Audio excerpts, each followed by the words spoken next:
Chapter 1. The Moon Rising Over the Sea. Fila, Fila. Captain, it's bad. We've lost contact with the tower. Gigi, try other channels. We've tried. None of them work. Gigi. What about the satellite phone? It seems like our signal is being jammed. We've lost all contact with the outside world. Switch to navigation mode. Maintain communication with the tower at all costs. Roger. Tower. Tower. Gigi. Report data. Altitude. 11,000 meters. Pressure XX. Wind speed XX. Airspeed not good. All electronic devices have failed. Only the physical measurement devices are still operational. What's our current position? Just now we were at longitude XX, latitude XX, deep in the Atlantic Ocean. We're at an altitude of over 10,000 meters. If the plane crashes, no one will survive. We can only slow down and descend. You keep reporting data and continue trying to contact the outside. Understood. Altitude 10,000 meters, airspeed XX. Altitude 9,000 meters, 8,000 meters. Hurry and notify the passengers. It's too late. Buzz. Buzz. What's that sound? That it seems like electromagnetic waves. That it should be from the cargo hold. Buzz G malfunctioning 1,000 meters cannot buzz. G bang boom. G. On the vast sea, the waves sparkled under the moonlight as a bright moon slowly rose from the eastern horizon, faintly illuminating a small island. The island was about 200 square meters in size rather than an island. It resembled a reef. A figure lay sprawled on the sand, half of his body submerged in the seawater. He slowly opened his eyes, feeling dazed. Who am I? What happened? Where am I? He crawled to the shore, sat up, and shook his head vigorously, finally recalling what had happened. Wang Yuan, the deputy captain of security at a certain company, was a retired Special Forces soldier from the southeast military region of Huagua. After retiring, he was assigned to Jiangwan Group as a security officer. Within a month, he was promoted to deputy captain of security, mainly responsible for training, which was relatively easy as he didn't have to stand guard or patrol. Recently, Jiangwan Group expanded overseas and needed to send some key personnel to Africa for business development. The company president took some key staff on a flight to a certain country in Africa. Originally, the security department didn't have to go, but the head of security suggested during a company meeting that due to the constant unrest in Africa, security couldn't be guaranteed, and requested to send a few security personnel along, recommending the security captain to lead the team. After discussion, the proposal was unanimously approved. Each department submitted their list to the chairman, and the chairman, Jiang Hao, decided that since the deputy captain had just retired from the military, he was more than capable of handling security, changing the name of the original security captain to Wang Yuan, finalizing the decision. Of course, Wang Yuan was unaware of the discussions in the meeting. Wang Yuan stood up, feeling weak all over. He slowly adjusted, looking around at the area of over 200 square meters.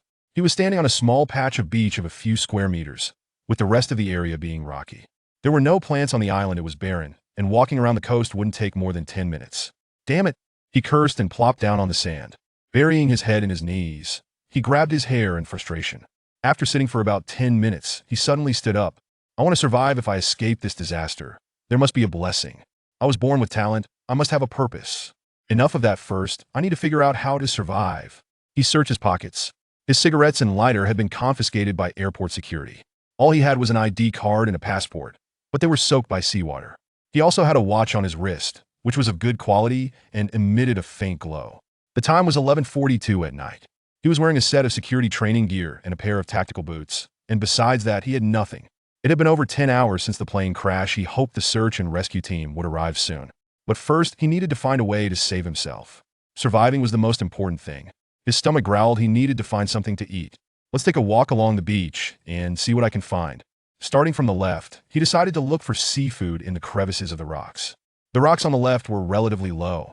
As he climbed onto one, he suddenly caught a glimmer on the surface of the water and looked up to see a floating object shining with a metallic sheen, about 200 meters away. Wang Yuan dove into the water and swam toward it. As he got closer, he realized it was a piece of a foam cooler, covered in aluminum foil, with a flight attendant lying on top, unconscious. Wang Yuan quickly dragged the foam piece and the flight attendant to the shore. He checked for a pulse. She was still breathing. No time to waste. I must save her. He performed chest compressions and gave her artificial respiration. Finally, the flight attendant coughed violently. Cough. Cough. You're awake. The flight attendant slowly opened her eyes, glanced at Wang Yuan, then looked around weakly, asking, Where is this? I don't know either. We fell from the plane and ended up here. on a small island. The flight attendant slowly sat up and surveyed her surroundings, realizing that Wang Yuan was the one who saved her. Chapter 2. At this moment, we share the same horizon. Thank you, the flight attendant said. You're welcome, Da. We are all fellow travelers in misfortune. It's only natural to lend each other a hand. Is there any water? I am quite parched. Unfortunately not. Given our circumstances, how could there be any water? Can you still walk? Is your body all right? Wang Yuan noticed the flight attendant clad in her uniform, her long legs adorned with stockings, and high heels still firmly in place. Upon realizing Wang Yuan's gaze, the flight attendant felt a flush creep across her cheeks as he scrutinized her. Fortunately, I am unscathed and in good health. That's good to hear. Let us search along the shoreline to see if we can find something to eat. All right. Wang Yuan extended his hand to assist the flight attendant in standing up, her cheeks reddening as she took his hand and was pulled to her feet. My name is Wang Yuan, and what is yours? I am Ren Yuan, she replied, lowering her gaze. Haha, it seems we share a connection, both having the character Yuan in our names. I am the source of water. Indeed. Shall we start our search to the left? Sounds good. The two of them made their way towards the left. After walking for a while, Wang Yuan noticed a sudden absence of sound behind him. Turning around, he discovered that Ren Yuan was cautiously navigating the rocky terrain. It dawned on him. My apologies, I forgot you were wearing high heels. Ren Yuan's cheeks flushed once more, and she fell silent, looking down. Perhaps you should rest here for a moment while I explore a bit. It is not a very large area. Ren Yuan stammered shyly. Come now, it's just a small place. I can see the inn from here. I shall return shortly. Thank you. Not at all. Wang Yuan made his way towards the rocky shoreline. In the crevices of the rocks, he stumbled upon 2 empty water bottles, which he picked up, continuing his search. After a while of turning over stones and inspecting the crevices, he discovered a few small crabs, though they were too tiny to be of any use. He also found several large sea urchins on the rocks, and after picking up a stone, he managed to crack one open in less than half an hour. He had scoured the shoreline, successfully breaking open a dozen sizable sea urchins, which should suffice to satiate 2 appetites. Here, let us start with this, he said, cracking one open and handing it to Ren Yuan. Thank you. Before long, the two had devoured the sea urchins. They are delicious, exceptionally fresh. If only there were some horseradish to accompany them, Wang Yuan remarked. Hee, these are purely wild-caught. I have never tasted such exquisite sea urchins before, Ren Yuan replied with a smile. Indeed, one cannot find such delicacies in the city, though I have had my fair share of wild fare. Oh, what do you do? I serve as a security guard. Then you must be quite wealthy? Not at all. I am utterly broke. I used to be in the military, often enduring days of field training without any food, relying solely on my ability to catch wild game, and even then, it was only raw. What kind of things have you eaten raw? Large ones include wild rabbits, rats, and snakes. Smaller ones are grasshoppers, ants, and earthworms. Please, no more. I feel nauseous. Wang Yuan was in the midst of his spirited recounting when Ren Yuan interrupted. My apologies. Wang Yuan's face turned crimson with embarrassment. What kind of soldier were you to consume such things? After a prolonged silence, Ren Yuan inquired. I was in the field army, an infantryman. I find that hard to believe. It's true. An awkward silence enveloped them. Wang Yuan reclined on the beach, using his arms as a pillow, gazing up at the moon in the sky. Ren Yuan imitated his posture, resting her arms behind her head as she stared at the moon. After a moment, she turned to look at Wang Yuan and found him strikingly handsome, particularly his deep-set eyes, which seemed to draw in all the light around him. What are you thinking about? Chapter 3. Happy Mid-Autumn Festival. It's the early hours of the morning. Today is the Mid-Autumn Festival, Wang Yuan remarked. Yes, Happy Mid-Autumn Festival, Ren Yuan replied. Happy Mid-Autumn Festival. Let us get some rest, dawn is approaching, and perhaps the rescue team will arrive soon, he added. All right. The two, feeling drowsy, soon succumbed to slumber. As the first light of dawn broke, Wang Yuan awoke, opened his eyes, and glanced at his wristwatch. It was 6:10. Turning his head, he noticed Ren Yuan curled up, soundly asleep. He quickly got up, removed his jacket, and draped it over her. He strolled to the shoreline, scooped up some seawater to rinse his mouth, and then gazed out at the horizon. Suddenly, he spotted a suitcase adrift in the sea. Without hesitation, he removed his shoes and stripped off his clothes, plunging into the water clad only in his undergarments. The suitcase was 300 or 400 meters away. If he didn't retrieve it soon, it would drift too far to that moment. Ren Yuanyuan awoke, opened her eyes, and noticed the jacket draped over her, filling her heart with gratitude. She looked around. There was no one in sight. Hastily, she stood up, searching anxiously for Wang Yuan. Where could he be? Surely he hadn't been devoured by a beast. But there were no wild animals here. Could it be that he abandoned her and left? What a scoundrel! Tears threatened to spill from her eyes. Yuan! She suddenly heard a voice calling from the sea. Looking up, she saw Wang Yuan swimming towards her, dragging a suitcase behind him. She rushed over, leaping into his arms, sobbing, "I thought you had left me, Wu. Ha ha ha, how could I? I would never abandon you." Wu, all right, stop crying. Look what I found. At that moment, Ren Yuanyuan realized Wang Yuan was still without clothes, and her face flushed a deep crimson. Oh my. You? Hurry and put on some clothes. Oh right. Wang Yuan exclaimed as he hurriedly ran to dress himself. And look at those 8-pack abs. Ren Yuanyuan thought, Ren Yuanyuan, what are you thinking? Her cheeks grew even warmer. Wang Yuan, now clothed, approached her, lifting the suitcase. Let us go over there and see what's inside. The two made their way to the beach, setting down the suitcase to inspect its contents. Fortunately, it was not locked. Wang Yuan quickly opened it. They both peered inside. Within, they discovered some men's clothing, a pair of canvas shoes, and a pair of athletic sneakers, each a size 42, just right for him. There was also a toiletries kit containing a bar of soap, a bottle of facial cleanser, a bottle of body wash, a portable dental kit, and an electric razor. Additionally, they found a phone charger and data cable. Digging deeper, Wang Yuan uncovered a set of keys, which included a multifunctional fruit knife. He then unzipped another compartment and discovered various medications. In a smaller zippered pocket, he found a box and, upon opening it, exclaimed, Durex. Ren Yuanyuan's face flushed once more as she snatched the box to throw it away, but Wang Yuan quickly intervened. Don't toss it. It might come in handy. Ugh, you rogue. Ren Yuanyuan huffed, turning to walk away. How am I a rogue? Wang Yuan exclaimed, bewildered, as he put the box back inside. He then discovered a wad of cash, over 10,000 yuan. What size shoes do you wear? Wang Yuan called out to Ren Yuanyuan, who had retreated to the rocks and was seated on a stone, sulking in silence. She did not respond. Wang Yuan rummaged through the suitcase and found a black tracksuit, presenting it to her as he approached. Chapter 4, The Freshwater Crisis. How am I supposed to change? Ren Yuanyuan feigned irritation. Change behind that large rock. I promise I won't peek. Wang Yuan suggested, gesturing towards a sizable boulder.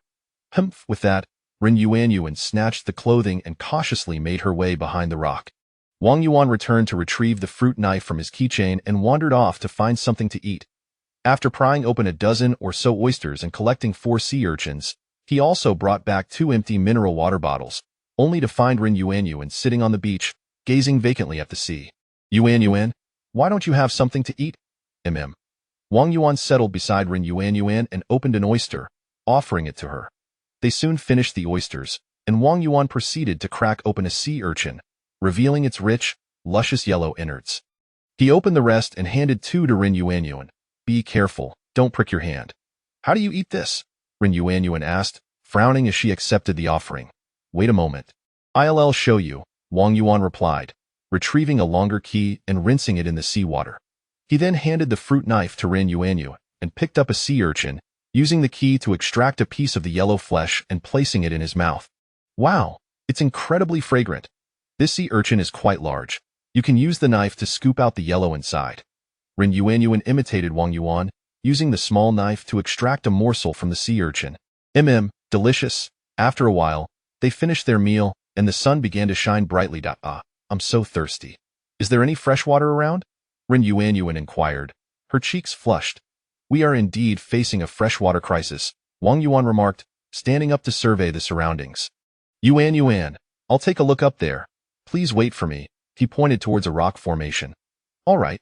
This rock was the tallest in the vicinity, standing over 10 meters high, with several lower stones forming a natural slope. Wang Yuan ascended the incline. Atop the rock, he discovered a small puddle containing a limited amount of water, enough to fill 2 mineral water bottles. However, the water was exceedingly dirty, with small insects visible within. Wang Yuan dipped his finger to taste it. Yes, it was fresh water, likely rainwater that had yet to evaporate. Yuan, I found fresh water. Wang Yuan shouted down to her. Really? Hurry and pull me up. Yuan exclaimed as she rushed over. Take it slow. Don't fall. Just as he warned, Yuan let out a startled cry and tumbled to the ground. Wang Yuan quickly dashed down to her side, helping her to her feet. Are you all right? I twisted my ankle, and my arm hurts so much, Yuan said, tears brimming in her eyes. Let me take a look. Wang Yuan gently guided her to sit down. Which arm is it? Yuan extended her left arm, sobbing, Wur. This one Wur. Wang Yuan took her delicate hand in his right and slowly rolled up her sleeve with his left. Bear with me. Gradually, he revealed her soft, fair arm. There was only a slight bruise and a minor scrape. It's nothing. I'll apply some ointment for you shortly. Which ankle did you twist? Wur. The left one too. Wur. She extended her left foot in response. Wang Yuan positioned himself opposite her, resting her left foot on his thigh, and carefully removed her high heel, unveiling her slender, delicate foot, where he noted her outer ankle had already begun to swell. Woo, will I end up limping? Yuan gazed at Wang Yuan with tear-filled eyes. Don't worry, Yuan-T. It's just a minor twist, and there's no damage to the bone. As he spoke, Wang Yuan gently pressed on her ankle, asking, Does this hurt? No, he continued to check various spots, noting her discomfort in only one area, and he understood the situation clearly. Chapter 5. A natural sanctuary. At this moment, Yuan's face flushed with embarrassment. Wang Yuan glanced at her and suddenly pointed behind her, exclaiming, Look, there's a boat. Filled with excitement, Yuan turned her head to look. In that instant, Wang Yuan grasped her ankle with one hand while holding her small foot with the other.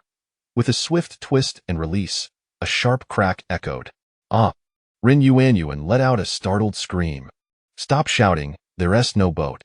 I'm not shouting about a boat. It hurts, Yuan retorted, her face still glistening with tears. Then why not see if it still hurts? Hey, it doesn't hurt anymore. Yuan twisted her small foot and laughed. I didn't expect you had such skills. Indeed, I often visit foot massage parlors and learn from the ladies there. If you have the time, I could offer you a foot bath package. No need for 398 or 298, just 98 will do. Yuan initially appeared puzzled, but suddenly she seemed to recall something. Pa! You scoundrel! She spat playfully, her cheeks turning a deep crimson. Why don't you stand and see if it still hurts? Wang Yuan assisted Yuan to her feet, and she limped a couple of steps. I can't. My left foot lacks strength. Don't worry, it'll be fine by tomorrow. I'll carry you over. Wang Yuan indicated towards the luggage on the beach, then bent down, presenting his back to her. With her face aflame, Yuan slowly climbed onto his back, wrapping her arms around his neck. Wang Yuan lifted her, supporting her thighs with his hands, and carried her to the luggage, gently setting her down. Seated on the ground, Yuan watched as Wang Yuan opened the suitcase and retrieved a box of adhesive bandages, tearing it open. Here, let me help you apply this, he said, taking her left hand and carefully placing the bandage over the wound on her arm. Thank you. Not at all. We help each other, he replied. Just wait a moment for me. With that, Wang Yuan picked up 4 mineral water bottles and a fruit knife, heading towards the rocky outcrop. Upon reaching the rocks, he used the knife to cut one of the bottles in half, discarding the top and retaining the bottom as a makeshift cup. He scooped water from a puddle and filled the bottle to the brim, though the water appeared somewhat murky. Wang Yuan returned with the water and rummaged through the suitcase for a pure cotton white t-shirt, which he spread over the cup. He then poured water through the fabric until the cup was full, lifting it to inspect. It's drinkable. Here, make do with this, he said, extending the cup to Yuan. Thank you. Yuan accepted it and took a sip. Thus, the two shared one bottle of water, leaving another untouched. Wang Yuan remarked, let us save this bottle for emergencies. All right. Wang Yuan filtered the remaining water and stored it in the bottle, placing it back in the suitcase. It's already noon. You should rest a bit while I go find something to eat, he suggested, glancing up at the sun, which blazed fiercely at midday. The temperature likely soared to 35 degrees Celsius. Okay. Ren Yuanyuan's wide eyes were fixed on Wang Yuan throughout. He walked beneath the large rock, maneuvering around it when, to his surprise, he discovered a crevice. A large stone slanted against the rocks, forming a V-shaped gap beneath it. The sides were open, and although the interior was narrow, blocked by several large stones, the entrance was ample, leading into a space of about 8 to 9 square meters, a natural shelter. Wang Yuan hurried back. Yuanyuan, quickly come. There's a crevice over there where we can stay, sheltered from the wind and sun. Really? Yes, come on. I'll carry you over. Wang Yuan promptly lifted Ren Yuanyuan onto his back once more. Ah, it's quite cool in here, Ren Yuanyuan remarked as she settled inside. Wang Yuan moved the suitcase into the shelter and stood up to wipe the sweat from his brow. I'll go find something to eat. Just wait for me a moment. Chapter 6. Discovering the island, Wang Yuan strolled along the rocky coastline, prying off a few oysters to stow in his pocket. As he continued, he spotted a 5-liter plastic container of peanut oil wedged between the stones, its contents greasy and empty. He quickly picked it up, unscrewed the lid, filled it with seawater, and added a handful of sand, shaking it vigorously until it was cleansed. He then used a knife to symmetrically carve 2 large openings at the top, allowing it to be carried with ease. After placing the oysters inside, he made his way back along the shore, having also collected another container and half a bucket of seafood. Wow! So much seafood, he exclaimed. Yes, and I managed to find 2 containers, came the reply. They had gathered a dozen oysters, 2 sea urchins, several sea cucumbers, and a large conch. The conch was quite tough, and Wang Yuan smashed it with a rock, rinsing the flesh in seawater before slicing it thinly with a small knife. The two shared the delicacy, consuming the rest of the seafood eagerly. Ah, I'm so full, Ren Yuanyuan remarked, rubbing her stomach. Take a moment to rest. I'll go explore up above, Wang Yuan suggested, laying down a foam board and gesturing for Ren Yuanyuan to lie down. All right, she agreed, using her jacket as a pillow as she reclined. Wang Yuan ascended the rocks and stood surveying the area. Suddenly, in the hazy southeast, he discerned what appeared to be an island. Albeit too distant for clarity, it was likely an island. Yuanyuan. Yuanyuan. Hurry, there's an island. Wang Yuan shouted down urgently. Where? Ren Yuanyuan sprang to her feet, hopping excitedly as she rushed out. Over there. Wang Yuan indicated towards the southeast. Ren Yuanyuan glanced in that direction and faintly spotted a gray silhouette, waving towards Wang Yuan as she called out, Hurry! Pull me up. Wang Yuan jumped down and asked, Does your foot still hurt? It's only a little sore. It's much better now, she replied. Wang Yuan carefully assisted Ren Yuanyuan up the slope. Together, they gazed towards the southeast. It's probably an island, surrounded by numerous visible and submerged reefs, Wang Yuan observed. You seem quite knowledgeable, she remarked. Hee. Wang Yuan scratched his head. We need to devise a way to reach it. We won't be able to survive here for long. With the tide rising, we could easily be submerged. How do we get there? By swimming. Can you swim? I can, but not for long distances. That is fine. We'll swim over tomorrow. Surely there aren't sharks in the water? I can't guarantee that. It's a matter of luck. The rescue team might not arrive for a while. We can't just wait here to perish. The seafood will run out quickly, and we have no fresh water. All right then. It's not wise to eat everything raw. I'll dive down to find something to dry for tomorrow's journey. Do you want to come? You go ahead. I'll sit here for a bit. Wang Yuan leaped down, carrying the oil container as he wandered along the shoreline. Ren Yuanyuan sat for a moment, watching him hammering away at the rocks, a sweet smile gracing her lips. After a while, she stood up and cautiously climbed down, slowly making her way to the beach. She removed her high heels and placed them aside, wading barefoot into the water, rolling up her pant legs to reveal her delicate calves, and retrieved her stockings from her pocket to wash them in the sea. Suddenly, she felt something underfoot and reached down to discover a clam, not a small one either.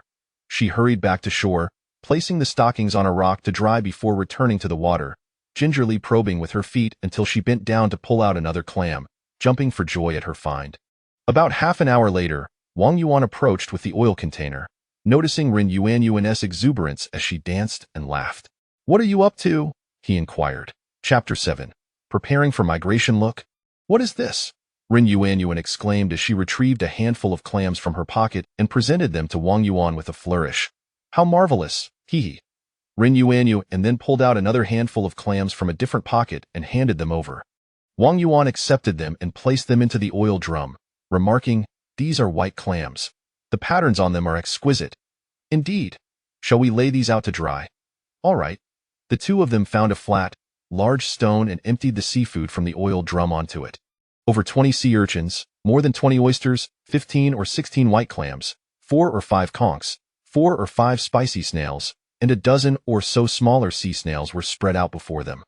They used stones to crush the shells, extracting the meat and leaving it on the stone to dry. Phew! Wang Yuan stood up and took a deep breath. "What size shoes do you wear?" "Size 36. Why do you ask?"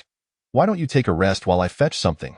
With that, Wang Yuan dashed back to Shuren, opened his suitcase, and retrieved a pair of sports shoes along with 2 pairs of men's underwear.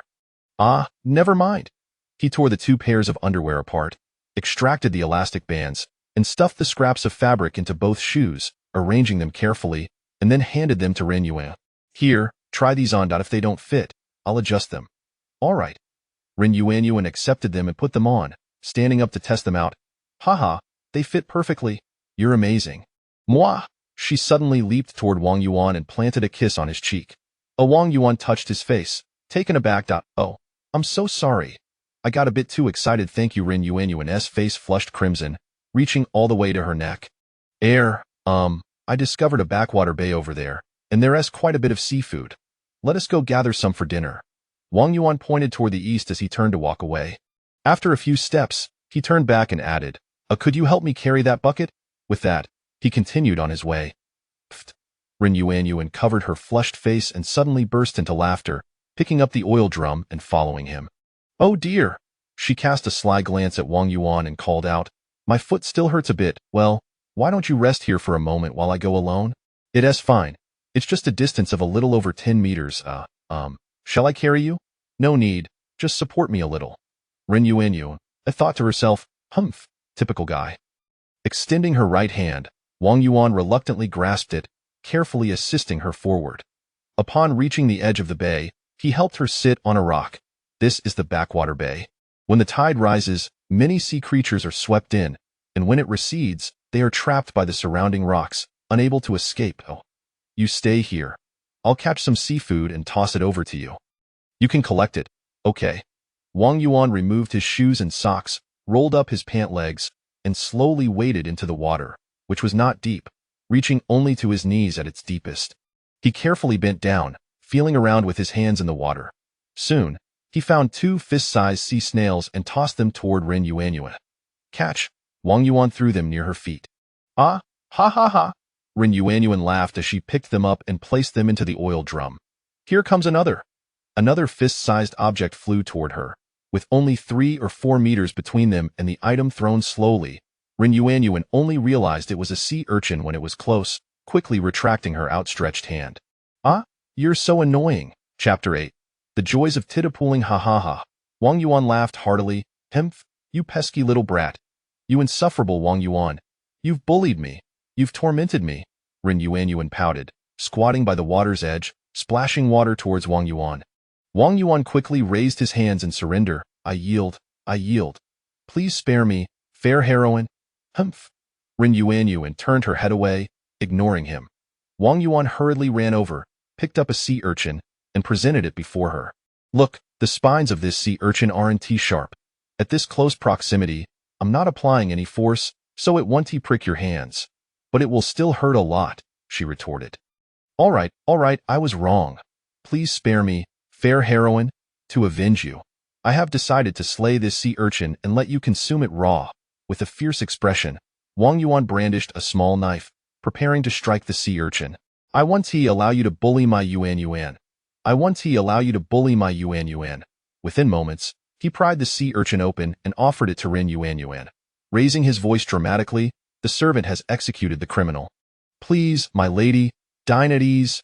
Pfft. Rin Yuan could not help but burst into laughter as she accepted the sea urchin and the knife. "Why, lady, this servant shall descend to prepare your evening meal." "Ha ha ha." Ren Yuanyuan feigned seriousness. Little Yuanzi, I am weary. You may withdraw now. Understood. Wang Yuan quickly bowed and retreated. Ha ha ha. Wang Yuan returned to the Tida resuming his quest for seafood. Ren Yuanyuan savored a few bites of the sea urchin. He then tossed up a sea cucumber, which she eagerly caught. Sea cucumber, this is a sea cucumber. A wild sea cucumber, she exclaimed in delight.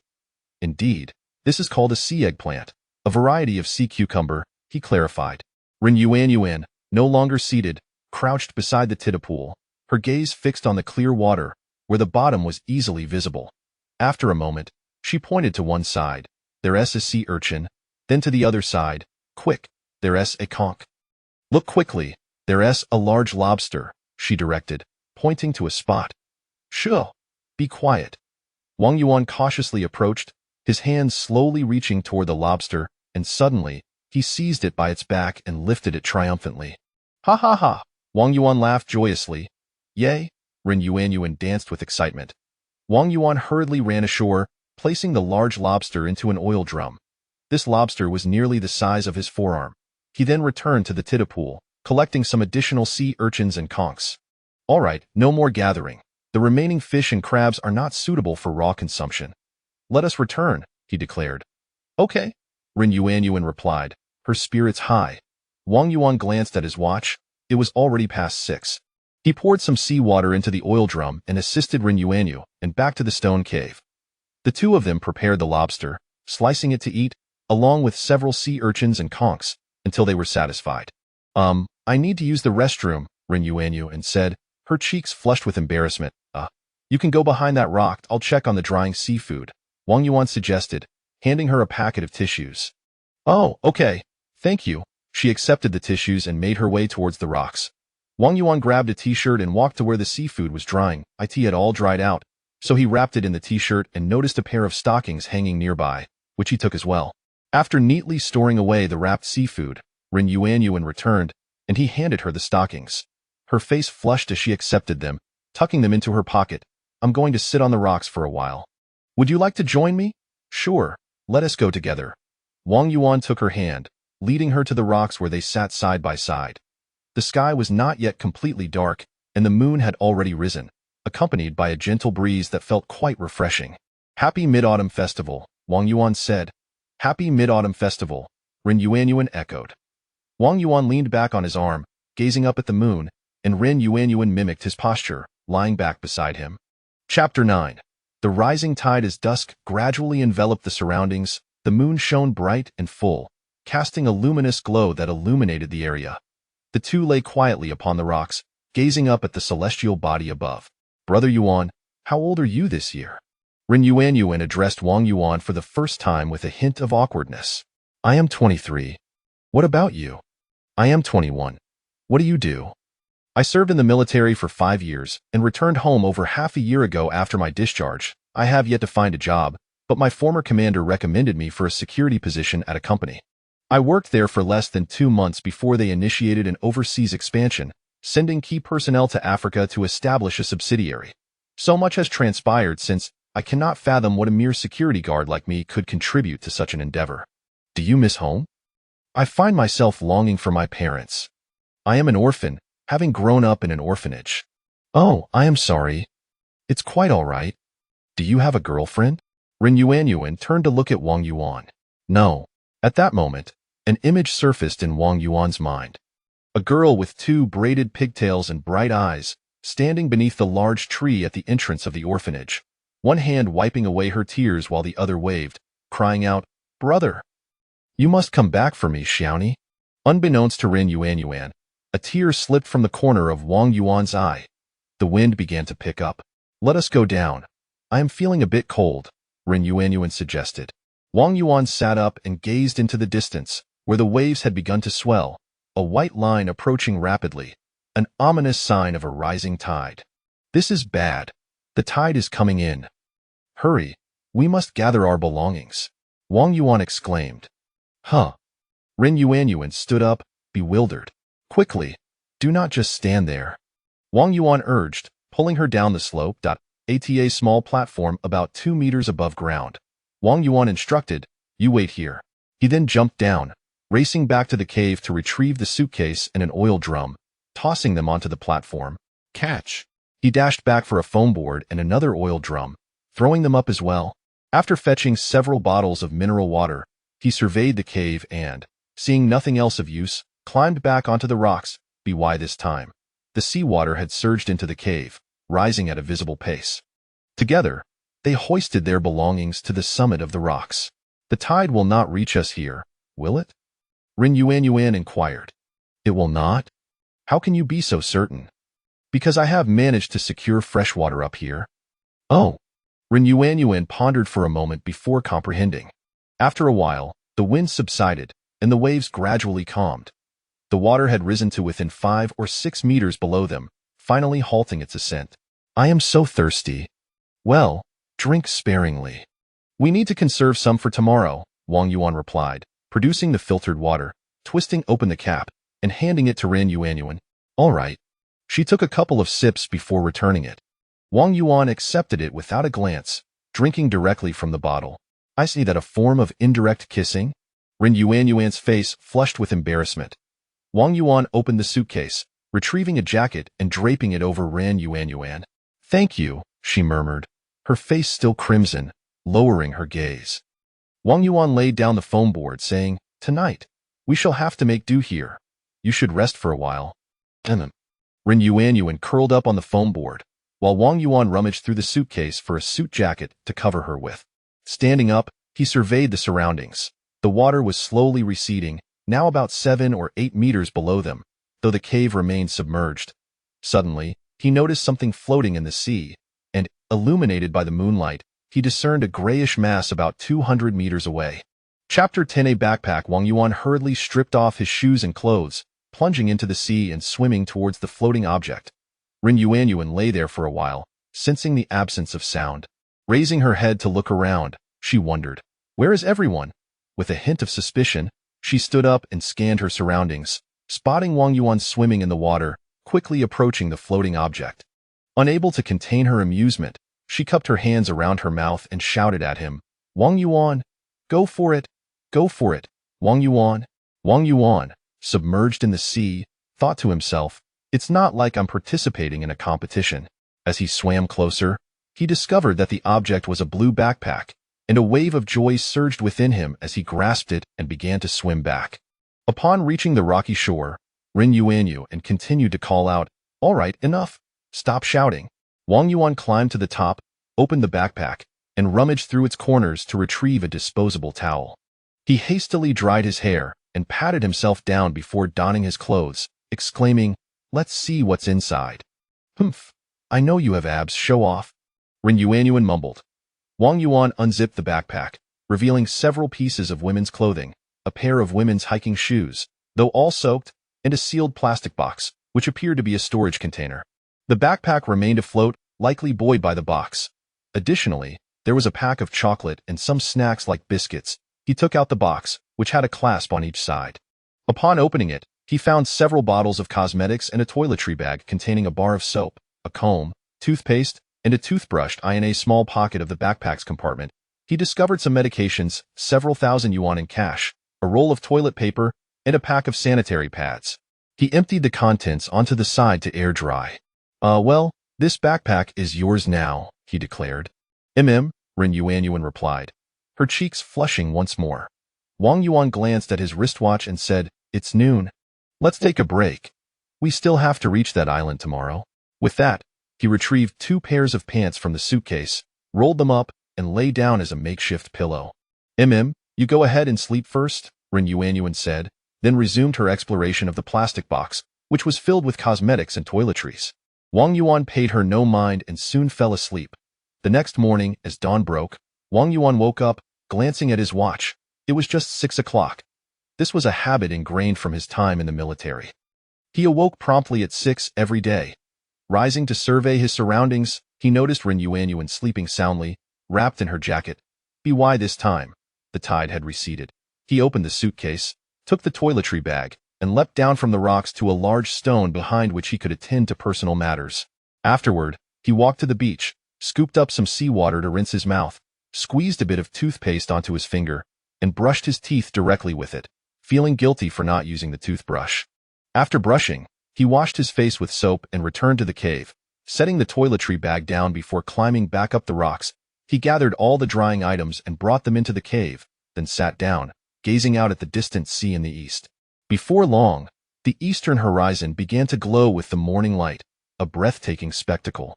Yuan Yuan, Yuan Yuan, time to wake up, Wang Yuan called out, turning his head. Ah, is it morning already? Ren Yuan Yuan rubbed her eyes and sat up. Come quickly to see the sunrise. Oh, it's so beautiful. If only I had my phone. I'd love to capture this moment. Ren Yuan Yuan exclaimed, moving to Wang Yuan's side to admire the rosy dawn. Soon, the sun began to rise, and Wang Yuan checked his watch. Well, we should head down now, he suggested, picking up the suitcase and the backpack as he made his way down. Humph. Silly, you just don't appreciate it. Ren Yuan Yuan pouted at Wang Yuan's retreating figure, then picked up the 2 oil barrels and followed him down. Wang Yuan set the items down and returned to the rocks to retrieve the remaining belongings. You should take off your shoes and change into those, he instructed. And change your clothes as well. I'll head to the beach to prepare things. Chapter 11. Migration across the sea. Ren Yuan Yuan removed her shoes and handed them to Wang Yuan. In a moment, you should freshen up by the seaside while I prepare over there. Wang Yuan accepted the shoes and extracted some scraps from within, replying, all right. He placed the shoes into the suitcase, tucked the scraps into his pocket, and picked up a foam board along with a bottle of mineral water, carrying an oil drum as he made his way outside. Ren Yuan Yuan hurriedly opened her backpack and changed her attire. Wang Yuan made his way to the southeast. Finding a stone to sit upon, he took out the scraps and began tearing them into strips, which he then used to bind 3 bottles of mineral water and the oil drum to the 4 corners of the foam board. After setting everything down, he returned. Ren Yuan Yuan was still by the beach refreshing herself. Wang Yuan gathered their clothes and shoes, stowing them all into the suitcase, which he then carried to the foam board, securing it with strips of cloth. The suitcase was waterproof, so it should pose no issue. Upon returning to the cave, Wang Yuan found Ren Yuan Yuan back with a plastic storage box. She had changed into sneakers, jeans, and a t-shirt, forgoing a jacket, her figure elegantly accentuated. Well, shall we have something to eat before we set off? Wang Yuan averted his gaze. All right, Ren Yuan Yuan replied, a smile gracing her lips. Wang Yuan picked up the modified oil drum containing seawater, which held a dozen oysters and a few sea urchins. They both finished their meal shortly after. Let us depart, Wang Yuan declared, placing the plastic container into his backpack, shouldering it, and kicking the oil drum away. Okay. The two made their way to the foam board in the southeast, where Wang Yuan opened the suitcase and retrieved a belt. Here, let me secure this around you, so you won't sink, he said, fastening the belt to Ren Yuan Yuan's arm, and tying the oil drum to the foam board with an elastic band taken from his underwear. Take off your shoes. I shall carry them, Wang Yuan suggested. All right. They removed their shoes and placed them into the backpack, which Wang Yuan carried, exclaiming, let us set off. Together, they plunged into the sea, hoisting the foam board and suitcase, with Ren Yuan Yuan laughing, ha ha. We re-sailing. They paddled leisurely towards the southeast, supporting the foam board and suitcase. Brother Yuan, do you think there are any survivors on that island?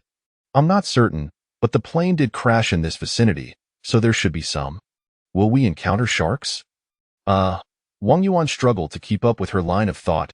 Well, we can only rely on luck. Oh, if we do encounter one, we can kill it, roast the shark meat, and make shark fin soup, hee hee. Wang Yuan was left speechless. Do you think the rescue team will find us? They will. Wang Yuan truly could not follow the whimsical thoughts of this enchanting young woman. What position are we currently at? I don't know. Aren't you a flight attendant? We cabin crew genuinely don't know. The accident just happened suddenly. Did you hear anything unusual or notice anything out of place at that time? Not really. I only heard an explosion from the luggage compartment, and then everything went blank, Ren Yuan Yuan said, furrowing her brow. Finally, it's quiet. Seeing her deep in thought, Wang Yuan pondered, and they both began to paddle slowly to conserve their energy. Look, that is truly an island, Wang Yuan suddenly exclaimed. Yay! It really is. Let us swim over quickly, Ren Yuan Yuan replied excitedly. The island appeared quite large, and due to the direction and distance, it seemed to stretch for 5 or 6 kilometers. It's 12 o'clock now. Let us have something to eat to replenish our strength, and then with a final push, we should reach it in another 2 or 3 hours, Wang Yuan remarked, glancing at his watch. Chapter 12. The Thrilling Journey to the Island. All right, Ren Yuanyuan exclaimed joyfully. Wang Yuan opened the suitcase and retrieved some dried seafood wrapped in a t-shirt, which they shared together. They also consumed more than half a bottle of water. Both felt their strength returning, their bodies considerably more at ease. Let's push on, Wang Yuan declared. Let's go, let's go. Together, they lay on their foam boards and paddled forward. After a while, the trees on the island came into view, lush and verdant. To the north of the island lay some rocky outcrops, while to the south, a vast stretch of beach unfolded, its sand a grayish-white hued. A towering cliff rose vertically from the sea to the south, obscuring the view beyond. Look, there's a piece of clothing. Ren Yuanyuan suddenly pointed ahead. They both paddled vigorously towards it, and Wang Yuan retrieved the garment. It was a white jacket, tattered and torn as if it had been viciously ripped apart, with several gaping holes and numerous bloodstains. This is bad. There are ferocious beasts nearby. We must hasten our pace, Wang Yuan exclaimed, discarding the jacket with a frown. Let us paddle faster, Ren Yuanyuan urged. They quickly propelled themselves through the water with all their might. Quick! Paddle towards the beach. The water is shallower there, Wang Yuan shouted, scanning the surface of the sea. A short while later, they spotted a pair of torn trousers, but they continued to paddle with relentless determination. Suddenly, a tremendous splash erupted behind them. Wang Yuan turned to see a massive shark leap from the water, crashing back down and sending waves that pushed them further away. Fortunately, it was in the direction of the shore, still over 200 meters away. Ren Yuanyuan screamed. Forget the foam boards, swim for it. Wang Yuan shattered a corner of the foam board tied to the oil drum and forcefully propelled Ren Yuanyuan forward. She surged ahead by 5 or 6 meters, while Wang Yuan was pushed back 4 or 5 meters. Don't look back, paddle with all your strength, Wang Yuan bellowed. Ren Yuanyuan cried out in terror, her limbs propelled by sheer instinct, her face ashen with fear. They were now merely 50 meters from the shore, and the seabed was within reach. Ren Yuanyuan quickly stood, the water rising to her waist, glancing back. She saw Wang Yuan about 10 meters away, clutching the suitcase, and behind him, a triangular fin was cutting through the water, rapidly approaching. Ren Yuanyuan shrieked in fright. Run! Don't worry about me. She hastily sprinted towards the shore, followed by a thunderous crash behind her, accompanied by a tremendous splash as Wang Yuan landed beside her, still grasping the suitcase. Wang Yuan stood, shook his head, and grasped Ren Yuanyuan's hand as they raced towards the beach. Finally reaching the shore, they collapsed onto the ground, gasping for breath. Ha ha ha. Wang Yuan laughed heartily. Could you not have just tossed away the suitcase? Is it worth your life? Ren Yuanyuan shot him a glare. You wouldn't understand. This suitcase saved my life. Upon inspecting it, they discovered several deep cracks on one side. This suitcase is quite sturdy. It must be domestically made. Wang Yuan recounted how, just as the shark was about to collide with him, he had seized the moment to upright the suitcase, twisting his body to hide behind it, allowing the shark to slam into both him and the suitcase, propelling them away. With a playful grin, he narrated the incident. You just love to show off. Ren Yuanyuan rolled her eyes at him. Wang Yuan glanced at his watch. It was 3:30. This domestic watch is impressive. It hasn't taken on any water. Chapter 13. Another survivor. Wang Yuan rose to his feet, surveying the island, and soon spotted 3 coconut trees standing in a row, approximately 5 or 6 meters apart. Ha ha, coconuts, he exclaimed, pointing at the trees. Where? Ren Yuanyuan scrambled to her feet to look. The two dashed to the base of the trees and gazed upward, where they observed each tree adorned with 7 or 8 coconuts.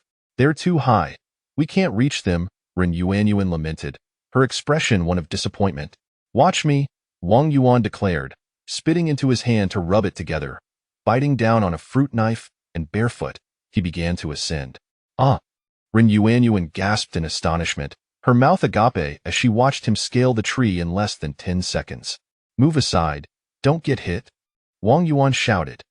Moments later, 6 large coconuts plummeted to the ground, leaving 2 still hanging aloft. Wang Yuan glanced around from his perch and suddenly spotted two individuals among the rocky outcrops to the north. "Hey! Over here, come!" he called, one arm encircling the tree while he waved with the other. Ren Yuanyuan looked in that direction but, due to the angle, saw nothing. The two individuals heard his call, turned their gaze this way, and began to approach. Wang Yuan slid down. The two settled themselves, and Wang Yuan used his small knife to pierce the tops of two coconuts, handing one to Ren Yuanyuan, and they sipped while awaiting the arrival of the newcomers. Before long, the two individuals arrived.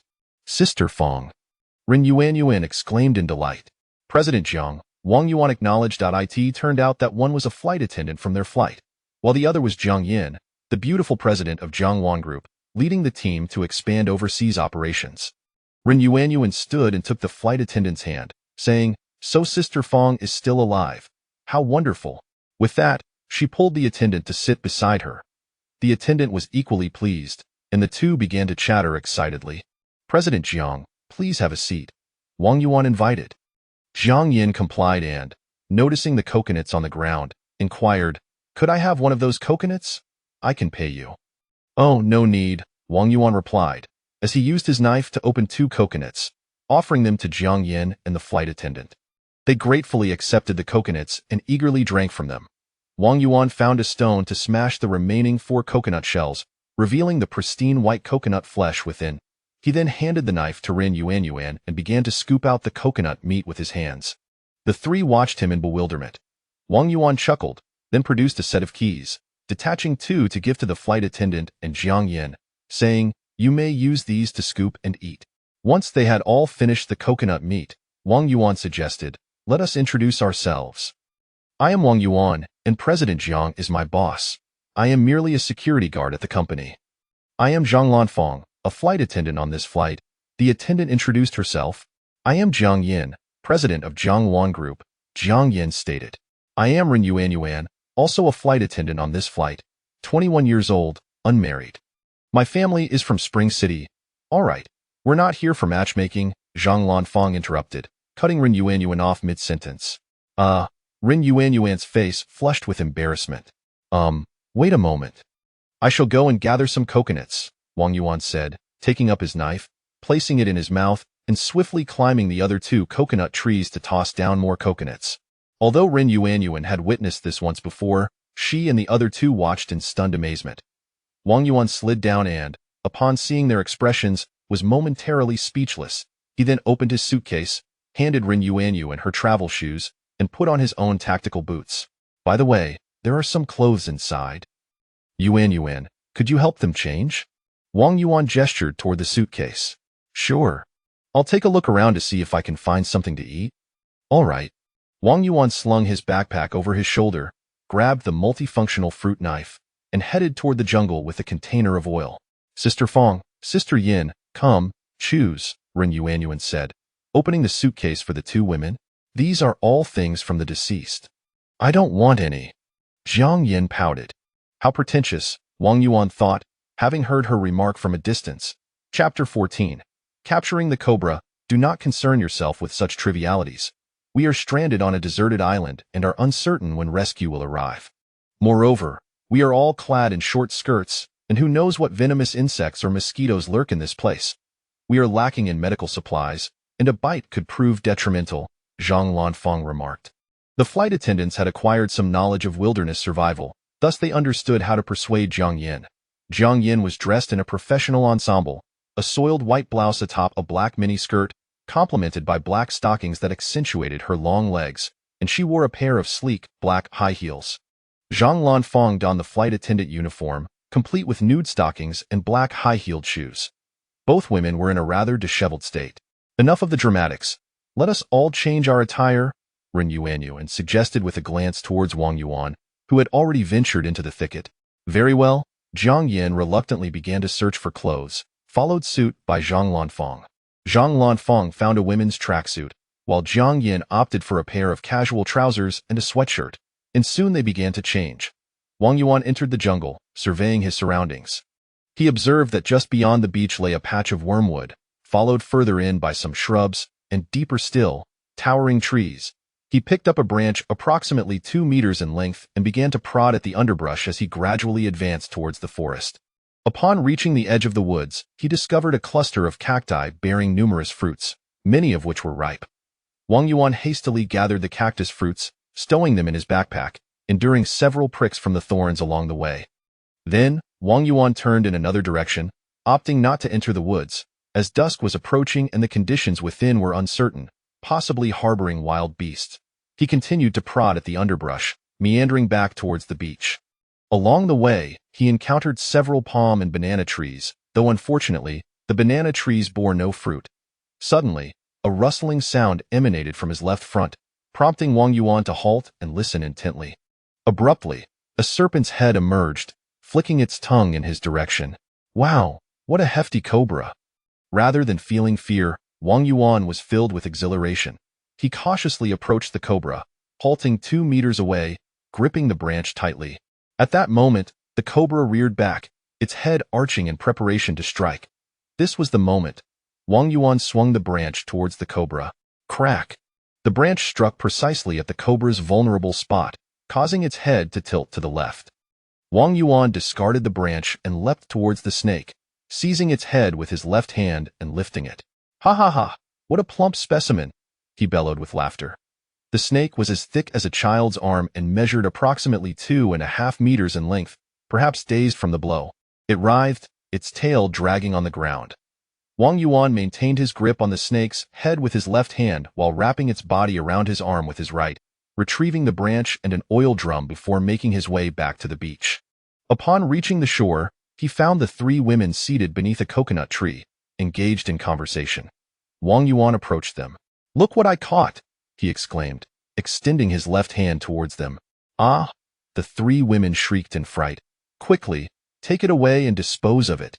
The snake, having possibly regained its senses, was constricting Wang Yuan's left hand, causing it to turn purple from lack of circulation, and it intermittently flicked its tongue. The 3 women were visibly pale with fear. "Hee, this is quite a delicacy." Wang Yuan brandished a small knife and, with a few swift motions, severed the snake's head, tossing it into the sea while discarding the body aside. As they watched the still writhing snake body, the 3 women recoiled in terror. Chapter 15. Constructing a shelter, hurry up and throw it away. Toss it far. Ren Yuan shouted. Hee, it's fine. It's already dead, Wang Yuan replied. I'll prepare some snake meat for you all tonight. I refuse to eat that. It's disgusting. Jiang Yin retorted. Nor will I. It's too terrifying, Zhang Lanfeng chimed in. Exactly, we want to eat it, Ren Yuan added. All right then, it's getting dark. Let us take advantage of the remaining daylight to build a shelter, Wang Yuan suggested. Sounds good, the 3 women agreed, rising to their feet. All right, what is the plan? Ren Yuan inquired, gazing at Wang Yuan. You all should go over there and gather some leaves. There are some palm and banana trees in that direction, Wang Yuan instructed, pointing to where they had just emerged. All right, let us go. Ren Yuan beckoned. Wait a moment. Take these sticks and beat the grass as you go. It will help ward off snakes, insects, and rodents. Wang Yuan handed a branch to Ren Yuan. Got it, she replied as she accepted it. Wang Yuan headed towards the northern rock formations, while the 3 women ventured into the jungle. As Wang Yuan surveyed the rocky outcrop, he suddenly spotted a large boulder, towering 5 or 6 meters high and spanning 7 or 8 meters wide, sloping southward. This location was ideal. He began searching for marine debris around the rocks, discovering a fair amount: bamboo, wood, buoys, foam boards, and old fishing nets. He collected quite a bit of refuse and placed it beneath the boulder, while the 3 women returned with an abundance of large leaves. Wang Yuan, are these leaves sufficient? Zhang Lanfeng asked as they set them down. Yes, that will do, Wang Yuan confirmed. What should we do next? Ren Yuan inquired. You all go gather some dry grass, and then collect more marine debris, he instructed. All right, the 3 women turned and departed. Wang Yuan gathered a dozen bamboo poles, laying them side by side on the ground with a gap of over 20 centimeters between each. He then placed 3 additional poles horizontally atop them, one in the center and one at either end. After locating a discarded fishing net, he used a small knife to extract some rope, which he employed to bind the bamboo poles together. subsequently laying the leaves atop them. As darkness fell, the three women returned with a significant amount of marine debris, along with a pile of dry grass. Let us go retrieve the suitcase and coconuts, Wang Yuan suggested, leading the way towards the coconut trees, with the three women following closely behind. In total, they gathered 14 coconuts. Each woman carried 4, while Wang Yuan shouldered 2 in his backpack and carried the suitcase, all the while hauling the dead snake and an oil drum back with him. The three women kept their distance upon seeing Wang Yuan with the snake. Once they set their items down, Wang Yuan said, "Now, let's south lift this and place it here." He raised the bound bamboo and leaves, and the three women came to assist. The bamboo leaned against the boulder, forming a perfect A-frame shelter, spacious enough inside for several people, though open at both ends. Wang Yuan found some wooden planks to block the eastern exit, but as they couldn't seal the top, he used a few leaves to cover it, leaving an opening towards the sea. "Yay!" Ren Yuanyuan exclaimed joyfully, jumping up and running to Wang Yuan, giving him a quick peck on the cheek. "Ah!" Wang Yuan touched the spot where she had kissed him. "I was just too excited," Ren Yuanyuan said, her face flushed with embarrassment. Zhang Lanfang shot her a knowing glance, while Jiang Yin remained expressionless, maintaining her aloof demeanor. "Please lay these foam boards inside. They'll make for a comfortable sleep tonight," Wang Yuan instructed, placing the suitcase inside as well. The three women busied themselves arranging the interior of the shelter, which was spacious enough to accommodate 5 or 6 people comfortably. Chapter 16. Friction Fire. Wang Yuan ventured outside in search of a decayed log, utilizing his small knife to bore a tiny hole, and subsequently procured a branch, sharpening one end. He laid down some leaves on the ground, placed the wood atop them, and positioned the pointed end of the branch into the hole, applying downward pressure while vigorously rubbing the branch with his hands. After a short while, Ren Yuanyuan emerged. Her curiosity piqued as she inquired, "What are you doing?" The other 2 young women, having completed their shelter, also stepped out to observe Wang Yuan. "I'm creating fire by friction," Wang Yuan replied. "Can it really ignite?" Ren Yuanyuan responded skeptically. "You'll see for yourselves." "Oh, smoke is rising. Smoke is rising," Ren Yuanyuan exclaimed moments later. The smoke grew denser, prompting Wang Yuan to grab a handful of dry grass, sprinkling it over the embers on the leaves. Cradling the grass in his hands, he blew gently, and soon enough, a flame erupted. "Yay!" Ren Yuanyuan leaped with joy. Wang Yuan set the flame down, added more dry grass, and then incorporated some twigs. After a brief period, he introduced larger logs, and the fire blazed to life. The 3 women gazed at Wang Yuan with admiration. The 4 of them then gathered around the fire. Wang Yuan took a piece of bamboo and fashioned several skewers before retrieving a dead snake. The 3 women recoiled in fright, retreating to a safe distance. Wang Yuan skinned the snake and placed it on the leaf. Returning to the fire, he cut the snake meat into several segments, skewering them, resulting in a total of over a dozen skewers. He placed 4 of them above the flames to roast. The 3 women watched with distaste as Wang Yuan busied himself. After a while, a tantalizing aroma wafted through the air, and the 3 women couldn't help but swallow as they beheld the sizzling, oil-dripping skewers. Wang Yuan took a skewer, taking a bite, and deliberately smacked his lips. It's well cooked and delicious." He offered the other 3 skewers to the women, who shook their heads at the sight of the golden-brown delicacies, until finally, Ren Yuanyuan could no longer resist and took one, closing her eyes as she bit into it. Truly fragrant," Ren Yuanyuan remarked. "Sister Fong, Sister Yin, it's really delicious, though it lacks salt. You should try some too." And thus, the irresistible allure of the food was no longer to be denied. Wang Yuan finished roasting the remaining skewers, and the 4 shared the feast. "Now, let us enjoy some coconut water, 2 per person." "Sounds good," the 3 women replied. Wang Yuan opened 2 coconuts, handing one to Ren Yuanyuan and one to Jiang Yin. Ren Yuanyuan took a few sips before passing it to Zhang Lanfang, who drained the rest. Jiang Yin sipped slowly, her cheeks flushing as she handed it to Wang Yuan. He paid no mind, drinking it down in one go.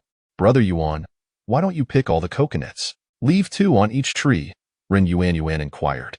"Well, let us leave some hope," Wang Yuan replied. "Sister Fong, Sister Yin, how did you survive? How did you end up here?" Ren Yuanyuan asked.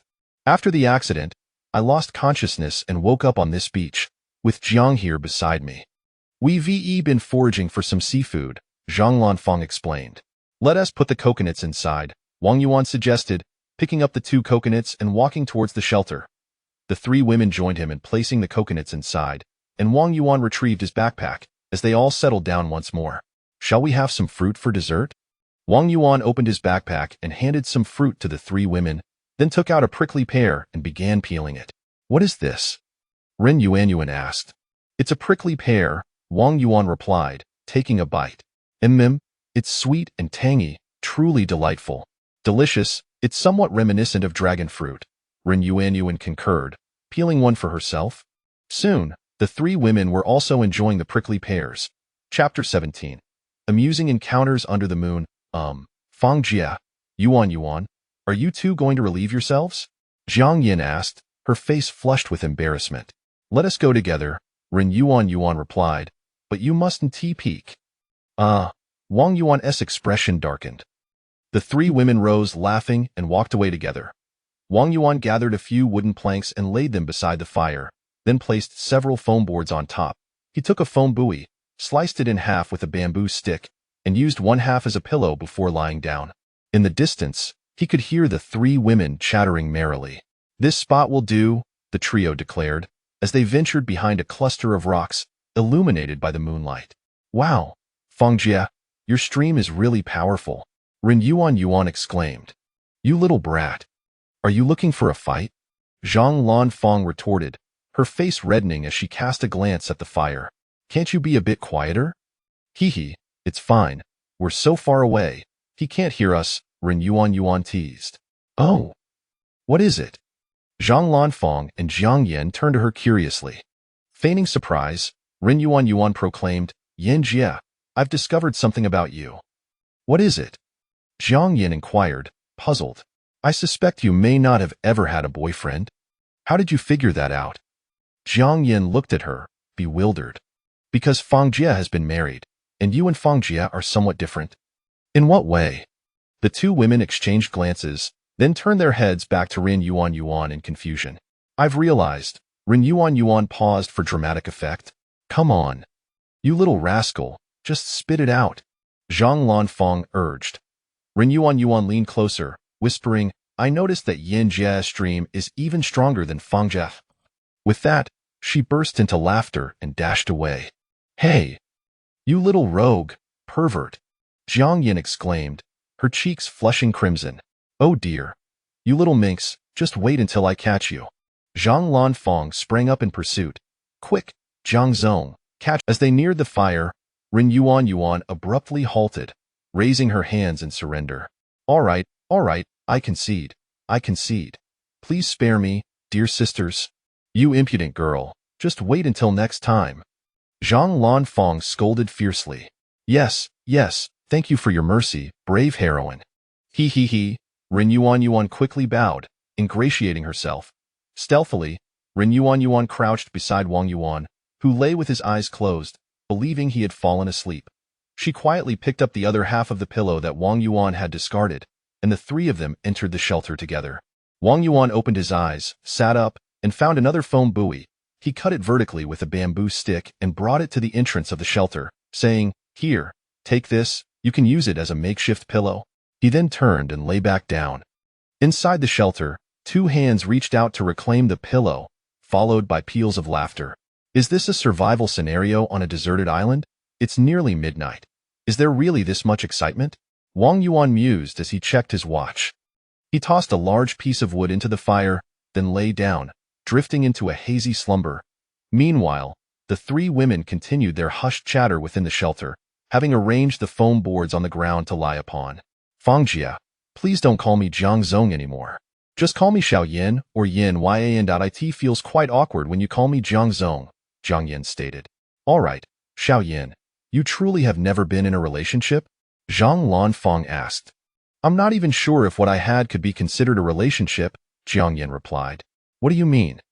Ren Yuan lifted her head, her expression brimming with curiosity as she gazed at Jiang Yin.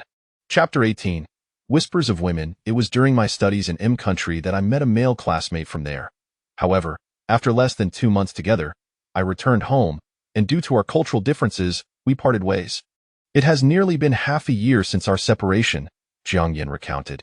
Did you too, Rin Yuan inquired. Oh dear, what do you mean? We didn't even hold hands, Jiang Yin replied. By the way, what do you know, you little brat? Zhang Lanfang scolded. Sister Fang, are you truly married? Jiang Yin asked. Well, I have already divorced, Zhang Lanfang answered.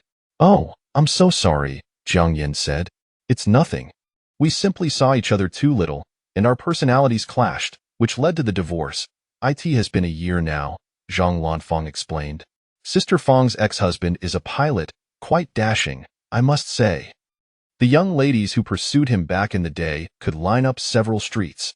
Rin Yuan exclaimed. What do you know, you little child? Besides, haven't you never been in a relationship either? Just now, you mentioned how Xiao Yin was getting flustered, Zhang Lanfang remarked. Jiang Yin blushed deeply once more. That's different. She is a youthful beauty in her prime, Rin Yuan said, cupping her face with both hands and displaying a smug expression. Are you implying that we are old? Zhang Lanfang retorted fiercely. I didn't mean it that way, Rin Yuan stammered. Then let me ask you, have you developed feelings for Wang Yuan? Zhang Lanfang probed. That is ridiculous. How could that be? Rin Yuan denied. Not yet. Just look at the way you gaze at Wang Yuan with those infatuated eyes, yet you refuse to admit it, Zhang Lanfang teased. At this moment, Jiang Yin turned to look at Rin Yuan. How did you two meet? And how did you arrive on this island? Zhang Lanfang continued her questioning. Rin Yuan proceeded to narrate the events that transpired, and when she reached the part where they encountered a shark while swimming, both women turned pale.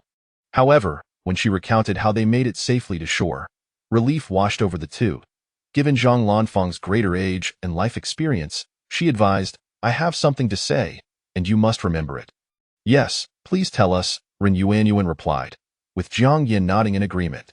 Zhang Lanfang lowered her voice, saying, Wang Yuan is the only man among us, and he is the one who constructed this shelter. It is evident that we have not contributed much, and he has allowed us to stay here while he sleeps outside, which speaks volumes about his character.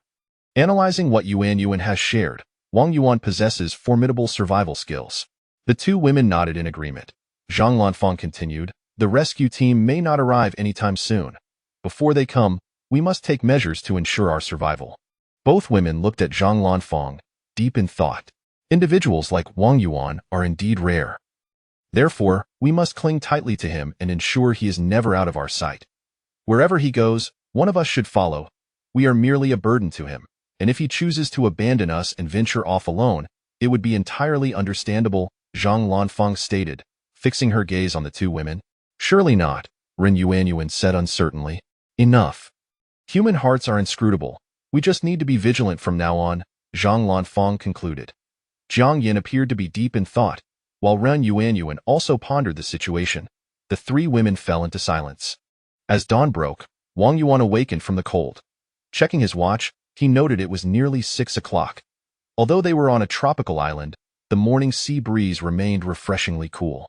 The campfire had died down, and Wang Yuan stretched leisurely before making his way into the jungle. After addressing a personal matter behind a thicket, he returned with caution, retrieving his suitcase from the shelter. Noticing the three women were sound asleep, he stepped outside to open his suitcase and took his toiletries to the seaside to freshen up. Chapter 19. Choosing a leader. Having completed his morning routine, Wang Yuan returned to stow his toiletries back into the suitcase. Noticing that the three girls were still asleep, he settled down beside the extinguished fire, lost in contemplation. The arrival of the rescue team remained uncertain, and to survive, a multitude of issues needed addressing. While the matters of shelter and clothing were only barely resolved, the pressing concerns of sustenance and hydration loomed large. Although there were a dozen coconuts, their supply would not last long, and overindulgence in coconuts could lead to stomach troubles. Falling ill on the island could be fatal. Fortunately, the suitcase contained some medications for emergencies. Resolute, he decided to venture into the depths of the jungle, for it was teeming with vegetation and potential opportunities. With this thought in mind, Wang Yuan rose to his feet and began to scour the rocky shoreline for marine debris. Plastic bottles, torn fishing nets, bamboo poles, rotting wood, aluminum cans, and powdered milk tins, collecting anything he deemed useful. Before long, the three girls awakened and emerged to find Wang Yuan engrossed in his scavenging, having amassed quite a collection. Jiang Yin curled her lip in disdain. Yuan go. Did you used to collect junk or something? Ha ha ha, Ren Yuanyuan chimed in. These items will surely prove advantageous, Wang Yuan replied. Setting down a bamboo pole, he began sorting through his haul, categorizing the items before saying, you all should freshen up. Afterward, we can have something to eat. All right, Ren Yuanyuan responded. The three girls ventured into the thicket to attend to their personal needs, then returned with their toiletries to wash by the sea. Wang Yuan organized the items neatly and then took a bamboo pole, fashioning several slender strips with his knife. He dismantled a torn fishing net and used the fine strings to repair one of the nets. Once the girls had finished washing, they gathered around to observe Wang Yuan at work. What are you doing? Ren Yuanyuan inquired. Constructing a fish trap, he replied. A fish trap? The girls looked bewildered. Yes, you will see shortly.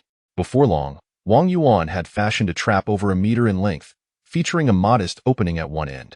He then took a plastic bottle, cutting off its base and mouth, making several vertical slits at the opening, which he secured to the trap's entrance. He tied a 10-meter-long rope to one end of the fish trap.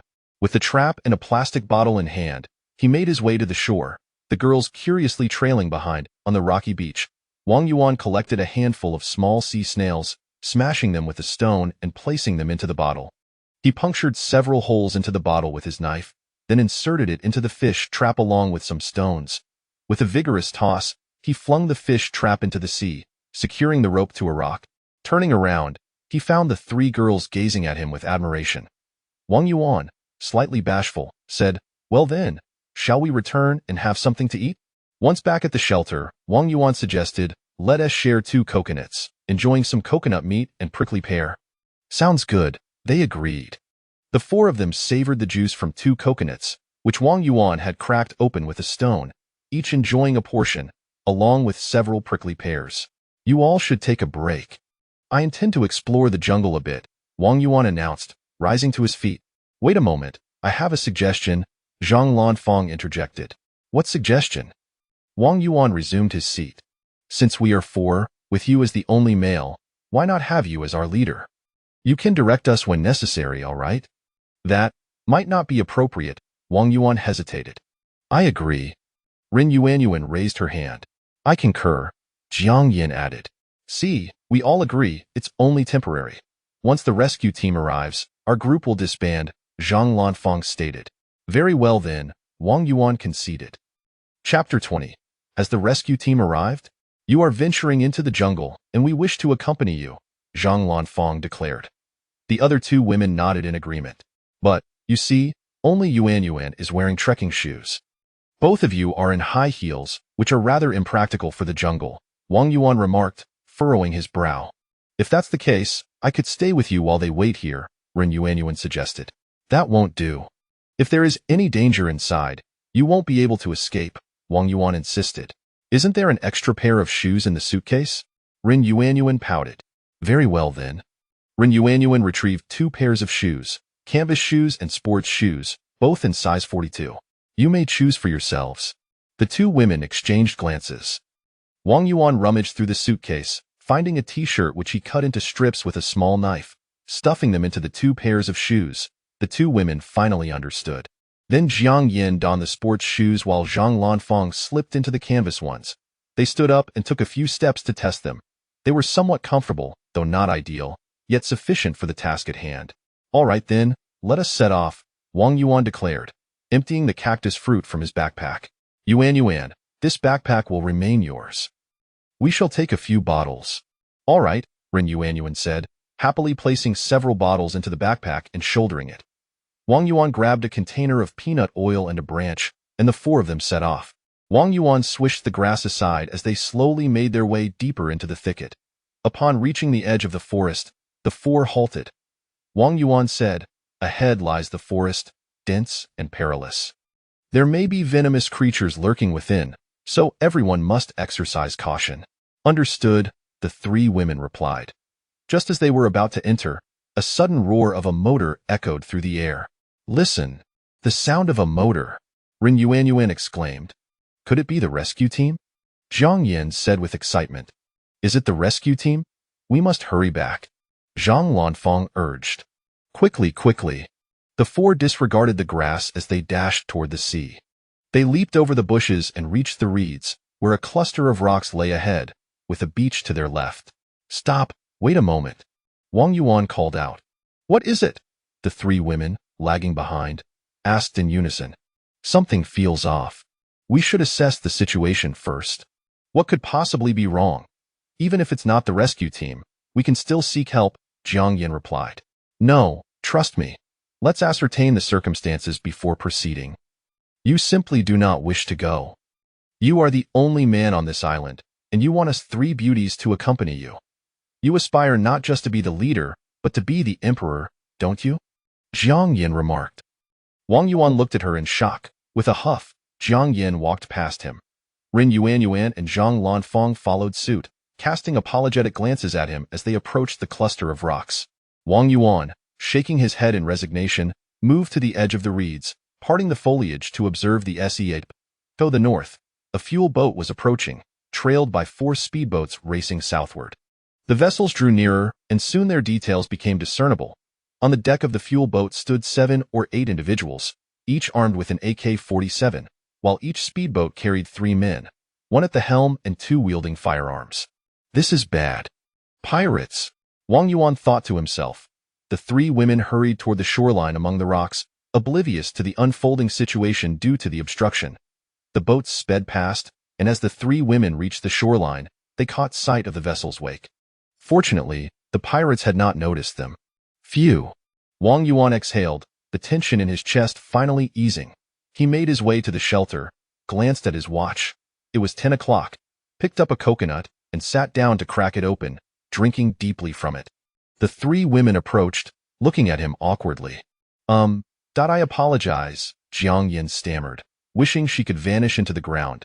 Chapter 21. The Harvest from the Fish Trap. Captain, I am truly sorry, Zhang Lanfang said, her cheeks flushed. Captain, please forgive us, Rin Yuan added. I genuinely do not wish to be the captain, Wang Yuan remarked. Jiang Yin, feeling embarrassed, lowered her head, rendered speechless. I am at a loss for words, but we feel immense guilt. From now on, I shall recognize you as my sole captain. I will heed your every command and follow your guidance. Please forgive us. Suddenly, a cacophony of gunfire erupted from the south, accompanied by several explosions. Da-da-da, boom, da-da-da. Wang Yuan calmly sipped his coconut juice, while the 3 women were left pale with fright. Following a thunderous boom, the gunfire ceased. After a brief moment, Wang Yuan urged, Quick, hide. The 3 women gazed at him in confusion. Move swiftly, Wang Yuan commanded, before retreating behind a rock. The women hastily sought shelter as well. Do not peek out, Wang Yuan shouted. At that moment, the sound of an engine approached from the south, drawing nearer by the second. Wang Yuan peered through the crevice of the stones, and as the figures came into clearer view, he discerned a dozen or so individuals on the deck of the oil boat. Most were black, with 3 or 4 white individuals among them.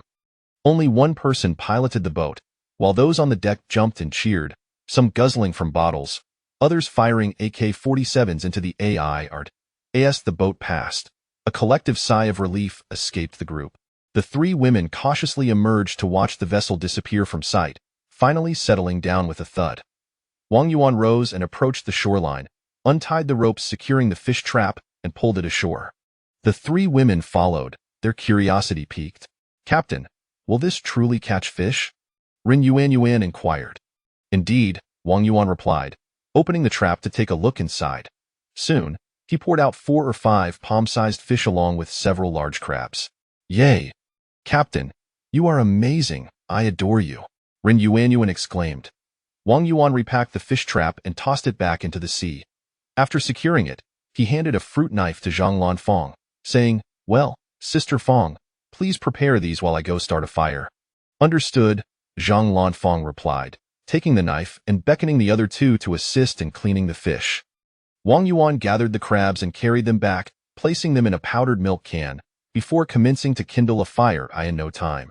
The fire was ablaze, and the 3 women returned with the cleaned fish. The 4 of them skewered the fish and crabs on bamboo sticks and began to roast them. Once the fish and crabs were cooked, they shared the feast. Wang Yuan then opened 2 coconuts for the 3 women, smashing the empty ones to extract the flesh, which they enjoyed. Well then, I shall take a stroll in the jungle. You all can rest, Wang Yuan suggested. Let us accompany you, Ren Yuanyuan replied. The three women looked at Wang Yuan with hopeful eyes, while Jiang Yin remained silent, burdened with guilt. No need. Sister Fong will accompany me, Wang Yuan said. You three can attend to other matters here. Wang Yuan picked up several stones and constructed a small stove over the fire, then took the powdered milk can to the shore to fill it with seawater, placing it on the stove to heat. Please fill some bottles with seawater. When the water in the can begins to boil and diminishes, just add more. What is this for? Ren Yuanyuan asked curiously. Nothing much, just to keep you occupied with something, Wang Yuan replied. Oh, do not forget to add water and firewood, Wang Yuan said, glancing at the time. It was 12:30. Sister Fong, let us set off. Chapter 22. Fragments of the aircraft. Wang Yuan and Zhang Lanfang ventured into the jungle, with Wang Yuan carrying a backpack and wielding a branch, while Zhang Lanfang held a canister of peanut oil. After a short while, they reached the edge of the woods, and Wang Yuan remarked, "We are uncertain of the situation inside. It's getting late. Let us return another day. For now, we shall search the periphery." "All right," replied Zhang Lanfang. The two of them surveyed their surroundings along the outer edge of the forest, gradually conducting their search. "Look, there are wild vegetables here." Suddenly, Wang Yuan pointed to the ground. "Oh, what kind of vegetable is this?" inquired Zhang Lanfang. "This is shepherd's purse." "Haven't you seen it before?" "I have only eaten shepherd's purse dumplings, but I have never seen what it looks like." "There are plenty nearby. Let us dig some up." Wang Yuan picked up a stick and began to excavate. Zhang Lanfang followed suit, and together they filled half a backpack with the greens. "That should suffice. Let us continue onward," Wang Yuan said as he slung his backpack over his shoulder. After walking for a while, Wang Yuan called out, "Sister Fong, please wait for me." He set down his backpack and branch, swiftly climbed a tree, and broke off several branches. Using his small knife, he began to carve them, though the knife was rather diminutive, making the task somewhat laborious. After a while, he successfully fashioned a forked branch, with the prongs sharpened at the front and the length of the branch measuring approximately 1.5 meters, the thickness akin to that of an egg. Wang Yuan swung it a few times, finding it quite adept, and glanced at the time. It was 5 o'clock. "It is getting late. We should head back," he declared. "We can organize the remaining branches when we return." "All right," Zhang Lanfang agreed. They tidied up and made their way toward the beach. On their return, Zhang Lanfang carried the backpack, the oil canister, and a branch, tapping the underbrush as they walked. Wang Yuan, on the other hand, held the sharpened forked branch, balancing several broken branches on his shoulder. "Wait a moment, look over there." Wang Yuan suddenly pointed to a glimmer on the right. Zhang Lanfang noticed it too and suggested, "Shall we go take a look?" "Yes," they replied cautiously as they approached, discovering a piece of metal sheet embedded in the ground, partially concealed by grass, revealing only a glimpse of its reflection, an occurrence of sheer fortune. Wang Yuan pried the metal sheet from the earth and observed that it measured approximately 1 square meter, with jagged edges and an irregular square shape. The tear appeared fresh, indicating it had only recently been placed there. "Sister Fong, take a look. Is this not a piece of metal from our aircraft?" Wang Yuan inquired. Zhang Lanfang examined it closely and responded, "Though I am not an expert, I can ascertain that it indeed belongs to our aircraft." "Oh, what leads you to that conclusion?" Wang Yuan asked. "The break in this metal sheet is new, suggesting it fell just in the past few days. The various metallic components of the aircraft differ in color, pattern, and thickness. Based on my familiarity and observations, I can confirm that this is a piece from the ceiling of the economy class," Zhang Lanfang explained. "Very well, let us take it back," Wang Yuan nodded, having already formed his own assessment. Wang Yuan grasped the metal sheet and hoisted it up while using his other hand to hold the forked branch and additional twigs. Zhang Lanfang forged ahead, clearing the path with her branch as they walked. Captain, regarding this morning's incident, please do not take it to heart. After all, we are all survivors, and it is not easy for anyone. Everyone wishes to return home quickly, and such events are understandable. On their behalf, I apologize and hope you can forgive us," Zhang Lanfang said, acknowledging her greater age and social experience. Sister Fong, as a flight attendant, you are somewhat part of the system, right? We are, after all, in a survival situation on this deserted island. Having interacted over this period, I have come to trust you." There are certain matters I can confide in you, but I must insist that you keep it confidential. If this information were to be leaked, I cannot guarantee the consequences, as it is currently just the 5 of us, Wang Yuan stated earnestly. Chapter 23. Analyzing the situation. Zhang Lanfeng comprehended the gravity of the situation.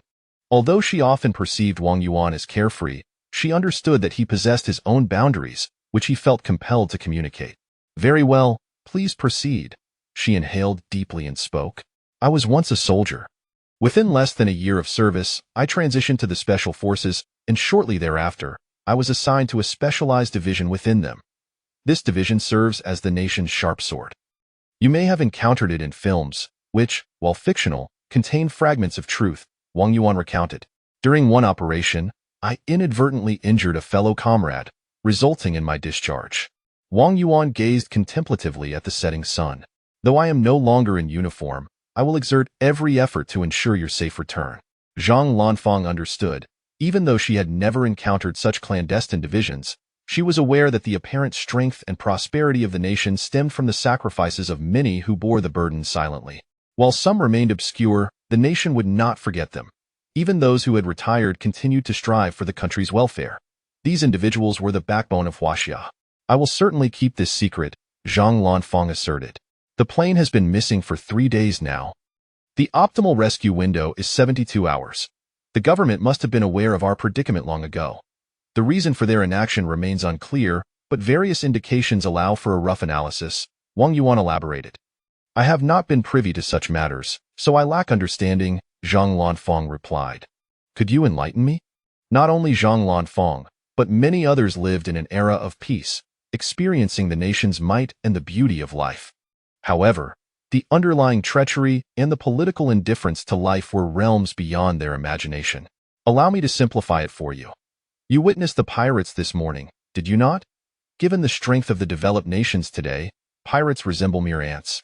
Yet, why do they continue to operate so brazenly at sea? It is because certain nations support them from the shadows, Wang Yuan explained. The Africa we are headed to is currently engulfed in turmoil in several countries. Why does war still rage in this day and age? The shadows of those nations undoubtedly lurk behind it, Wang Yuan continued. Thus, this area is likely besieged by various forces, and I suspect that our plane's mishap may also be the result of their machinations. Is this truly the case? Zhang Lanfeng asked incredulously. This is merely my conjecture. By estimating our flight time, we can approximate our location. The terrain here is treacherous, with multiple pirate factions nearby and several nations embroiled in conflict. Each faction is remotely controlled by various countries, so our survival hinges upon finding a way to navigate through these perilous gaps, Wang Yuan articulated. Yes, Captain, we are entirely at your mercy, Zhang Lanfeng acknowledged. I am no deity, thus we can only rely on ourselves for salvation. You must also encourage them to learn self-rescue, Wang Yuan advised. Understood.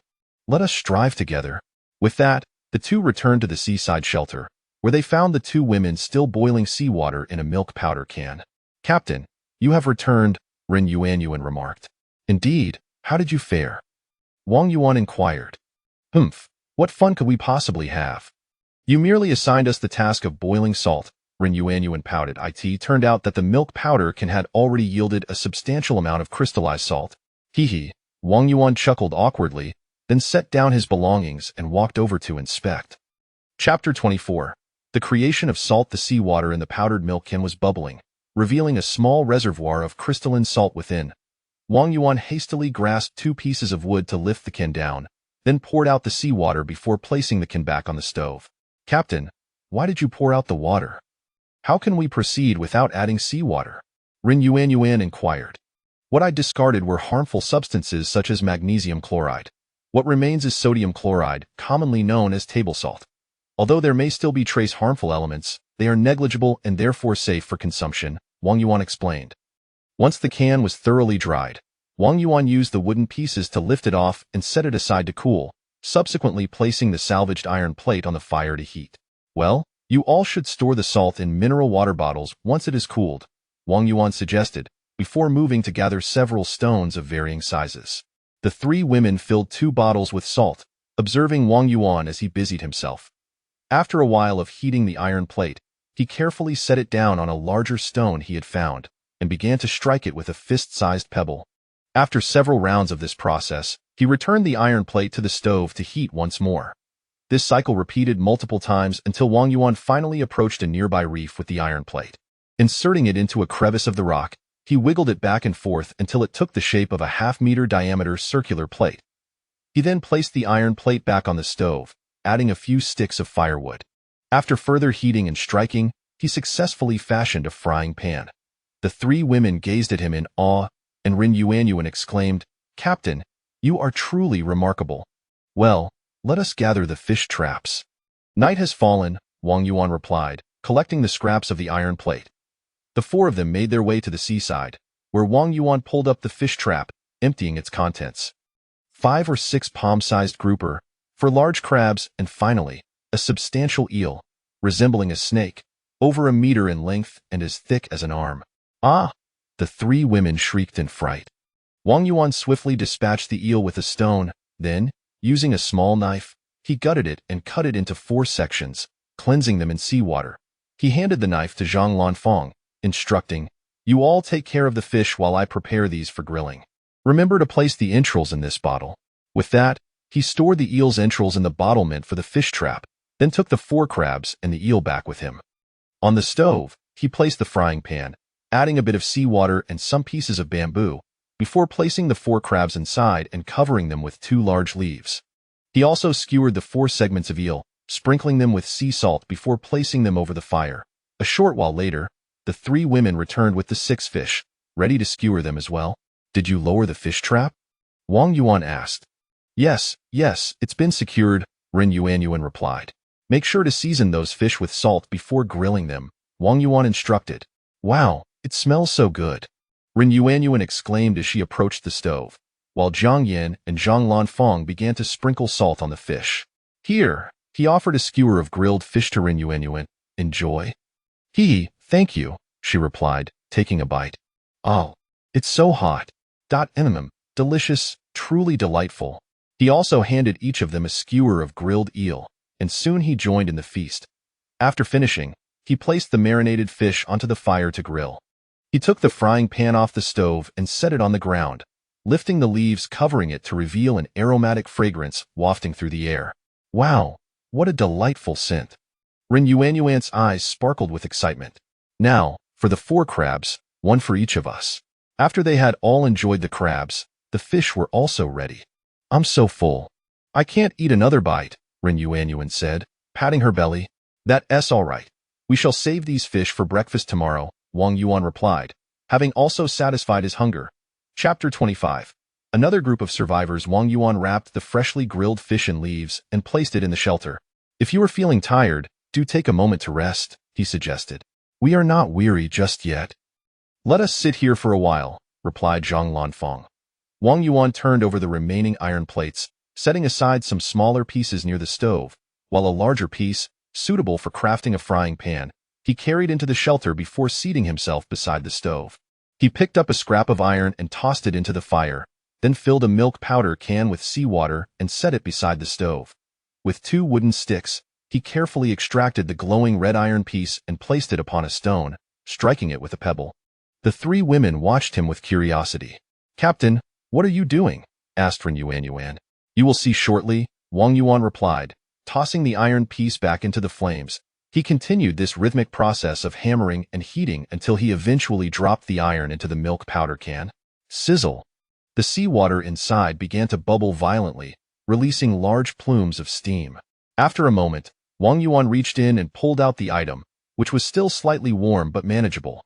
Before them lay a dagger, over a foot in length, its blade dark and gleaming. Next, he whittled 2 bamboo strips, binding them to the hilt with string. He then found a stone, poured seawater onto it, and began to sharpen the dagger upon its surface. Soon, the 2-edged blade gleamed with a cold light. Fully prepared, he tested its sharpness on a piece of wood, slicing effortlessly. He then took 2 more bamboo strips, fashioned them into a sheath, and secured the dagger within. The 3 women gazed at him with admiration. He added a few logs to the fire and tossed in some small iron scraps to burn, and then, seizing the branches he had collected earlier in the afternoon, he drew the dagger and began shaping them. The blade proved to be remarkably sharp, allowing him to work with ease in no time. He fashioned 3 sturdy forks from the branches. Using a stick, he extracted the heated iron pieces, hammering each one before placing it into the milk powder can. Within a short while, he had crafted 8 pieces. He then carefully sharpened the iron to fit the prongs of the forks, securing them with string. Thus, 3 fish forks were complete. Now, these 4 forks are for each of us, and we must carry them wherever we go. The island may harbor wild beasts, and you have encountered venomous snakes before. Having these can serve as protection, Wang Yuan advised, turning to see the 3 women gazing at him with starry eyes. He scratched his head sheepishly. "Thank you, Captain," the 3 replied, coming back to their senses. "Well then, let us rest," Wang Yuan said, glancing at his watch. It was nearly midnight. "Shall we take a moment?" Ren Yuanyuan suggested as she stood up. "Certainly," replied Wang Yuan. "Wait a moment," he added. "Take your forks with you." "Oh, all right." The 3 women each took a fork and walked towards the distant rocks. Wang Yuan strolled to the shore to relieve himself, then returned to spread a foam board beside the stove and sat down. After a while, the 3 women returned, with Ren Yuanyuan saying, "Captain, we are going inside to rest." "All right," Wang Yuan nodded in agreement. The 3 women placed their forks outside the shelter and were about to enter when suddenly, voices echoed from afar.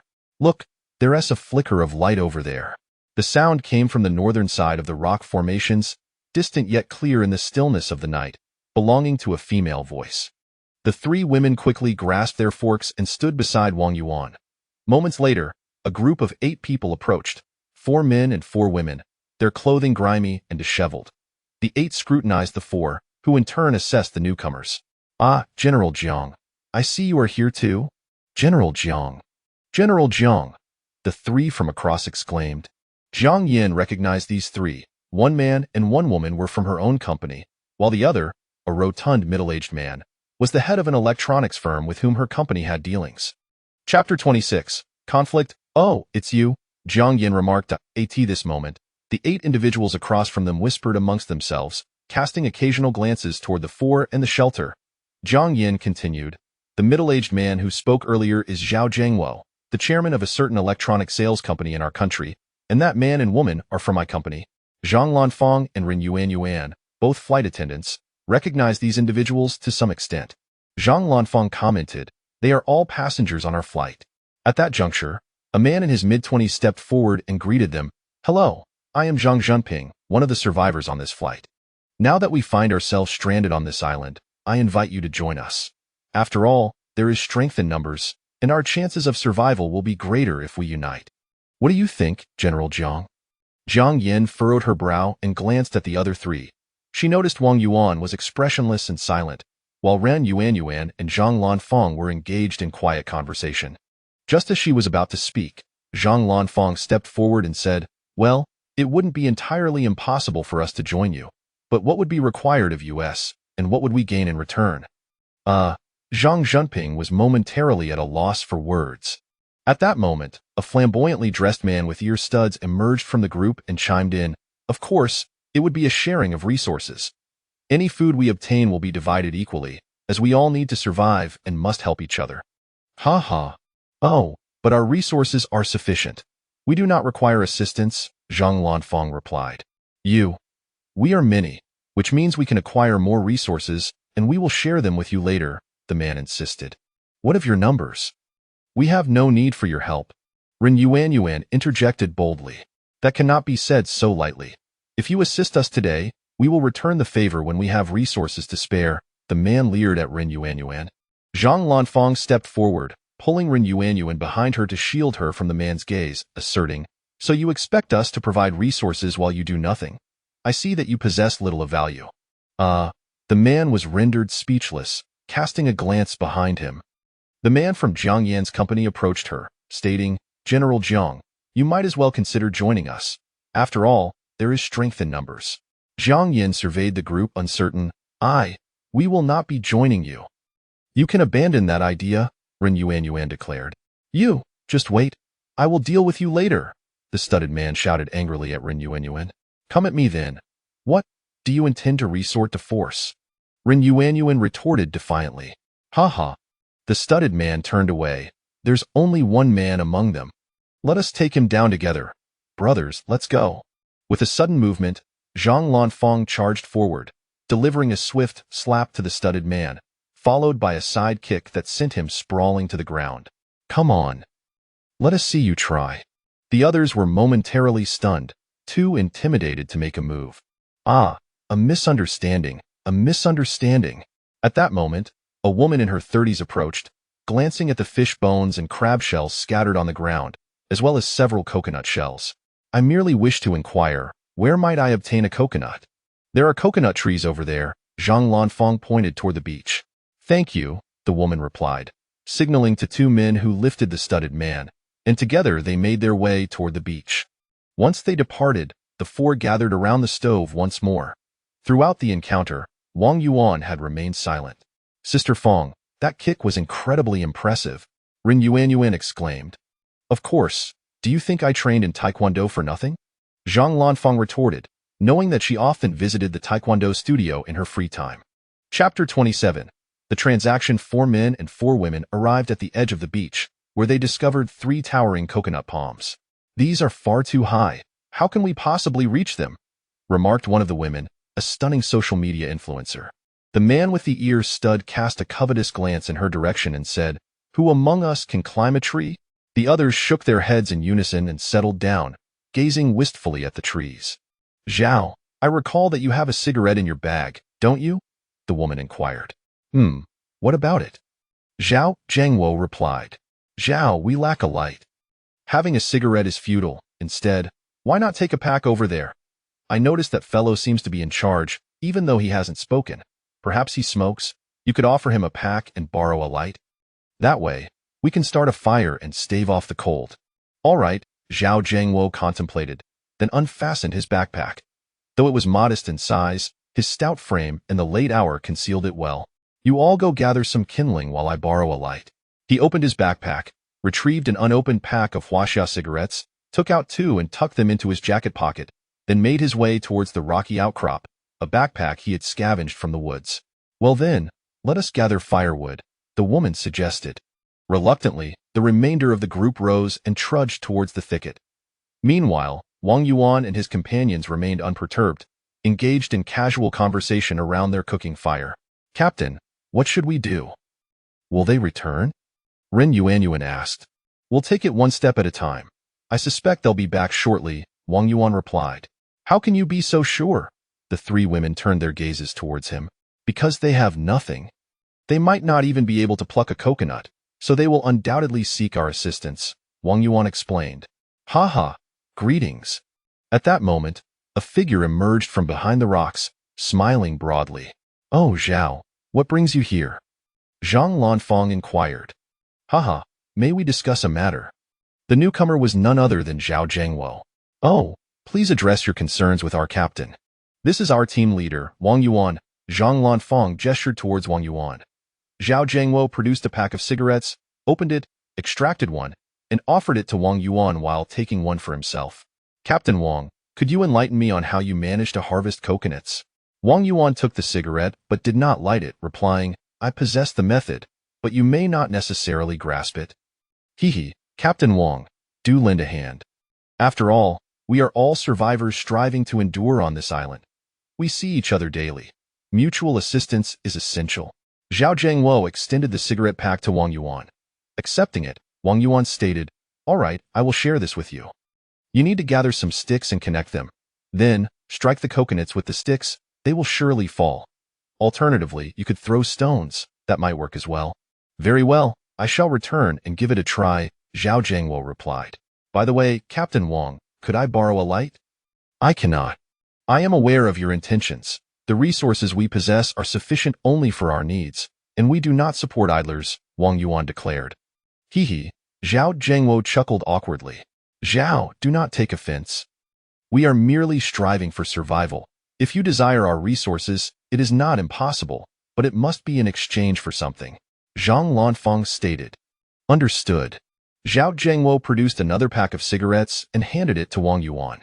Receiving it, Wang Yuan picked up a burning log from the fire, ignited his cigarette, took a deep drag, and then passed the log to Zhao Zhengwo. After several days without a smoke, The first puff left him slightly dizzy.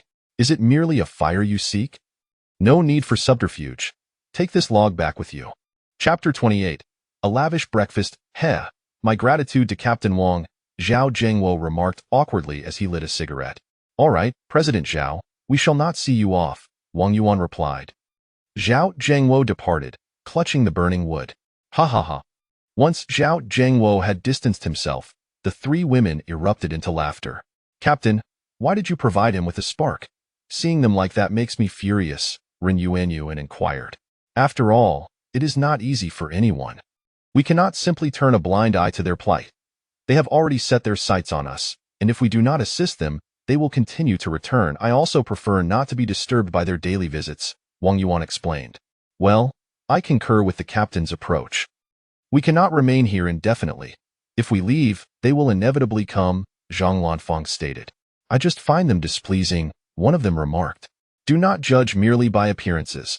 One must look beyond the surface to grasp the essence, another advised. Oh, I understand now. All right, let us all take a rest, Wang Yuan declared. Very well. The three women retreated into the shelter.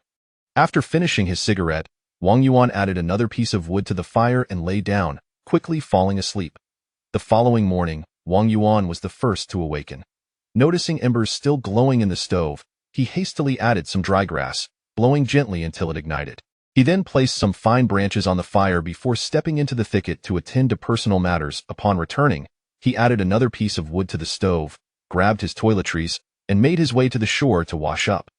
Having completed his morning routine, he returned to his backpack, emptied the wild vegetables he had gathered the previous day, wrapped them in banana leaves, and took them to the sea for cleaning.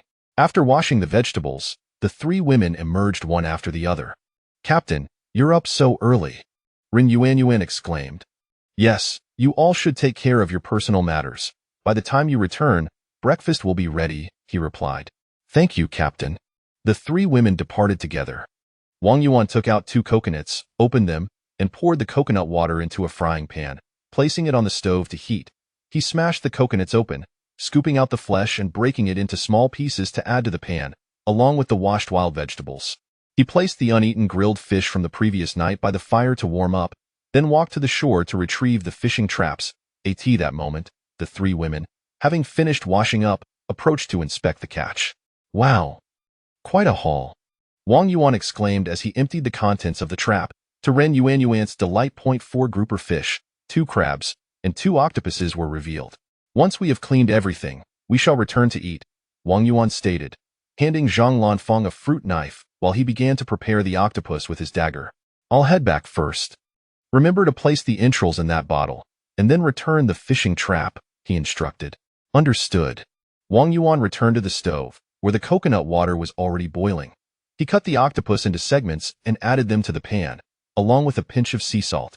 He rummaged through the refuse to find 4 aluminum cans, removing the tops to fashion them into cups, which he then cleaned with seawater before setting the frying pan on a rock. The three women returned with the seafood, placing the fish on banana leaves and the crabs in a powdered milk can, gathering around eagerly. Wow, it smells amazing, Ren Yuanyuan exclaimed, nearly drooling. The 4 of them worked together to pour the soup from the frying pan into the aluminum cups, dividing the vegetables and octopus among themselves, with plenty still remaining in the pot. Just as Ren Yuanyuan reached for more, Wang Yuan gently slapped her hand. Be careful, it's hot. Oh. Ren Yuanyuan wore an expression of exasperation. Learn from this, Wang Yuan said, breaking off a piece of foam board to place the cups upon. He picked up a pair of chopsticks fashioned from bamboo and began to eat from the foam board. The 3 women followed suit, and it was not until they had consumed all the soup that Ren Yuanyuan rubbed her belly and exclaimed, that was delicious. I finished the soup and feel so full. Captain, what shall we do today? Chapter 29. Into the jungle. Today, Sister Fong and I shall venture into the jungle to see if we can procure fresh water and sustenance. You 2 will prepare the fish by drying it for storage. If we have not returned by noon, you should roast the crabs for your meal. Additionally, check the fish trap. If any fish are caught, dry them as well, and anything else you find, simply roast for consumption. We will return by evening at the latest, Wang Yuan instructed. Very well, Ren Yuanyuan replied. Sister Fong, let us gather our things and set off, Wang Yuan said. handing a fruit knife to Ren Yuanyuan. All right, Zhang Lanfang responded, packing several bottles of mineral water into her backpack and taking up the fishing spear. Wang Yuan also took a spear, hoisting a canister of peanut oil, and secured a dagger to his waist. As the two made their way towards the jungle, upon reaching the edge of the thatch, they gazed towards the southern beach, where they observed 4 men and 4 women gathered beneath the coconut trees, roasting something over a fire. They exchanged amused glances and continued on, deliberately choosing different paths each time to broaden their search area. With the fishing spears in hand, they gently probed the underbrush as they progressed cautiously. Ah, a snake! Zhang Lanfang suddenly exclaimed. Do not move, Wang Yuan cautioned, having already spotted a black and white snake coiled before them, its triangular head poised and flicking its tongue in their direction. This is a silver-ringed snake. A single bite is certain death. We must exercise utmost caution. As the serpent prepared to strike, Wang Yuan swiftly swung his spear, timing his move perfectly. Crack! The snake was struck to the ground, and seizing the moment while it was still disoriented, Wang Yuan lunged forward and thrust the spear into its midsection, pinning it down as its body writhed around the shaft. Drawing his dagger with agility, he plunged it towards the snake's head. Thud! The snake's head was impaled, anchoring it to the earth. Wang Yuan released his grip and stepped back, noticing Zhang Lanfang still in a daze, staring at the convulsing creature. Sister Fang, it is safe now. Oh! Zhang Lanfang snapped back to reality. After a brief while, the snake lay still. Wang Yuan approached, lifting the dagger to prod at the snake, then using the spear to hoist it up for inspection. It is not as plump as the one we encountered the other day. Heh, are you still contemplating eating the snake? Zhang Lanfang remarked, still shaken. Whoosh! A sudden gust of wind swept past. Ah! Zhang Lanfang shrieked, pointing skyward. Wang Yuan felt a lightness in his hand and looked up to see an eagle soaring away with the snake in its talons. Come down. I assure you, I shall not slay you. What prowess do you possess whilst flying up there? How impressive it is to soar through the skies. Wang Yuan vented his frustration, brandishing the spear and shouting into the air. Pft, ha ha ha. Zhang Lanfang found his antics amusing. Let us proceed, Wang Yuan said with a hint of irritation. The two reached the edge of the forest and chose a path that was opposite to their previous one. They had not ventured far when they stumbled upon an orange tree, laden with fruit. Some were still green while others had ripened to a vibrant orange hue. Sweet and tangy, quite delectable, the two exclaimed as they hurried over. Zhang Lanfang plucked one, peeled it, and began to savor it. Let us gather the ripe ones, Wang Yuan suggested after tasting one. Agreed, Zhang Lanfang responded, removing her backpack to collect the fruit. Wang Yuan climbed higher into the tree to reach the larger oranges, which were the size of eggs. Together, they harvested over 20, placing them into the backpack, leaving behind the unripe, green ones. Captain, why not gather them all? Those that remain will ripen in a few days, Zhang Lanfang queried. Well, do you recall the coconut tree? What we leave behind symbolizes hope, both for us and for those who come after, Wang Yuan explained. Seeing the confusion in Zhang Lanfang's expression, he continued, we are not native to this place. This island possesses its own ecological balance. By our mere presence, we disrupt this equilibrium, and we must approach nature with profound reverence. Chapter 30. The discovery of bamboo. Oh, I think I understand a bit now, Zhang Lanfang remarked. All right then, let us continue our quest to see if we can find something to eat and satisfy our hunger. Wang Yuan glanced at his watch. It was already noon. Look, bamboo. Not far ahead, they spotted 2 clusters of bamboo, comprising around 20 or 30 stalks. Let us take a few with us when we head back, Wang Yuan suggested. The two continued their journey, and Zhang Lanfang proposed, shall we search the woods for a while? Very well, but we mustn't venture too deep. The forest here is dense, and we are unaware of what lies within. There are certainly venomous insects and wild beasts, Wang Yuan cautioned. Thus, they cautiously entered the woods, and after a short distance, they stumbled upon a papaya tree adorned with about 10 fruits, 5 of which were a golden yellow and fully ripe, 2 were semi-ripe, and the remaining 3 or 4 were decidedly unripe. Sister Fang, let us take a break here and enjoy some papaya to fill our stomachs, Wang Yuan suggested. Sounds good, she replied. The two settled beneath the tree, set down their gear, and began to pluck the ripe and semi-ripe papayas, leaving behind the 4 unripe ones. Wang Yuan chose the largest one, using his knife to cut it in half, and they both started to eat. This papaya is wonderfully sweet, exclaimed Zhang Lanfang, her face glistening with juice. Indeed, it's delicious, Wang Yuan agreed. Once we finish, let us take a circuitous route back. By the time we return, it will likely be dusk. All right, she concurred. Having satisfied their hunger, they packed the remaining papayas into their backpacks, which were now quite full. I'll carry the backpack. It's rather heavy, Wang Yuan said, estimating its weight to be around 20 to 30 pounds. Fine by me, Zhang Lanfang replied. Wang Yuan took the backpack and wielded a spear to forge a path ahead, while Zhang Lanfang followed closely behind, holding the oil can and also gripping a spear. They altered their direction, making their way outwards. After walking for a while, they came across a wild prickly ash tree, and each of them gathered a handful of the berries to stow in their pockets. They soon returned to the bamboo they had discovered earlier, where Wang Yuan used his knife to make several cuts at the base of the bamboo before snapping 2 stalks off, neglecting to prune the branches, and hoisting them onto their shoulders for the journey back. They had not retraced their exact steps, instead taking a different route, during which they spotted a few wild rabbits. However, given their equipment, capturing them was out of the question, so they decided to abandon the pursuit. As they approached a thicket, they realized they were not far from the sea when Wang Yuan suddenly spotted 2 plants. He hurried over to examine the leaves closely. What kind of plant is this? Zhang Lanfang inquired. Wang Yuan plucked a leaf, rubbed it between his fingers, and inhaled its scent. This is wild ginger. It can be used as a substitute for ginger. You should take a whiff. Many plant leaves bear a resemblance to this one and can be distinguished by this method. It does have a hint of ginger aroma.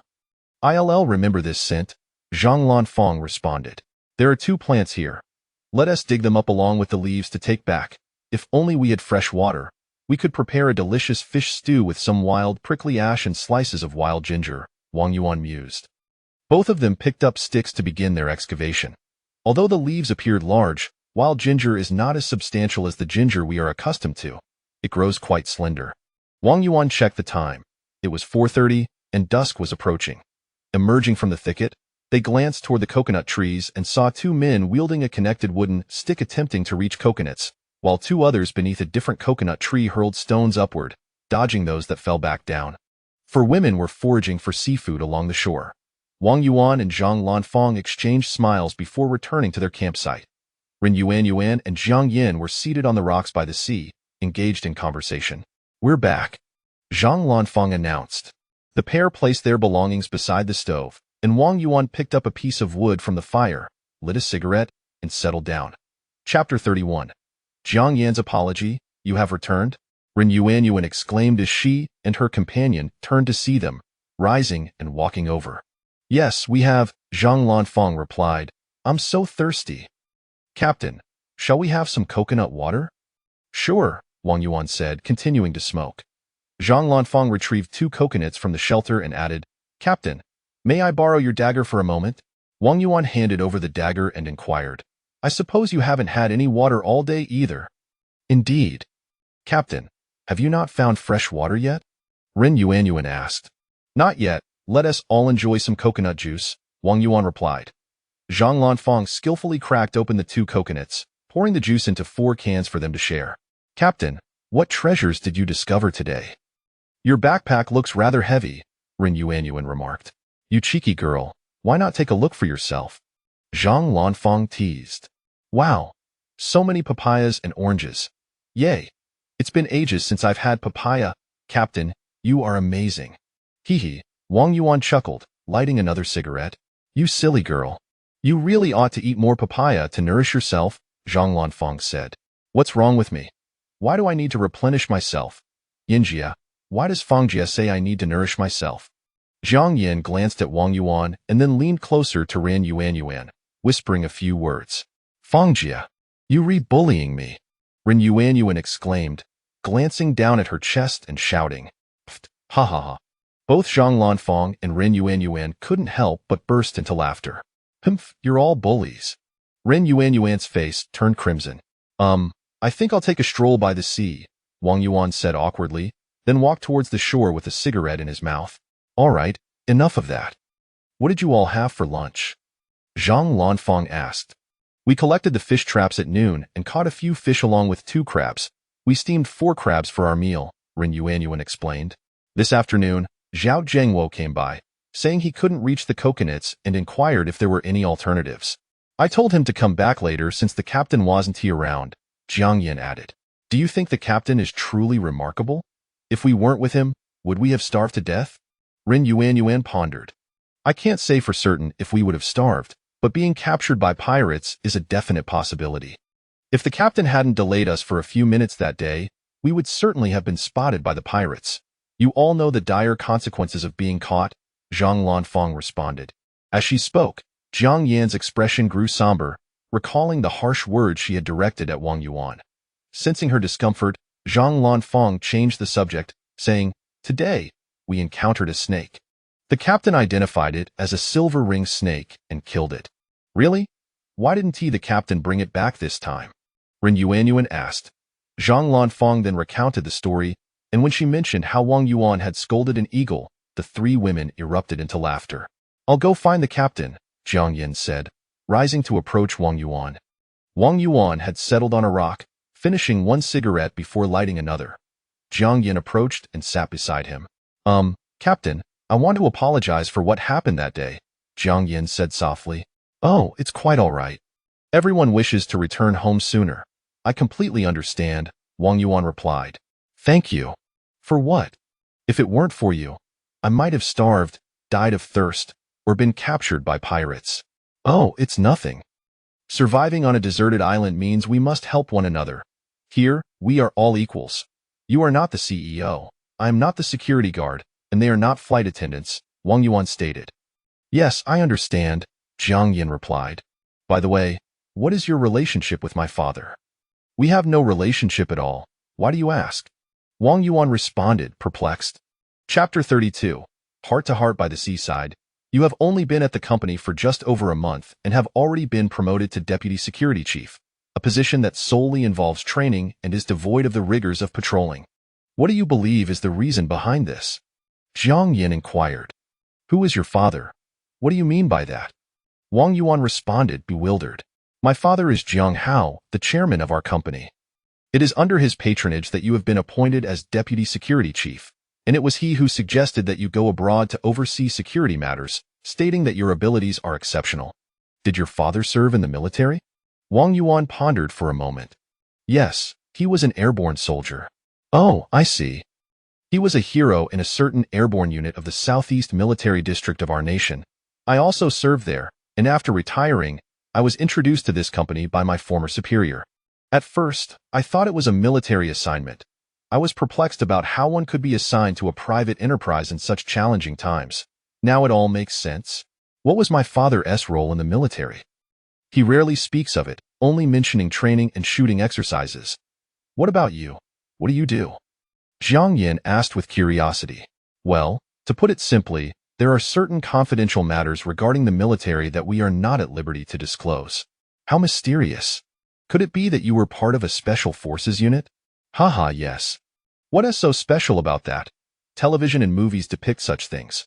Surely, you are not part of some clandestine organization within the special forces. Haha, your imagination is quite vivid. At that moment, Ren Yuanyuan and her companions glanced over in their direction. Ren Yuanyuan asked, Sister Fong, they seem to be enjoying their conversation. Has the captain forgiven Sister Yin? The captain is not such a petty person. I doubt he was ever truly angry, Zhang Lanfang remarked. Oh, do you know the captain so well? Have you developed feelings for him? You mischievous girl, what nonsense are you speaking? Zhang Lanfang retorted, her cheeks flushing. I believe it is you who harbors feelings for the captain. Not at all, Ren Yuanyuan replied, also blushing.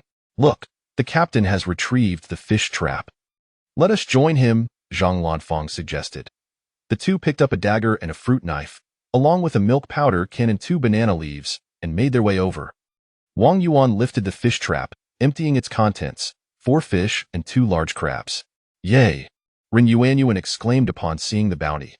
Zhang Lanfang placed the crabs into the can, and the 3 girls began to prepare the fish. Wang Yuan took the milk powder can back, also fetching several mineral water bottles to fill with seawater.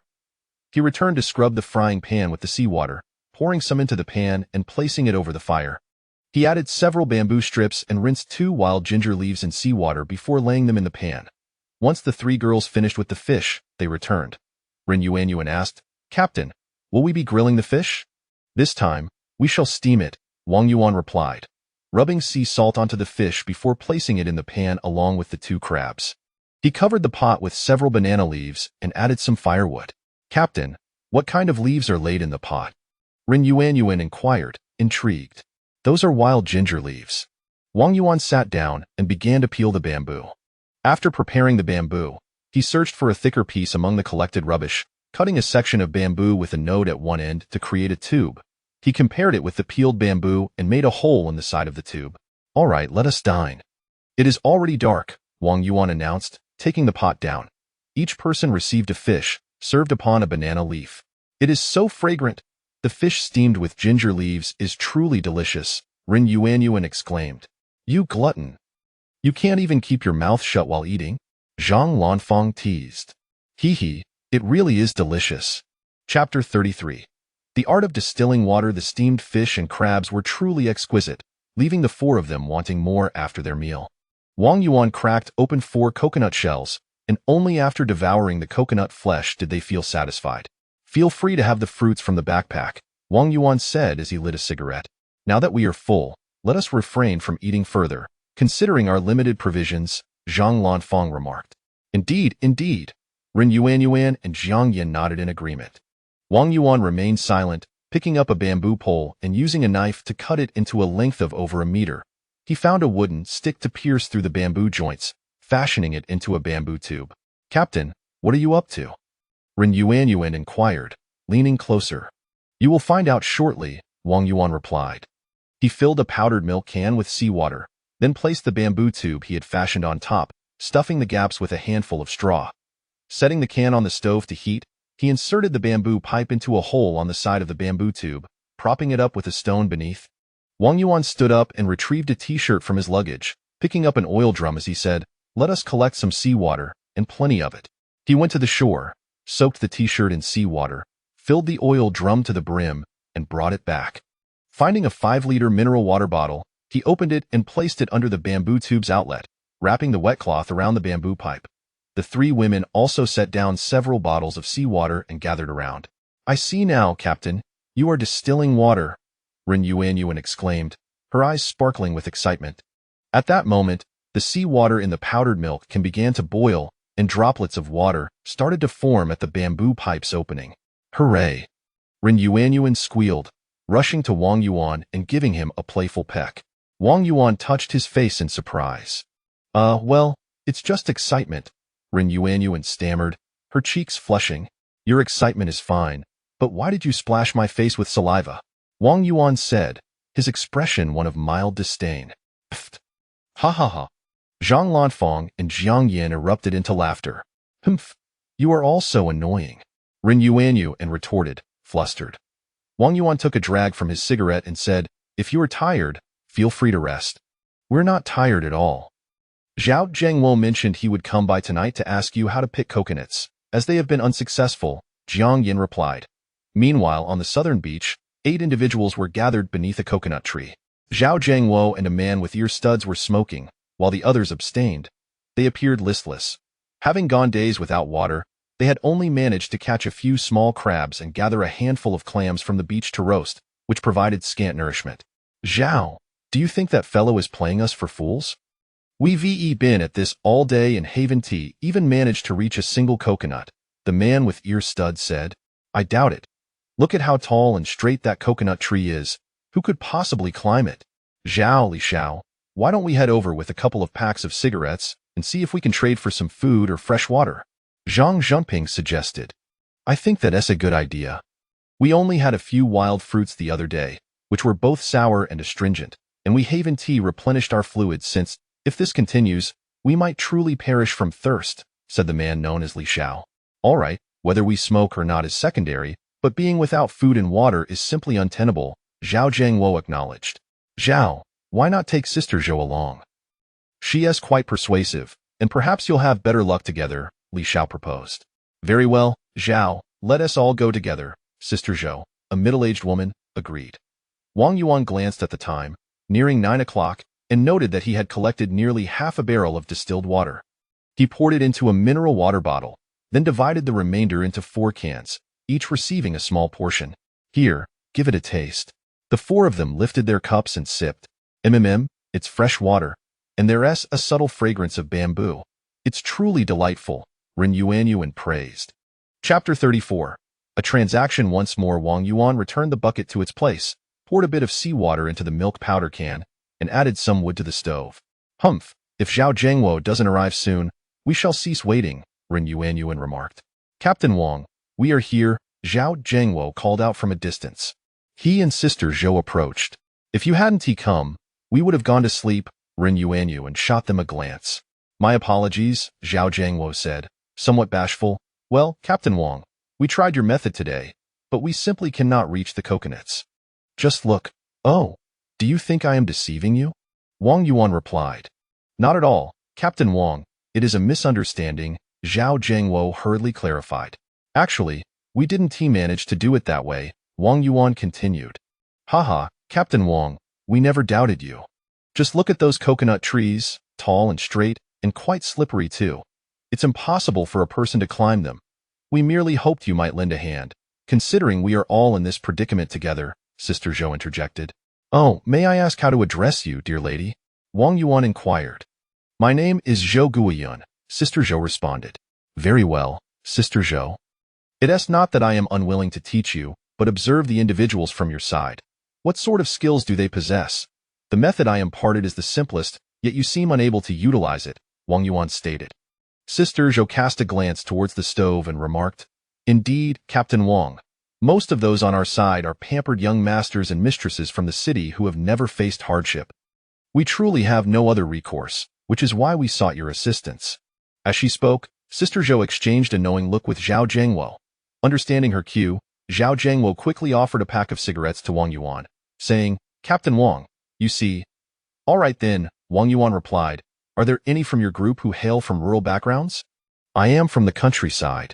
I lived there until a few years ago when I came out to work, Sister Zhou said. That is good to know, Sister Zhou. Have you ever seen anyone repairing electrical lines in the countryside? How do they climb the utility poles? Wang Yuan inquired. Yes, I have seen them. They wear rubber foot grips, Sister Zhou pondered. This is precisely why I did not initially disclose this method to you. Even if I told you, you would struggle to grasp it, Wang Yuan explained. Since Sister Zhou has seen how they climb utility poles, I shall share this knowledge with you in hopes that you will learn. Please, Captain Wang, do tell. The function of the foot grips is simply to increase friction. The method I will teach you is based on this principle, Wang Yuan elaborated slowly. Do you have a belt? You can use a belt. Yes, I have one. Zhao Zhengwo promptly unbuckled his belt and handed it to Wang Yuan. All right, Zhao, Sister Zhou, I will demonstrate. Observe closely. The key principle is to enhance friction. If you require further explanation, I may not be able to articulate it clearly at once. As he spoke, Wang Yuan fastened the belt into a loop, twisted it twice in the middle to form 2 loops resembling the number 8, picked up a piece of wood, stood it upright, and placed his feet into the 2 loops of the belt. In this position, he sat with his feet on either side of the wood, and the belt snugly secured the wood from the inside. Wang Yuan then moved his feet upwards along the wood twice. The onlookers were struck with sudden comprehension. Do you understand? Wang Yuan asked. Yes, I understand. I understand too. Very well, I shall not keep you any longer, Wang Yuan said. Having spoken so much, I find myself a bit parched. He picked up the bottle of distilled water and took a sip, then added, Yuan, could you pass me an orange? Certainly. Ren Yuan opened her backpack and handed Wang Yuan 2 oranges. Chapter 35. It rained. Zhao Zhengwo and Sister Zhou felt their eyelids fluttering and their throats parched. Captain Wang, could you spare us some water? Zhao Zhengwo implored. No, we only have this 1 bottle left, Wang Yuan replied. But, Captain Wang, you see, you have the means to produce fresh water over there, while we haven't had a drop to drink for days. If we don't get some water soon, we truly won't be able to hold on. Please help us out. We can trade with you, Sister Zhou urged.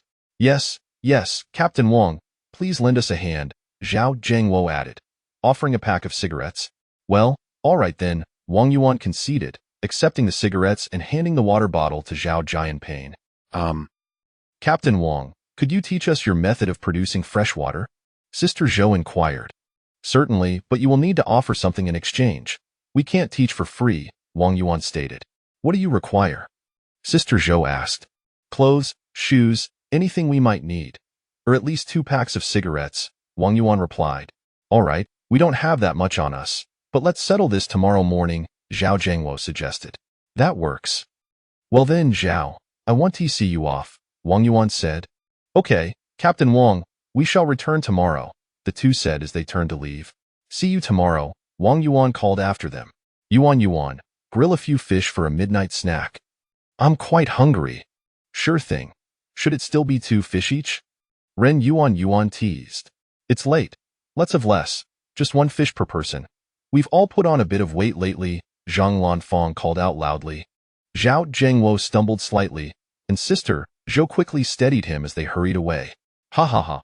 Once they were out of earshot, everyone burst into laughter. You're all so mischievous, Jiang Yin chuckled, clutching her stomach in mirth. All right, everyone, let us rest, Wang Yuan commanded. Crack. A flash illuminated the sky, and as the 3 women entered the shelter, raindrops began to fall. Oh, it's raining, Ren Yuan exclaimed. Quick, everyone, gather your things. Wang Yuan shouted, swiftly pulling the burning firewood from the stove and placing it inside the shelter, while the 3 women hurried out to collect their belongings. They brought in their suitcases, backpacks, and dried fish. Bring those logs and bamboo inside as well. Anything that cannot fit should be placed under the rocks. Everything that can hold water must be brought in, Wang Yuan instructed, gesturing towards several piles of marine debris. The rain intensified, and after the 4 had finished gathering their things, they were all soaked. Wang Yuan said, You all go inside to warm yourselves by the fire and keep an eye on the flames to ensure they don't extinguish.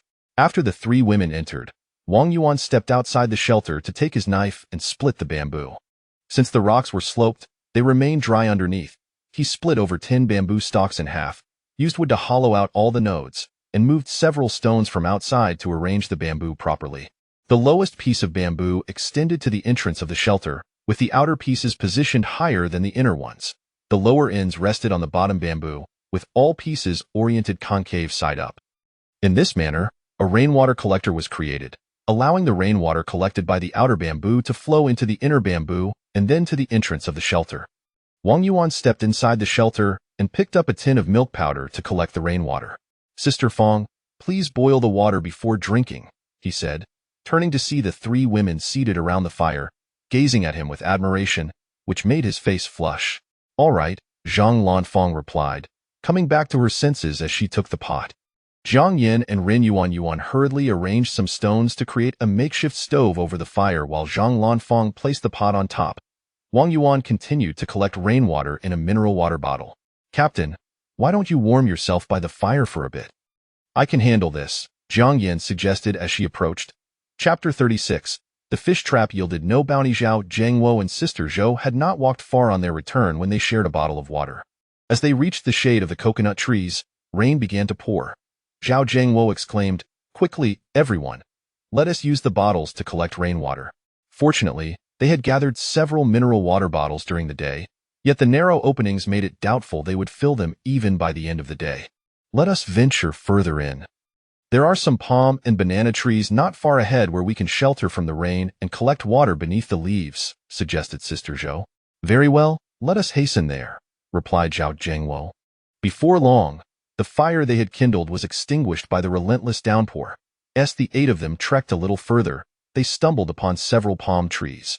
They took refuge beneath the trees as the rain intensified. The palms offered scant protection, and soon everyone was drenched. Zhang Zhenping and Li Xiao each held 2 bottles, collecting rainwater under the leaves, while several of the women simply opened their mouths to drink directly from the foliage. After a while, Li Xiao took a sip from one of the bottles and passed the other to Zhao Zhengwo, asking, What have we exchanged tonight, Director Zhao? Having just consumed half a bottle, Zhao Zhengwo took a sip for appearance's sake and passed it to one of the women, saying, We have devised a new method for harvesting coconuts. Once the rain ceases, we shall proceed to collect them. Director Zhao, have we not exchanged anything else? Inquired Zhang Zhenping. Not at this moment, but they possess a technique for distilling seawater into fresh water. We shall learn it tomorrow. Indeed. Zhang Zhenping handed another bottle to a male colleague, saying, Xiao Sun, you and Director Zhao should go over tomorrow. You are sharp-minded. Take the opportunity to learn. You and that fellow, as well as Zhang Yin, are from the same company. Understood, Xiao Sun replied, taking a sip before passing the bottle to a female colleague, Lily. Here, have some. Thank you, Lily said, finishing it in 2 gulps before using the bottle to collect more rainwater. They took turns drinking the rainwater, which somewhat alleviated their thirst. The following morning, the rain had ceased. The 8 had spent the night awake yet managed to collect 4 full bottles of water. They returned to the beach, where they searched for seafood. With the tide having receded, many marine delicacies lay stranded on the shore. They picked up a few and consumed them raw, driven by hunger. Meanwhile, Wang Yuan and his companions were sound asleep by the fire. Wang Yuan was the first to awaken and noticed a few embers still glowing in the fire pit. He quickly tossed in some dry grass and blew gently, soon producing a thick plume of smoke. Cough, cough. The 3 women were roused by the smoke. Good morning, Captain, they greeted. Yes, please tend to your needs, but do not enter the jungle, Wang Yuan instructed. Why not? Ren Yuanyuan asked. Because it is unwise to enter the woods after rain. Oh, the 3 women acknowledged as they gathered their toiletries and stepped out. Wang Yuan emerged, collecting all the bamboo and setting it aside before directing the fire to the outdoor stove. He placed a frying pan atop it, filled to the brim with rainwater collected from the previous night.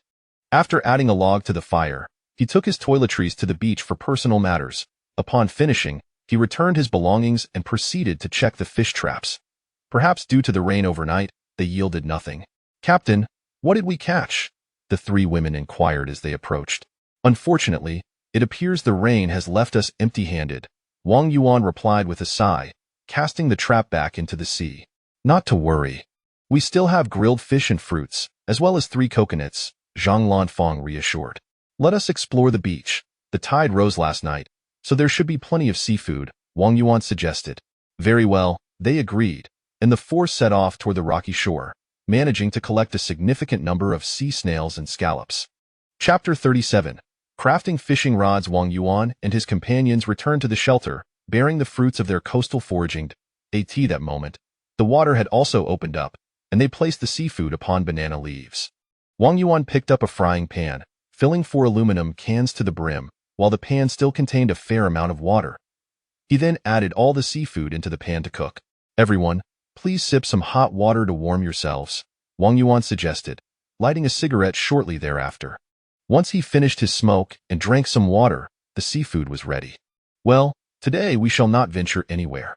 Let us remain here, but do remember not to enter the jungle, Wang Yuan declared after they had finished their breakfast. Understood, but what shall we do here? It is rather dull, Ren Yuanyuan remarked. Then I shall create something for you, Wang Yuan replied. What will it be? You shall see shortly. Wang Yuan gathered several old fishing nets and began to dismantle them. After a while of twisting and connecting, he fashioned several thin ropes, which he then tied to the bamboo poles they had brought back the previous day. Next, he removed 3 pull tabs from the aluminum cans, engaged in some clanging and hammering, and polished them against a stone until the fishhooks were complete, attaching them to the ropes. Take these and go fishing, Wang Yuan instructed the 3 women, pointing to the makeshift fishing rods. Great. Let us see who can catch the most, Ren Yuanyuan exclaimed with excitement. Wait a moment, Wang Yuan added, as he picked up 3 floats, cutting large holes in each and tying ropes as handles. You can hold these. Simply place your catches inside. All right, the 3 women each took a float. Smash the conch shells to use as bait, Wang Yuan advised. Understood. Off we go, time to fish. The 3 women joyfully headed to the seaside to cast their lines. Wang Yuan lit another cigarette, gathered the leftover bamboo branches, and, along with the remaining half of the bamboo pole, began to whittle them down with a dagger until they were all reduced to slender strips. Sitting down, he commenced his weaving on the beach, beneath the coconut trees. 8 men and women sat on the ground, with Zhao Zhengwo organizing the group. Xiao Sun, in a moment, come with me to learn how to make distilled water. Sister Zhou, please take the women into the jungle to search for wild fruits. Carry the backpack, as I noticed oranges yesterday, which must have been found in the woods. Li Xiao, You and Zhang Junping collect some dry firewood and leave it here to dry in this heat. It should be completely dry by noon. All right, everyone, let us get moving, Zhao Zhengwo commanded. Okay. The group responded lethargically, rising to their feet. Xiao Sun, let us go, Zhao Zhengwo said, emptying the contents of his backpack and handing them to Sister Zhou, stuffing the remaining cigarettes into his pocket. The two made their way towards the rocky outcrop, and upon turning around two boulders, they spotted Wang Yuan seated on a stone, weaving with bamboo strips, while the three women fished on the rocky shore. Ah, Captain Wang, we have arrived, Zhao Zhengwo greeted. Oh, please, have a seat, Wang Yuan replied. Xiao Sun is here as well. Hello, Captain Wang, Xiao Sun acknowledged, as they were from the same company. Zhao Zhengwo pulled out 4 boxes of cigarettes and offered them to Wang Yuan. Zhao, there is no need for so many. Didn't we agree on just 2 boxes? Wang Yuan declined. Just take them for now, Captain Wang. Please listen to what I have to say, Zhao Zhengwo insisted. Very well, Wang Yuan accepted the cigarettes. Here's the situation. We have run out of supplies on our end. These 4 boxes of cigarettes are intact, and we have a half box left for ourselves. We lack tools and would like to ask for your assistance in constructing a distillation apparatus. Additionally, could you teach us how to make fishing rods? Zhao Zhengwo inquired. All right, Wang Yuan pondered for a moment before responding, but we lack materials here as well. Perhaps you could search to the north. There is still quite a bit of marine debris. If you find anything, I will assist you in crafting the items. What do you think? Understood. Just let us know what you need, Zhao Zhengwo replied. Chapter 38. Mastering skills. Primarily, we require tubular items. In their absence, bamboo can serve as a suitable substitute. Additionally, metal containers such as cans, be it powdered milk tins or aluminum beverage cans, are essential. Furthermore, we need materials that can be fashioned into ropes, like fishing nets and cables. That should suffice, Wang Yuan remarked. Very well, let us commence our search, Zhao Zhengwo replied. The two of them proceeded northward, while the 3 women remained attentive to their activities. At that moment, Ren Yuanyu set down her fishing rod and approached quietly, inquiring, Captain, what is the situation? Why do you resemble a spy? They are merely here to learn about distilling water and crafting fishing rods. I have sent them off to gather materials, Wang Yuan explained. Oh, then I shall go fishing, she declared. All right, go ahead and fish. If you fail to catch anything, what shall we eat tonight? Are you deliberately avoiding fishing? You traitor, collaborator.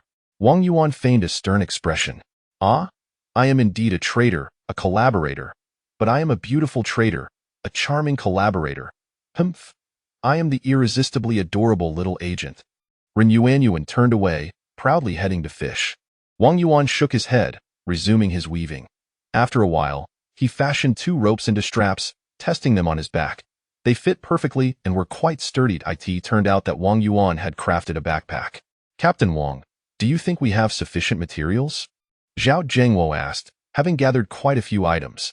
Indeed, it is ample. Come over here. I shall instruct you. I will also explain the principles involved. This way, should anything break in the future, you can repair or replace it yourselves, Wang Yuan stated. He then began constructing the distillation apparatus, utilizing a dagger to demonstrate and elucidate the function of each component. Xiao Sun listened attentively, while Zhao Zhengwo's gaze wandered aimlessly. In the absence of suitable bamboo tubes for the condensation of water vapor, Wang Yuan improvised with plastic water bottles. He cut off the bottoms of the bottles, inserting the neck into a side opening of a bamboo tube, and then fashioned 2 additional bottles, removing both ends to create a cylindrical structure, which he affixed to the exterior of the bamboo tube as a reflux pipe. Do you all comprehend? Wang Yuan inquired. Yes, I understand. Thank you, Xiao Sun responded. Excellent. Many components can be substituted with other materials. As long as you grasp the principles, that is sufficient, Wang Yuan taught with great diligence. He then instructed them on how to craft fishing hooks using the pull tabs from cans. The creation of fishing hooks is quite simple. Iron wire, paper clips, and bobby pins. Anything sturdy will suffice. The fishing line can be fashioned from torn nets or nylon ropes. As for the fishing rods, you have the freedom to innovate, Wang Yuan elaborated. Understood, Captain Wang. We have essentially learned the basics, Xiao Sun affirmed. Captain, look. Sister Fong has caught a large fish. Ren Yuanyuan exclaimed as she rushed over. The fish trap only yielded 2 small ones. Very well, let us prepare fish soup for lunch, Wang Yuan suggested. By the way, Zhao, we shall not be keeping you any longer. Should you have any uncertainties in the future, feel free to return and consult me. All right then, we shall take our leave. May I borrow some fire? Our flames were extinguished by the rain. Zhao Zhengwo offered a cigarette. Certainly, Wang Yuan replied as he and Zhao Zhengwo lit their cigarettes. Zhao Zhengwo and Xiao Sun departed with the distillation apparatus and fishing hooks. Captain, what have you taught them? Ren Yuan inquired. I instructed them on assembling the distillation device and crafting fishing hooks. Now, let us take a moment to rest. Have you caught anything? Wang Yuan placed the cigarette into his backpack. Oh, I did not catch anything, but Sister Fang managed to reel in a larger fish, while Sister Yin caught a smaller one, Ren Yuan admitted, feeling somewhat embarrassed. The fish trap yielded 2 smaller catches. We have tidied up and reset the fish trap. Captain, this time I shall prepare the meal. You all take a break, Jiang Yin proposed. Very well, Wang Yuan acquiesced. Chapter 39. Exploring the environment, Jiang Yin placed the frying pan on the stove, added water, and deftly scored the 4 fish with a small knife before placing them into the pan. She tossed in a few wild Sichuan peppercorns and sliced some wild ginger, then added them to the mix. Afterward, she placed a piece of wood onto the fire and covered the pot with 2 palm leaves. Before long, the water began to boil. She added a pinch of sea salt and let it simmer for a while longer. All right, it's time to eat, Jiang Yin announced as she carefully lifted the pot down using leaves as a cushion. The 4 of them divided the fish soup, and Ren Yuan remarked, Sister Yin, your fish soup is absolutely delightful. It's so fresh. Then I'll take on the cooking duties from now on, Jiang Yin replied with a smile. Good, I agree, Ren Yuan said. Well then, it's settled, Wang Yuan added. This afternoon, Fang Jie and I will head over to that cliff in the south, while you 2 continue fishing. All right, the 3 women replied in unison. After finishing the fish soup, they shared a papaya. Wang Yuan slung a basket onto his back, and together with Zhang Lanfang, armed themselves with a fish spear and set off, while Ren Yuan and Jiang Yin resumed their fishing. The beach was deserted, likely because everyone had ventured into the jungle. Beneath a coconut tree, a fire pit still smoldered, but Wang Yuan and Zhang Lanfang paid it no mind as they continued southward. Upon reaching the base of the cliff, the 2 began to observe their surroundings. The cliff towered approximately 10 meters high, nearly vertical, extending out into the sea for quite a distance. Beyond the sandy beach lay a ravine that separated the cliff, which directly formed a mountain range within the island, as if this island had been cleaved in 2 by the cliff. Climbing directly up the cliff seemed impossible, as there were very few places to find footing. Captain, are we going to climb over? Zhang Lanfang inquired. Yes, we will do so tomorrow. Why? Zhang Lanfang protested. Isn't it perfectly fine for us here? Our supplies are rather limited, and with that group of people around, we simply do not have enough resources. I am certain they will take advantage of our slumber tonight to steal from us, Wang Yuan explained. How do you know that? Zhang Lanfang asked. This morning, Zhao Zhengwo observed our shelter for quite some time, thinking I had not noticed. Humph. That Zhao Zhengwo. We'll give him a taste of his own medicine tonight. No need for that. We should carry on with our activities as usual this evening. Let us leave some things for them, so they won't be constantly preoccupied with us. Consider it an act of kindness on our part. Humph. I simply feel uneasy about it. All right, let us return quietly to avoid drawing attention, lest Yuan start shouting again. When it's time to sleep, you can call me into the shelter while I leave them a few items outside, Wang Yuan suggested. Fine. Then let's head back. The 2 made their way back, finding that the group on the beach had yet to return and the fire had dwindled significantly. Upon reaching the camp, Zhang Lanfang went fishing while Wang Yuan lit a cigarette, gathered the damaged fishing net, and sat on a rock to begin repairing it. After an unknown span of time, he glanced at his watch. It was nearly 6 o'clock. Lighting another cigarette, he added a piece of bamboo to the stove, as the wood was nearly burnt out. He intended to keep some embers alive for the evening, placing a bit of water in the frying pan. Approaching the seaside, he announced, All right, let's prepare dinner.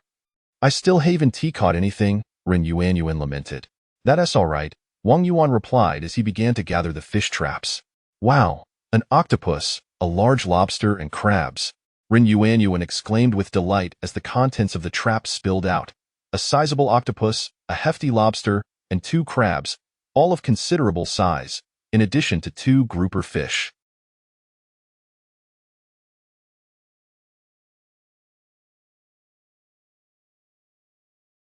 This afternoon, Jiang Yin had also caught 2 grouper, while Zhang Lanfang had reeled in a bullhead. Dinner was well secured, especially since they had roasted 8 or 9 fish the previous day.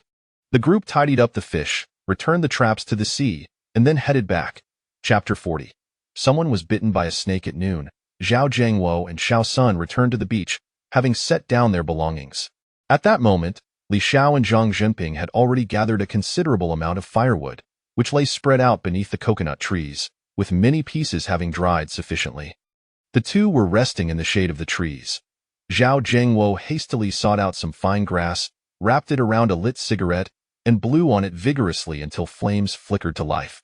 Once the fire was ignited, Zhao Jiangwo suggested, "Li Xiao, let us venture to the seaside in search of some food." Alas, truly, when will this end? I am utterly exhausted, famished, parched, and sweltering. Li Xiao lamented. Enough now, Li Xiao. Are we not all in the same predicament? None of us wish for this, Zhang Jinping replied. The previous night, they had secured 4 bottles of water. The women had taken 1, leaving 3 remaining. Let us drink some water. We shall work after, Zhao Jiangwo stated as he opened a bottle. The 4 shared a bottle of water lazily before meandering towards the shore in search of seafood. Zhao. At that moment, Sister Zhou hurried over, her voice urgent. Hurry. Wu Xiaoxia has been bitten by a snake. Wu Xiaoxia, the youngest among the 4 women at merely 20 years of age, was a social media influencer, visiting Africa solely for the purpose of capturing content. The 4 men were momentarily taken aback. Oh dear. You must go and see what can be done, Sister Zhou implored. Quickly, the 4 men hastened to follow Sister Zhou into the thicket. Earlier that morning, the 4 women had entered the jungle, engaged in conversation as they strolled leisurely. Lily, do you know Jiang Yin and Wang Yuan? They are from the same company as you, Sister Zhou inquired. President Jiang is our company's CEO. Her father is the chairman. She usually carries herself with an air of aloofness. I am but a humble accountant in the finance department, with little interaction with her, and our discussions are solely work-related. As for Wang Yuan, he has only recently joined our company. Initially, he would often patrol the premises, allowing for occasional encounters, but he left a faint impression. I have not seen him in a while, and do not know where he has been reassigned, Yu Lily explained. Indeed, I interacted with him last night.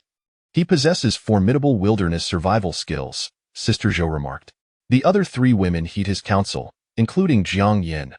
Yes, I have heard he has military experience, Yu Lily added. How fortunate would it be if we could align ourselves with him? Look at the men on our side. None of them are particularly capable, failing at every task. Especially that Li Pengfei, his gaze towards us is anything but innocent. I dare say he harbors ulterior motives, Wu Xiaoxia commented, referring to Li Xiao. Li Pengfei is a scion of wealth, his family affluent and influential. Even Zhao Jiangwo dares not provoke him, Sister Zhou noted. Perhaps we should seek refuge with them, suggested another woman with a commanding presence. Zhang Jie, do not jest, that is a splendid idea, I concur, Wu Xiaoxia replied. Do not let your imaginations run wild. Whether they would take us in is uncertain, and even if they did, do you think Zhao Jiangwo and Li Pengfei would allow us to remain unscathed? Sister Zhou cautioned. We shall take it one step at a time. If survival becomes untenable, I will indeed seek them out, Zhang Jie asserted. Indeed, I too shall, both Wu Xiaoxia and Yu Lily concurred. Very well, we shall face it together when the time comes, Sister Zhou concluded. Look, there is an orange tree. At that moment, Yu Lily pointed ahead. Yes, let us hurry there, they agreed. Upon reaching the tree, Sister Zhou remarked, this orange tree shows signs of having been picked. Wang Yuan and the others must have gathered fruit here. Yet why did they not finish picking? Yu Lily pondered. They must have harvested the ripe fruit, leaving only the unripe behind, Sister Zhou explained. Chapter 41. Someone has died, never mind. We can eat what is alive. Let us pluck a few to taste, suggested Wu Xiaoxia. As she spoke, several of them began to gather some. Ouch, how sour, exclaimed Yu Lily. All right, a bit of sourness can quench thirst and is rich in vitamins, replied Sister Zhou. One person, after tasting one, felt too daunted to try another. Let us all take some. Even if we do not consume them now, they will ripen in a few days, proposed Sister Zhang. Agreed. From a higher vantage point, someone used a stick to knock down the remaining fruits. Once all the oranges were collected into their backpacks, the group set off again. Quick, look, papayas. After walking a short distance, Sister Zhang pointed ahead. The group arrived beneath a papaya tree and looked up. There are signs of previous picking. It must have been Wang Yuan and his crew who harvested the ripe ones, leaving only 4 unripe, noted Sister Zhou. Well, having something is better than nothing. You all should gather them. I need to relieve myself, Wu Xiaoxia remarked. All right, hurry, Sister Zhou replied. Understood, Wu Xiaoxia said as she walked behind a large tree. As Sister Zhou and the 3 women had just plucked 4 papayas, a sudden shriek pierced the air. Ah! The 3 women were startled and hurried to the tree's rear, where they found Wu Xiaoxia sitting on the ground. What happened? Sister Zhou inquired. Something bit me, Wu Xiaoxia replied. The 3 women scanned the surroundings. Ah, a snake. Yu Lily pointed at the ground not far away. They saw a slender yellow snake, about the width of a thumb, slithering into the grass. Oh no, could it be that Xiaoxia was bitten by the snake? Sister Zhou exclaimed. Ah! Sister Zhou, help me, I don't want to die, Wu Xiaoxia cried out. Where were you bitten? Let me see the wound. Perhaps the snake is not venomous, Sister Zhou said. Wah, it's on my right thigh, Wu Xiaoxia sobbed. Sister Zhou quickly lifted her clothing to examine the area. Wu Xiaoxia's pants had not been pulled up, and there were 2 small puncture wounds on the outer side of her right thigh, near her buttocks, with a small amount of dark purple blood that had already dried. It was evident that she had been bitten by a venomous snake. Xiaoxia, does the wound hurt? Sister Zhou asked. It doesn't hurt anymore, Wu Xiaoxia replied. Then it's all right. You should rest for a moment. I will go back and call for help, Sister Zhou declared. Lily, Xiaozhong, stay here with Xiaoxia. With that, Sister Zhou dashed away. By the time Sister Zhou and 4 men returned, Wu Xiaoxia had already fallen unconscious, a faint bluish hue appearing on her face. Zhao, Sister Zhou, please look at what has happened to Xiaoxia. Yu Lily shouted. It's no use. Although she still has a pulse, she won't last much longer, Zhao Zhengwo said as he checked Wu Xiaoxia's breath. Is there truly nothing we can do? Sister Zhou asked. There is no remedy. We lack the necessary medical supplies. To counteract snake venom, we require anti-venom, which is entirely out of our reach under these circumstances, Zhao Zhengwo explained. Are we to stand by and watch Xiaoxian perish, utterly powerless? Sister Zhou lamented. Sister Zhou, what Zhao said is correct. We truly have no means to assist her, Zhang Zhenping added. But it was just a tiny snake, Sister Zhou protested. It doesn't matter. Even the smallest snake can be venomous, and we are ill-equipped to treat her, Zhang Zhenping responded. I saw on television that if bitten by a snake, one merely needs to cut the wound and suck out the venom, Li Pingfei suggested. What you saw on television was merely dramatization. If one is bitten by a venomous snake, extracting the venom immediately might help, but some toxin will remain in the body. Those with robust health might survive, while others might manage with some medication. However, we have been here for over half an hour, and with Sister Zhou running back to summon us, it has already been more than an hour. Even the slightest trace of venom could be beyond our capacity to counteract, Zhao Zhengwo stated. At that moment, Wu Xiaoxia's body went stiff, her hand fell limp, and she truly passed away. Chapter 42. Crafting rope. After finishing his lunch, Wang Yuan lit a cigarette and resumed the task of untangling the fishing nets, while the 3 women had gone fishing. As dusk approached, Wang Yuan glanced at his watch. It was 6 o'clock. He stood up, stretched lazily, lit another cigarette, and made his way to the shore, addressing the 3 women. All right, let us call it a day. Let us tidy up and head back to prepare dinner. Sounds good, Ren Yuanyuan replied. Throughout the afternoon, Ren Yuanyuan finally had a stroke of luck, catching a fish that filled her with immense joy. Zhang Lanfang and Jiang Yin each managed to reel in 2 fish, albeit small, no larger than the palm of one's hand. Wang Yuan gathered the fish trap, yielding 3 fish, 2 crabs, and an octopus. Once the 4 had organized their catch, they set down the fish trap and returned to the campsite with their fishing rods and bounty. Jiang Yin went to prepare dinner while Ren Yuanyuan and Zhang Lanfang lent a helping hand. Wang Yuan, on the other hand, continued to work on the frayed fishing nets while smoking his cigarette. They feasted on 4 grilled fish, 2 grilled crabs, 1 grilled octopus, and a pot of fish soup, leaving them all thoroughly satisfied. After dinner, Wang Yuan picked up the rope he had disassembled from the fishing nets and began to twist it, soon crafting a length about the thickness of his finger. "Let us assist you," the three women approached, with Zhang Lanfang suggesting, "Captain, what can we do? Why don't you help by connecting the ropes? Some of these strands are quite short. You can handle the connections while I twist. Here's how you do it," Wang Yuan explained as he picked up two thin strands and demonstrated how to tie knots. The knot for connecting the strands was simple, and the three women quickly grasped it. Each took a strand, while Wang Yuan continued twisting the remaining lengths, lighting another cigarette. "All right, that will do. Fang Jie, could you cut a papaya for us? After we eat, let us take a break," Wang Yuan remarked, assessing the length of the rope at approximately 20 meters. "Sure," Zhang Lanfang replied, retrieving a wooden claw, while Jiang Yin took a dagger to slice it. Wang Yuan added a segment of bamboo to the fire, placed a frying pan on top, poured in 2 bottles of water to boil, lit a cigarette, and settled down. After enjoying the papaya and drinking some warm water, Wang Yuan resumed twisting the remaining rope. "That's enough. You all should rest now," Wang Yuan instructed. "All right, Captain, you should also get some rest," Ren Yuanyuan suggested. "Yes, go ahead," Wang Yuan replied. "Captain, you ought to come into the shelter to rest as well. It gets quite chilly outside at night," Zhang Lanfang added, with the three women observing him. "Fine. I'll come in after I finish tidying up." The three women turned to leave, addressing their personal matters behind the rocks before entering the shelter to rest. Wang Yuan completed the last segment of rope and tied a knot. He then lit a cigarette, surveyed his surroundings, and checked his watch. It was nearly midnight AT that moment. Zhang Lanfang emerged, sitting beside Wang Yuan. "Captain, do you really think they will come?" "I cannot say for certain. It's a matter of intuition. If they don't arrive tonight, they will likely come tomorrow night," Wang Yuan replied. "Do you actually believe that? It has been a week since our crash, 5 days to be precise. The optimal rescue window is 3 days. They have endured for 5 days under dire circumstances. Surely some of their innate tendencies will begin to surface. Once one person snaps, it can inspire many others," Wang Yuan explained. "Should we take precautions?" "No need.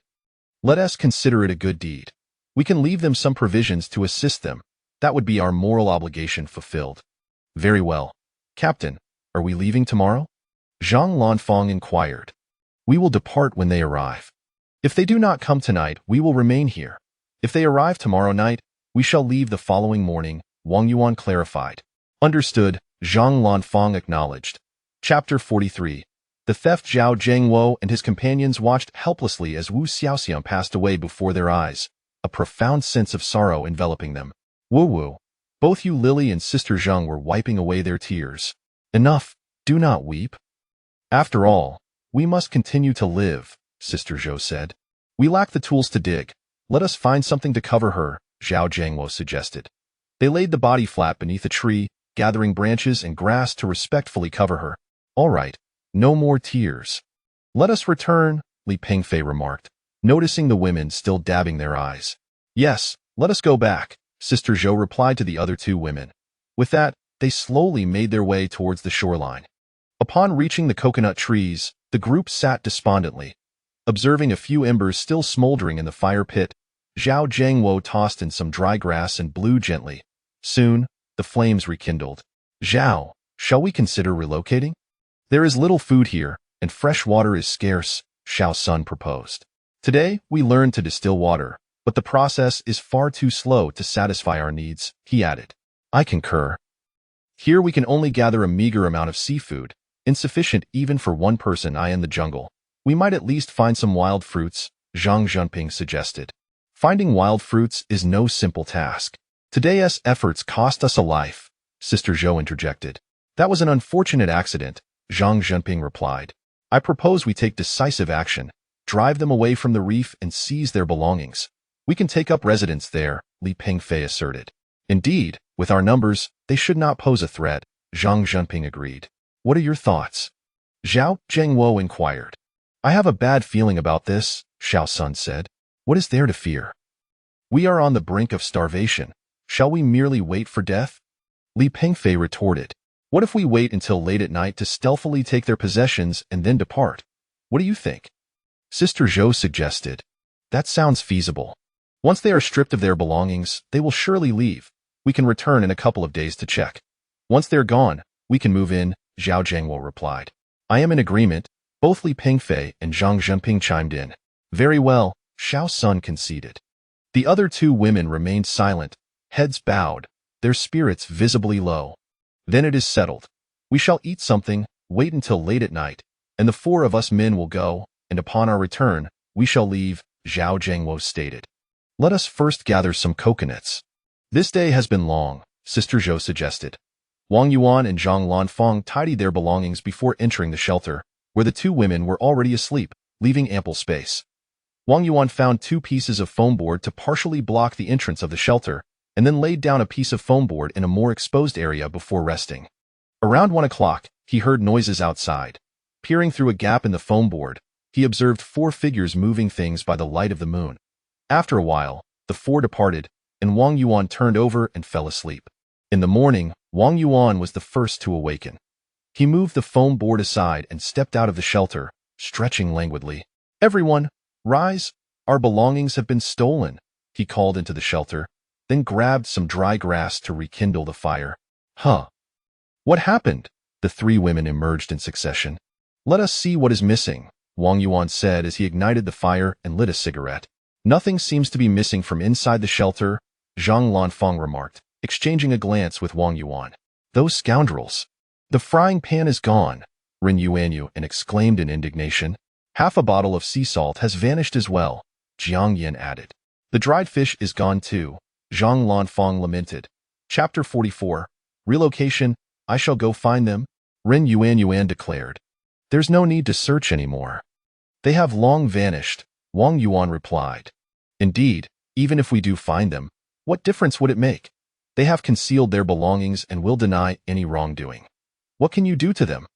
Zhang Lanfang remarked. I am simply infuriated. What sort of people are they? Ren Yuan expressed. All right, everyone, let us wash up and prepare a meal, Wang Yuan instructed. Once the group had tended to their personal matters, they made their way to the seaside, with Ren Yuanyu still pouting. Fortunately, the fish trap remains, Wang Yuan noted. He collected the trap and emptied its contents. Wow! Another sea eel, Ren Yuan exclaimed, her spirits lifting at the sight of their catch. 2 crabs, 2 grouper, and 1 eel, sufficient for a breakfast for 4. The 4 of them grilled their bounty. Lacking salt, it was all they could do, yet it was still quite delectable. By the way, Sister Fong, how many days have we been here? Wang Yuan inquired after finishing breakfast. Today marks the 6th day, Jiang Yin replied. Yes, indeed, Zhang Lanfang added. We can no longer remain here. Let us relocate, Wang Yuan said, lighting a cigarette. Why is that? Ren Yuan questioned. We have drawn their attention. We must move to a place where they cannot find us, Wang Yuan explained. I concur, Zhang Lanfang agreed. But I am somewhat reluctant to leave this place, Ren Yuan confessed. Do you recall the pirates? What if we are discovered while we are cooking here? Wang Yuan cautioned. Yes, the captain is right. I agree, Jiang Yin stated. Fine, I will go along with it, Ren Yuan conceded. Change is essential. Sometimes, moving can lead to new opportunities, Wang Yuan remarked. Captain, where shall we relocate to? Ren Yuan asked, and the 3 women turned their gaze towards Wang Yuan. Southward, Wang Yuan gestured towards that direction. Isn't that where those people are? Further south. Oh. Ren Yuan frowned. All right, let us gather our belongings and take the essentials, Wang Yuan instructed. Some items we must simply abandon. They packed their suitcases, backpacks, and baskets, along with an iron plate and the rope they had made yesterday. Wang Yuan placed 4 bottles of water, several empty containers, a can of powdered milk, a jug of peanut oil, a soda can, and a length of rope into the basket. Zhang Lanfang carried the suitcase, Ren Yuan slung the backpack, filled with fruits and a case for cosmetics, along with a toiletry bag, while Jiang Yin carried a large mineral water bottle filled with rainwater. Wang Yuan secured a dagger at his waist, donned the basket on his back, grabbed a bamboo tube, and, brandishing a fish spear, exclaimed, "Let us depart." Onward, the 3 women echoed, mimicking Wang Yuan's motion. Ha ha ha. The 4 of them erupted into laughter. As they passed by the coconut trees, they noticed that the coconuts were all gone, and the fire beneath had extinguished. With a sigh, the four continued their journey southward. Before long, they arrived at the foot of a cliff. This is far too high. How will we ascend? Ren Yuanyuan lamented. Captain, shall we go around? Zhang Lanfang suggested. We cannot circumvent it. Observe that deep ravine, and look at the sea. Over there, the waters are quite deep, and there are sharks nearby. We can only swim through the shallows, Wang Yuan explained. What shall we do then? Ren Yuanyuan asked. Enough, let us set down our things. I have a plan, Wang Yuan replied. The group placed their belongings down and took a seat. Wang Yuan retrieved a length of rope, setting it aside, and used his dagger to split the bamboo tube, fashioning 2 strips approximately a foot long and 2 fingers wide. He picked up a fist-sized pebble and bound the bamboo strips in a cross shape with the rope. Standing at the base of the cliff, Wang Yuan took aim, swung the bamboo strip a few times, and forcefully hurled it upward. Chapter 45. Climbing the cliff, whoosh. The rope whistled as it soared towards the cliff. Crack! The bamboo strip landed atop the cliff. Wang Yuan tugged at the rope with force, but, thud! It fell back down. He assessed the area above, repositioned, and swung. This time, it was successful. The rope remained steady without any movement. Allow me to ascend first. Once I reach the top, you may secure the belongings, and I shall hoist them up. Finally, you can follow, Wang Yuan instructed. Understood. The 3 women nodded in agreement.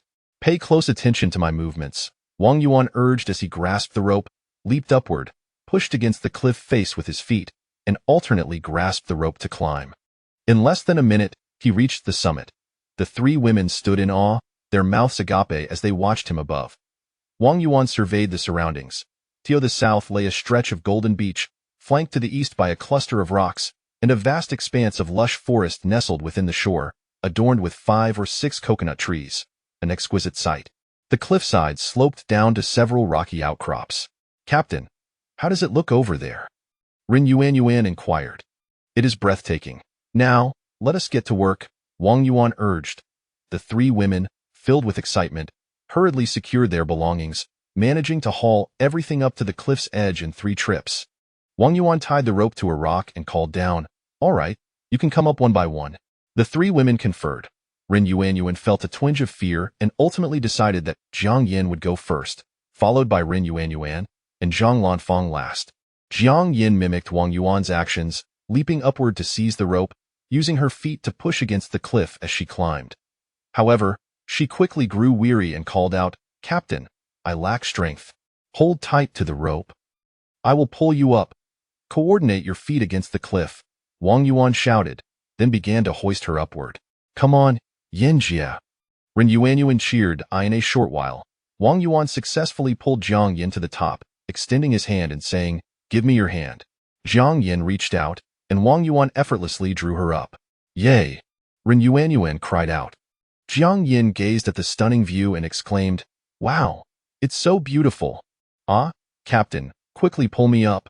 Ren Yuanyuan, now unafraid, rushed over, grasped the rope, and allowed Wang Yuan to lift her without climbing.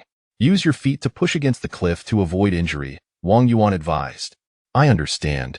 Before long, Ren Yuanyuan was brought up, and upon surveying the surroundings, she called down, Sister Fang, hurry.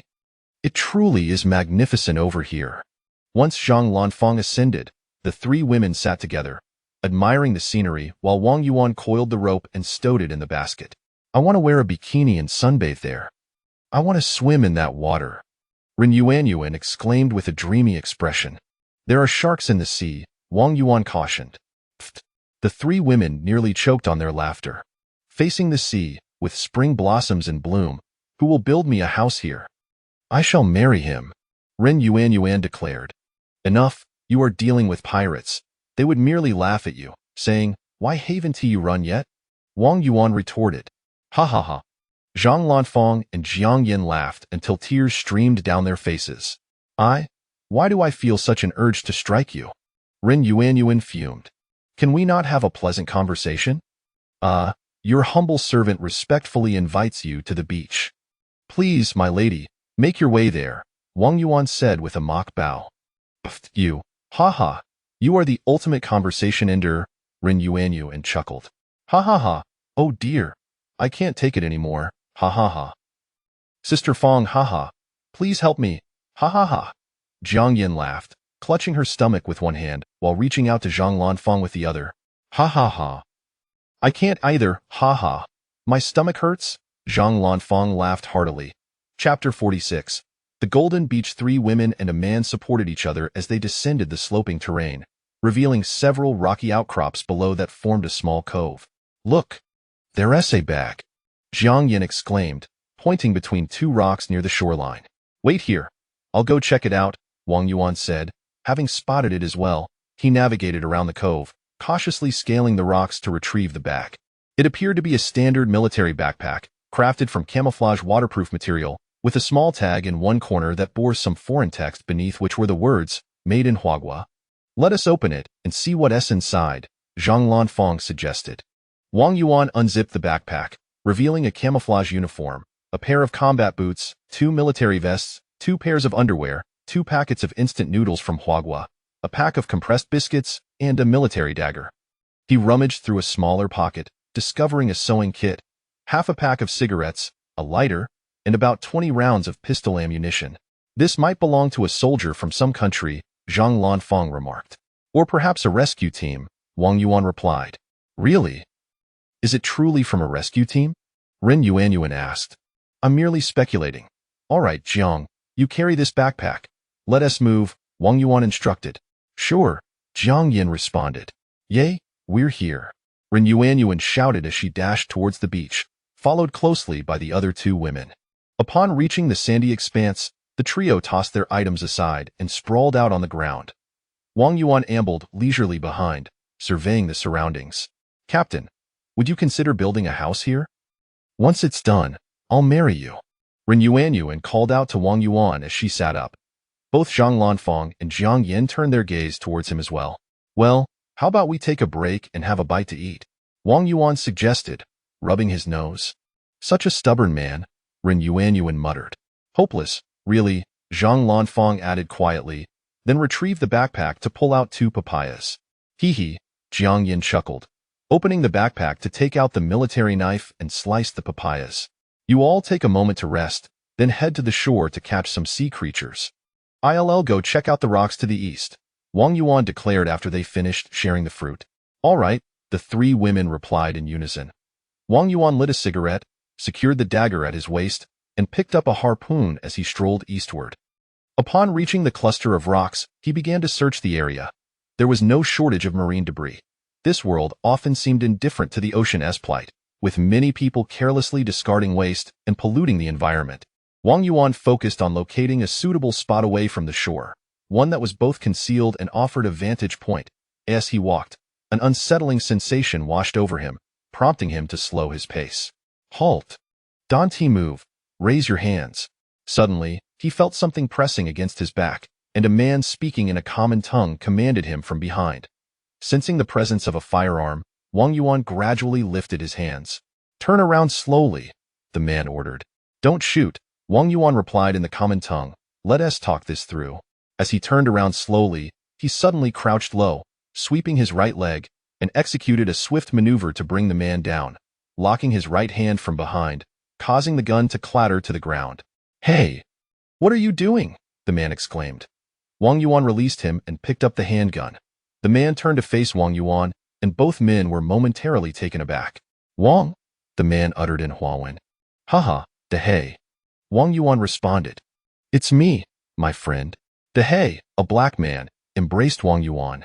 Wang, what brings you here? He inquired. I've retired and was heading to Country A for work when the plane crashed, landing me here. What about you? Wang Yuan explained. I'm part of the rescue team, here to find you. Dehei replied. Chapter 47. A new member. Why is there only one person? Wang Yuan inquired, noticing that Dehei was covered in dirt, with his left arm injured and a ragged cloth tied around the wound, barefoot as well.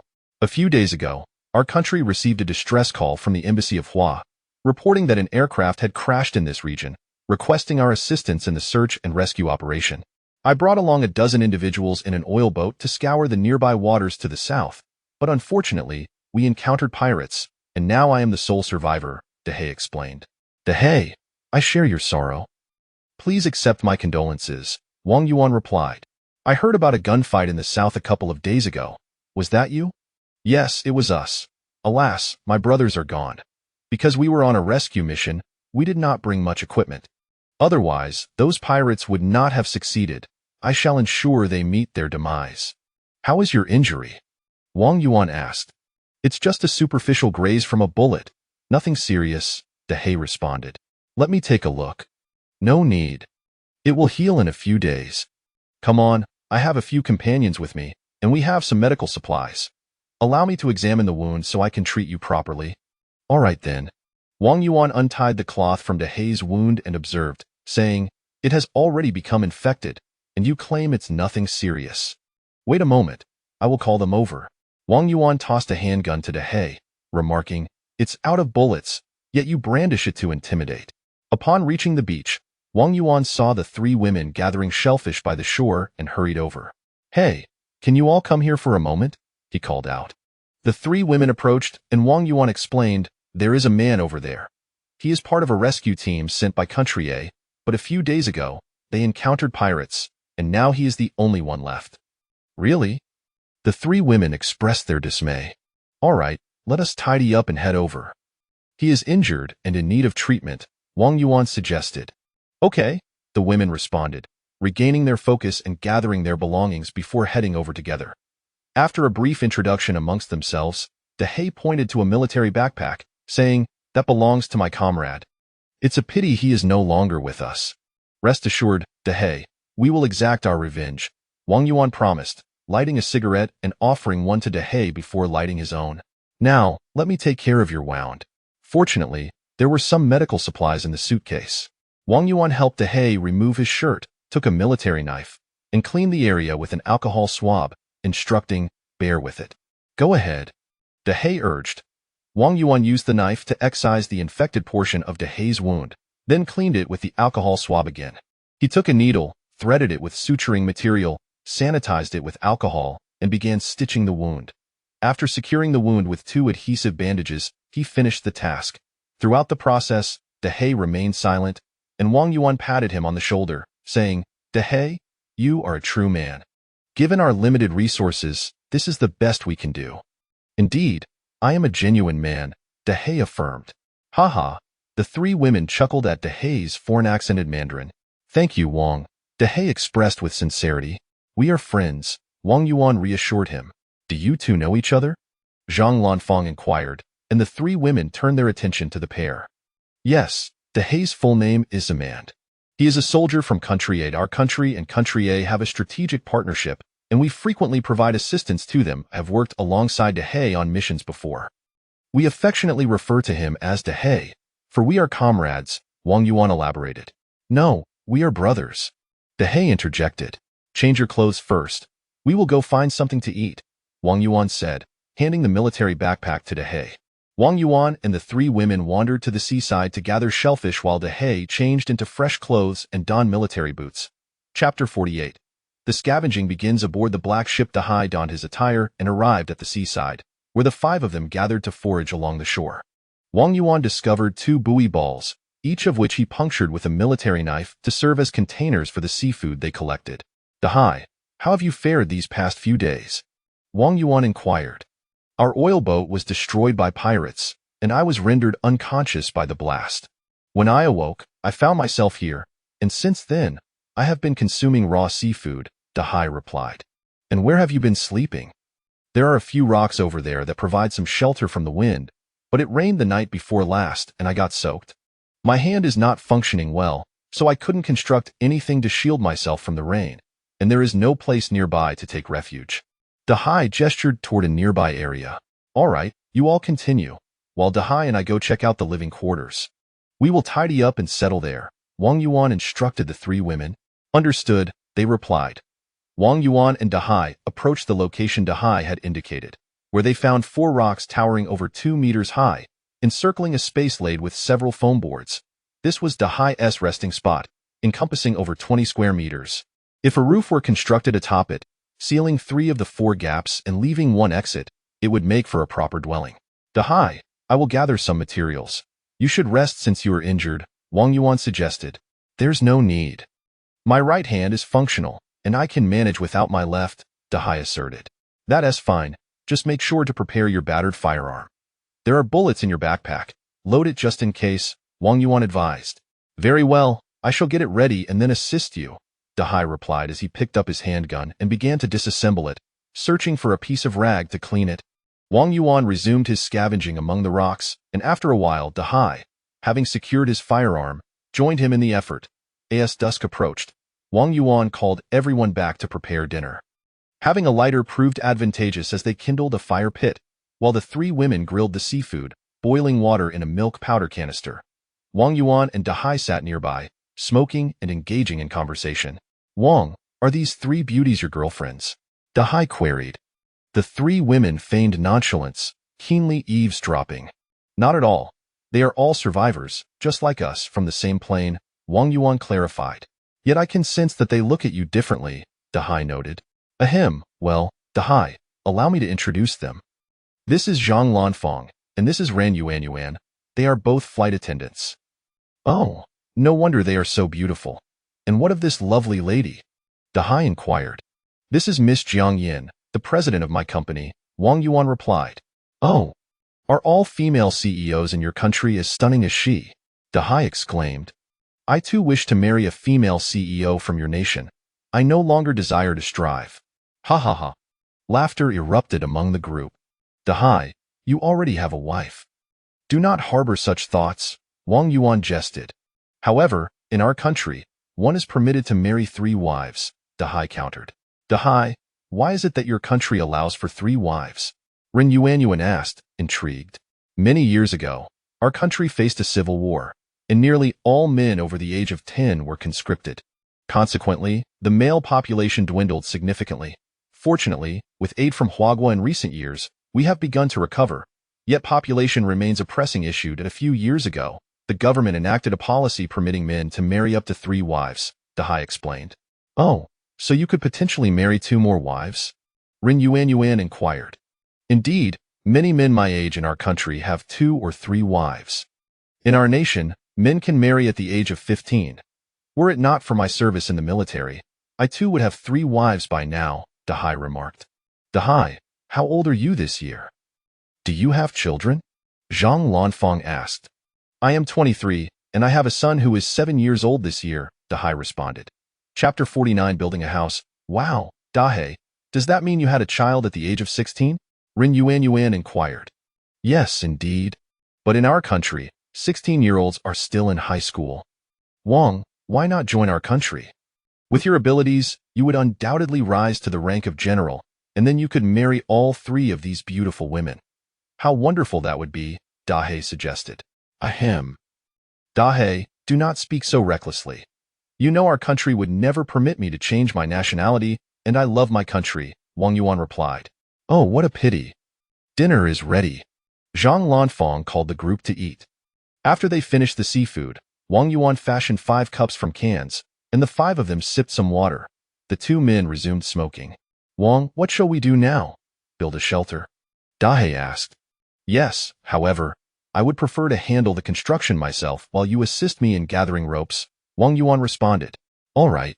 Wang Yuan retrieved a torn fishing net, while Dahai wielded a military knife, and Zhang Lanfang held a fruit knife, with Jiang Yin and Ren Yuanyuan assisting. After a while, Jiang Yin remarked, Dahai, your hand seems cumbersome. Allow me to take over. Very well. Dahai, feeling his own pace was too slow, passed the military knife to Jiang Yin. Wang Yuan gathered a bundle of bamboo and wood, first creating a bamboo frame with 4 pieces of bamboo, then securing several more pieces crosswise in the center, trimming the longer bamboo with a dagger. He located some tattered canvas and plastic sheets, laying them over the bamboo frame and binding them securely with rope. Wang Yuan climbed onto the rocks, beckoning the others to hand him the bamboo frame, and together they hoisted it onto 4 rocks. Wang Yuan jumped down, noticing there were 4 openings below. He picked up a bamboo pole, propping it in the center of the frame, dug a hole beneath it, and planted the pole firmly in the ground, burying it with sand. 1 opening was left facing the sea, while the others were similarly supported by bamboo. 3 sides were sealed with wooden boards, foam boards, or plastic sheets, leaving a small window in each direction. The three women had become accustomed to the scene, but Dahe gazed at Wang Yuan with admiration and said, "Wang, although we have known each other for quite some time, you still feel enigmatic to me. Could you tell me if there is anything you cannot do?" At that moment, the three women turned their attention to Wang Yuan as well. Wang Yuan lowered his head in contemplation and solemnly replied, "If I were to say I cannot bear children, would you believe me?" Pfft, ha ha ha. The three women burst into laughter uncontrollably. Dahe, struggling with the language, took a while to respond, that I don't believe you." "Ha ha ha ha, Captain. He doesn't believe you. Ha ha ha." Ren Yuanyuan laughed heartily. "Ha ha ha, Captain. My stomach hurts. Ha ha ha." Jiang Yin chimed in. "Ha ha ha ha. How about you give him a demonstration?" "Ha ha ha ha." Zhang Lanfang said, clutching her stomach. Just look at him. Doesn't he seem full of questions?" Wang Yuan remarked. "Oh, that is indeed the case," Ren Yuanyuan noted. "Well, I reckon that if you were to have a child with him, it would undoubtedly be of a coffee color," Wang Yuan lamented. The three women momentarily failed to grasp the meaning. After a moment, Jiang Yin glanced at Ren Yuanyuan, then at Zhang Lanfang. Zhang Lanfang looked at Jiang Yin and then at Ren Yuanyuan, nodding, and said, I feel that Yuanyuan is a possibility." Why?" Ren Yuanyuan inquired. "Because your skin tone leans slightly towards yellow," Jiang Yin explained. "Oh," Ren Yuanyuan touched her face and said, "Could it be the sea breeze?" Wait, why would I want to have a child with him?" Ha ha ha ha. Chapter 50. Entering the woods. "Hey, Wang, what do they mean?" "I can't understand," Dahe said, looking utterly bewildered. "Oh, they said changing nationality is too difficult. Otherwise, they would marry you," Wang Yuan replied. "I can do it, Wang. You know I can." Dahe exclaimed with excitement. "Really? Is changing nationality that easy?" The three women turned their gaze towards Wang Yuan. "Dahe, aren't you tired?" Wang Yuan laid down 2 foam boards. The three women followed suit, arranging a few more foam boards before lying down. "Hey, Wang, what do you mean? I'm not tired. Why are you all sleeping?" Dahe protested. "All right, Dahe, just go to sleep. Once you do, everything will fall into place." Wang Yuan turned over, presenting his back to him. "Oh, fine. I need to relieve myself," Dahe said. In the morning, Wang Yuan was the first to awaken. Noticing Dahe sleeping soundly beside him, he got up to attend to personal matters. With a lighter in hand, he took his time to start a fire. After resolving his personal issues, he lit a cigarette and sat down to contemplate the tasks ahead. Suddenly, the distant sound of an engine reached his ears. To the north, Zhao Zhengwo and his group of 4 men and 3 women, having stolen something, rushed into the thicket, stopping at the edge of the We'll discuss our next steps when the sun rises, Zhao Zhengwo observed the group, noticing their labored breathing. They set down their belongings and sat, quickly drifting off to sleep, some using their backpacks as pillows, others leaning against sturdy trees. When the sun had risen high, the group began to stir. Zhao Zhengwo glanced at the sun and remarked, "It's nearly noon. Let us have something to eat." "We have a total of 8 grilled fish, 3 bottles of water, 6 coconuts, and 4 papayas. We must ration our food and drink," Zhang Jinping stated. "Let us allocate 1 fish per person. How about I take the 2 smaller ones?" Li Pengfei suggested. "All right. I have no objections. Surely, there will be plenty of wild fruits. Should we split up the search?" Zhao Zhengwo inquired. I advise against scattering. We should stick together. There might be venomous snakes or wild beasts within, and it's safer to have each other as backs," Zhang Jinping insisted. "Indeed, I concur." Everyone thought of Wu Xiaoxia and agreed to stay together. The 7 of them rose and ventured into the forest. A wild rabbit. Suddenly, a rabbit darted out, causing Sister Zhou to exclaim, "Chase it!" Zhao Zhengwo urged. The 7 pursued the rabbit, but soon lost sight of it. "Sigh!" The group sighed in disappointment. "Look, isn't that a banana tree?" Lily pointed towards a few trees ahead. "Yes, the leaves are somewhat similar, but there are no bananas on them," Li Pengfei replied. The group approached for a closer inspection. "It shouldn't be a banana tree. There are no signs of fruiting," Sister Zhou concluded. "Everyone, notice how wet the soil is here. Let us search around for fresh water," Lily observed meticulously. "All right, but please don't wander too far," Zhao Zhengwo cautioned. The group scattered slightly but remained within close proximity. Come quickly, there's a puddle here. Suddenly, Xiao Sun's voice echoed. The group hurried towards Xiao Sunday. They found him standing beneath a plant that had resembled a banana tree, next to a small puddle. The water was scant, enough to fill only 4 or 5 mineral water bottles, and would turn murky with even the slightest disturbance. Chapter 51. The wild boar, let us gather this water, even if it is murky. After settling, it will still be drinkable, remarked Sister Zhou. The 4 mineral water bottles were filled to the brim. Shall we make our stand here?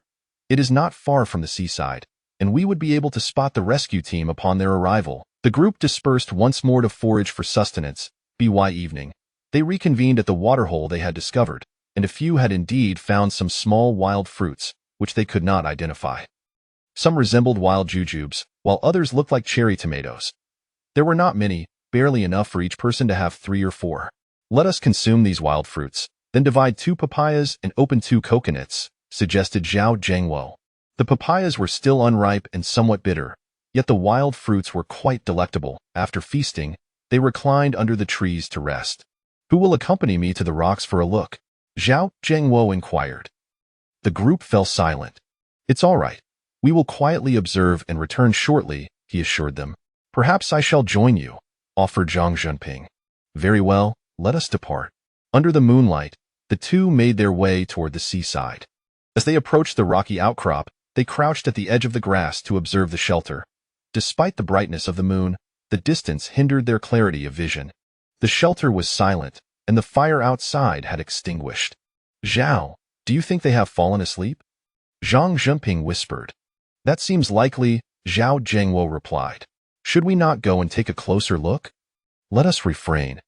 They might be on guard against us, he cautioned. Then shall we remain here and keep watch? Let us observe a little longer. We shall return shortly. After a while, still no movement was detected. All right, let us head back, Zhao Zhengwo decided, and the two retraced their steps. The others in the forest leaned against the trees, nearly asleep, when suddenly a faint, mournful sound echoed, reminiscent of an animal. The group turned in alarm to see a dark figure approaching the small waterhole. Upon arrival, the creature discovered the waterhole was dry and began to emit its mournful calls. Bathed in moonlight, they realized it was a small wild boar, weighing approximately 50 to 60 pounds. Li Pengfei picked up a stone and hurled it at the wild boar. With a loud thud, he missed, and the stone landed beside the boar. The wild boar turned its head towards Li Pengfei, noticing him, and charged forward. Startled, Li Pengfei spun around and fled, but after only a few paces, the boar overtook him. With a powerful thrust, it sent Li Pengfei flying 2 meters away. He cried out in panic, quickly scrambling to his feet and attempting to run again, but was knocked down once more, this time unable to rise. Help! Help! Li Pengfei shouted. Yet, none of the others dared to approach. The wild boar, fixated on Li Pengfei, ambled closer. At that moment, paralyzed by fear, Li Pengfei could only gaze at the creature in terror. The small boar gently nudged him before turning and slowly walking away. After taking a few steps, it glanced back at him one last time before disappearing from sight, leaving the others breathless with apprehension. Ouch, ouch! Li Pengfei's groans began to resonate. The group hurried over.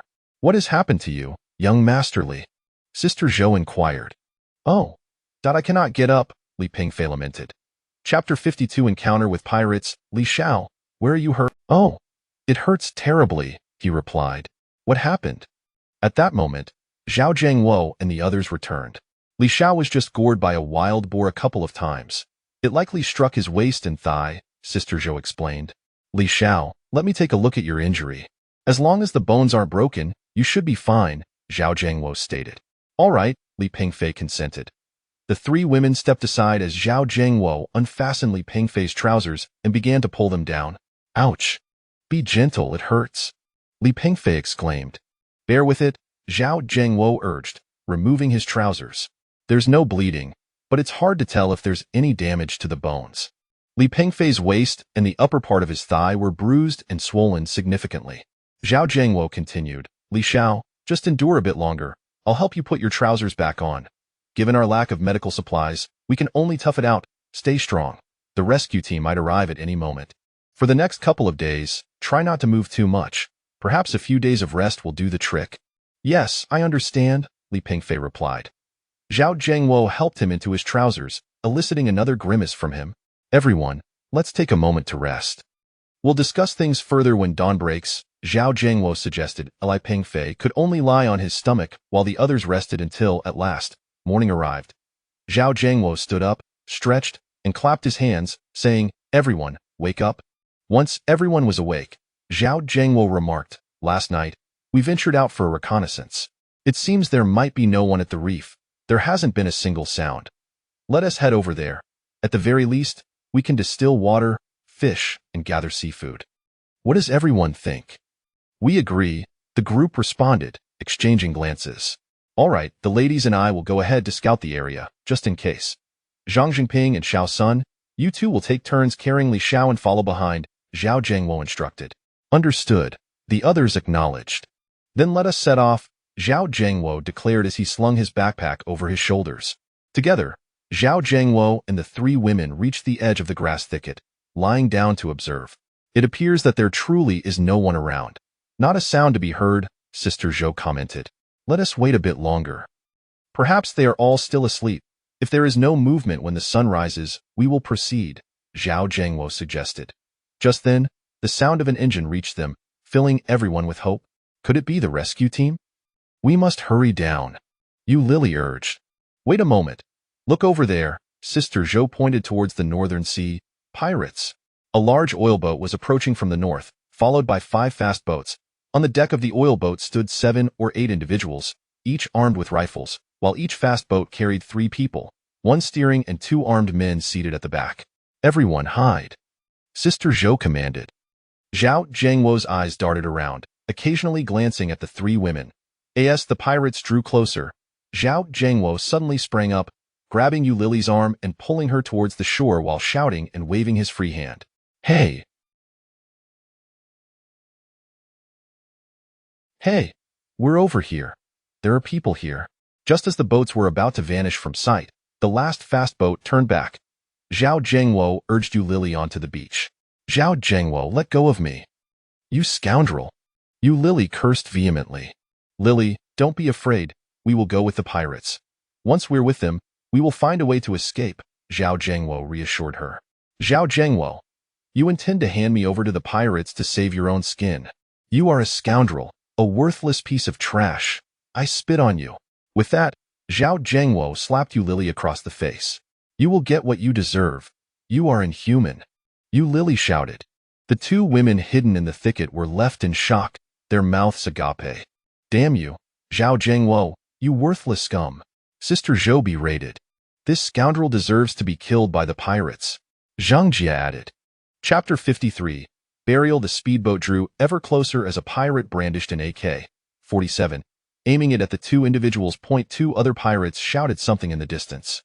Ha ha ha. Suddenly, the 2 pirates erupted into laughter. Da da da da.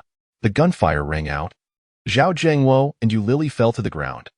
Zhao Zhengwo was struck by 3 bullets to the chest, while Yu Lily suffered 2. I am sorry. Zhao Zhengwo glanced at Yu Lily and, having uttered his last words, breathed his last, his eyes filled with regret and indignation. In her fury, Yu Lily also succumbed to her final breath. 3 pirates approached, their guns drawn, rummaging through their belongings before carelessly tossing the backpack aside. After inspecting Yu Lily's lifeless body, one of the pirates punched the gunman, muttering something as the trio burst into laughter before returning to the speedboat and accelerating away. It was only when the boat vanished from sight that the 2 women exhaled in relief. What happened? At that moment, Zhang Jingping and the others arrived. What was that gunfire about? Sister Zhou, such a pity for Lily. Zhao Zhengwo brought this upon himself. The group expressed their sorrow. We should head over. The shelter is likely deserted now, Sister Zhou suggested. Little Sun carried Li Pingfei on his back as they all made their way to the shelter, placing Li Pingfei inside. We should retrieve the backpack and bury the bodies, Sister Zhou proposed. Zhao Zhengwo ought to be cast into the sea to feed the fish, Sister Zhang said. Enough. Let us honor the dead. There is no need to dwell on such matters now that they have passed, Sister Zhou replied. The group collected the backpack, which contained 4 bottles of water, a coconut, and several articles of clothing. Nothing was lost. Together, they dug a pit along the beach and among the thatch. Just as they finished burying Lily, a pack of dog-like creatures burst forth from the jungle. Ah, what is that? Sister Zhang screamed in terror. Stay silent and do not move. Sister Zhou commanded. The 4 stood frozen, silently observing. The creatures approached Zhao Zhengwo's corpse, dragging it away, 2 of them glancing back at the group intermittently. Only when the pack vanished into the jungle did they breathe a sigh of relief. Those are jackals. They typically do not attack humans, as long as we do not provoke them. They generally feast on various animal carcasses, Sister Zhou explained. Humph. It serves him right. This is fate. Zhao Zhengwo should have no resting place. Sister Zhang retorted. All right, let us return and eat something, Zhang Jingping suggested. They returned to the shelter, now reduced from 8 individuals to 5. Have they all been buried? Li Pengfei inquired, resting on a foam buoy. Zhao Zhengwo was taken by the jackals, Zhang Jingping replied, recounting the earlier events. Hearing this, Li Pengfei could only sigh deeply. There are 3 coconuts here, and 1 in the backpack, making 4. Let us divide them into 2 for now, Sister Zhou stated. After they drank the coconut water, Zhang Jingping said, we must devise a method to kindle a fire. Without it, we cannot accomplish anything. Do you have any ideas? I only know of the methods of friction fire and using a magnifying glass, but I am unfamiliar with the specifics, Little Sun confessed. The bottom of a glass bottle can serve as a magnifying lens. As for friction fire, it involves sharpening a stick and rubbing it against another piece of wood. I am not well versed in the details, but let us gather materials first and then experiment, Sister Zhou suggested. Very well, we have no choice but to proceed this way, Zhang Jingping agreed. The 4 ventured out to search for materials while Li Pengfei continued to rest. As they scattered in search, Sister Zhang suddenly spotted a rope, one end tied to a stone and the other submerged in the sea. Hurry! Everyone come here. There's a rope? Sister Zhang called out. The group gathered around her. Chapter 54, Discovery of the Fish Trap. Zhang Zhenping tugged at the rope and said, It's quite heavy. Xiao Sun, lend me a hand. Let us pull it up together. All right. The 2 exerted their strength to hoist it up. It's a fish trap. This must be the one left behind by those individuals for fishing, exclaimed Sister Zhou. Quickly, let us open it and take a look, urged Sister Zhang. Zhang Jingping located the entrance of the fish trap and opened it, exclaiming, Wow! There are fish, quite a few. Let me see, said the others, their curiosity piqued. Wow, and crabs too. Sister Zhang added. Xiao Zhang, keep an eye on this while we go find something to collect it in, instructed Sister Zhou. Okay. The 3 set off in search of containers, while Xiao Sun discovered 3 floating buoys outside the shelter, just the kind that Wang Yuan had made for the 3 women to store fish. Xiao Sun beckoned the 2 with the buoys to assist in gathering the catch from the fish trap. Once the trap was emptied, the group erupted in jubilant cheers. 5 or 6 palm-sized grouper and 4 large crabs, enough to satisfy several appetites. After securing the fish trap and tossing it back into the sea, they returned to the shelter with their haul, where Li Pengfei was equally exhilarated upon seeing their bounty. As the 4 were about to venture out in search of supplies, the sudden sound of engines pierced the air. This is bad. Could it be the pirates returning? Sister Zhou remarked. Quick, everyone hide. Zhenping, carry Li Xiao and Xiao Sun. Hold the buoys. We'll head for the thicket. Move quickly. With that, Sister Zhou slung her backpack over her shoulder, and they all dashed toward the thicket. Just as they concealed themselves, an oil boat accompanied by 5 speedboats approached from the south. It was indeed the very pirates they had encountered earlier. The group lay low in the thicket, hardly daring to breathe. Only when the pirates had moved further away did they exhale in relief and return to the shelter. Wang Yuan, having heard the engine sounds, hurriedly called out, Everyone, get up, get up. What's the matter? Dehe inquired. Listen, the sound of engines. I hear it. Is it the rescue team or the pirates? Zhang Lanfang asked. Enough with the questions. Just hide. Everyone into the thicket. Wang Yuan commanded, hastily shouldering his backpack and grabbing his suitcase as he rushed outside, seizing a harpoon before making his way into the thicket. The others quickly followed suit, gathering their belongings. As the 5 settled down, an oil boat trailed by 4 speedboats leisurely made its way from the north to the south. Rat-a-tat-tat. Suddenly, A barrage of gunfire erupted from the north. It's them. They are the ones who attacked us, Dehe exclaimed, drawing his pistol, ready to charge forward. Don't be impulsive. Wang Yuan restrained him. But my brothers have all perished. Wang, I must seek vengeance. Dehe, remain calm. If you rush out like this, you will surely meet your demise, and we will all perish as well. You seek vengeance, but you must survive to do so. Wang Yuan insisted. Sigh. Very well. I will heed your advice. Dehe pounded his fist into the ground. Wang, can you assist me? Dehe, we are brothers. We shall find an opportunity to eliminate them all, Wang Yuan declared, his eyes glinting with determination. Thank you, brother. With your support, I will undoubtedly avenge them, Dehe responded. As the 5 vessels gradually receded into the distance, another speedboat swiftly pursued from behind. Shall we intercept this speedboat? Dehe inquired. If we intercept this one, the others up ahead will surely be alerted, and they will come rushing back. We must wait for a better opportunity, Wang Yuan replied. The speedboat soon caught up with the preceding fleet. Was the gunfire just now from that speedboat? Zhang Lanfang asked. Could it be that Zhao Jiangwo and the others were attacked? Ren Yuan pondered. That seems plausible, Wang Yuan conceded. Let us not dwell on it. We must focus on preserving our own safety first, Jiang Yan advised. Chapter 55. Crafting a fishing rod. All right, everyone, it's time to freshen up, Wang Yuan announced. Dehe and the 3 women proceeded to wash up, while Wang Yuan made his way to the coconut trees behind the beach. In a matter of moments, he deftly climbed one of the trees and, utilizing a dagger, retrieved 5 coconuts, leaving 2 behind. He then slid down, cradling the coconuts as he returned to the shelter. At that moment, distant gunfire echoed from the south, occasionally punctuated by the sounds of explosions. Once the others had completed their washing, they reconvened at the shelter. Could it be that pirates have launched another attack on the rescue team? Zhang Lanfang speculated. Unlikely, Dehe replied. The closest nations to this maritime area are ours and Sea Country, which is currently embroiled in a civil war. Our country is the fastest to dispatch a rescue team, and there are several pirate factions in this region. Typically, rescue teams do not venture here. I am here on military orders, which is why I came. Generally, pirates do not engage with the militaries of various nations. Their attack on us this time must be directed by some backing force. Indeed, the pirates in this vicinity are supported by certain countries. This includes the factions in Sea Country's civil war, which also receive backing from various nations, Wang Yuan added. We are currently navigating a perilous existence between 2 forces. After a brief interval, the gunfire ceased, prompting Wang Yuan to suggest, let us enjoy some coconut water and flesh. We should hasten our meal and then conceal ourselves, as the pirates may return shortly.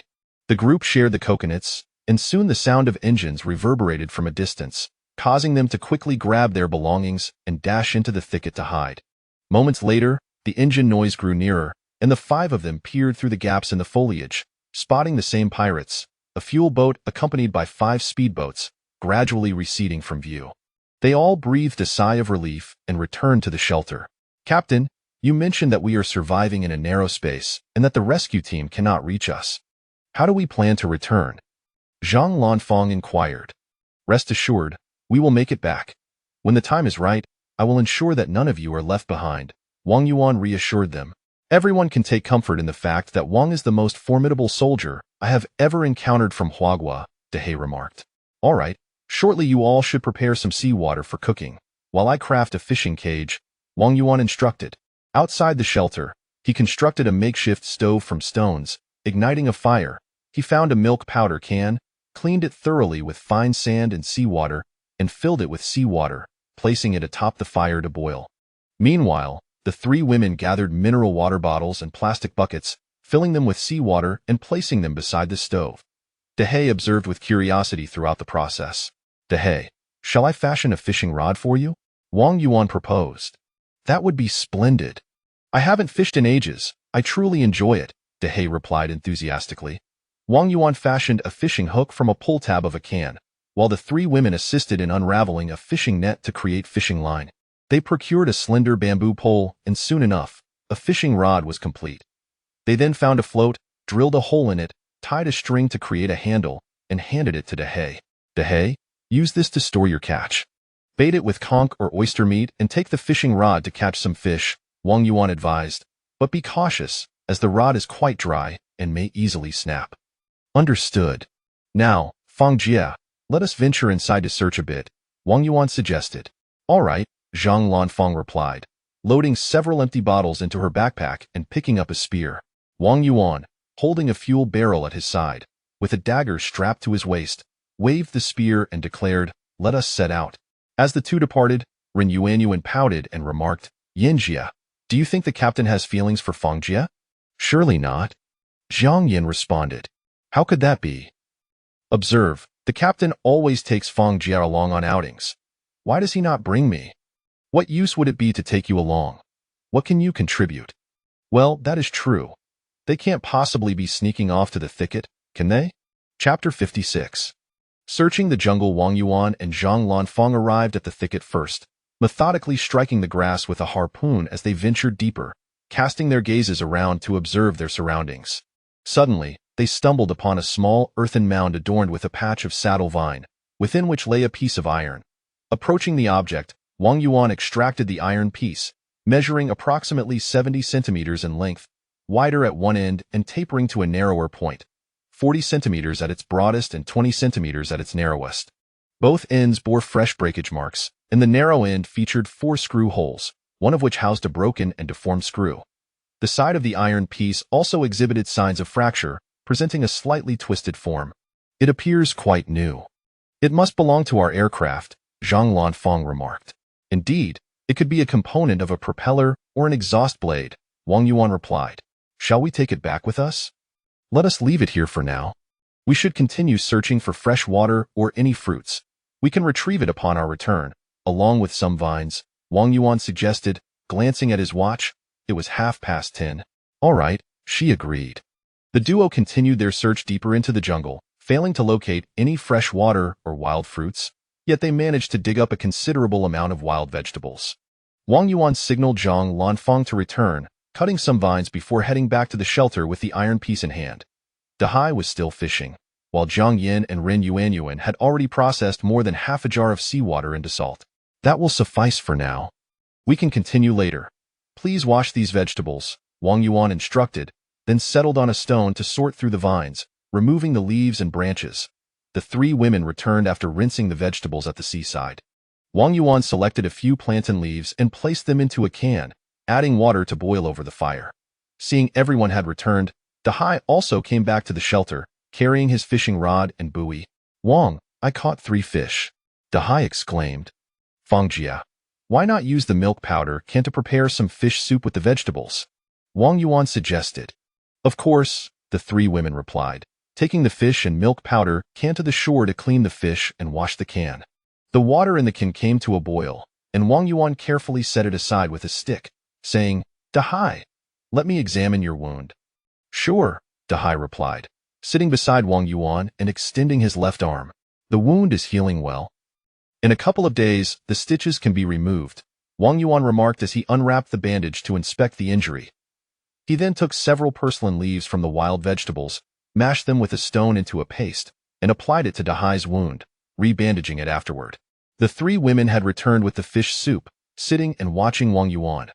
The plantain leaf soup was still quite hot. Wang Yuan tasted it before placing it on a piece of foam board, calling out to Dahai, "Dalong, come, it's time for your medicine." "I am not Dalong. My name is Dahai," he corrected. "In our country, Dalong means elder brother," Wang Yuan replied earnestly. "Ha ha ha." The 3 women burst into laughter, unable to contain themselves. Dahai looked bewildered as he accepted the can and took a sip. "It's slightly bitter yet somewhat sweet. This is herbal medicine, effective for reducing inflammation and swelling. You should consume all of it, and it would be best to eat those plants as well. They are called plantain and can be prepared as food," Wang Yuan explained. "Thank you, Wang," Dahai said, finishing every last drop of the soup. "The fish soup is ready. Let us eat," Zhang Yin announced. All right, the 3 women distributed the wild vegetable fish soup into 5 cans, and the 5 of them, using foam boards and bamboo chopsticks, began their meal. After finishing their meal, Wang Yuan and Dahai lit cigarettes. Wang Yuan said, Yuan, your fishing skills are lacking. Stay and continue making sea salt. I will craft a few more fishing rods. The rest of you can go fishing. Understood, everyone replied. Dehai went fishing first, while Ren Yuanyuan continued making sea salt, and Jiang Yin and Zhang Lanfang assisted in creating fishing rods in no time. They fashioned 2 fishing rods and, using 2 buoys, crafted 2 nets before heading out to fish. Wang Yuan, smoking his cigarette, sat on a stone constructing a fish trap, splitting bamboo into strips to form a framework, which he then wove together with vines. Chapter 57. Crafting the fish trap. Ren Yuanyuan added a piece of wood to the fire and poured a bit of seawater into the milk powder canister, inquiring, "Captain, what kind of soldier were you? What did you do?" "I was previously a paratrooper, serving in an airborne unit within the southeastern military district of our nation," Wang Yuan replied, taking a drag from his cigarette while continuing to weave the fish trap. "But I heard from Dehai that you seem quite formidable," she remarked. "Ah, our country and Dehai's nation are not they brotherly nations? We often provide support to them. A few years back, we dispatched several military teams to assist in training their forces, and I was once assigned to train their paratroopers." "Then why did you retire?" Ren Yuanyuan pressed. "Oh, that's merely a personal matter," he replied. "Fine, let's drop it. Do you fancy Sister Fong? Why do you always invite her when we go out?" Ren Yuanyuan pouted. No. "Then do you like Sister Yin? She is so beautiful and also the president of your company. Can we not overthink things? Let's focus on how to survive and return home first." "All right," Ren Yuanyuan said, pursing her lips. Having completed the fish trap, Wang Yuan picked up an empty bottle along with the rope previously used for climbing and made his way to the shore to set the trap. "Captain, is the fish trap ready?" Zhang Lanfang inquired. "Yes, how many fish have you caught?" he asked. "We've each caught 2, she replied.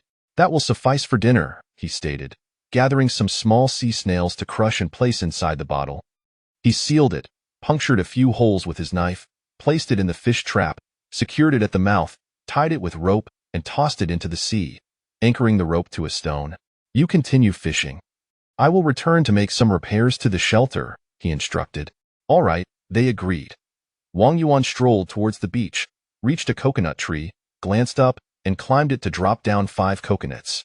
He then began to harvest leaves, descending only to ascend another coconut tree to gather more foliage. After collecting a considerable amount from 5 trees, he bundled the leaves and dragged them back to the shelter. He then returned to the coconut tree, filled a basket with coconuts, and made 3 trips to transport everything. He tossed all the coconut leaves onto the roof of the shelter, climbed up, and meticulously arranged them layer by layer. "Yuanyuan, pass me those vines," he requested. "Sure," she replied. Wang Yuan used the vines to secure the leaves, ensuring they were fastened properly before jumping down. Noticing the time, he realized dusk was approaching. He made his way to the beach and sat beside Dehai, both lighting up cigarettes. Wang Yuan remarked, "Once we finish smoking, we should gather our things and head back." "Sounds good," Dehai agreed. "How many fish have you all caught?" Wang Yuan asked that in total, they had 12 fish. The 2 women began to prepare the fish, while Wang Yuan and Dehai collected the fish trap, yielding 3 more fish and 3 large crabs. They placed the fish entrails into a bottle and returned them to the trap, tossing it back into the sea. The 4 of them then carried their bounty and fishing rods back to the shelter. "Yuan, please prepare the salt. This amount will suffice for now. Use the milk powder canister to boil some water," Wang Yuan instructed. "Okay," she replied. Throughout the afternoon, Ren Yuanyuan diligently produced a large bottle of sea salt. "Captain, how are we going to eat these fish and crabs tonight?" Zhang Lanfang asked. "Let's build a fire pit and roast them all," Wang Yuan suggested, then began to carve more than 10 bamboo skewers. As Ren Yuanyuan boiled water, the 3 women worked together to skewer and roast the fish and crabs. Meanwhile, Wang Yuan and Dehai sat nearby, smoking and conversing in a native African dialect. The 3 women, unable to comprehend, were curious, prompting Ren Yuanyuan to ask, "Captain, do you speak their language as well?" "Yes, I spent over half a year in country A, where Dehai and I learned from each other. Although I can speak it quickly, I must admit I still struggle to understand at times," he answered. Chapter 58. Crafting a frying pan. "By the way, Captain, our fresh water supply is running low. After finishing this, we will only have 2 bottles left," Ren Yuanyuan remarked anxiously as she swiftly removed the pot from the heat using wooden tongs. "Not to worry, we shall search for more tomorrow. For now, the coconuts will sustain us for a few days, and if necessary, We can resort to distilling seawater, Wang Yuan replied reassuringly. The crabs are ready. Let us indulge in them first, and the fish can wait a while, Jiang Yin suggested. After the group finished their meal and sipped some boiled water, the three women gathered to chat while Wang Yuan and Dehe enjoyed cigarettes. Dehe remarked, if only we had some wine. If we can find suitable fruits, we could brew some fruit wine ourselves, Wang Yuan proposed. Do you know how to brew wine? Dehe inquired, as the three women turned their gaze towards Wang Yuan. Indeed, during my childhood at the orphanage, our director often brewed wine from grapes or bayberries for his own enjoyment. Oh, they responded, intrigued. After finishing their cigarettes, Wang Yuan said, if you are tired, you may rest. I will make a frying pan. We are not tired for the moment, they replied. Wang Yuan retrieved the iron plate he had brought from the cliff and placed it over the fire to heat. He then found a relatively flat stone with a slight curve to serve as a cutting board, picking up a fist-sized pebble to use as a hammer. Using wooden tongs, he lifted the glowing iron plate onto the cutting board and began to hammer away. After approximately 2 hours, the frying pan was complete. Wang, you are truly remarkable, Dehe exclaimed, giving a thumbs up. With some leftover scraps, Wang Yuan selected a larger piece and heated it again, soon fashioning a dagger. He tossed a piece of iron he had found that day into the fire, waiting for it to glow. After hammering for a considerable time, he managed only to create a few dents, realizing the iron was exceptionally tough, and ultimately gave up. It is 11 o'clock. Let us rest, Wang Yuan announced, glancing at his watch. The group resolved their personal matters and retreated to the shelter for rest. The three women slept inside, while Wang Yuan and Dehe took positions closer to the entrance. The seaside night was still quite chilly, so Wang Yuan propped a wooden board at the door. Although it did not block all the cold air, it provided some relief. The following morning, Wang Yuan was once again the first to awaken. After addressing his personal needs, he rekindled the fire in the stove. Dehe approached, lighting a cigarette, and they sat together. Wang, what shall we do today? Dehe inquired. You all should continue fishing while Fangjia and I search for fresh water, Wang Yuan suggested. All right then. Go freshen up. I will change your bandages shortly, Wang Yuan said, picking up a can and placing 2 plantain leaves inside before adding water and setting it on the stove. Dehe went off to attend to his personal matters. Good morning, Captain. The 3 women greeted as they emerged. Good morning. Please freshen up. I will collect the fish traps, Wang Yuan replied, taking a float and a dagger as he made his way to the shoreline. Upon retrieving the fish traps, he opened the entry and poured out the contents, yielding 5 or 6 palm-sized fish, a large eel, 3 crabs, and 2 octopuses. He stunned the eel, used the dagger to gut it, and cleaned the fish and octopuses with seawater before placing them into the float. After packing the fish traps and returning them to the sea, he gathered 2 handfuls of seaweed from the rocks and made his way back to the shelter with the float. Dehe was sitting by the stove, setting the can aside to dry. Wang Yuan placed the float down and shared a cigarette with Dehe. Wang, what did you catch? Dehe asked. I managed to snag a large eel, Wang Yuan replied, placing the frying pan on the stove.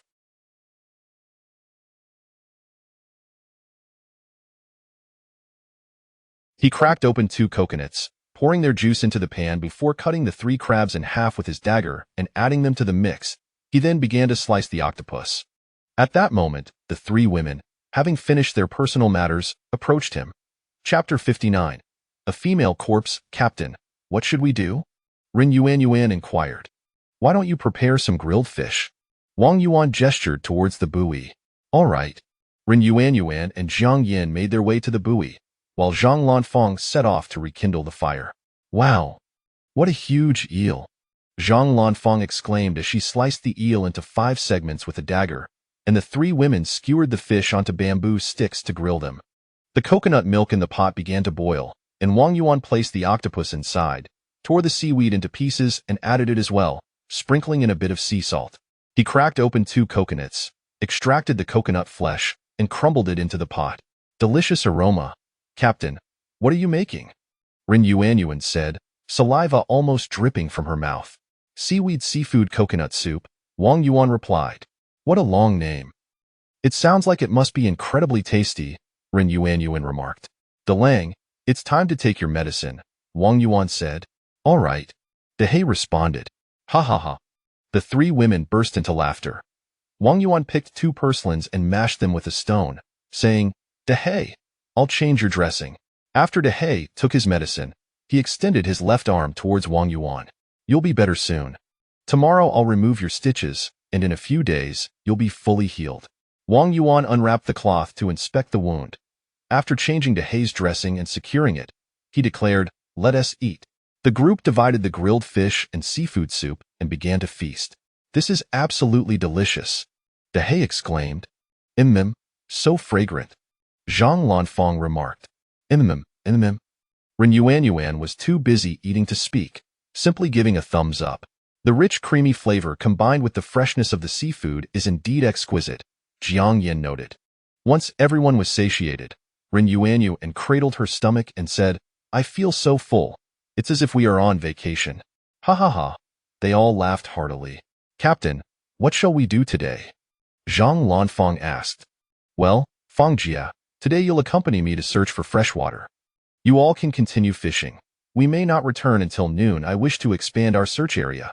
If fortune favors us, we might return earlier. If not, we'll be back before nightfall. You can collect the fish traps at noon and prepare your own meal," Wang Yuan explained. "Understood," the group replied in unison. Dehe lit a cigarette as the two women grabbed fishing rods and a buoy, heading to the seaside to fish. "Fangjia, take this dagger." Wang Yuan handed a dagger to Zhang Lanfang. "All right," Zhang Lanfang replied, mimicking Wang Yuan by tucking the dagger at her waist, strapping on her backpack, and wielding a spear. Wang Yuan retrieved 3 coconuts from the basket, placing a bottle of peanut oil and 2 empty bottles inside. Securing the dagger at his waist, and picking up the spear, he gestured towards the beach and said, "Let us depart." The pair set off towards the beach, with Wang Yuan stating, "Today, we will enter the jungle from the direction of the coconut trees. The terrain there is lower, perhaps we might find fresh water." "Sounds good." As they reached the base of the coconut trees, they suddenly spotted a wooden box floating ashore. "Look, a box. Let's go check it out," Wang Yuan said. "It's so heavy." The two hurried over, struggling to drag the box onto the sand. "Shall we open it?" Wang Yuan suggested. "Sure," Zhang Lanfang agreed. The box was tightly nailed shut, and Wang Yuan exerted considerable effort to pry open one side. "Hiss!" he inhaled sharply. "Ah!" Zhang Lanfang screamed in fright, stepping back repeatedly. Inside the box lay the curled form of a female corpse, her golden hair matted and her face slightly swollen from the seawater. A sandbag was placed inside to add weight to the box. "It appears she hasn't been dead for long. It's likely a case of murder and disposal, but the weight wasn't sufficient to carry her away with the tide," Wang Yuan said, pulling Zhang Lanfang aside. "Captain, what should we do?" Zhang Lanfang asked, her face pale with fear. Chapter 60. The discovery of the wild chickens. "How about we push it into the sea?" Wang Yuan suggested. "All right," he replied.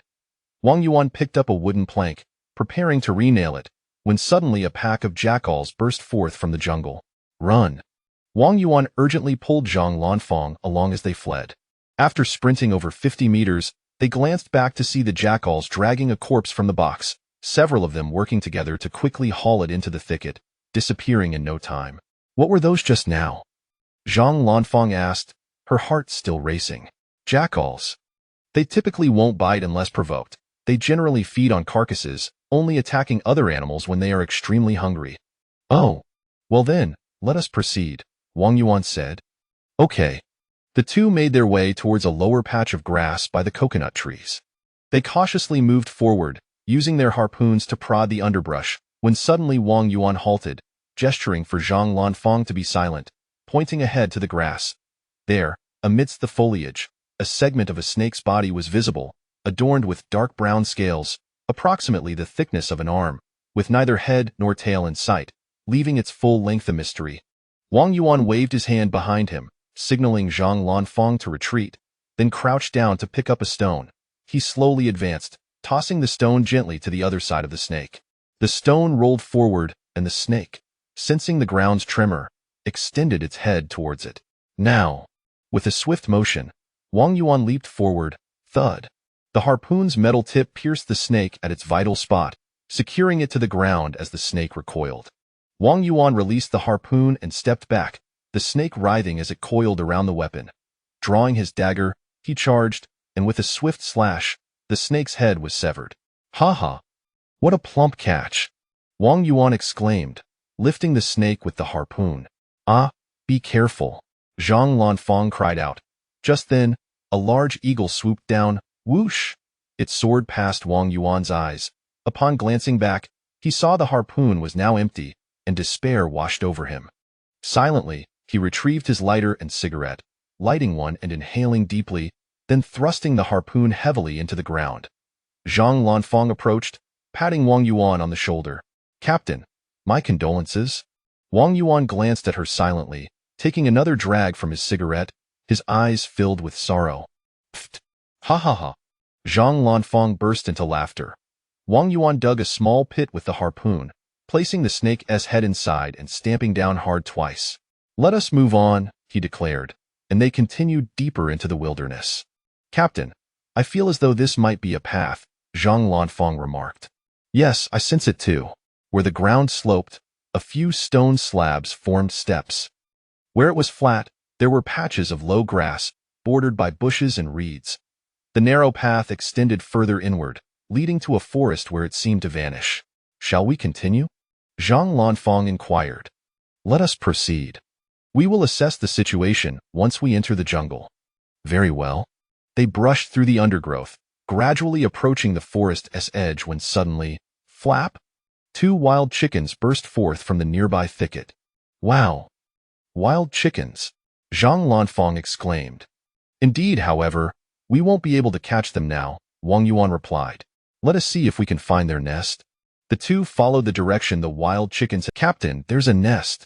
Chapter 61. The discovery of the wild rabbit. Wang Yuan hurried over and spotted a nest concealed beneath a bush, containing 4 eggs. He picked one up and remarked, it still retains some warmth. These must be the eggs of the 2 wild hens from earlier. Please place the eggs carefully into your backpack, ensuring they remain intact. Understood, Zhang Lanfang replied, proceeding to stow the wild hen eggs into the 4 compartments of her backpack. How I wish we had a gun. Those 2 wild hens would not have escaped, Wang Yuan lamented. Do we not have a handgun? Why are you not carrying it?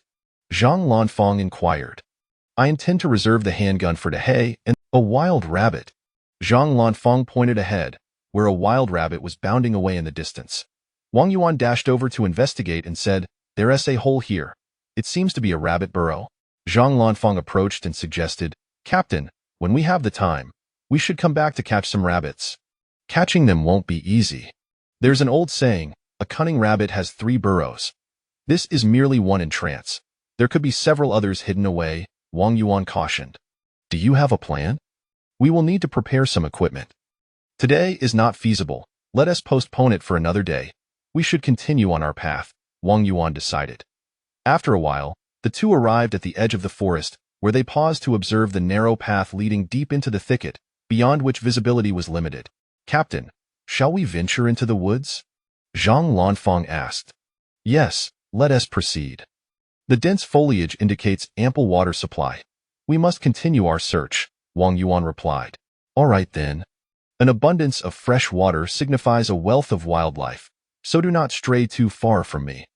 Stay close, Wang Yuan emphasized earnestly. Rest assured, Captain, Zhang Lanfang responded with equal seriousness. Good, let us set off. Wait a moment, look over there. What is that?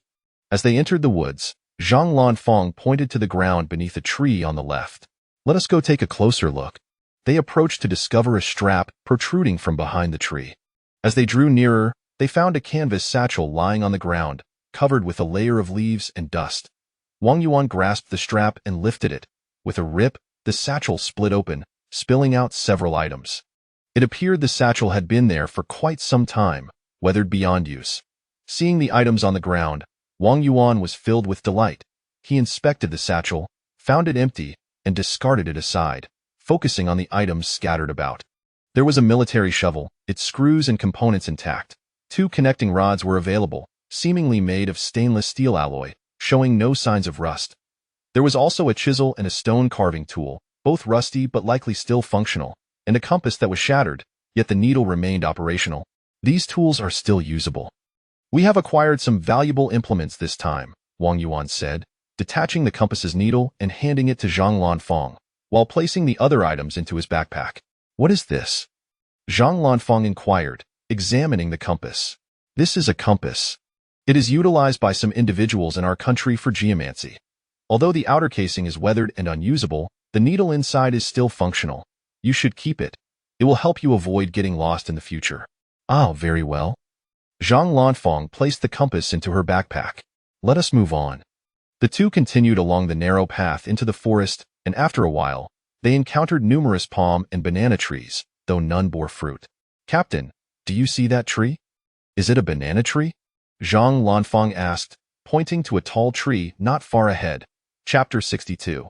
The discovery of fresh water. Before them stood a tree devoid of a trunk, its broad leaves resembling those of a banana plant, while its petioles grew in a fan-like embrace. Towering at a height of 5 meters, its lower section was far too expansive for a single person to encircle. Splendid! We have found water! Exclaimed Wang Yuan, his face alight with joy. But where is the water? Zhang Lanfang inquired, her gaze scanning the surroundings in bewilderment. Quickly, fetch a bottle. You shall see it shortly, Wang Yuan replied, setting down his backpack to retrieve a mineral water bottle and an oil drum, along with a connecting arm for his entrenching tool, as he approached the tree. Zhang Lanfang also released her backpack, producing 4 mineral water bottles as she joined him. Where is the water, then? Prepare to collect it.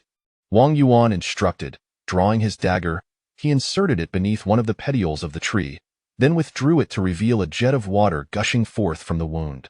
Wang Yuan swiftly unscrewed a bottle to catch the precious liquid. Ha ha ha! There truly is water! Zhang Lanfang exclaimed joyfully.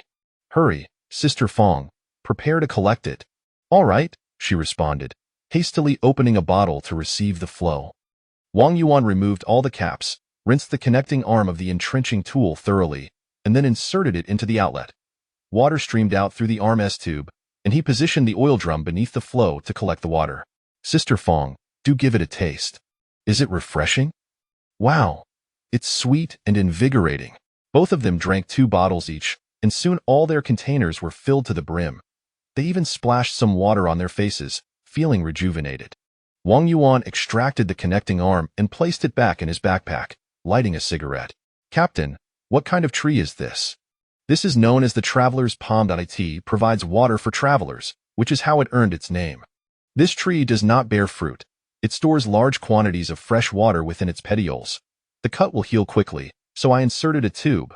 If there is sufficient underground water, it will replenish overnight, Wang Yuan explained. Captain, how do you know so much? During my time in the army, I was a paratrooper. We often dropped behind enemy lines without any support or supplies, so we had to learn various survival skills. Wang Yuan took a deep drag from his cigarette. Oh, Captain, let us have something to eat. I still have a papaya and a few oranges in my backpack. Very well. Let us hasten, Wang Yuan said, glancing at his watch. That moment, the flow of water from the traveler's palm gradually ceased, prompting the two to sit down. Zhang Lanfang took out the papaya and oranges, using her dagger to slice the papaya.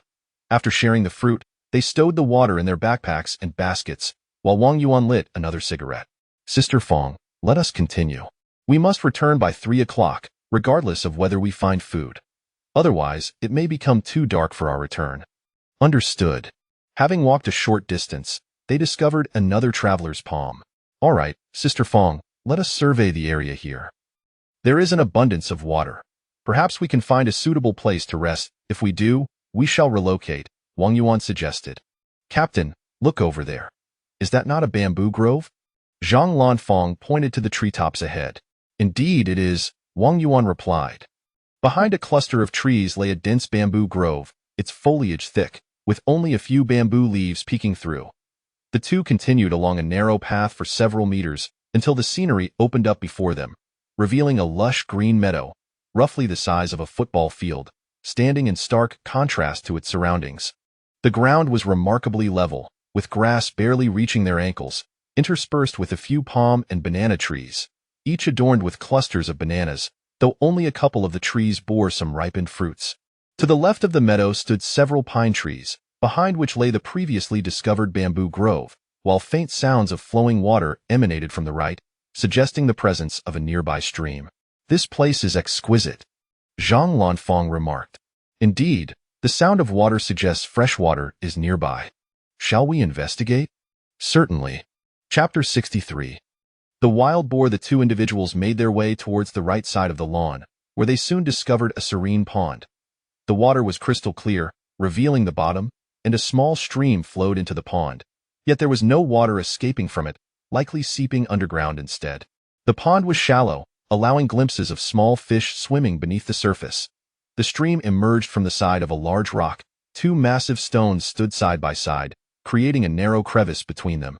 Above, the rocks formed an archway, resembling a stone cave, beneath which lay a gentle earth slope. The cave's interior was elevated compared to the exterior, with a height difference of about 2 meters. This place could serve as a refuge.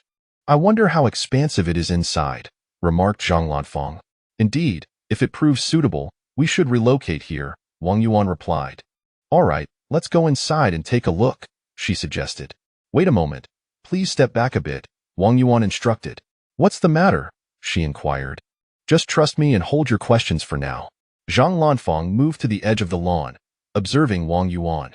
Noticing her distance, Wang Yuan set down his backpack, retrieved his entrenching tool, and picked up a stone the size of his fist, which he hurled into the cave. The cavern echoed with a dull thud. After a brief pause, he threw another stone, and suddenly, a guttural sound emanated from within, followed by the abrupt emergence of a wild boar. The boar was relatively small, weighing approximately 100 to 130 pounds, indicating it had yet to reach maturity. Upon its exit, it immediately locked its gaze upon Wang Yuan and charged towards him. Lanfang, stay back at all costs, Wang Yuan shouted, gripping his spear with one hand and his entrenching tool with the other, his eyes fixed on the approaching boar. Zhang Lanfang was on the verge of advancing when Wang Yuan's warning halted her, concern evident in her beautiful eyes. Wang Yuan swiftly assessed the terrain and pointed his spear at the boar, provoking its fury as it lunged towards him. He sprinted to the left, where a palm tree stood, and paused beneath it, turning to face the oncoming beast. As the boar closed in, he dashed around the palm tree, positioning himself in its blind spot. With a swift motion, he thrust the spear at the boar. Thud! The spear struck true, piercing the boar's right eye. Crack! The force of the boar's charge was immense, causing the spear to snap in response. Arg! Arg! The boar let out a pained cry, violently shaking its head, dislodging the spearhead from its EYDIT, turned its gaze toward Wang Yuan with its remaining eye, emitting a low grunt before propelling itself towards him once more. Wang Yuan transferred the entrenching tool to his right hand and charged at the boar. Just as the two were about to collide, he leaped to the left, exploiting the boar's blind spot due to its injured eye. He swung the entrenching tool downwards with intent. Crack! The boar's front right leg was severed in the onslaught. Arg! The boar screeched, desperately attempting to regain its footing while searching for Wang Yuan. Wang Yuan maneuvered within the boar's blind zone, knowing he had to act swiftly. Its cries likely summoned companions. He closed the distance rapidly and leapt towards the boar. Thud! He tackled the creature, pinning its hind leg with his left knee while pressing the entrenching tool against its head, the handle restraining its front legs against its belly. With his right hand, he drew a dagger from behind his waist and plunged it towards the boar's trachea. Thud! The boar's cries were abruptly silenced, replaced by a gurgling sound from its trachea as blood pooled around them. After a moment, the blood ceased to flow, and the wild boar lay lifeless. Wang Yuan rose, retrieving the spearhead and placing it in his backpack. Lanfang, it's safe now. You can come over, he called out. Captain, you were incredible. Zhang Lanfang approached, her eyes sparkling with admiration. However, we must leave promptly. There may be more wild boars nearby. Understood. Chapter 64. Dealing with the wild boar. Well, Fang Jia, you place the backpack into the basket, and I shall carry the wild boar. Let us hasten our return, Wang Yuan said. All right, she replied.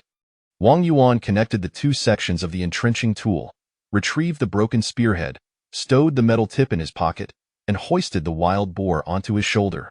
Together, they made their way back swiftly.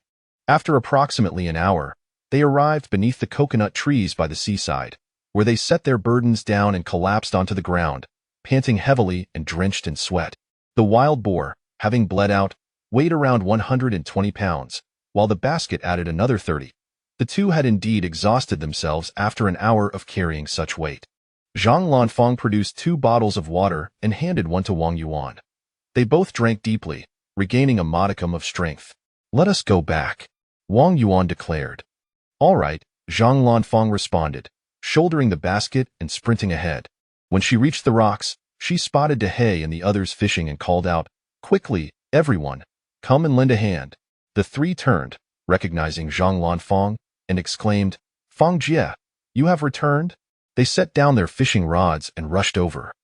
Ren Yuanyu and inquired, "Where is the captain?" "He's behind us. Go assist the captain." "He has slain a wild boar," she replied. "Captain, captain." The 3 hurried back to find Wang Yuan carrying the boar, and Ren Yuanyu and exclaimed with excitement, "Let us place the boar down. We shall lift it together." Jiang Yin suggested, "No need to carry it back. We can prepare it here, and once we are done, we shall take it back. The water is shallow on this side of the beach, while it is deeper by the rocks." The 4 of them worked together to transport the wild boar to the shore.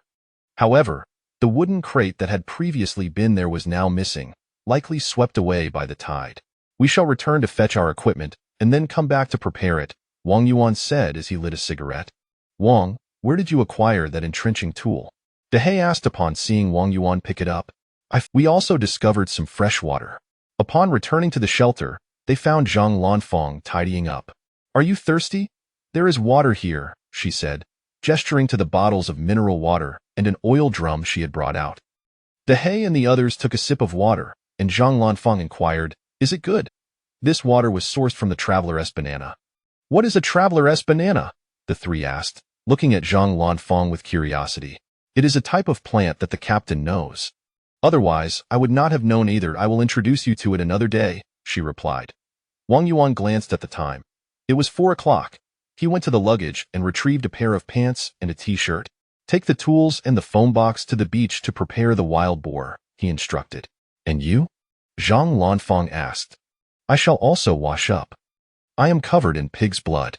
The group armed themselves with knives and military tools, while Ren Yuanyuan picked up a relatively intact foam box, and they proceeded to the beach.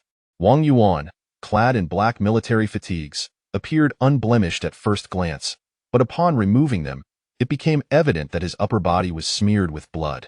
"Wang, you are nearing a year since your retirement, yet you still possess abs," Dehe remarked. "I train every day. I train daily as well. Why do I not have any?" "Your routine is erratic, fishing 3 days and sunbathing for 2. It is no wonder." "Ha, indeed. Ever since I became a company commander, I have trained less and focused more on my subordinates," Dehe admitted with an awkward chuckle. "Enough chatter. You all get to work. Do not discard the pigskin and entrails," Wang Yuan instructed before dashing into the sea clad only in his underwear. "Dehe, your hands are not suited for heavy lifting. Assist us with the lighter tasks, and we shall call you when we require more strength," Zhang Lanfang directed. "Understood. I will begin by gutting it," Dehe replied. The 4 of them set to work, with the 3 women occasionally glancing over at Wang Yuan. Chapter 65. Foraging for wild vegetables. Wang Yuan soon returned with a handful of kelp, tossing it into a foam box, and declared, "This evening, we shall prepare a stew of pig bones and kelp." "This is insufficient. I shall fetch more." With that, he dashed back into the sea. "Humph. 8-pack abs are impressive, aren't they? I noticed that long ago," Ren Yuanyuan murmured quietly. "Ah, that suitcase was indeed retrieved by him from the ocean," Ren Yuanyuan hastily clarified. "Oh." The 2 women nodded in understanding. "What do you mean by that?" "Ha ha ha." Dehe looked perplexed as he regarded the 3 women. Shortly thereafter, Wang Yuan returned with another bundle of kelp, washed his training uniform, and laid it out on the rocks to dry, changing into fresh attire. I will venture into the forest to find some wild vegetables. Who would like to join me?" Wang Yuan inquired. "I will go." All 4 of them raised their hands simultaneously. "Dehe, since your hand isn't fully healed, it would be best if you stayed behind. Sister Fong has worked hard all day. You should change your clothes and wash that outfit," Wang Yuan advised. "Yanjia, shall we settle this with a game of rock, paper, scissors?" Ren Yuanyuan suggested. "Very well," Jiang Yin replied. In the end, Jiang Yin emerged victorious, much to Ren Yuanyuan's displeasure. "We shall explore the vicinity and return within an hour," Wang Yuan stated. Jiang Yin armed herself with a dagger while Wang Yuan took a spade, and together they returned to the shelter. Wang Yuan donned a backpack while Jiang Yin wielded a spear as they entered the forest. Wang Yuan instructed Jiang Yin on how to tap the grass, and they proceeded slowly. They frequently stumbled upon edible wild vegetables, which Wang Yuan taught Jiang Yin to identify. Some were quite bitter, while others required blanching before consumption. They left those unharvested. They unearthed some that could be eaten raw, while others needed cooking. He elaborated on the flavors and methods of distinction, including which plants were toxic. Jiang Yin absorbed the knowledge with great diligence and soon became capable of foraging independently. Wang Yuan discovered a wild ginger plant and shared it with Jiang Yin, who shortly thereafter found several more. Wild scallions. Quickly, let us dig them up together. Wang Yuan exclaimed upon spotting a cluster of wild scallions, numbering at least 30 or 40. The two approached and began to excavate. After harvesting the scallions, they continued deeper into the thicket.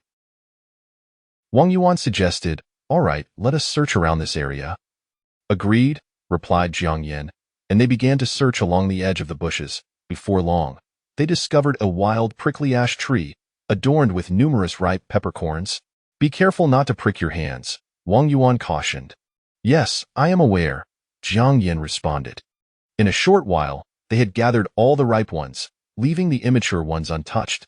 Yet they still amassed over a pound of the ripe peppercorns, filling their pockets to the brim. "Let us return, taking a different route." As they brushed through the grass towards the exit, they continued to dig up wild vegetables. Before long, they came upon a mango tree bearing 7 or 8 large mangoes, 4 of which were ripe. They harvested the ripe ones and left the unripe ones behind. "We shall return to gather the rest in a couple of days," Wang Yuan remarked. "Absolutely," Jiang Yin replied, brimming with excitement. "Let us head back." As they made their way back, they also collected a few palm leaves. Meanwhile, Dehei and the others finished tending to the wild boar and returned to the shelter just as Zhang Lanfang was washing clothes by the sea. "Captain, you have returned?" Ren Yuanyuan exclaimed. "Indeed, please wash the wild vegetables," Wang Yuan instructed. "Wow! Mangoes!" Ren Yuanyuan and Jiang Yin exclaimed in delight as they organized their finds. "Sort the wild vegetables by type," Wang Yuan said as he pulled out a bag and filled it with the peppercorns, handing it to Jiang Yin. "Yes, of course," Jiang Yin replied, also filling her bag with the peppercorns. Wang Yuan and Dehei lit a cigarette. Chapter 66, Braised Pork Bone Soup. Zhang Lanfang returned after washing the clothes to lend a hand. Wang Yuan filled a frying pan with water and placed it on the stove, adding a piece of wood to the fire. From a foam box, he retrieved 4 pig leg bones, one of which he had chopped in half, breaking the bones with a stone, and placed them alongside the pig trotters into the pot. He sliced a few pieces of wild ginger and added them, covering the contents with 2 palm leaves.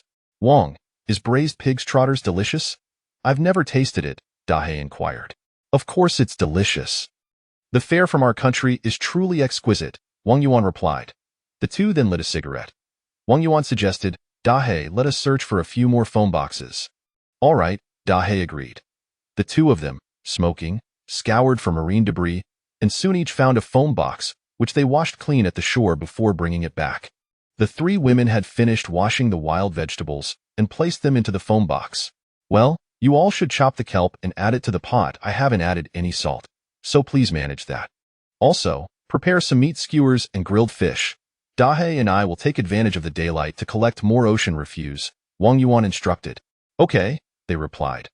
The 2 men gathered a substantial amount of wood, and Wang Yuan also picked up a large mineral water bottle, which brought him great joy as he washed it with seawater before bringing it back. By this time, night had fallen, and the 3 women were grilling the meat skewers. "Dahei, let us retrieve the fish trap," Wang Yuan said, taking a dagger and a buoy as he walked towards the shore, with Dahei following closely behind wielding a military knife. After collecting the fish trap, they were rewarded with 5 or 6 fish, for crabs, and 5 or 6 shrimp. Once they had sorted the catch, they set the fish trap down and returned with the buoy. "Captain, the meat skewers are ready," Zhang Lanfang announced. "Very well, let us indulge in our barbecue," Wang Yuan replied. "Yay! If only we had some beer," Ren Yuanyuan lamented. "Ha ha ha. Let us also grill the crabs and shrimp. If we can't finish the fish, we can turn it into dried fish," Wang Yuan suggested. Everyone savored the grilled meat and engaged in conversation. Zhang Lanfang recounted the day's events, eliciting gasps of astonishment from the two women as they speculated about the female corpse, laughed about the eagle snatching the snake, and marveled at Wang Yuan's confrontation with the wild boar. The three women gazed at Wang Yuan with admiration. "All right, Fang Jia, please serve the soup to everyone," Wang Yuan instructed. The three women collaborated to distribute the soup, placing the bones and pig trotters on palm leaves. "It's absolutely delicious," Ren Yuanyuan exclaimed. "Indeed, it smells wonderful," Dahe added. After everyone had finished the soup and eaten the kelp, Wang Yuan said, "You may divide the pig trotters among yourselves. They are said to enhance beauty, and since Dahe has never tried them, let him savor our delicacy." "Captain, I don't want any." "You enjoy them," Jiang Yin replied. "No need. I shall gnaw on the bones," Wang Yuan declared, picking up a bone to nibble on. "Thank you, Captain," the three women chorused. "Wang, these trotters are truly delectable," Dahe remarked. "Yes, quite tasty," Ren Yuanyuan agreed, though there is still a hint of gamey flavor. "It would be perfect with some soy sauce," Zhang Lanfang noted. "Indeed, we are lacking in seasonings. Otherwise, it would be even more delightful," Jiang Yin concurred. "We are full now. You all should eat," the three women said after finishing the trotters. "Then you should take a rest. Later, we need to rub some salt on that pork to marinate it. Otherwise, it will spoil quickly. Also, we can render some lard from the fatty meat for future cooking," Wang Yuan advised. "Understood," the three women replied, their eyes brightening with realization.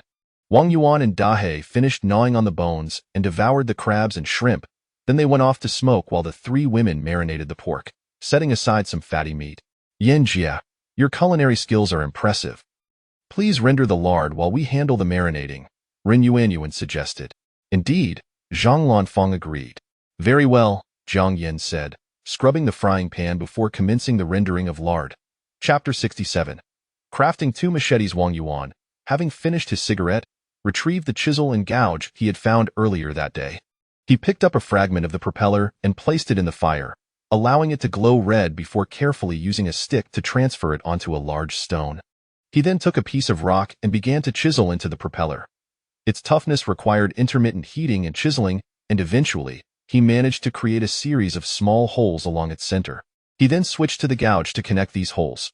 Wang Yuan poured several doses of seawater over the propeller, then inserted it into a crevice of a reef. After a few firm twists, it broke apart with a resounding clang. He handed a piece to Dahe, saying, "Dahe, please smooth this side." "Sure," replied Dahe, as he found a flat stone to begin his work. Wang Yuan took the other half and selected a piece of wood, comparing it with the propeller as he whittled it down with his dagger. He then threaded a rope through the screw hole to secure the two finely shaped wooden boards together, successfully completing one machete. "Dahe, you can work on this one," he said, passing it to him while continuing his own crafting. "Wang, this feels quite comfortable," Dahe exclaimed, swinging it a few times before adding seawater to the stone to continue smoothing it out. "Of course, this machete is exceptionally resilient," Wang Yuan chuckled. "Captain, the lard is ready," Jiang Yin announced as she poured the melted lard into a can, filling it to the brim. "Captain, the pork has been marinated, and the ribs are also ready," Zhang Lanfang added. "All right. Captain, we are left with just the pig's head, tail, and entrails," Ren Yuanyuan stated. "Have all those entrails been thoroughly cleaned?" Wang Yuan inquired. "Yes, they are all clean, including the intestines," Zhang Lanfang confirmed.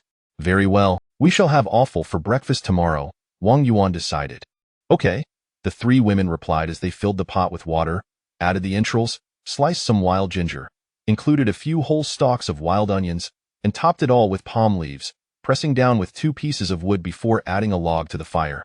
"All right, wash your hands, and let us enjoy some fruit," Wang Yuan said, having completed the machete. "Wow, this is delicious," the 5 of them exclaimed as they shared 2 large mangoes, with Ren Yuanyu and calling out again, "So sweet." "Well, after we finish, let us take a rest," Wang Yuan suggested. He and Dahe settled down to smoke again, conversing in a manner only the 2 of them could understand. The 3 women went behind the rocks to relieve themselves. "Fangjia, Yanjia, you 2 are still as loud as ever," Ren Yuanyuan teased. "You little rascal, are you looking for a scolding?" Zhang Lanfang retorted. At this point, Jiang Yin had grown comfortable with them, no longer blushing, and asked, "By the way, my period is about to start. What should I do?" "Don't worry, I have a whole pack of sanitary pads," Ren Yuanyuan. "Mine just ended," Ren Yuanyuan said. "We should be frugal with them. Once used, don't discard them. Wash and dry them for next time," Zhang Lanfeng advised. "Understood." The two women nodded in agreement. When the three women returned, they saw Wang Yuan using a stick to clear the fire pit and placing the pig's head inside, covering it with embers. "All right, let's all rest," he said before heading to the shelter with Dehei to take care of personal matters. The next morning, Wang Yuan awoke and stepped out of the shelter. Stretching lazily, he noticed that both the campfire and the stove had gone out. Approaching the stove, he lifted the leaves covering the skillet and inhaled the delightful aroma. There was still a bit of residual warmth. He reignited the fire beneath it before attending to his personal needs. After washing up, Dehei and the others emerged as well. "Good morning." "Good morning, Captain." "Morning. You all go ahead and take care of your personal matters first." Chapter 68. Wound stitch removal. As Wang Yuan noticed that the frying pan had come to a boil, he lifted it aside and placed the can of milk powder on the stove, pouring in water and adding 2 sprigs of plantain. Lighting a cigarette, he awaited the return of Dehei, who had just finished washing up. "Dehei, let us collect the fish traps. Upon our return, I shall attend to your stitches," Wang Yuan remarked. "All right," Dehei replied. Their efforts yielded 5 or 6 fish, 3 crabs, and 2 mantis shrimps. Once they had sorted through the catch and stored the traps, they returned to the shelter. The 3 women had also finished their ablutions. Wang Yuan removed the medicinal broth from the heat and set it aside to cool. "Sister Fong, please chop the offal and divide it. Reboil the broth, adding a touch of salt and some wild onion, as we shall dine shortly." "I will tend to Dehei's stitches," Wang Yuan instructed. Understood. The 3 women busied themselves with the task.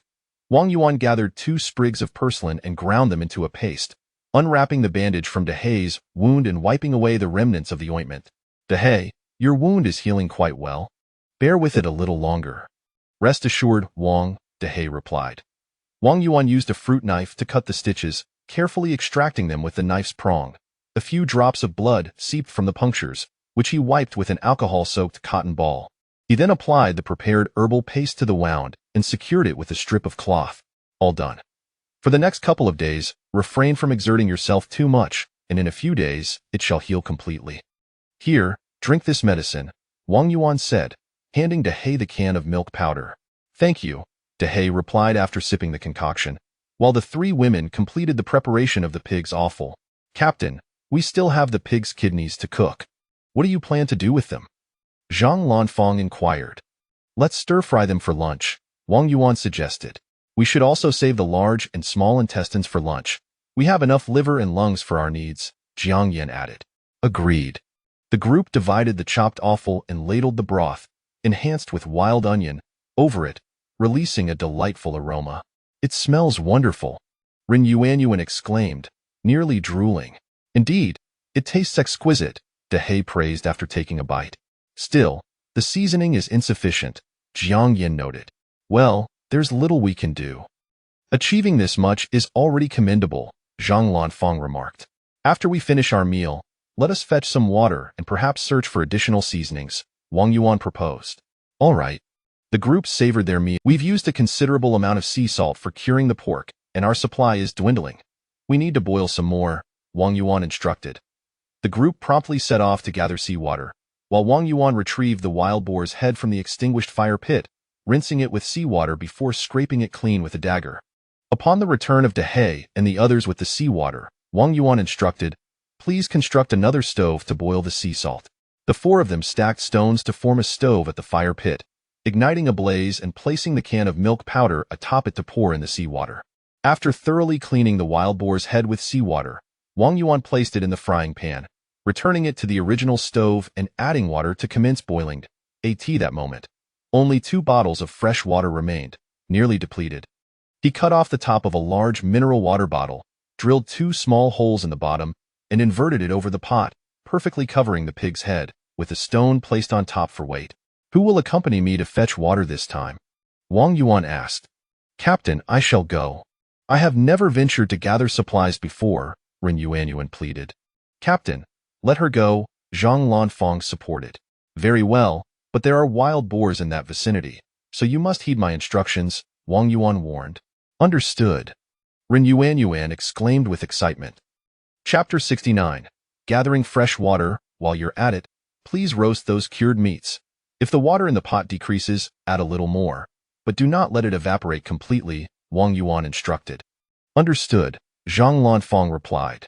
Dehei, I will go and pick a few coconuts. You can carry them back if you feel thirsty, drink the coconut water. We will return shortly, he continued. All right, Dehei responded. Wang Yuan placed the backpack into a peanut oil barrel along with several empty bottles, took a machete in hand, and secured a dagger at his waist. Ren Yuanyuan filled her backpack with 7 or 8 empty bottles and grasped a fish spear, while Dehei donned an empty backpack. The trio made their way to a coconut tree. Wang Yuan set down the backpack and climbed the coconut tree, deftly chopping down 8 coconuts before sliding back down. Dehei, you can head back. If there's nothing to do, go fishing or gather seafood, he said, packing Dehei's military backpack with the coconuts until it was full, then helping him strap it on. Sure, Dehei replied as he made his way back to the shelter. Wang Yuan and Ren Yuanyuan ventured into the jungle, entering from a different direction.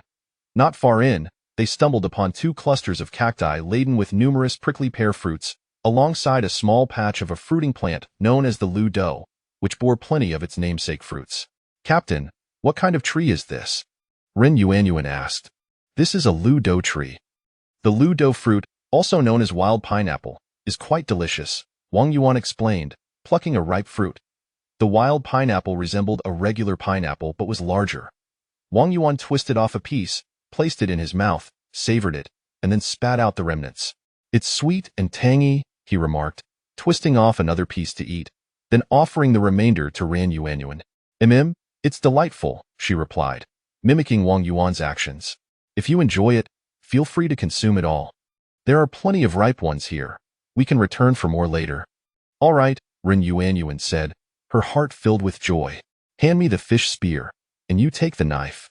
Wang Yuan led the way, parting the underbrush with his machete, while Ren Yuanyuan followed behind, indulging in the wild pineapple. The two navigated around the lu dou grove at a leisurely pace. Along the way, they discovered an array of wild vegetables, but chose not to dig them up, deciding to return later. They did, however, unearth some wild ginger and scallions, as well as a patch of kudzu vine, saving the roots for a future harvest.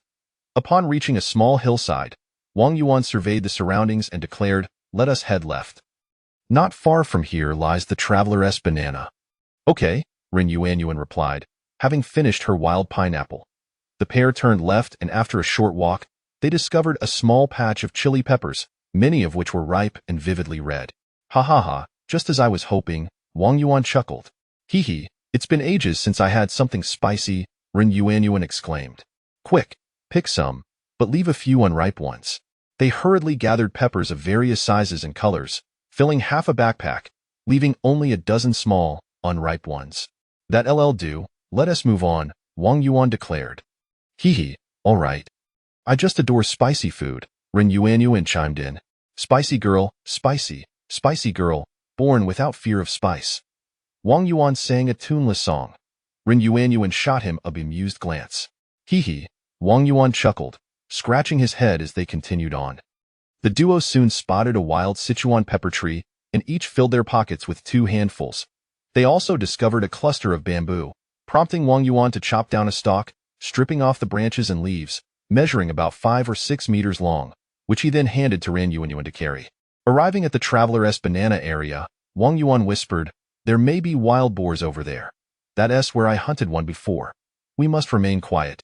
Ren Yuanyuan nodded and whispered back, "Captain, is this the traveler's banana?" "Yes, take out all the bottles," Wang Yuan instructed, placing down the backpack and retrieving the oil barrel and bottles. Chapter 70.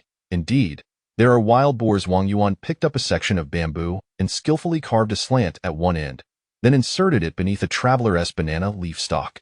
A stream of fresh water gushed forth from the bamboo tube. Ha ha, there is indeed water. Ren Yuanyuan exclaimed with delight. Sure, keep your voice down, Wang Yuan replied. He then positioned a container beneath the flowing water, filling it, and handed a bottle to Ren Yuanyuan, saying, "Drink up." It's delicious, Ren Yuanyuan responded, taking a sip. "You continue to collect water here while I venture inside to take a look. Once you've filled it, Just remove the bamboo tube. If the water is insufficient, you can use another leaf to insert, Wang Yuan added after drinking from his own bottle. All right, be careful, Ren Yuanyuan cautioned. Wang Yuan cautiously advanced into the thicket with his machete.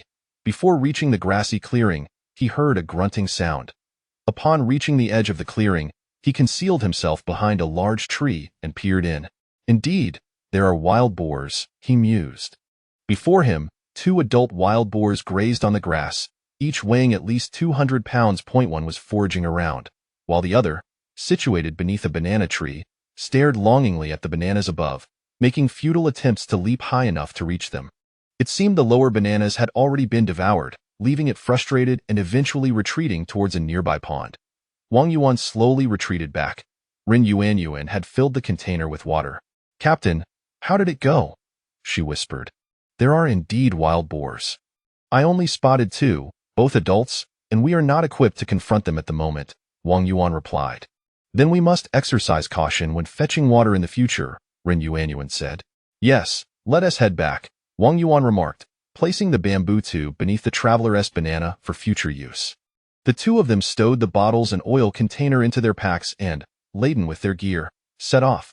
Upon reaching the spot where they had discovered the wild chickens the day before, Wang Yuan treaded carefully.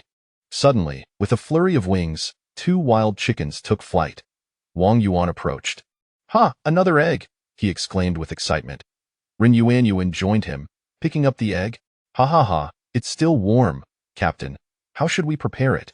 "Scrambled eggs, egg soup, either will do." Wang Yuan chuckled. Wild vegetable scrambled eggs, seaweed egg drop soup. "Hee hee," Ren Yuanyuan said, licking her lips. "Look, a wild rabbit." Wang Yuan pointed in a certain direction. "Wow, what a cute bunny," Ren Yuanyuan exclaimed. "Captain, can we catch it and keep it?" It's not feasible now. I'll make a trap another day," Wang Yuan replied. "All right then. Let us move on." After a while, they arrived beneath a coconut tree. Wang Yuan lit a cigarette and checked the time. It was 11:30, just right for returning to eat. "We're back," the 2 announced upon arriving at the shelter. "Captain, you've returned," Zhang Lanfang called out. "Wang, what delightful treasures have you brought?" Dehe inquired, while Jiang Yan's beautiful eyes turned to Wang Yuan. The 2 women had spent the morning boiling 2 bottles of seawater. Dehe had gathered a substantial amount of seafood. "Here, we found another egg," Ren Yuanyuan said, handing the egg to Zhang Lanfang. "Hee hee, we now have 5 eggs," Zhang Lanfang replied. Wang Yuan and Ren Yuanyuan set down their packs. "You 2 should rest. We'll take care of the cleanup," Jiang Yan said as she approached. Wang Yuan pulled out some Sichuan peppercorns and handed them to Jiang Yan, saying, "Great. Dehe, what seafood did you manage to collect today?" Wang Yuan asked as he sat down to smoke with Dehe. "Sea urchins, conchs, sea cucumbers, mussels, scallops, plenty of them," Dehe replied. "Excellent. We'll go check the fish traps shortly." Chapter 71. Stir-fried delicacies. "Wow, so many chilies," exclaimed Jiang Yan. "Of course, we also discovered an abundance of fruits and wild vegetables. The captain mentioned we can go foraging again in the future," Ren Yuanyuan boasted. "Hee hee, our Yuanyuan is truly remarkable," Zhang Lanfang remarked. "Indeed," Wang Yuan said, glancing at the pig's head in the frying pan, which was still not fully cooked. He placed the pig's head on a palm leaf and cleaned the pan, saying, "Well then, Fang Jie, General Jiang, why don't you stir-fry some vegetables? Dehe and I will go collect the fish traps. Yuanyuan, you take those wild scallions and ginger to wash them by the sea." "All right," everyone responded. Wang Yuan and Dehe set off to gather the fish traps, while Ren Yuanyuan followed with the wild scallions and ginger. "I'll prepare the vegetables. You can start frying," Zhang Lanfang said. "Okay, please chop some chilies and wild scallion flowers first, then slice the kidneys," Jiang Yan replied. "Understood." Jiang Yan placed the frying pan on the stove, used a bamboo strip as a spatula, scooped some lard into the pan, then added the chopped chilies and wild scallion flowers. After adding a touch of wild Sichuan pepper for fragrance, she tossed in the sliced pig intestines, stir-frying for a few moments before seasoning with sea salt and giving it another stir, finally serving it on the palm leaf. She repeated the same method to fry the kidney slices. That moment, Ren Yuanyuan returned with the washed vegetables. "Wow, it smells amazing," Ren Yuanyuan exclaimed. "You little foodie. Zhang Lanfeng teased. Hehe, Yinjia, can you fry an egg as well? Ren Yuanyuan requested. Sure. You all chop some wild scallions. I'll make a wild scallion scrambled egg, Jiang Yin replied. She then added some lard to the pan, followed by chilies and wild scallion flowers and 2 slices of wild ginger. After sautéing until fragrant, she added a handful of wild vegetables, tossed in the chopped small intestines, stir-frying for a few moments, seasoned it with sea salt, and after ensuring it was mixed evenly, served it on the palm leaf. Wow! It smells divine. Dehei returned after collecting the fish traps, bringing back 4 fish, 2 octopuses, and 2 crabs. Where's the captain? Ren Yuanyuan inquired. He went to find some seaweed and said for you to stir-fry the octopus, Dehei replied. All right, Zhang Lanfeng began chopping the octopus.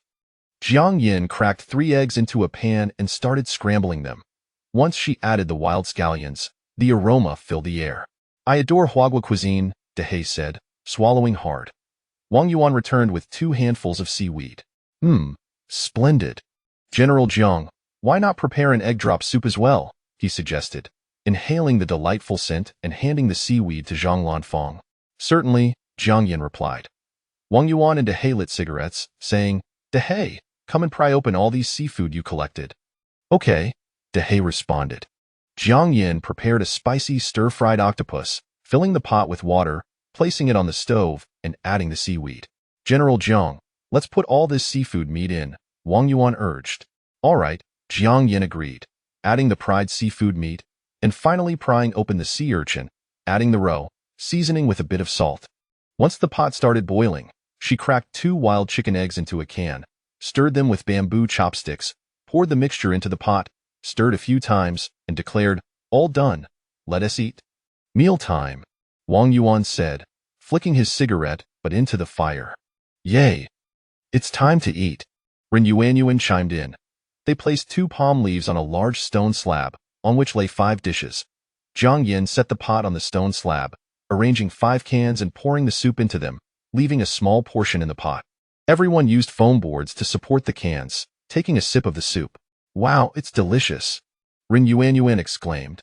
How fragrant, Dehei commented. Truly fresh, Wang Yuan added. Xiao Yin, your culinary skills are truly impressive, Zhang Lanfeng praised. Jiang Yin blushed and replied, I'm glad you all enjoy it. Then they all began to savor the stir-fried dishes. Wow, this is exhilarating. I haven't had spicy food in ages, Ren Yuanyuan exclaimed. I love Huagua cuisine, Dehei declared. Chapter 72. Crafting straw hats. The group indulged in their meal with great relish. I am so full, Ren Yuanyuan exclaimed, cradling her belly with a delightful tone. I dare say you seem to have gained some weight, Zhang Lanfeng remarked. Not at all. I possess a physique that remains unaffected by food, Ren Yuanyuan retorted. Oh, do spare us your bravado, Wang Yuan said, lighting a cigarette as he sat back to relax. Wang, what shall we do this afternoon? Dehei inquired. You may go fishing, but be sure to swap your rod for the bamboo pole we brought back this morning. I will accompany the ladies to forage for wild vegetables, Wang Yuan replied. May I join you as well? My wound has ceased to trouble me, Dehei suggested. Very well then, Wang Yuan agreed. He placed the pot on the stove, added the pig's head, poured in water, secured the lid, pressed down with stones, and added some firewood. Gather your gear. We shall set forth, Wang Yuan announced. All right, let us depart. The group responded, equipping themselves and following Wang Yuan to the spot they had discovered earlier. Upon reaching, you can also harvest a few cactus pads, which can be used in cooking once the thorns are removed, Wang Yuan advised. Yes, certainly, came the agreement. Wang Yuan and Dehei ventured into the area of the rudu trees, where Dehei began to gather wild pineapples while Wang Yuan collected rudu leaves. The leaves were remarkably tough, with serrated edges bearing sharp spines. Wang Yuan harvested a significant number of leaves before sitting down to carefully remove the spines with his knife and began weaving them together. Captain, we have finished gathering the ripe cactus fruits and also collected a few thick cactus pads. Ren Yuanyuan approached him, her arms full. Wang, I have gathered a dozen wild pineapples, Dehei added. Very good, Wang Yuan responded, then handed Ren Yuanyuan a straw hat crafted from the rudu leaves. Wow! How beautiful! Ren Yuanyuan exclaimed in delight. Indeed, it provides shade from the sun, Wang Yuan affirmed. It looks splendid, Jiang Yin remarked. Heh, though the color leaves much to be desired, Zhang Lanfang said. Sister Fang, must you always be so critical? Ren Yuanyuan retorted angrily. All right, let us not fuss. In a couple of days, the color will change. I will continue weaving here. Yuanyuan, you take them to forage for wild vegetables, and I shall join you once I am finished, Wang Yuan instructed. Understood, the group acknowledged. Dehei, leave the wild pineapples here for now. We will take them back later. Okay, Dehei agreed as he and the three women set off. Wang Yuan continued his weaving, and after an hour, he completed 4 hats. Lighting a cigarette, he donned one and took the other 3 to catch up with the 4. The captain has arrived. We have gathered quite a bit of wild vegetables, Ren Yuanyuan announced. Good, please put on your hats. Wang Yuan distributed them. Do they look good? Zhang Lanfang asked. Yes, they are lovely, Jiang Yin replied. You all look splendid, Dehei chimed in. The key is the captain's deft hands, Ren Yuanyuan remarked. Now, you may continue foraging for wild vegetables. Carry the basket and backpack with you. Dehei and I will head in that direction, Wang Yuan pointed. All right, came the reply as Wang Yuan and Dehei set off. Where has the captain gone? Zhang Lanfang queried, with Jiang Yin also glancing at Ren Yuanyuan. There are some kudzu vines over there. The captain mentioned that kudzu root is edible, so he must be off to dig it up, Ren Yuanyuan explained. Oh, is kudzu really edible? Zhang Lanfang asked. It should be. I have heard that kudzu flower is consumable, Jiang Yin responded. Wang, what are we doing? Dehei inquired. You will find out shortly, Wang Yuan replied. He soon spotted a patch of kudzu vines, traced the vines to their roots, chopped them down and instructed, Dehei, you dig here and extract the roots completely. Okay, Dehei responded, beginning to excavate with his machete. Chapter 73. Digging for kudzu roots. Wang Yuan tidied up the cut vines, removing the leaves, and then located another kudzu root, chopping down the vine and discarding the foliage. He remarked, Dehei, excavate that one before proceeding to this. Understood, Dehei replied. Wang Yuan lit a cigarette and passed it to Dehei, subsequently lighting one for himself and taking a deep drag before settling onto the ground to weave the vines. Wang, this kudzu root is quite large, Dehei said as he unearthed a substantial root, about the thickness of an arm and over 2 meters in length. Splendid.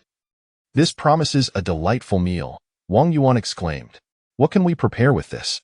Dehei inquired. You wouldn't comprehend, so continue digging, Wang Yuan responded. Very well. Dehei resumed his excavation of another kudzu root. Meanwhile, Wang Yuan crafted a backpack from the vines, placing the cut kudzu root into it. Wang, this one is also quite sizable, Dehei noted, as he unearthed another root of similar dimensions to the previous one. Wang Yuan cut it into several sections and placed them into the backpack. Observing the remaining kudzu vines, he remarked, there are probably 3 more. We shall return another day. Agreed. Captain, we're back. Ren Yuanyuan called from a distance. Yes, how much have you gathered? Wang Yuan asked. Behold, the backpack is full, and we have another packed as well, Ren Yuanyuan replied. Captain, have you woven another backpack? Is this indeed kudzu? Zhang Lanfang questioned. Indeed, kudzu is rich in starch. We can produce kudzu powder, which can be used to make pancakes or as a thickening agent for stir-fries and soups, Wang Yuan explained. How wonderful. The soup will taste even better with starch, Jiang Yin remarked. Is that so? Ren Yuanyuan asked. Of course, you little glutton. Zhang Lanfang teased. Humph. Sister Fang, you only know how to bully me. Ren Yuanyuan pouted. Wang Yuan glanced at the sky, then checked his watch. It was already 4:30. He said, let us return. It may rain tonight. All right. The group looked up at the sky. The 5 hurried back, and upon reaching the canopy of the banyan tree, they placed the 8 wild pineapples into the military backpack, filling it to capacity. The remaining 4 were placed into the newly woven backpack. Wang Yuan slung the backpack over his shoulders while Dehei carried the military pack. They picked a few palm leaves along the way. Shortly thereafter, they arrived at the shelter just as thunder rumbled above, with lightning slicing through the sky and raindrops beginning to fall sporadically. The day gradually darkened. I will assist Dehei in moving the stove to the shelter, then we shall gather the fish traps. The 3 lovely ladies can wash the wild vegetables. Let us work swiftly, Wang Yuan instructed. Understood, the others replied, quickly getting to work. Wang Yuan placed the pot inside the shelter. The pig's head was already cooked. De He moved the stones while Wang Yuan transported wood and bamboo, soon constructing a stove within the shelter and transferring the fire inside. The two hurried off to retrieve the fish traps. They reaped a bounty of 6 fish, 2 crabs, and 1 octopus. After preparing the fish and setting down the traps, they rushed back to the shelter, where the 3 women had also returned after washing the wild vegetables, and the rain intensified. Wang Yuan removed his hat and set it aside, saying, "Fortunately, we were swift. Otherwise, we would have been drenched." "Indeed, thankfully, the hat is large enough to shield us from the rain," Zhang Lanfang added. "Right, what shall we have for dinner, Captain?" Ren Yuan inquired. "Given that we have both vegetables and meat, along with seafood, let us indulge in hot pot," Wang Yuan suggested. "Yay! Hot pot is my favorite," Ren Yuan exclaimed excitedly. "But how do we prepare the broth?" "I'm not skilled at that," Jiang Yin questioned. "Leave it to me. You 3 should fillet the fish from lunchtime along with these. Put the heads and bones together, slice some meat, and categorize the wild vegetables," Wang Yuan instructed. "Understood." The 3 women busily set to work. Chapter 74. Hot pot. What shall I do then? De He inquired. "You lack any skills, so why not chop some wood? Be cautious not to exert too much force with your left arm and watch out for your wound," Wang Yuan suggested. "Okay." Wang Yuan sliced a few pieces of wild ginger and a handful of wild chives, using the scissors on a fruit knife to cut up some chili peppers. He placed the pot on the stove, added a bit of lard, and once heated, tossed in the wild ginger, wild chives, and chopped chili segments, followed by a handful of wild peppercorns. Suddenly, everyone was overwhelmed by the pungent aroma, sneezing and shedding tears. "This is so spicy," Ren Yuan exclaimed as she retreated to the doorway. Wang Yuan poured some clean water into the pot, which helped to reduce the smell. "Captain, should we collect some rainwater?" Ren Yuan asked, glancing at the heavy rain outside the shelter. "No need. We will have enough fresh water later." "Even if we boil the rainwater, it still contains numerous harmful substances," Wang Yuan replied. He added fish heads and fish bones to the pot, along with the wild boar's spine, then sat down to smoke with De He. "All right, you don't need to cut any more. We have enough to eat," Wang Yuan declared. "Understood." The 3 women tidied the ingredients and brought them to the stove, each picking up a stone to sit around. As the pot boiled, Wang Yuan added a bit of sea salt, cut the crabs in half, and placed them into the pot, along with a few slices of meat. "Feel free to add whatever you like. Let us savor our meal slowly. There's no rush," Wang Yuan encouraged. Jiang Yin tossed in a handful of wild vegetables, while Zhang Lanfang added several slices of fish. Once the pot reached a boil, Wang Yuan ladled out a bit of soup into a can, took a sip, and remarked, "Quite delicious." "So fresh," Ren Yuan exclaimed. "Really fragrant, but quite spicy." De He added. "Let's finish the fish heads and bones first," Wang Yuan suggested, retrieving a fish head and placing it on a leaf to eat. The others followed suit, slurping up the fish heads and bones, then picking at the wild vegetables. "This is incredibly delicious. It's a pity we don't have any dipping sauce," Ren Yuan lamented. "Just being able to enjoy hot pot is a blessing."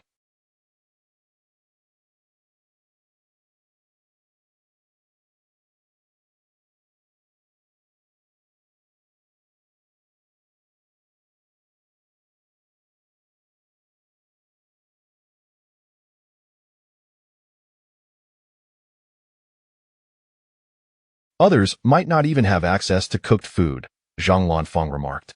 "Indeed, I wonder how Zhao Jiangwo and the others are faring these days," Jiang Yin pondered. "Let them be. As long as we are doing well, that's what matters." "It would be perfect if we could get some beer," Ren Yuan replied. "Captain, how about we crack open a couple of coconuts for drinks?" Zhang Lanfang suggested. "All right, if we find suitable fruits another day, I could brew some fruit wine," Wang Yuan said, proceeding to open 2 coconuts and pouring the contents into cans for everyone. "What fruits would be suitable?" Everyone turned to Wang Yuan. "Best to use grapes. Wild grapes will do. They can ferment in just a few days. Other fruits are acceptable too, as long as they have plenty of juice, but they take longer to brew," Wang Yuan explained. "Got it. We'll keep an eye out for that in the future," Zhang Lanfang responded. "Captain, can we dip cactus in as well?" Ren Yuan asked. "Let's give it a try," Wang Yuan replied. "All right then." Ren Yuan picked up a piece of cactus, Having removed the spines and sliced, after enjoying several pieces of fish meat, the cactus was ready, and they all tasted it. It's a bit sticky, but not bad, Jiang Yin commented. I could eat anything and find it delicious, Dehe asserted. Ha ha ha. Laughter erupted among the group. It's true. I adore Huagua cuisine, Dehe continued. Tomorrow, let us stew ribs with cactus, Wang Yuan proposed. Sounds good, Jiang Yin agreed. The crabs are also ready. Let us divide them up, and we can have the spine later, Wang Yuan said, sipping on coconut juice. Chapter 75. Crafting 3 raincoats outside. The heavens roared with thunder and lightning, while torrential rain fell incessantly. Within the shelter, a lively atmosphere prevailed as everyone indulged in hot pot and engaged in cheerful conversation. Once satiated, they tidied up briefly, and Wang Yuan and Dehe lit cigarettes. I need to relieve myself. What should I do? Rin Yuan inquired.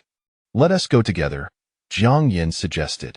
Captain, how do we get outside? Zhang Lanfang asked. How about using a piece of foam board as a shield? Wang Yuan proposed. That won't work. If we're holding the foam board, how can we manage? Zhang Lanfang's cheeks flushed with embarrassment. Then just wait a moment, Wang Yuan said as he donned a straw hat and dashed outside. He rummaged through the refuse and found a large piece of tattered plastic sheeting, along with an old woven bag. After rinsing them with rainwater, he returned to the shelter, where he cut the plastic in half with a dagger and sliced the woven bag to yield a single piece, handing them to the 3 women. Here, drape this over yourselves. You can tie it with some rope to fashion a makeshift raincoat, Wang Yuan instructed. Well, I suppose that's the only option we have, Rin Yuan conceded. The 3 women fashioned simple raincoats by tying the— Look at the way you gaze at the captain, the tone of your voice when you speak to him, and how your cheeks are flushed. Zhang Lanfang jested. Please, stop it. It's mortifying. I have a penchant for the dashing protagonists from idol dramas, as you well know. Humph. What is so appealing about those pretty boys? They merely flaunt their charm and possess no real skill. Consider the captain. His features are chiseled, his survival skills exemplary. He is adept in everything. That is what true handsomeness embodies, Zhang Lanfang asserted. I dare say it is you, Fang Jie, who has taken a liking to the captain, Rin Yuan retorted. What nonsense. I've been married. I'm hardly a match for the captain. I'm speaking of you. Look at you without a boyfriend, and the captain is unattached as well. You two are practically made for one another. What century are we living in? Divorce is akin to a breakup these days. Isn't it? Perhaps the captain is attracted to someone like you. Didn't he often invite you to join him when he went out a few days ago? Rin Yuan countered. All right, I was just jesting. But if you like the captain, you must seize the opportunity. Men like him are few and far between. Rin Yuan fell silent. Let us head back, Jiang Yin declared as she rose. Very well, the 3 women replied in unison as they made their way back. Oh no. Jiang Yin suddenly exclaimed as a fierce gust of wind swept through. What's wrong? My hat has been blown away by the wind, Jiang Yin exclaimed, hastily pursuing it. What's happening? Wang Yuan called from the shelter upon hearing the commotion. Yin Jie's hat has been carried off by the wind. We must retrieve it, Rin Yuan explained. Enough. There's no need to search. Just come back, Wang Yuan insisted. But, Jiang Yin protested. There's no but about it. Return. Wang Yuan commanded. All right, fine. The 3 women acquiesced and returned to the shelter, where Jiang Yin's hair was drenched. Warm yourselves by the fire.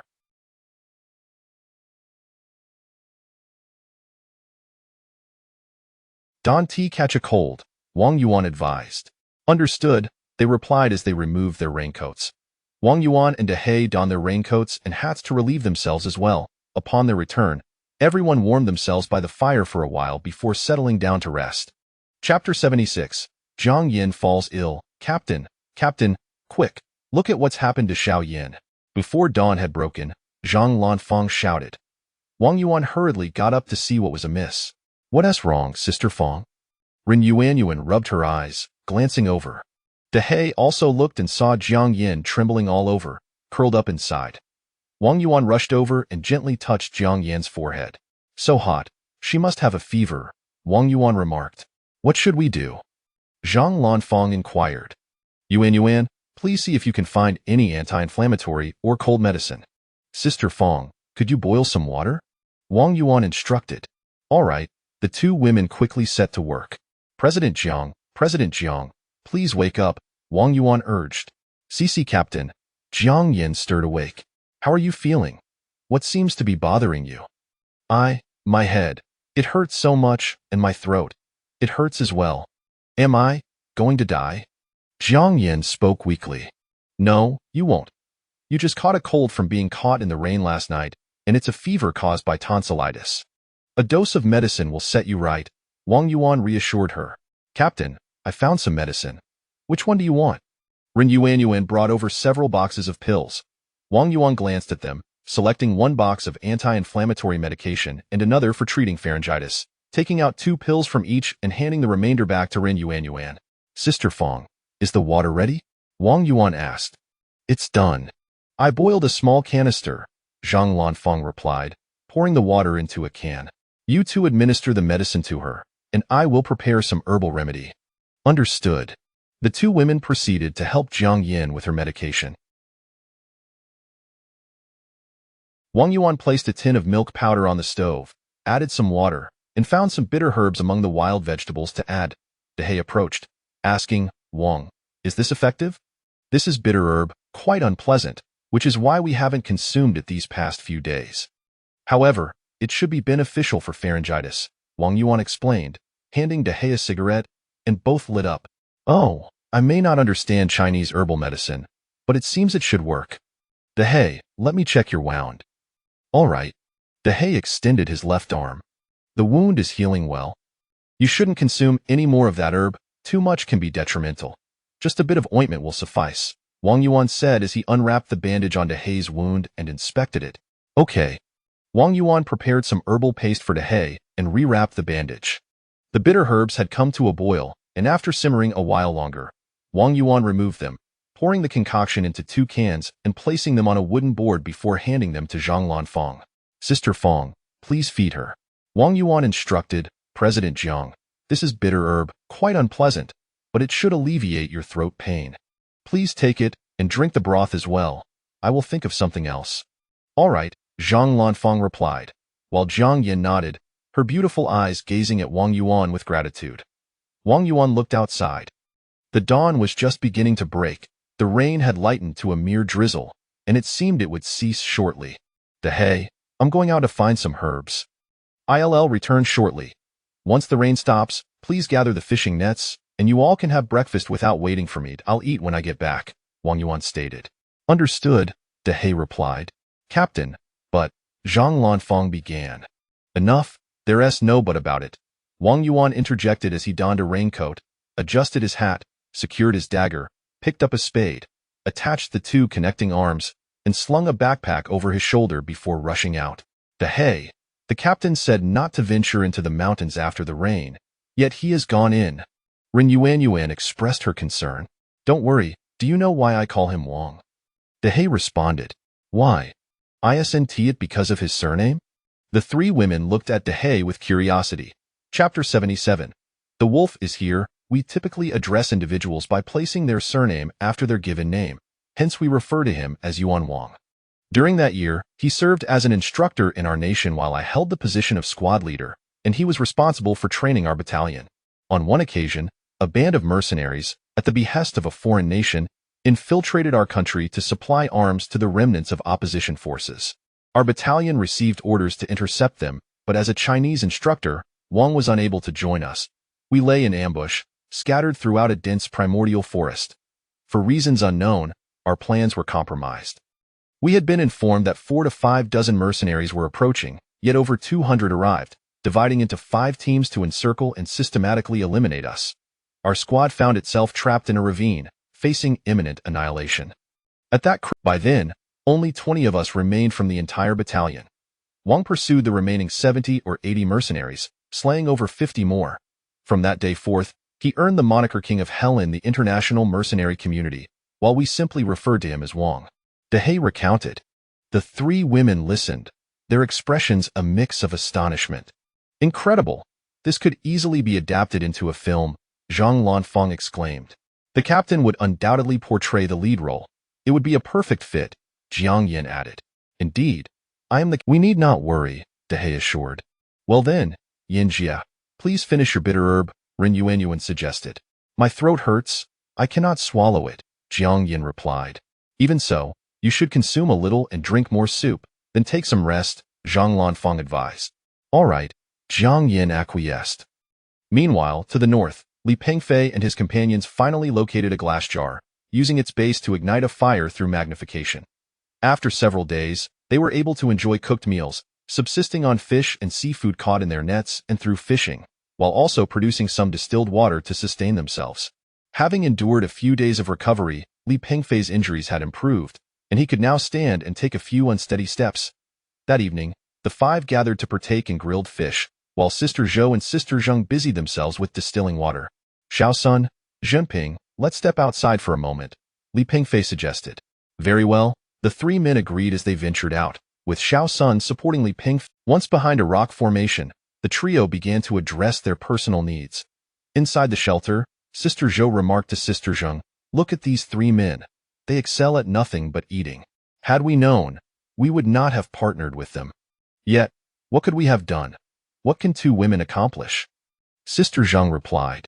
Perhaps we should seek out that group tomorrow, Sister Zhou proposed. And what difference would that make?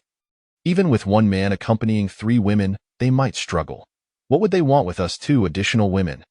Let us give it a try. In my view, Wang Yuan possesses remarkable abilities. If we approach them with sincerity and diligence, I believe they would take us in. It would certainly be preferable to remaining here, toiling endlessly for meager rations of food and water, Sister Zhou reasoned. Very well, that seems preferable to serving these men, Sister Zhang concurred. Oh, what is that? Suddenly, a startled cry echoed. Li Pengfei and the others had just finished their business when a rustling sound emerged from the underbrush, revealing 5 pairs of glowing green eyes. Slowly, they began to emerge. With a piercing scream, Li Pengfei exclaimed, Wolves run! Zhang Jinping shouted, then turned to flee. Chapter 78 Another Death Run? Xiao Sun urged as he grasped Li Pengfei and fled. I can't run, Li Pengfei protested, hopping on one leg. Come, I will carry you, Xiao Sun offered, bending down. Just as Li Pengfei was about to climb onto his back, a sudden howl erupted, and he was knocked to the ground, Xiao Sun tumbling down with him. Ah! Li Pengfei screamed in terror, flailing his arms wildly. Help! Xiao Sun scrambled to his feet, seizing a stone to hurl at their assailants. Awuh! A wolf howled in response, and at that moment, 2 wolves charged toward Xiao Sunday. In fear, he threw another stone and turned to flee. One wolf pounced upon Li Pengfei, sinking its teeth into his right arm, while another clamped down on his left leg. Ah! Li Pengfei let out a blood-curdling scream. The second wolf leaped high, aiming for Li Pengfei's throat. With a sickening thud, Li Pengfei's cry abruptly ceased, replaced by a soft whimper as his limbs convulsed, soon falling still, life extinguished. Xiao Sun dashed back to their shelter, where he found the 2 women trembling in fear, and Zhang Jinping wielding a wooden stick. Quick, block the door, Xiao Sun shouted. The group hastily gathered 2 wooden planks to barricade the entrance, but alas, the boards were too small, barely covering half of the opening. The wolves prowled outside the shelter, while Xiao Sun and the 2 women crouched, bracing against the planks. Zhang Jinping stretched out the stick, waving it to intimidate the wolves, momentarily stunning them into retreat. Wolves fear fire. Quickly, fetch some wood for the fire, Sister Zhou instructed, then rushed to the fire pit, grabbing a burning log and adding more fuel to the flames. At the door, she hurled the blazing wood at the wolves, causing them to back away in fright. Seeing the tactic work, Zhang Jinping followed suit and tossed his own flaming log, prompting the wolves to retreat once more. Xiao Sun and Sister Zheng also noticed this and, disregarding the barricade, hurried to the fire to grab burning wood to throw at the wolves. Stop throwing. If you continue, there won't be any fire left. Add more wood. We'll each take a torch. Xiao Sun and Jinping, keep an eye on the door, Sister Zhou advised. Each person took a torch, while Sister Zhou and Sister Zheng replenished the firewood, and Xiao Sun and Zhang Jinping held their torches aloft, occasionally waving them to ward off the beasts. Soon, the flames roared back to life, and the wolves lingered at a distance. A woo. Suddenly, a wolf howl echoed from afar. The two wolves outside, hearing the sound, turned and fled into the darkness. Phew! The group exhaled in relief, collapsing onto the ground. Xiao-sun, what has become of Li Xiao? Sister Zhou inquired. It seems he is in dire straits. Xiao-sun recounted the harrowing events. The group sighed in despair, and the two women exchanged peculiar glances at Zhang Jingping, surprised at his cowardice despite his robust appearance. Zhang Jingping, feeling the weight of their scrutiny, awkwardly lowered his gaze in silence. The four of them endured the night, too fearful to venture outside or even to sleep. We must leave. Remaining here is not a solution, Sister Zhou declared. Very well, they all agreed, each grasping a stick as they gingerly stepped outside. From now on, we must never separate. We initially numbered 8, and now only 4 remain. Although Li Xiao was not the most admirable, often lazy and akin to Zhao Jiangwo, his death brings no lament from us. However, should anyone run away in the face of danger again, I shall not come to their aid, regardless of the treasures they may find. If you heed my words, we will stay united. If not, we shall part ways and I will bear no ill will. Let us hear your pledges, Sister Zhou asserted. Chapter 79. The quest for sustenance, I shall not depart, Sister Zhang declared resolutely. Nor will I, little son responded, demonstrating his cleverness. I, too, shall remain, Zhang Zhenping admitted, though his mind was awash with conflicting thoughts. His limitations compelled him to acquiesce. Very well, I am not unreasonable. Allow me to state my terms clearly. My sole desire is to return alive. Should anyone choose to disregard my guidance in the future, they must not blame me for my lack of compassion. It is either I leave, or you do, Sister Zhou asserted. Rest assured, Sister Zhou, Sister Zhang replied. I will heed your words, Sister Zhou, little son affirmed. I shall follow your lead as well, Zhang Zhenping said, his gaze flickering. Thus, let us gather the fish traps. From this point onward, we must never act alone, Sister Zhou instructed. Understood. Comprehended, the group responded in unison. The four gathered the fish traps and indulged in a hearty meal, finally satiating their hunger after several days. Our firewood supply is dwindling. Everyone, please gather whatever can be burned. We must collect all that is usable. This will also aid in warding off mosquitoes and wild beasts at night. Be vigilant and do not stray from the beach. If nature calls, ensure you signal to the group. Do not venture off alone, Sister Zhou cautioned. Very well, they all agreed, promptly commencing their task. Upon arriving at the site where they had encountered the wolf pack the previous night, they were met with a large pool of blood and a single shoe. Fear, sorrow, and melancholy washed over them, and after a moment of silence, they resumed their work. They collected driftwood, bamboo, and plastic from the beach, piling them beneath the rocky shelter. Although it appeared substantial, it would hardly last for many days. As noon approached, the four retrieved the fish traps, yielding 4 palm-sized fish and 2 crabs, which they grilled to fill their stomachs.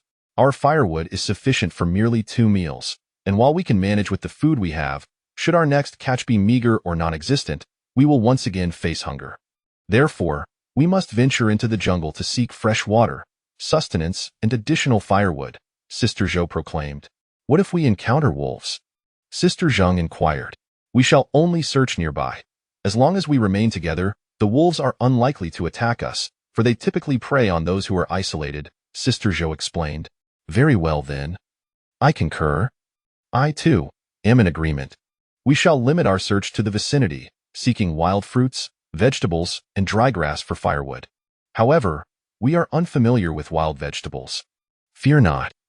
I am knowledgeable in this regard and will teach you to identify them, Sister Zhou, having grown up in the countryside, reassured them. All right then. We will use these floats to carry our findings, and each of us shall take a few bamboo sticks for digging up wild vegetables. Additionally, everyone should carry a sturdy stick for protection. Remember, do not stray from the group's line of sight and communicate if anything arises. Now, let us embark, Sister Zhou instructed. The four traversed the underbrush, diligently searching, and indeed discovered some wild vegetables. Suddenly, a rustling sound emanated from the thicket ahead, prompting them to halt and observe, standing frozen in place. Sister Zhou, could that be a wolf? Sister Zhang whispered. I cannot say for certain. Everyone, remain still. Do not flee. Let us ascertain the situation before making any decisions, Sister Zhou cautioned softly. With a sudden rustle, two peculiar sounds reverberated from the bushes, causing a clump of foliage to shake violently, producing a cacophony of noise. Startled, the group widened their eyes, cold sweat trickling down their backs. Suddenly, with a loud rustle, two unknown creatures burst forth from the undergrowth. Ah, wolves! Zhang Jinping screamed, turning to flee. The other three were jolted by his panic, glancing back to see Zhang Jinping stumble after a few steps, tripping and falling, yet quickly rising to continue his flight. They then turned their attention to the emerging creatures, only to discover they were merely two wild chickens. Chapter 80. The consequences of flight. The three of them let out a collective sigh of relief, only to turn their gaze towards Zhang Jinping, who had just stumbled and fallen behind a bush. Zhang Jinping, come back to me. Sister Zhou shouted in anger. Come back. It's just two wild chickens. Xiao's son echoed. Yet, there was no response from that direction. What is going on? Sister Zhang inquired. I don't know. Let us go check it out, Xiao's son replied. Very well, Sister Zhou agreed.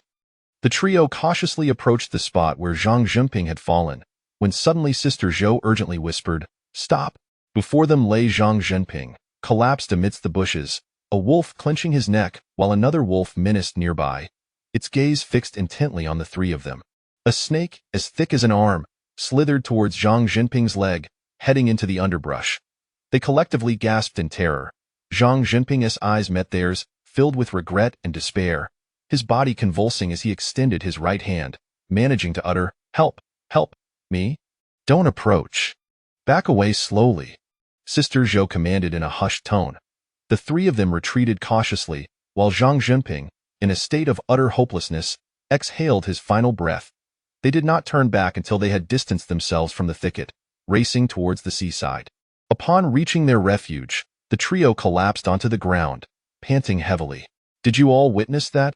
I have repeatedly stressed the importance of not acting alone, of not fleeing, and look where we are now. I shan't say much more. You must decide for yourselves from now on. I am indifferent to your choices. Now, only the three of us remain, and I will no longer indulge your whims. If misfortune befalls us, do not expect my assistance. If you choose to follow me, you must adhere to my guidance. If not, you may leave, Sister Zhou declared vehemently. Sister Zhou, I will not abandon you. From now on, I will follow your orders without question, Sister Zhang affirmed. Sister Zhou, we have been together for quite some time, and you know the kind of person I am. I was once a mere clerk, always following orders without question. I am not a coward. We have dwindled from 8 to 3, and you know my contributions.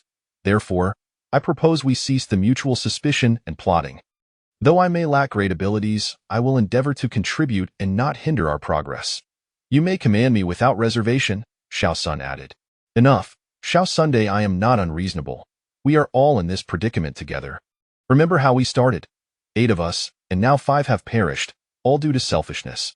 Look at those who have died. Were they not all self-serving? And consider why Wang Yuan and his group did not team up with us. Why did they leave? It was because they discerned our true nature. I hail from the countryside and possess some knowledge of the wilderness. Xiao Sun, like Sister Zhang, you are not verbose, yet you are obedient, hardworking, and resilient. Therefore, you must heed my words. If disagreements arise, we can discuss them, but I am confident we will survive and leave this place together, Sister Zhou asserted. Rest assured, Sister Zhou, Sister Zhang replied. From now on, I will follow your lead, Sister Zhou. Just give the orders, and I will comply without a second thought, Xiao Sun vowed. Very well, our numbers have dwindled, but our provisions should suffice. Even if our harvest is meager, we can manage with careful rationing. I shall refrain from entering the thicket henceforth. If firewood is scarce, we will search outside, and if necessary, we can gather dry grass, which can also be used for fuel, Sister Zhou concluded. Chapter 81. The Quest for Herbs. Sister Zhou, what shall we do next? Inquired Little Sunday. It is getting late. Let us fetch some seawater and distill it into fresh water. Tomorrow, we shall go fishing together, gather firewood, and collect herbs to dry, replied Sister Zhou. All right. The three of them took empty bottles to the seaside to gather water. Just as they returned to the shelter, rain began to fall, prompting them to hastily move firewood indoors. Subsequently, they set about distilling the seawater. Wang Yuan emerged from the grove near the coconut trees and made his way to the traveler's banana plants, where the rain had ceased. He removed his rain poncho and tucked it into his backpack, which also contained an oil drum for collecting water later. Instead of heading directly to the grassy area, he veered right and approached the lawn through the trees. On the ground, he spotted several dandelions, treasures indeed, for they could serve as both a wild vegetable and a medicinal herb, known to alleviate pharyngitis. Wang Yuan quickly began to dig them up, and before long, he had unearthed over a dozen. He then noticed a lemon tree, laden with more than 20 lemons, from which he plucked 2 ripe ones and placed them into his backpack. Upon reaching the edge of the lawn, he concealed himself behind a large tree to observe. The lawn was utterly silent, and the stone cave was equally quiet, likely indicating that the wild boar had ventured out in search of food. Just as Wang Yuan was about to step forward, a snake's head suddenly emerged from beneath a pile of dry leaves, lunging towards his calf.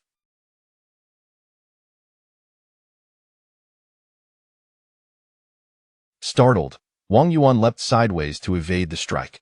The snake, measuring about 1.5 meters in length and as thick as an arm, was a venomous cobra of a yellowish-brown hue. Undeterred, it lunged at him again. Wang Yuan wielded his entrenching tool and struck at the serpent, landing a decisive blow that pinned it to the ground. The snake curled its head back and attempted to bite the shovel's handle. Drawing his dagger, Wang Yuan swiftly severed the snake's head. He lifted the entrenching tool to find 2 fang marks on the handle, though they were not deep. The bite force of such a large cobra was formidable, indicating the excellent quality of the tool, likely of domestic manufacture. The snake's body writhed on the ground, while its severed head continued to open and close. Wang Yuan dug a small pit with the shovel and buried the snake's head. Having learned from previous encounters, he glanced up at the sky, where indeed an eagle circled above. In the forest, the eagle could not swoop down with a wry smile.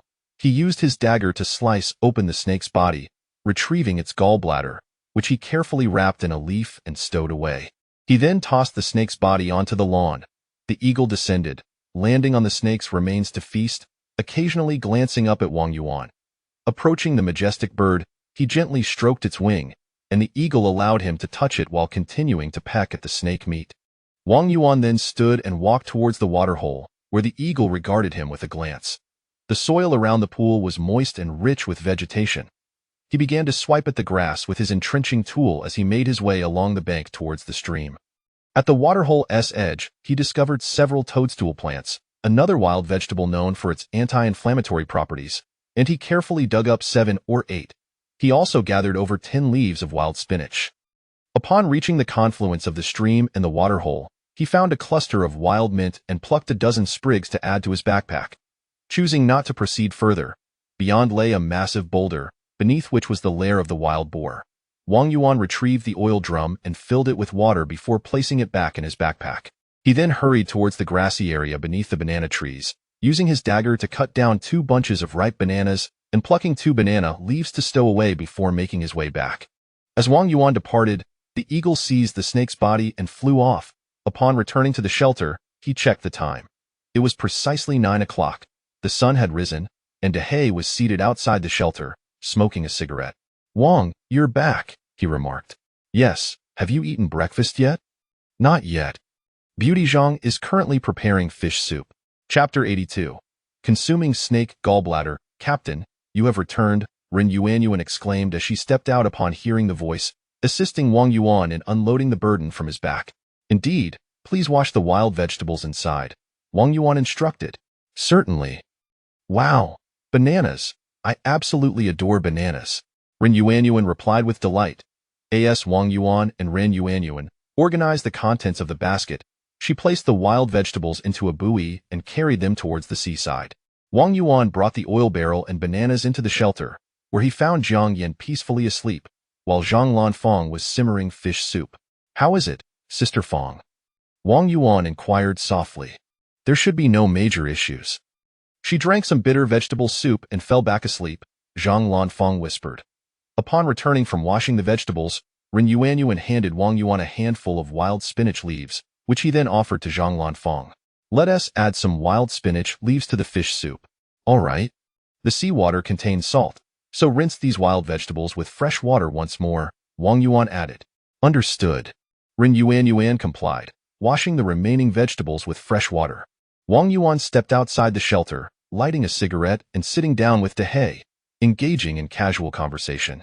"Captain, it is time for dinner," Ren Yuanyuan announced as she emerged. "Please bring out the food, ensuring not to disturb President Zhang's rest. Also, move the fire outside. I need to wash my face," Wang Yuan instructed. "Okay." Ren Yuanyuan nodded before returning to the shelter, with Dehe following to assist her. Wang Yuan entered the shelter to fetch his toiletries and made his way to the seaside. After freshening up, he returned to find that Dehe and the others had already divided the fish soup, and a fire was crackling in the stove. Wang Yuan placed a frying pan on the stove, added some water, tossed in dandelion and toad lily, and then sat down. After the four of them finished the fish soup, each received 2 bananas. "Captain, these bananas are slightly sour, yet quite delectable," Ren Yuanyuan remarked. "Indeed, while bananas are like that, the ones we previously purchased have been cultivated through hybridization and other methods," Wang Yuan explained. "Oh, all right, we shall not venture out today. Those who wish to fish may do so, and those who want to gather at the shore may proceed, but please remain within each other's sight. Now, everyone, go about your tasks," Wang Yuan declared. "Ahem. Captain, what about me?" At that moment, Jiang Yin emerged. Well, you should eat something and then rest," Wang Yuan suggested. "Yuanyuan, let us go to the shore," Zhang Lanfang called out. "Oh, certainly, Sister Fang." "Well, Wang, I'm off to fish," Dehe announced. Thus, only Wang Yuan and Jiang Yin remained. Wang Yuan scratched his head, removed the frying pan from the stove, and set it down to cool.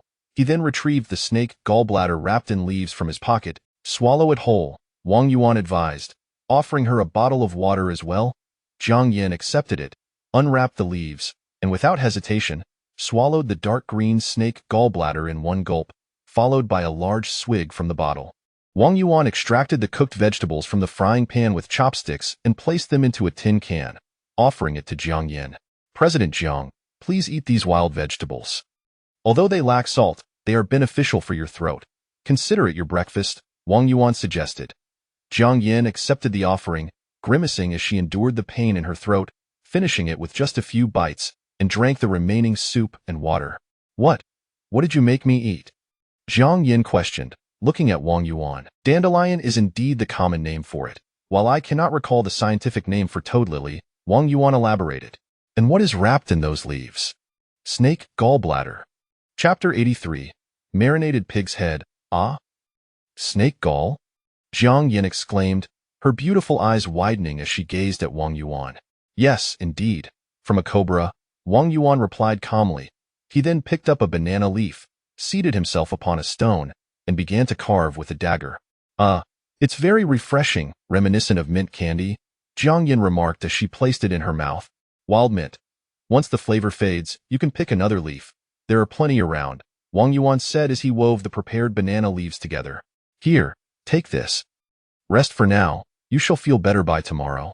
With that, Wang Yuan fashioned a straw hat from the banana leaves, adorning the side with a charming bow. "Thank you," Jiang Yin said, touched, as she clutched the hat with affection. Wang Yuan entered the shelter to change into his training attire, while Jiang Yin settled onto a foam board. "Do you need to change your clothes? I can wash them for you," Wang Yuan offered. No. "I don't need to," Jiang Yin replied, her cheeks flushed. "It's all right. There are spare clothes available," he insisted. Really don't need to," Jiang Yin murmured, lowering her gaze. "Oh, very well then." Wang Yuan took the discarded clothes and stepped outside to wash them by the sea. "Humph. Typical man," Jiang Yin muttered under her breath, then unwrapped a sanitary pad.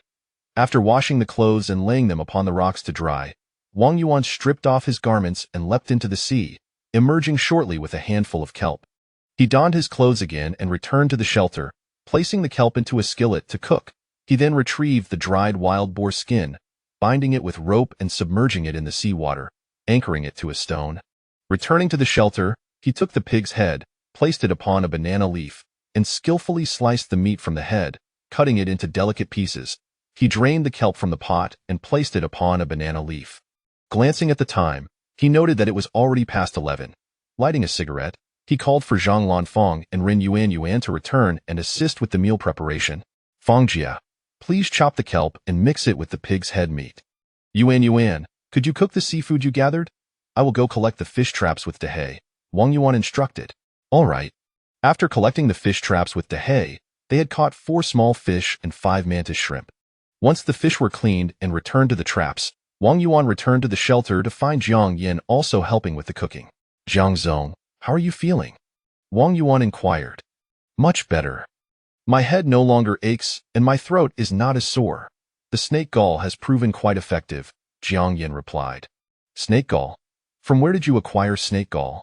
Ren Yuan asked, her eyes wide with surprise as she looked at Wang Yuan. I killed a cobra this morning, Wang Yuan stated matter-of-factly. What? Ren Yuan exclaimed in disbelief.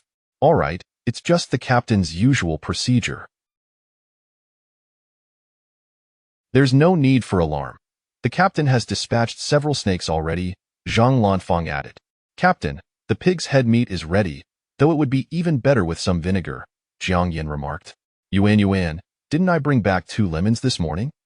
Fetch one, slice a few pieces, and squeeze out the juice to serve as vinegar, Wang Yuan suggested. Sure thing. Jiang Yan's eyes sparkled. This was a splendid idea. Time to eat, Jiang Yin announced as she placed the marinated pig's head meat onto the banana leaves.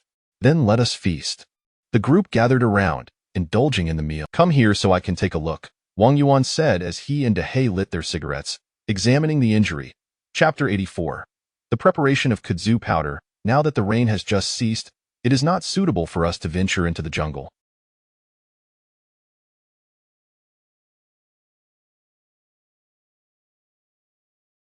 Let us remain here. You can boil some salt and in the meantime, dry those fish into jerky, Wang Yuan suggested. Very well. Dehe, your wound is healed, and there is no cause for concern now, so you need not apply any more medicine. Please, split that pig's skull with the machete and extract the brain for a soup this evening, Wang Yuan instructed. Okay. And what about me? Jiang Yin inquired. Simply chew on some mint leaves and take a nap, he replied. Ha ha ha. Laughter erupted among the group. Jiang Yin shot him a playful glare, plucked a mint leaf, and placed it in her mouth, saying, I can't seem to sleep. There are wild pineapples over there. You can embrace one and enjoy it. Afterward, I will make further arrangements for you. Get lost. Ha ha ha. Jiang Yin gathered 2 wild pineapples and joined Zhang Lanfang and Ren Yuan in the salt-making process. The 3 women chatted merrily, munching on wild pineapples while roasting fish jerky, occasionally adding seawater to the milk teapot on the stove. Their laughter echoed as they engaged in light-hearted banter. After finishing his cigarette, Dehe proceeded to chop the pig's head while Wang Yuan took a few pieces of kudzu root to the shore to wash, preparing to make kudzu powder. He first retrieved a tattered piece of clothing, then picked up a water bucket that had been cut to serve as a pot lid, and carried a bucket of water to a large rock nearby. Wang Yuan sat down and sliced the kudzu root into smaller sections. He wrapped 2 segments in the torn fabric and placed them on the stone, then picked up a river stone and began to pound them. Once thoroughly crushed, he squeezed the milky juice into the bucket, adding a bit of water to extract more juice until the liquid began to clarify, at which point he discarded the remaining pulp and continued with 2 more segments of kudzu. Wang, what are you doing? Dehe approached him curious. I am preparing kudzu powder. Oh. Dehe looked perplexed. Is the pig's head chopped up? Yes, the brain has been extracted. Could you light me a cigarette? Certainly. Dehe lit a cigarette for Wang Yuan and lit one for himself as well. Dehe, after you finish your smoke, you should go fishing, Wang Yuan urged. All right. Dehe took his fishing rod and float and headed off to fish. Captain, what are you up to? Ren Yuan called out loudly. I am making kudzu powder. This evening, I will prepare some vegetable pancakes, Wang Yuan replied. Oh, I haven't had noodles in ages. Captain, can you make them? Ren Yuan asked.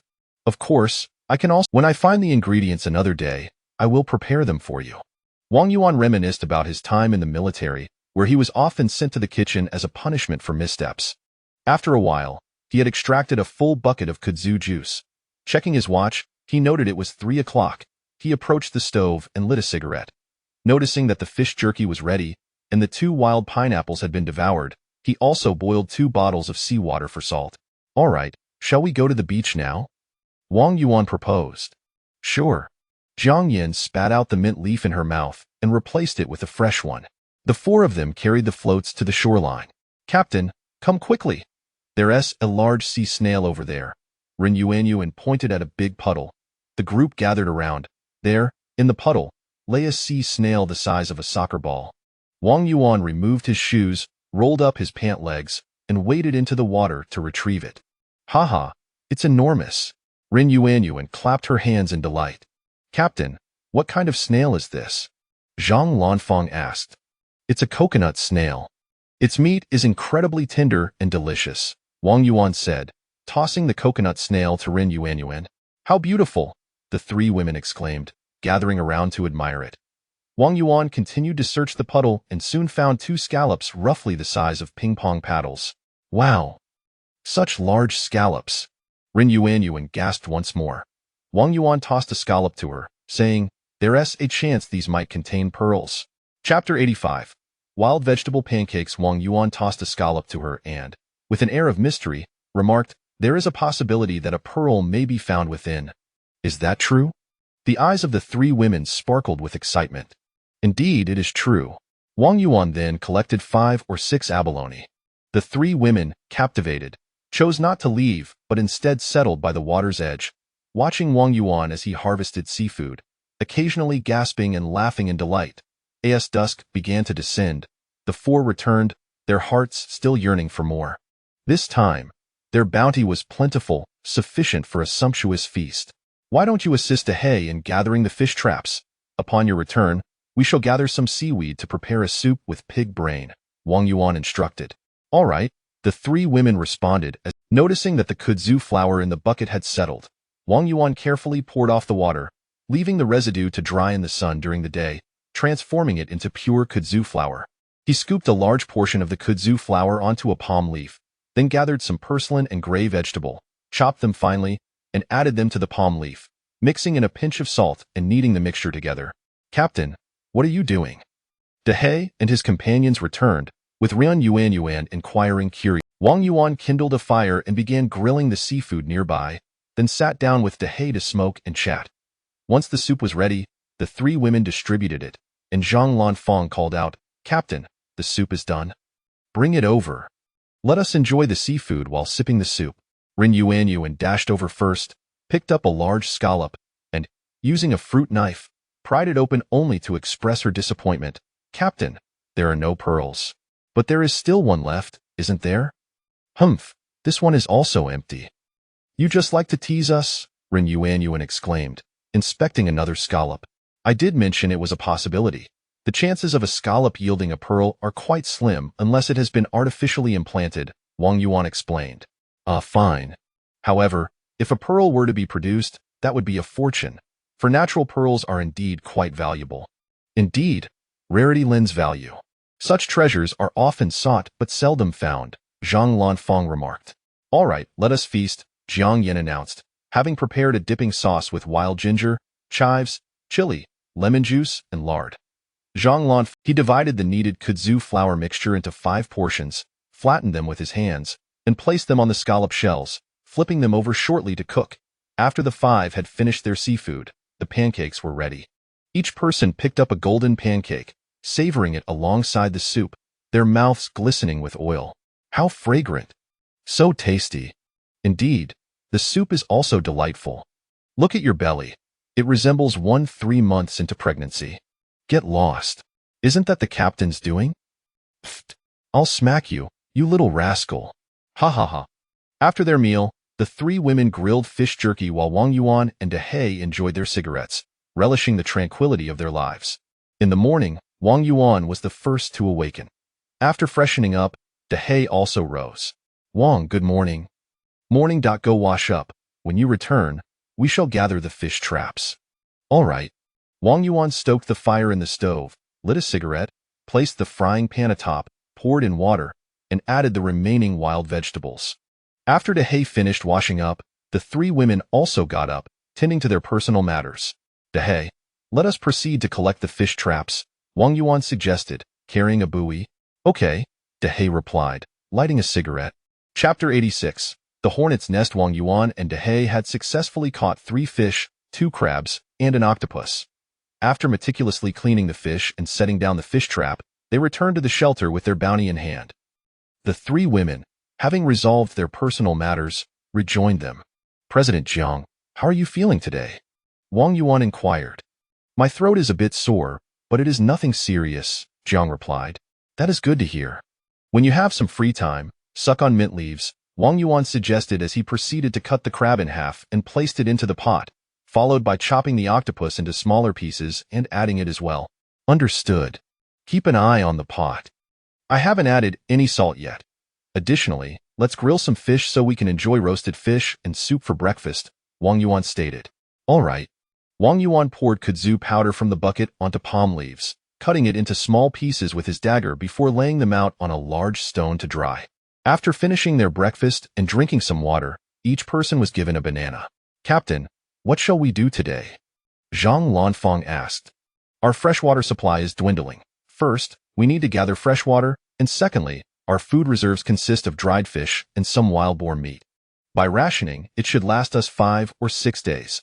Therefore, we should also forage for wild vegetables or pick some fruits to replenish our vitamins. As for water, our containers are rather small, just an oil barrel and a few mineral water bottles. Today, we will split into 2 teams. Dehe and President Jiang, both of whom are unwell, will collect marine debris along the shore, gathering everything together for sorting later. Meanwhile, Sister Zhang, Yuan, and I will venture into the jungle from another direction to obtain fresh water and, if we find any wild vegetables or fruits, we will gather those as well, Wang Yuan outlined, taking a deep drag from his cigarette. Understood, the group replied in unison as they began to gather their gear. Sister Yin, why is your hat so lovely? Shall we swap? Ren Yuan proposed. Very well, Jiang Yin replied, casting an awkward glance at Wang Yuan. Humph, no swapping now, Ren Yuan pouted. You little vixen, are you feeling jealous? Let's hurry. Zhang Lanfang strapped on her backpack, secured a dagger at her waist, and picked up a fish spear. All right, let's go. Ren Yuan donned her backpack filled with empty bottles, secured her dagger at her waist, and picked up a fish spear to follow suit. Wang Yuan carried a backpack containing an oil barrel and a machete, dismantling a shovel to fit inside, while trailing behind with the fish. Captain, which way shall we go? Zhang Lanfang inquired. We have already traversed the right side, so let us take the left path this time, Wang Yuan replied, leading the way. This side had fewer reeds, and after a few steps, they reached a thicket. The wild vegetables here were scarce, and as the trio continued their search, Wang Yuan sensed something amiss. Why were there so many hornets nearby? Initially, there had been just a few, but now they were multiplying. He halted and began to survey his surroundings. Captain, what is it? Zhang Lanfang asked, also coming to a stop. Everyone be cautious. Look at the hornets, Wang Yuan warned. Ah, I noticed them earlier but didn't pay much attention, Ren Yuan admitted. Yes, do not move for now. A hornet sting is quite painful, and multiple stings can be fatal, Wang Yuan cautioned. Understood. The 2 women crouched down, remaining still.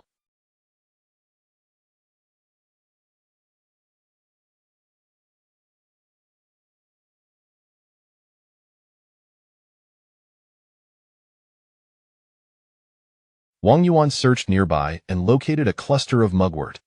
He broke off a few stalks and handed one to each woman. This is mugwort. It can help ward off insects.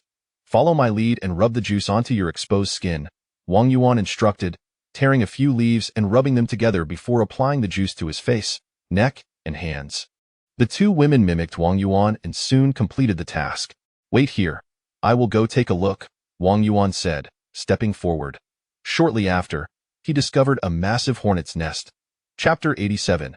Jackfruit. Before them hung a wasp nest, suspended from a shrub, measuring approximately 1 meter in diameter, with branches bending almost to the ground under its weight. Countless wasps flitted in and out of the nest. Wang Yuan quickly stepped back.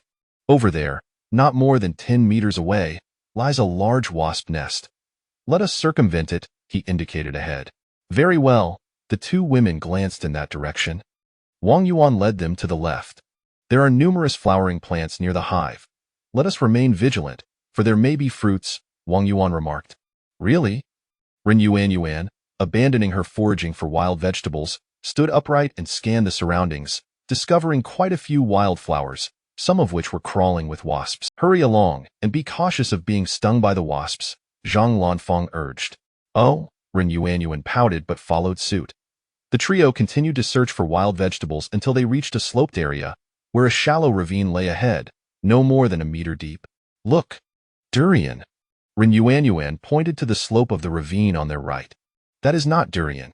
It is jackfruit, Wang Yuan corrected as they all observed. Be careful. Such terrain could harbor snakes. Ah! Ren Yuanyuan gasped. Silence. Zhang Lanfang admonished her quietly. Wang Yuan cautiously approached the jackfruit, wielding his spear to part the dense grass. Upon reaching the jackfruit tree, a snake head emerged from the thicket beside him. Ah! Ren Yuanyuan screamed in fright. Wang Yuan swung his spear, striking the snake's head with a resounding thwack. He dashed forward, and with a swift motion, his spear pierced the snake's vital spot. Dagger! Wang Yuan shouted. Zhang Lanfang rushed over, drawing her dagger to sever the snake's head, which fell with a dull thud. Impressive, Sister Fang, Wang Yuan commended, setting down his backpack to dig a hole with his entrenching tool, where he buried the severed head. He then used the spear to lift the snake's body, revealing a slender silver-ringed snake, writhing in its last throes. Ah, Captain, quickly dispose of it. Ren Yuanyuan exclaimed in terror. Heh! Wang Yuan looked up at the sky, pointed at the snake's body, and with a breath, a large eagle swooped down, and the snake vanished from sight. Ah! Ren Yuanyuan widened her eyes in astonishment, mouth agape. Ha! What is there to be alarmed about? That is merely a pet of the captain, Zhang Lanfang chuckled. Ah! Wang Yuan scratched his head. Let us gather some jackfruit. Upon inspecting the tree, they found 6 jackfruits, 2 were ripe, while 4 remained green and unripe. We shall return for the rest in a couple of days. Wang Yuan shooed away several wasps above, and plucked the 2 ripe fruits into his backpack. Look, there is a papaya tree across the ravine, Zhang Lanfang pointed out. Wait here. I will go fetch some, Wang Yuan said. After a moment of assessment, he took a running leap to the opposite slope, then used his spear to part the grass as he approached the papaya tree, where he gathered 2 ripe papayas and 2 larger, unripe ones, leaving 2 small ones on the tree. Sister Fang, I wet my pants, Ren Yuanyuan whispered, her face flushed. You silly girl, with such a timid disposition, we have no choice but to return for a change, Zhang Lanfang replied. Very well, I have always feared snakes since childhood. Let us proceed, Wang Yuan announced as he jumped back to join them. The trio continued to forage for wild vegetables while making their way toward the traveler's banana plants. By the time they reached the banana grove, their backpack was filled with wild vegetables. Each of them took a sip of water and filled their oil drums and bottles. Wang Yuan glanced at his watch. It was already 11 o'clock. Let us return. We shall arrive just in time for lunch, Wang Yuan said, lighting a cigarette. Agreed. Upon their return to the shelter, Jiang Yin was preparing fish soup while Dahei sat nearby smoking. Chapter 88 Current Situation, King. You have returned? Dahei inquired. Indeed, we have returned. It appears you have collected quite a bounty, Wang Yuan remarked as he unloaded the burden from his back, revealing a considerable heap of marine debris. Of course, there are many useful items within, Dahei replied with pride. Wang Yuan lit a cigarette and sat beside Dahei, conversing in a language. Dahei, it seems the pirates have not made an appearance in the past few days. They must be preoccupied with something. I sense that as well. Perhaps it relates to the gunfight from a few days ago, or that female corpse. Why do you think so? Consider this.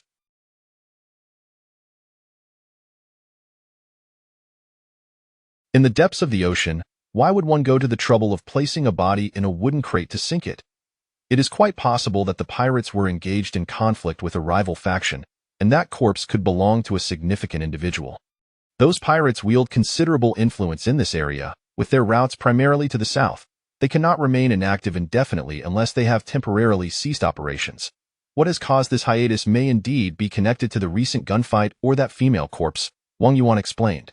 Very well, King. I concur with your reasoning. I am prepared to follow your lead from here on. The pirate factions in these waters are immensely intricate, each backed by various nations. It is plausible that a faction may arrive in the coming days to investigate.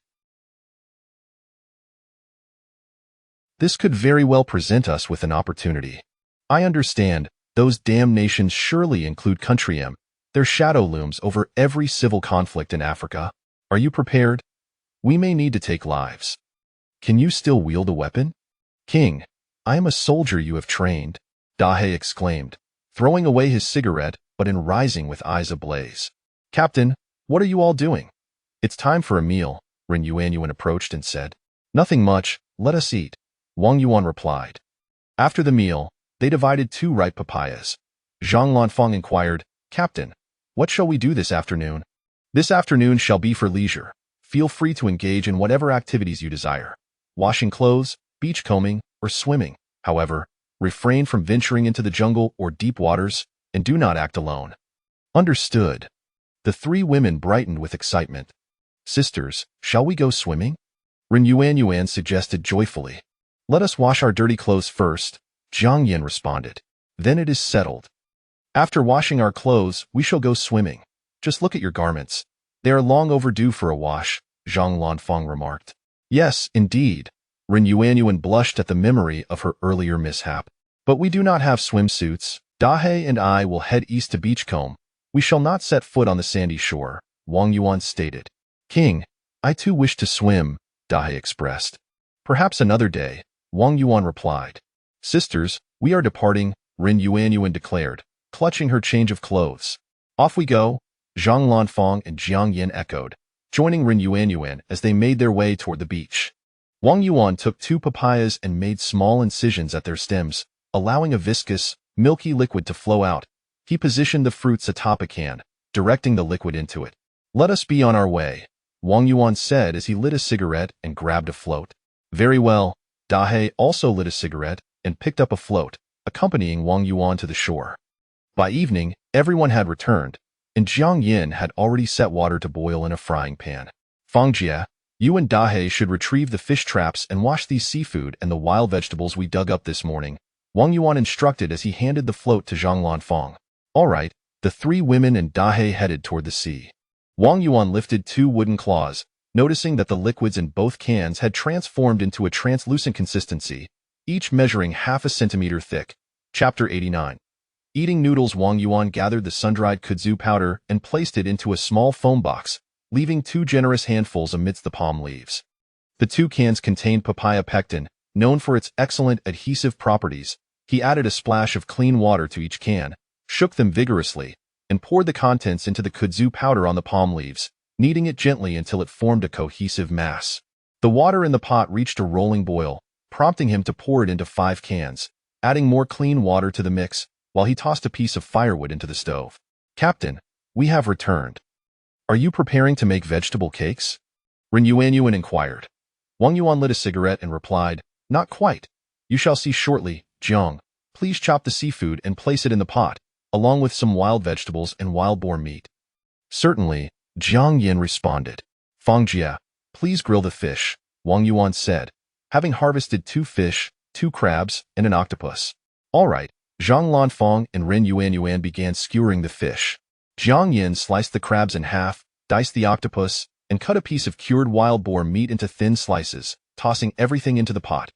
Wang Yuan peeled a bamboo tube, laid palm leaves on a wooden board, sprinkled some kudzu powder, placed the kneaded kudzu dough on top, and rolled it out with the bamboo tube until it formed a thin sheet.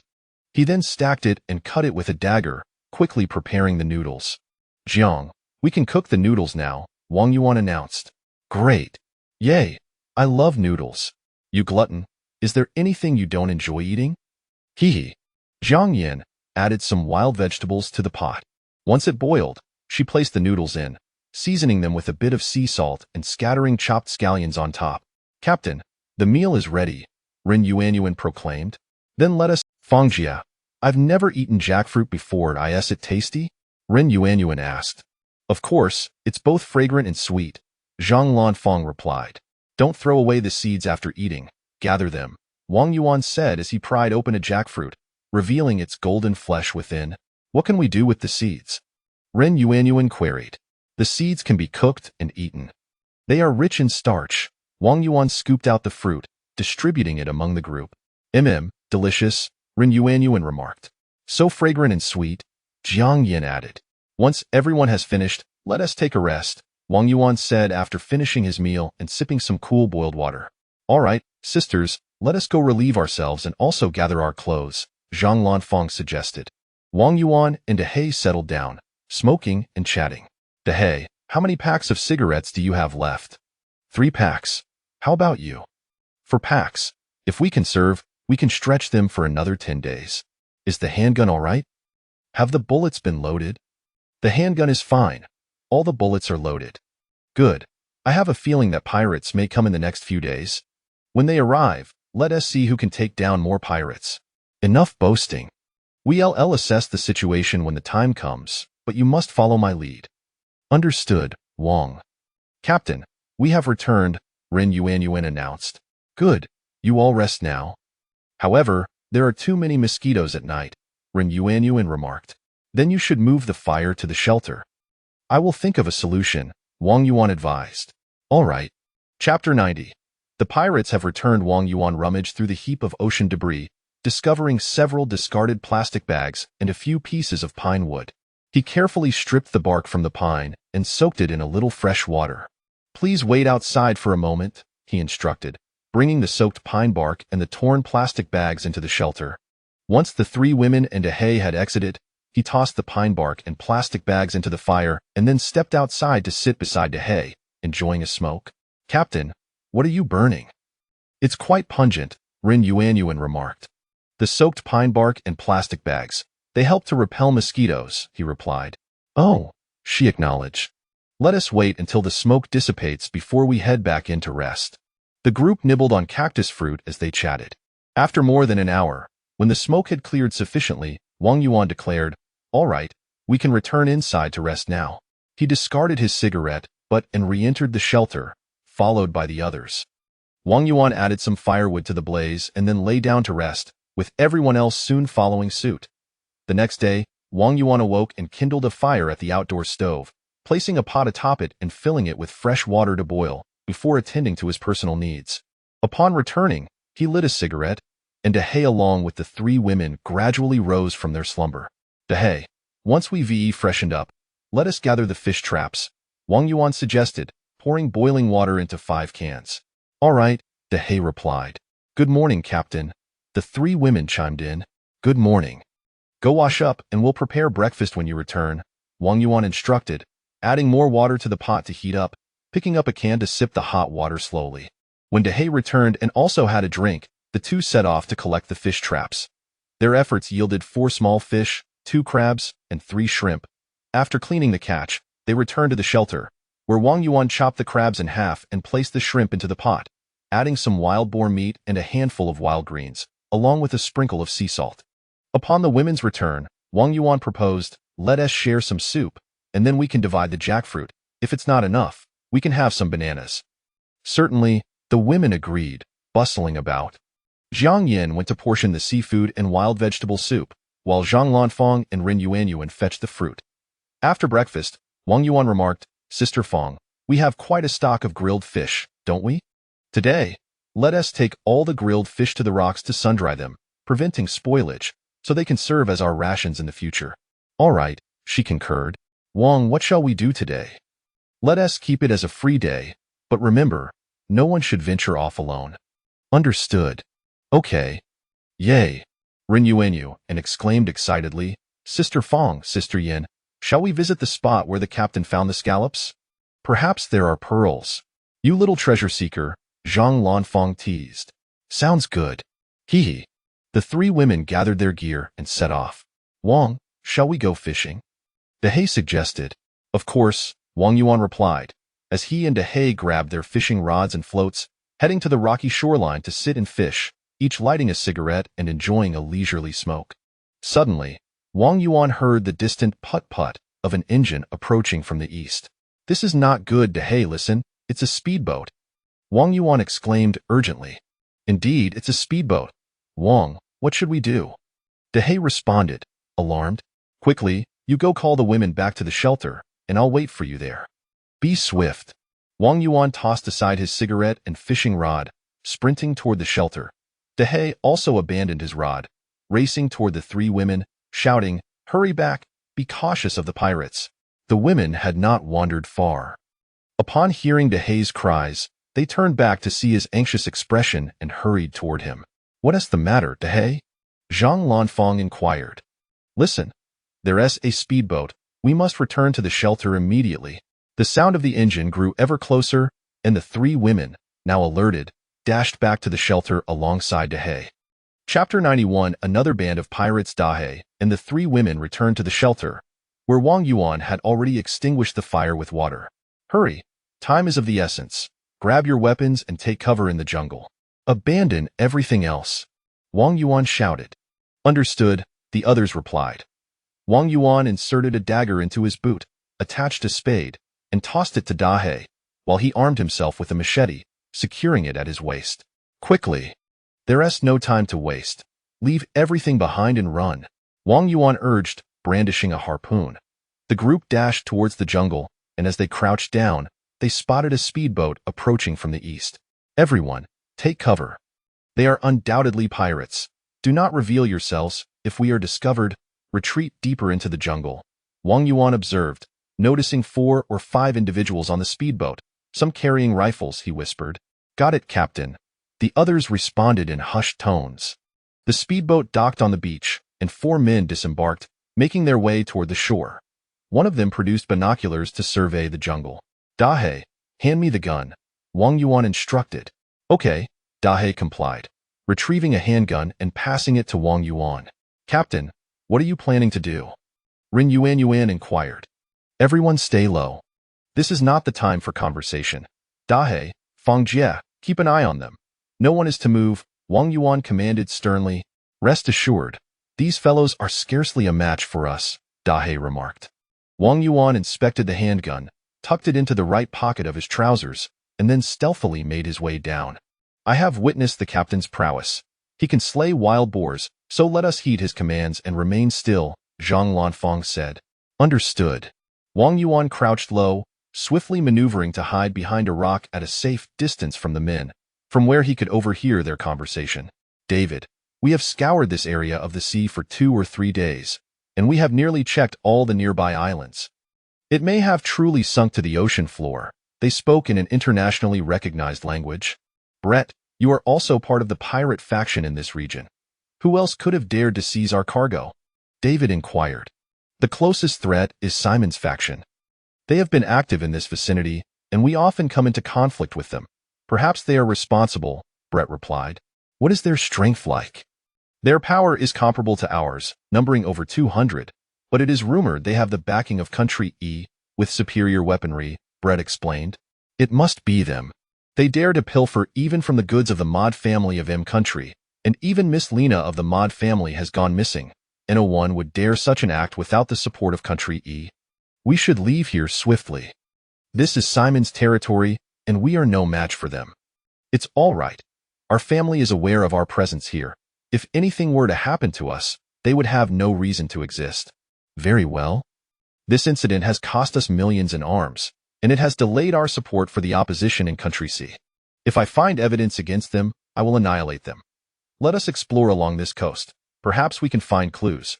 According to our satellite surveillance, the location where Miss Lena encountered trouble is merely about 20 nautical miles from here. Our ship is searching over there, and we will scout the perimeter."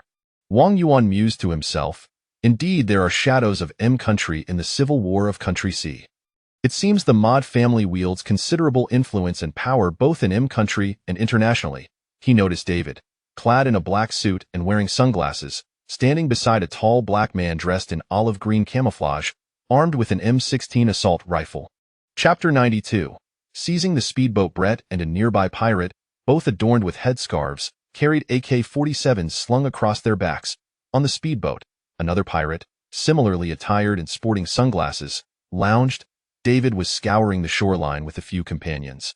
Observing that they were heading in the opposite direction, Wang Yuan realized it would be quite a while before they reached this side. Since they were clearly not virtuous individuals, he resolved to eliminate them and seize the speedboat first. He silently grasped a harpoon and slipped beneath the water's surface. Emerging stealthily at the rear of the speedboat, he spotted the pirate reclined in the driver's seat, indulging in a cigarette. Wang Yuan submerged once more, positioning himself beside the driver's seat, and suddenly surged upwards, thrusting the harpoon with precision. Thud! It struck true, piercing the throat. The pirate clutched his neck in terror, wide-eyed as he gazed at Wang Yuan, producing a series of gurgles. Wang Yuan leaped onto the speedboat, casting a glance towards David's direction, noting that they were still approaching the coconut trees, oblivious to the unfolding drama. He extracted the keys from the ignition and pocketed them, then crouched to search the pirate's body, discovering a hand. He arranged the corpse to resemble a slumbering figure against the seat. Carefully, Wang Yuan rummaged through the belongings on the speedboat: a toolbox, a briefcase, a travel bag, and a large crate filled with food and beverages. Meanwhile, David and his crew had stumbled upon some traces by the coconut trees, where the coconuts bore the marks of recent harvesting, and numerous footprints extended towards the eastern reef. "Stay vigilant," David commanded, pulling out binoculars to survey the reef. The nearby black man raised his M16, equipped with a scope, aligning it with David's line of sight.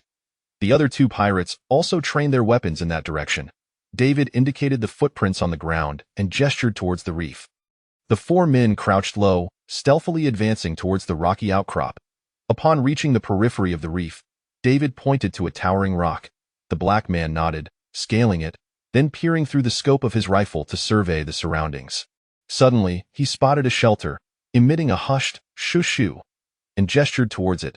David observed, signaling downward twice with his right hand. Brett understood and nodded. The trio cautiously approached the shelter, and upon discovery, David extended his hands, gesturing to either side. Brett and the pirate nodded, flanking the shelter. At that moment, Wang Yuan had already resurfaced beneath the rock where the black man was stationed. He stealthily ascended, finding the black man intently observing through the scope. Without warning, he lunged forward, covering the man's mouth with his left hand while plunging a dagger into his neck with the right. The black man convulsed briefly before falling still. Seizing the rifle, Wang Yuan peered through the scope towards David and his companions, noting they were still at a distance from the shelter. He detached the magazine, inspected it, reloaded, and pulled back the bolt before aiming once more. David's trio encircled the shelter, and Brett signaled to the pirate, who nodded. Suddenly, the pirate delivered a kick to the side of the shelter. "Ah!" A faint cry emerged from the underbrush, prompting David and Brett to raise their weapons in response. Bang! Bang bang! 3 rapid gunshots rang out, and Wang Yuan leaped from the rock, sprinting forward. The pirate had not even made contact with the shelter when a shot struck his forehead, while Brett was hit in the throat, both falling lifelessly. David was struck in the chest, gasping for breath. Wang Yuan approached, aiming his weapon at him, and after a few desperate struggles, David too breathed his last. Chapter 93. Inspecting the spoils, Wang Yuan waved his hand towards the thicket and called out, "Everyone, come over here." Dehe and the 3 women rushed over.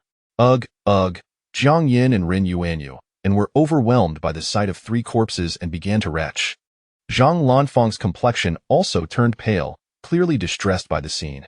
"Captain, you've killed them," Jiang Yin remarked, her voice trembling. Ren Yuanyu also cast a terrified glance at Wang Yuan. "They were pirates," Wang Yuan stated, pointing at the bodies of Bright and the pirate, then indicating David's corpse. He was from Country M, and the civil war in Country C was instigated by them. They supported the opposing factions. "I trust you, Captain," Zhang Lanfang affirmed. "I too place my faith in Wang. Many nations in Africa, including my own, are embroiled in civil wars, all bearing the fingerprints of these imperialist nations. They exploit our national calamities by backing these pirates and mercenaries, so their demise is necessary to prevent further loss of life. Wang, I stand with you. This is international waters, and no rescue team has arrived for days, so no one will condemn you. We are merely striving for survival," Dehe declared.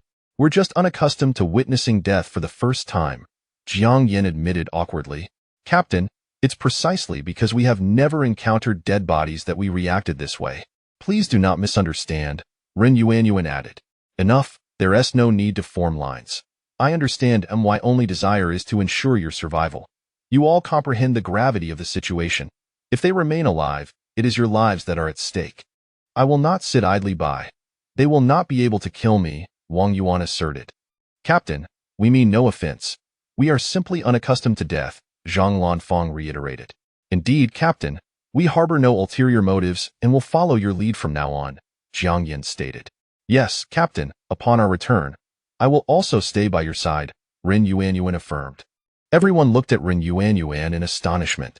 Oh my, why are you all staring at me? Ren Yuanyuan exclaimed, covering her face with her hands. Pft, ha ha ha, ha ha ha. Captain, look at them. What has gotten into them? Zhang Lanfang and Ren Yuanyuan each grabbed a buoy and accompanied Jiang Yin to collect the fishing nets. Wang Yuan and Dehei meticulously searched the corpses, gathering the found items and placing them in the shelter, even stripping them of their clothing and shoes. They carried all 4 bodies to the speedboat, retrieving the suitcases and luggage from the vessel and transporting a large wooden box of provisions back to the shelter. All right, Dehei, let us discuss our findings after we have eaten, Wang Yuan said, lighting a cigarette. Sure. Let us tally our spoils, Dehei concurred, also lighting a cigarette. Captain, what have we acquired? Ren Yuanyuan inquired as she approached, while Zhang Lanfang and Jiang Yin went to prepare the meal. Hee, let us take a look together. Wang Yuan replied, Lanfang, Jiang, come over.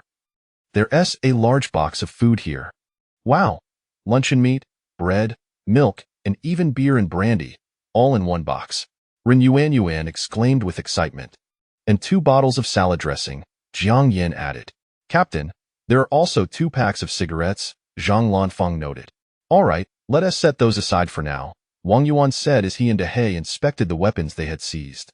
1 M16, 2 AK-47s, 1 M16 fully loaded with a magazine, and 3 rounds used from another magazine. The AK magazines, including the one on the gun, were all fully loaded, alongside 2 handguns with a total of 4 fully loaded magazines, and 2 military daggers. Chapter 94, discussing relocation. A mobile phone was discovered on David, but alas, it had no signal and was utterly unusable. A total of 4 lighters and 5 packs of cigarettes were also found.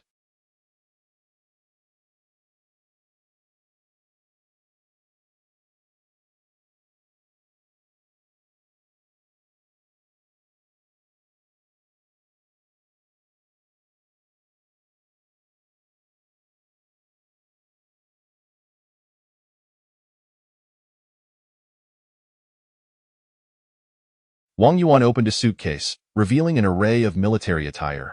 Khaki camouflage uniforms, vests, a pair of combat boots, half a pack of cigarettes, 2 boxes of AK ammunition, and a dagger. Wang Yuan examined the dagger for a moment. It appeared to be domestically produced, featuring a small compass at the base of the handle, which could be unscrewed to reveal a magnesium rod. An incredibly handy tool for wilderness survival. General Jiang, this dagger is now yours, Wang Yuan said, handing it over to Jiang Yin. Thank you, Jiang Yin replied, drawing the dagger to open a can of luncheon meat. General Jiang, this dagger possesses multiple functionalities. Do take some time to explore its features, he suggested. Certainly, Jiang Yin responded, slicing through the luncheon meat. Captain, what about mine? Ren Yuanyuan inquired.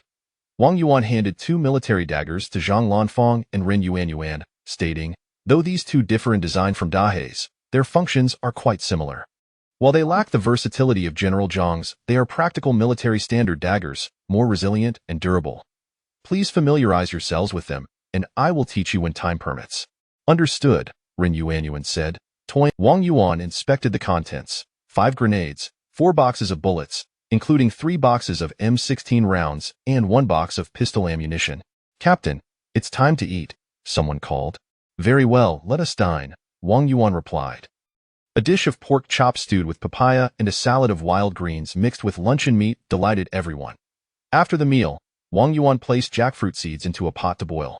The 5 of them gathered around a stone slab, which held some prickly pear and 2 wild pineapples. They chatted as they ate. Let us now distribute the supplies. We have 5 lighters, 2 disposable ones, 1 for Dahei and 1 for myself, and 3 waterproof brand lighters, 1 for each of the 3 ladies. These are essential tools for survival in the wild, so please take good care of them, Wang Yuan announced as he distributed the lighters. Understood, the group responded. General Jiang, your dagger has numerous functions, including a magnesium rod at the base of the handle for fire starting. Make sure to keep it close. I will teach everyone how to use it later. These items are entrusted to you for safekeeping and usage, and should anyone need them in the future, they may borrow them from others. Yes, we understand, Zhang Lanfang replied. As for the firearms, We are well stocked with ammunition. With Dahe's handgun, we possess 3 rifles and 3 handguns in total. Fortunately, the handguns are of the same model, with over 100 rounds of ammunition. Only Dahe and I are familiar with their operation, so for now, only we will use them. I will instruct you in their use when time allows, and later we will decide who may wield the rifles or handguns based on your proficiency. The clothing and shoes in those boxes are all small sizes. Fangjia, perhaps you could allocate them among yourselves? There are a couple of pairs of shoes that neither Dahe nor I can wear. With some cardboard or foam padding, you should be able to make them fit. The group nodded in agreement. Our pork supply is dwindling.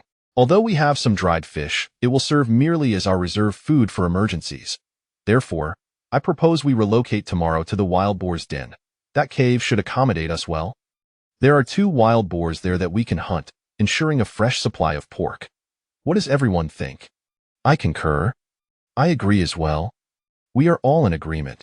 Chapter 95. Disposing of the corpses. All right then, it is settled. This afternoon, Dahe and I will take care of the bodies, while you all can clean the shoes and wash the clothes, Wang Yuan declared. But Captain, can't we leave on the speedboat? Rin Yuan inquired. That's not feasible. I've assessed the situation. The speedboat has limited fuel, sufficient for approximately 100 nautical miles. If we attempt to reach land, we will end up stranded. I overheard their conversation. There is a large vessel searching the area where the gunfight occurred a couple of days ago, and they are affiliated with those pirates. This vicinity is the territory of that gang of pirates from a few days prior, so the large ship will not approach. We are merely surviving in a narrow gap.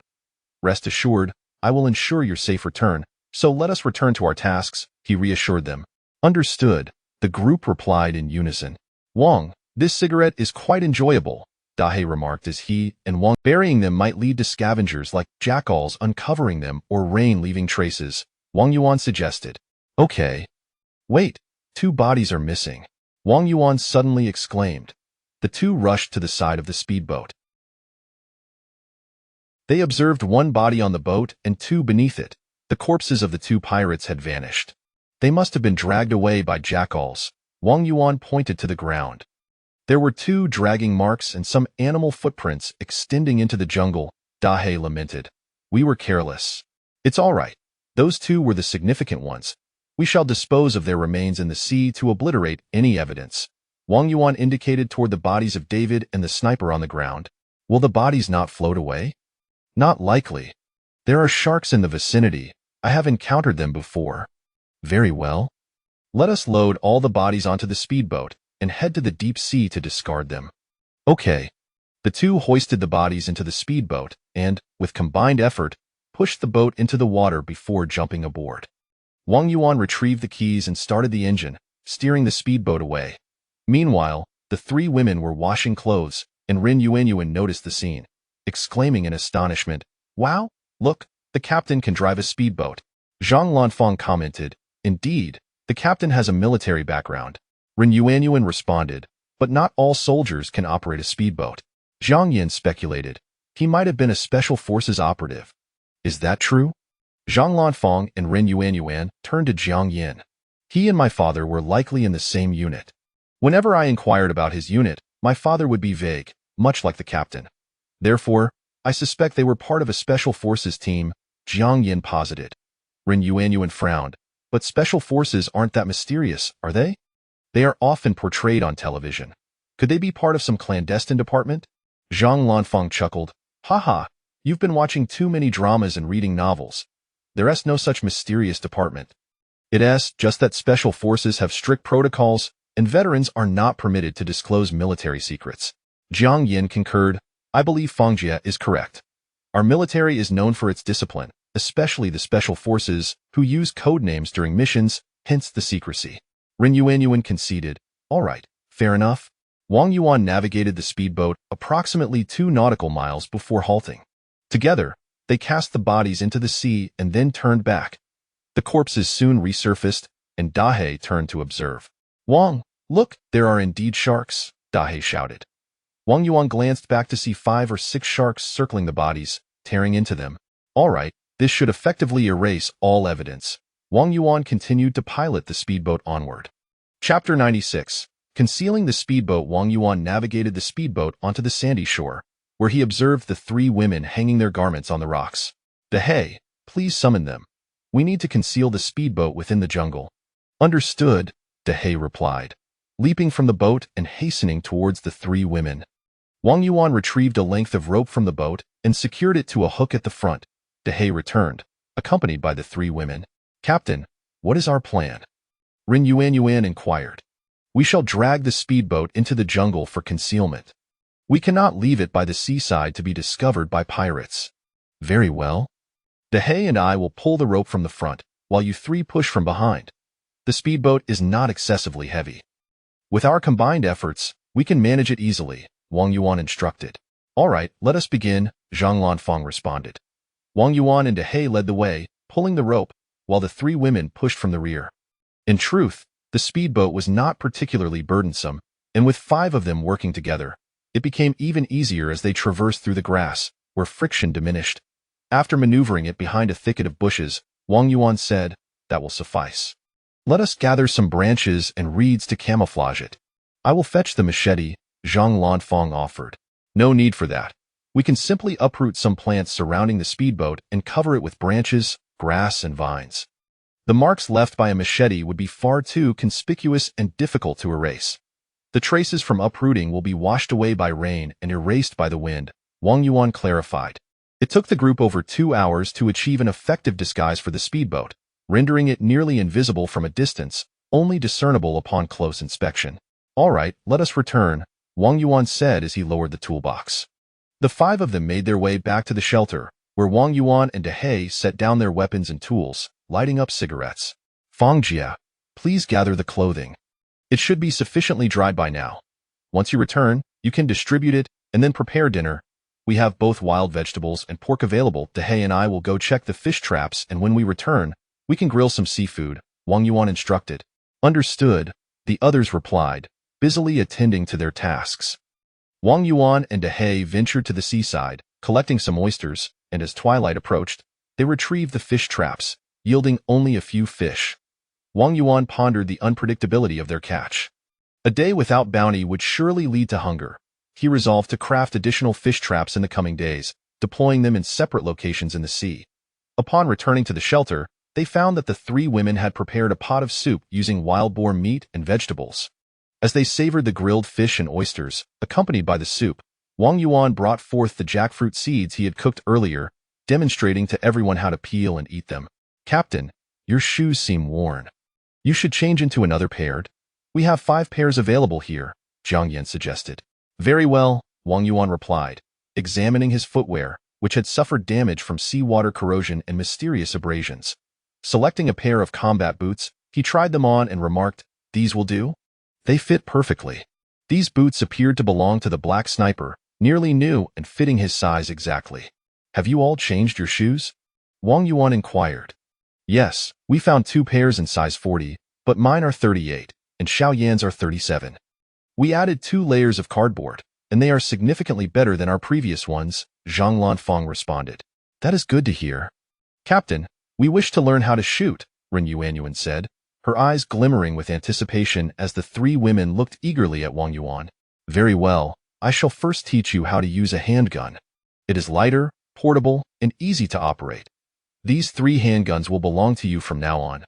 "Yay, that is wonderful," Rin Yuan exclaimed, brimming with excitement. "The long guns are heavier and more powerful, with considerable recoil that makes them difficult to control. Dehei and I will use them for now, and once you have learned, we can revisit the topic," he added. "I would prefer not to. I have a fondness for handguns. I shall become a beautiful secret agent in the future," Rin Yuan declared. "Huh. You've watched too many movies. Enough chatter. Let us focus on the captain's instruction," Zhang Lanfang interjected. Chapter 97. Assembling firearms. Wang Yuan elucidated the intricacies of handgun usage, including loading, safety mechanisms, aiming, and shooting, to the 3 young women. After his explanation, the trio practiced loading and unloading ammunition, as well as aiming and firing. "Captain, when can we practice with live ammunition?" Rin Yuan inquired. "Perhaps tomorrow. Although we possess over 100 rounds of handgun ammunition, we must exercise caution as we are on a deserted island fraught with numerous unknown dangers. Therefore, we should conserve our bullets. Tomorrow, We shall venture to confront the wild boars. Those 2 boars will be your responsibility. What do you think? Wang Yuan replied. We promise to accomplish the task. Ren Yuanyuan, do not shoot indiscriminately, and certainly do not point the gun at your comrades, Wang Yuan admonished sternly. Understood, Captain, the 3 women replied in unison, brimming with enthusiasm. All right, familiarize yourselves with the firearms, Wang Yuan instructed. The trio each took a handgun and began to playfully handle them. Wang Yuan retrieved 3 rifles and tossed an AK to Dehei. Shall we have a contest? Wang Yuan proposed, disassembling one of the AKs and cleaning the components with a rack. I won't compete with you. Your speed is beyond human capability, Dehei replied, also disassembling his weapon and wiping it down. Shall I blindfold myself? Wang Yuan suggested. Really? Dehei asked, intrigued. What are you 2 competing over? The 3 women queried, their curiosity piqued. You will find out shortly. Watch how I outmatch him, Dehei declared. Once both had cleaned their parts, they laid them out on palm leaves, and Wang Yuan found a piece of cloth to cover his eyes. Fang Jia, please call out when to begin, Wang Yuan requested. All right, are you both ready? Zhang Lanfang observed their readiness and understood the stakes. Ready, both Wang Yuan and Dehei affirmed. 1, 2, 3, begin. In a flurry of motion, Wang Yuan and Dehei assembled the components before them, leaving the 3 women dazzled by their speed. Done, Wang Yuan exclaimed. Dehei looked up, only to find Wang Yuan had successfully assembled the firearm and was in the process of removing the blindfold. Dehei held his assembled gun, but the magazine remained on the palm leaves. Wang, please refrain from undermining me in the future. I am the fastest at assembling weapons in our country, and yet you managed to do it blindfolded faster than I could, Dehei remarked. All right, let everyone take a break, Wang Yuan suggested, noticing the 3 women staring at him in astonishment. Very well, we shall step out for a moment, Zhang Lanfang called to the others.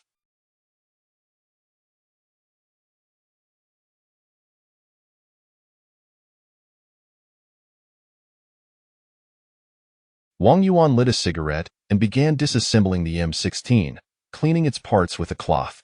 Wang, do you think the large ship over there will approach? Dehei inquired. It is unlikely.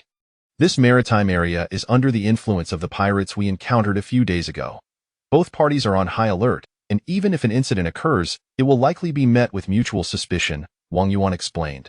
After finishing their cigarettes, Wang Yuan reassembled his firearm, while the 3 women returned to the shelter to rest.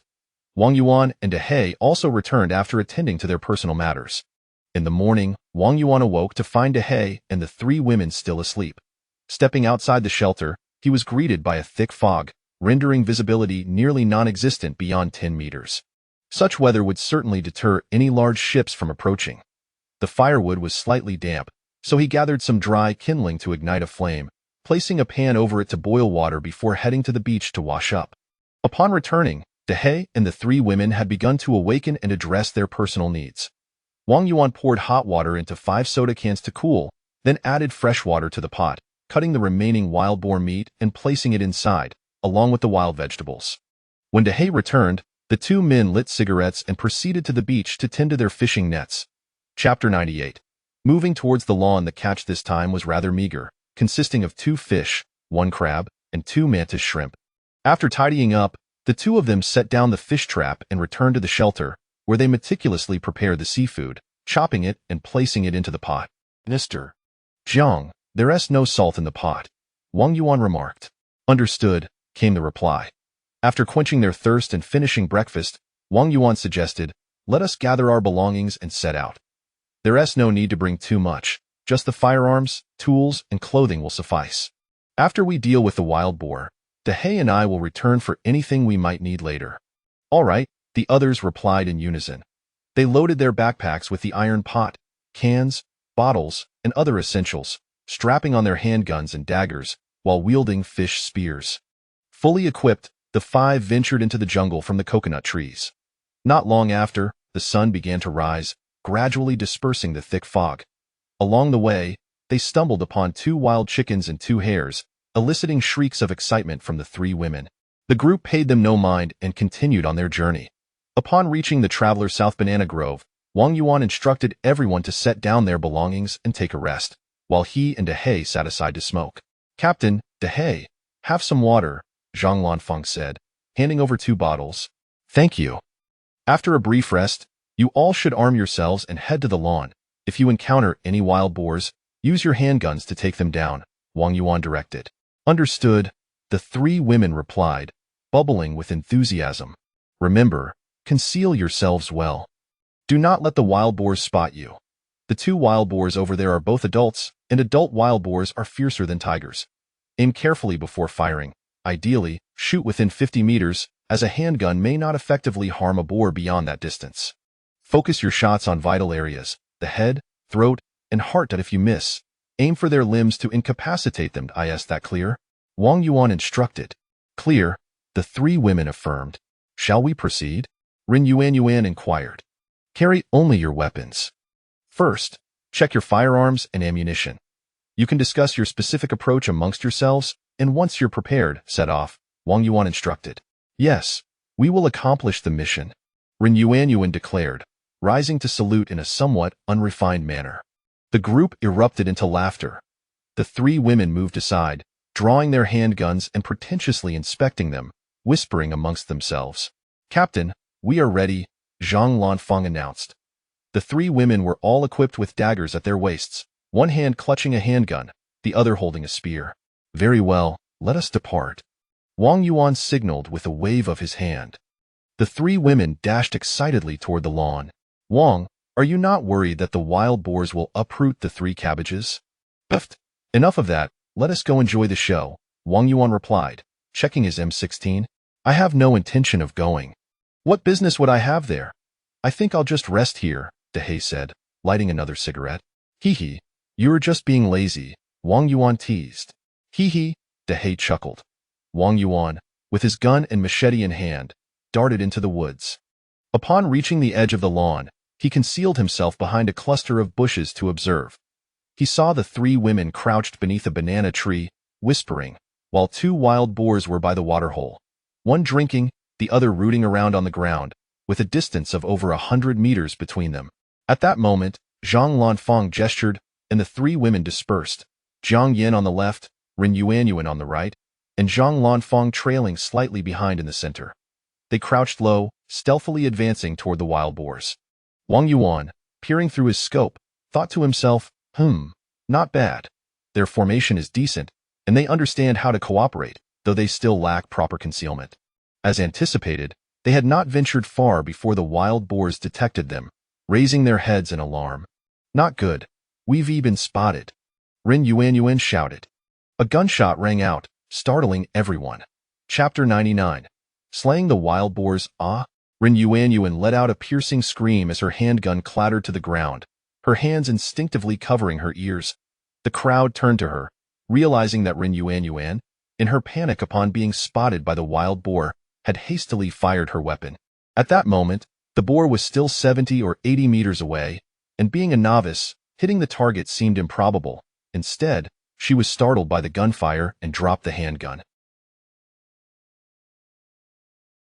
The 2 wild boars, now enraged, charged towards Ren Yuan. Yuan, pick up the gun. The boars are coming, Zhang Lanfeng shouted. Ren Yuan screamed again in terror, scrambling to retrieve the handgun, closing her eyes and firing in the direction of the boars. Bang! Bang! Click! Click! In a handful of shots, she had exhausted her ammunition. Zhang Lanfeng and Jiang Yin remained relatively composed, aiming their handguns at the approaching beasts. They waited until the boars were approximately 50 meters away before firing. Bang! Bang! Their shots missed completely. Bang bang! Finally, one bullet found its mark, but it merely lodged itself in the boar's back, inflicting negligible harm. This won't do, Fangjie. Aim for its legs, Jiang Yin urged.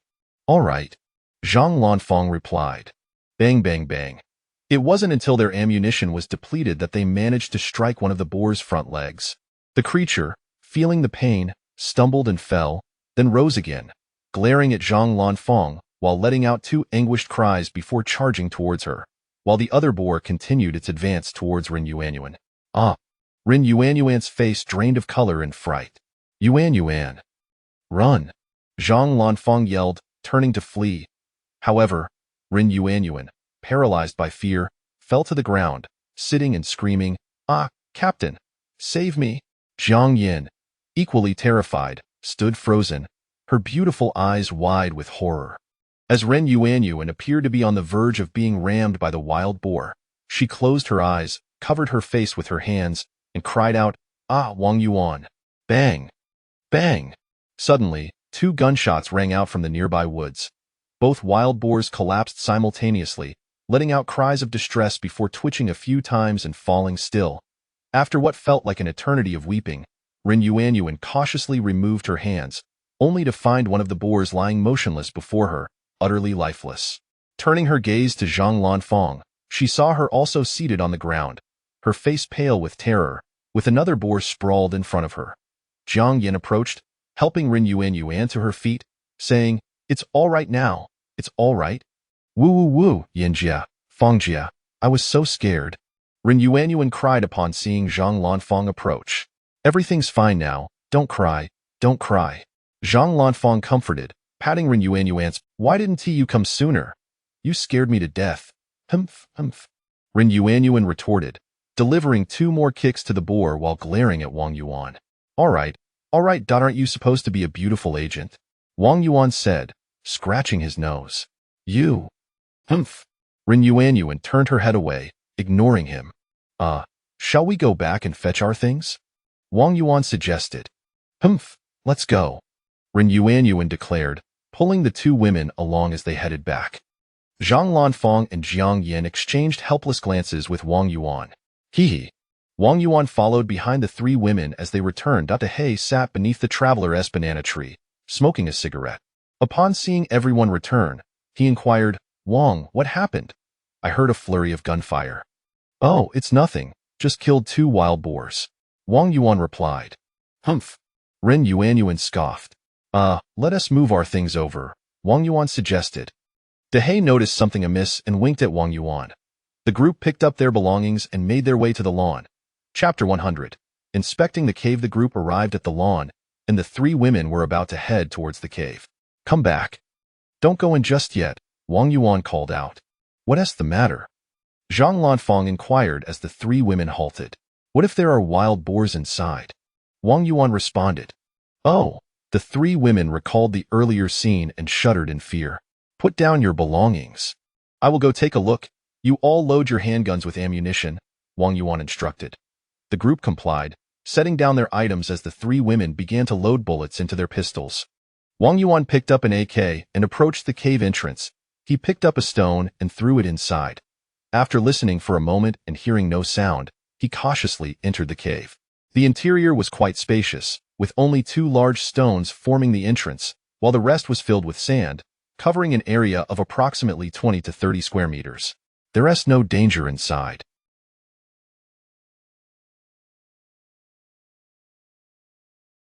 "Everyone can come in," Wang Yuan announced after surveying the surroundings. "Oh my, it smells awful," Ren Yuanyuan exclaimed upon entering. The 3 women covered their noses, and Dahe frowned as he stepped inside. While it was feasible for 5 people to reside there, the ground was littered with wild boar droppings, emanating a foul stench. "Let us head back outside for now," Wang Yuan suggested, and the group exited the cave. Wang Yuan glanced at his watch. It was 9:30. "As you can see, this cave is suitable for our stay, but due to the abundance of droppings and the resultant swarm of insects, we must clean the interior. We also need to deal with the 2 wild boars. Therefore, today we will go chop some bamboo and wood so I can fashion some tools to clean up the mess inside. Additionally, everyone should gather some dry firewood to cook our meals. Does anyone have any objections?" Wang Yuan asked. Captain, can we wash up first?" Zhang Lanfang queried. Noticing the 3 women blushing and looking down, Wang Yuan realized they had personal matters they found uncomfortable to discuss. "All right then, we'll first drag the wild boars to the waterhole. Dahe and I will go chop bamboo, and once you're done washing, you can gather some dry firewood and forage for wild vegetables for cooking," he replied. "Okay," the group responded. Together, they dragged the 2 wild boars to the waterhole, each weighing around 200 pounds. This would be sufficient for 5 people for half a month, and with some wild vegetables, it could last a month in total. Wang Yuan brought over a barrel of peanut oil, filled it with water, and rinsed off the wild boars, also cleaning the bloodstains from the ground. Captain, what are you doing? Zhang Lanfang asked. Fortunately, the ground here is sandy, so the blood from the wild boars has seeped into the earth. Otherwise, the lingering scent of blood could attract other beasts. Remember how you saw the jackals a few days ago? Wang Yuan explained. All right, Dahe and I will head out now. Stay alert. If any danger arises, fire your weapons, and we will come as quickly as we can, Wang Yuan instructed. Understood, the three women replied. Wang Yuan and Dahe lit a cigarette, slung their AKs over their shoulders, and set off westward. Once the two had walked a distance away, the three women finally sighed in relief. Lanfang, hurry, let us go grab our clothes, Ren Yuanyuan urged. You silly girl, you're so timid. How many times have you wet your pants? Zhang Lanfang teased. Oh dear, Lanfang, don't say that. It's so embarrassing, Ren Yuanyuan replied, her face flushed. All right, I nearly wet my pants too, Jiang Yin chimed in. Let us all take a bath. We've only been washing with seawater these days, and we feel so uncomfortable, Zhang Lanfang suggested. Sounds good. But do you think they'll see us? Ren Yuanyuan asked. Relax, the captain is not that kind of person. Otherwise, he would have taken advantage of us long ago, Zhang Lanfang reassured. Taken advantage of us how? Ren Yuanyuan feigned ignorance. You little minx, it seems you secretly wish the captain would take you like that, especially after you threw a tantrum at him today, Zhang Lanfang remarked. Chapter 101, Natural Sanctuary. I must say, neither of you has a boyfriend. If anyone fancies the captain, you should pursue him without delay. Men like him are rare these days. You must seize the opportunity, Zhang Lanfang remarked. Jiang Yin lowered her head, deep in thought. But the captain is rather dense. I've dropped hints several times, Ren Yuanyuan said, her cheeks flushed. That merely indicates he doesn't harbor feelings for you, Zhang Lanfang replied. What? Ren Yuanyuan's face fell. I doubt that.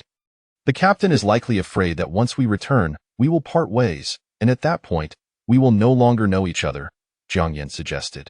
Well, Yin Jie, upon our return, I think I shall resign and join your company, if that is agreeable, Ren Yuanyuan proposed. But I fear he might resign as well, Jiang Yin countered. Then wherever he goes, we shall follow. I simply do not wish to be separated from everyone. All right, but it is too early to contemplate such matters. Let us first take a bath, Zhang Lanfang insisted. Very well. The three women gathered their belongings and made their way to the edge of the waterhole, shedding their clothes before plunging into the water. Not far to the west lay a vast expanse of bamboo forest. Wang Yuan and Dahe approached, for this abundant bamboo would suffice for their needs. The two began chopping bamboo at the perimeter, each felling a few stalks. Dahe, you continue chopping. I will weave something, Wang Yuan instructed. Okay. Wang Yuan wielded his machete and dagger to split the bamboo into strips. After creating a substantial pile, he settled on a stone and began weaving. Approximately an hour later, he had crafted a basket. Suddenly, a gunshot echoed. Dahe, hurry back, Wang Yuan exclaimed as he discarded his work, grabbing his weapon and sprinting away, with Dahe swiftly following. Bang! Bang! Two more shots rang out. Upon reaching the waterhole, they found the three women standing at its edge, brandishing handguns toward the thicket to the east. What transpired? Wang Yuan inquired. It was likely a pair of jackals. Two emerged initially, and I fired a shot but missed. After a while, another two appeared, and both Zhang Zong and I fired. Yet again, we failed to hit, Zhang Lanfang explained. No matter, Zhang Zong, have you ever fired a gun before? Wang Yuan asked, having noticed Jiang Yan's impeccable shooting stance. Yes, I once practiced at a shooting club, though I only used the Type 81 pistol 3 or 4 times, Jiang Yan responded. The AK is quite similar to the Type 81. Why not take a few shots at that direction? Our ammunition is limited, so try to conserve, Wang Yuan offered, passing his firearm to Jiang Yan. All right. Bang, bang, bang, bang, bang, bang, bang. Jiang Yan executed 3 precise shots followed by a 5-round burst. Excellent. Splendid. The others applauded. Jiang Yan extended the gun back to Wang Yuan, who waved his hand dismissively. You should keep it for now. The rifle has a longer range and greater firepower. Relying solely on handguns during close encounters is insufficient, especially since you are not yet adept.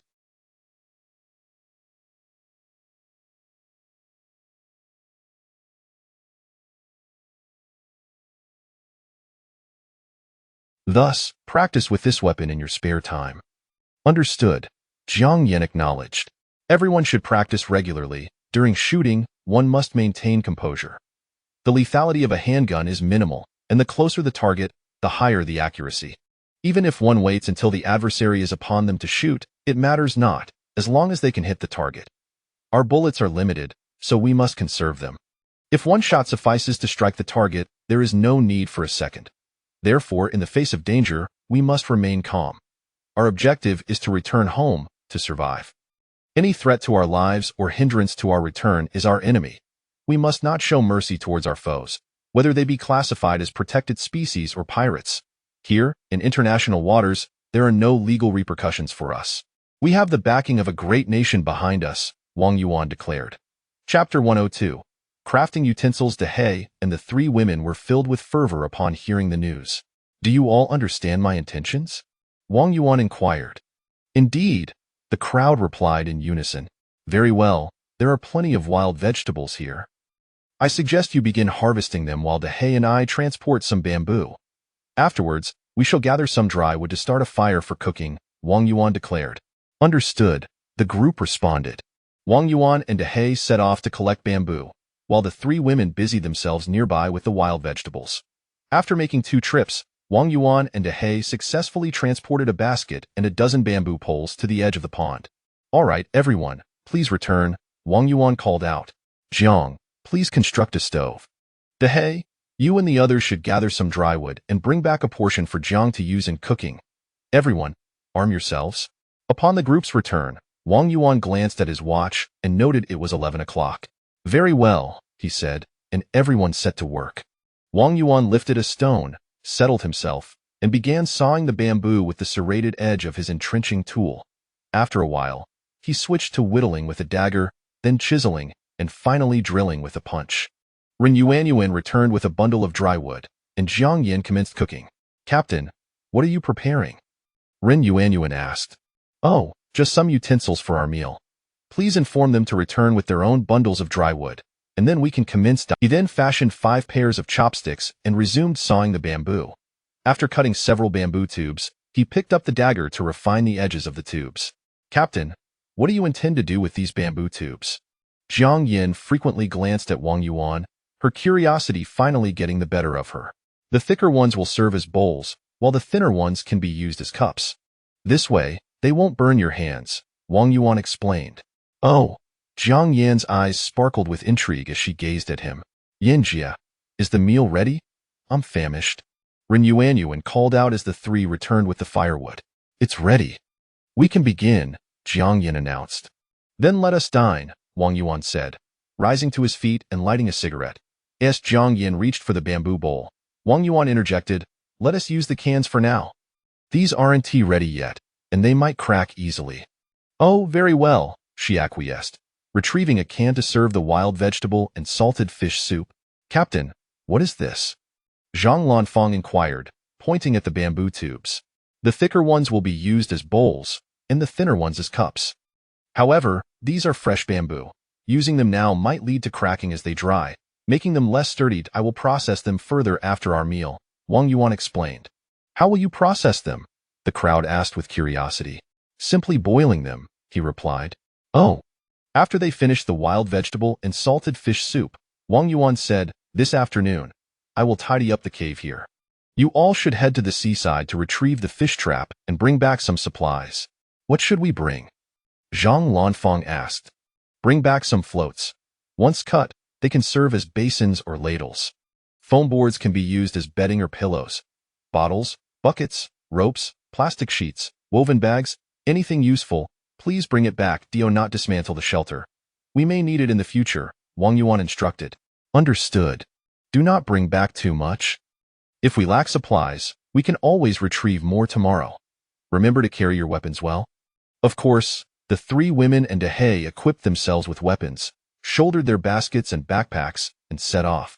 Wang Yuan placed a pot on the stove, added water and a pinch of salt, and set 5 bamboo tubes to boil, He added some dry wood, lit a cigarette, and took up his machete, shouldering his M16 as he ventured into the woods. Chapter 103. Tidying the cave, Wang Yuan ventured into the woods to gather some pine branches and plucked a handful of mugwort, binding them together to carry back to the cave entrance for drying. He then settled by the water hole, lit a cigarette, and commenced splitting bamboo strips. After completing the task, he wove them together, fashioning a basket. Rising to stretch, he glanced at his watch. It was 2:30.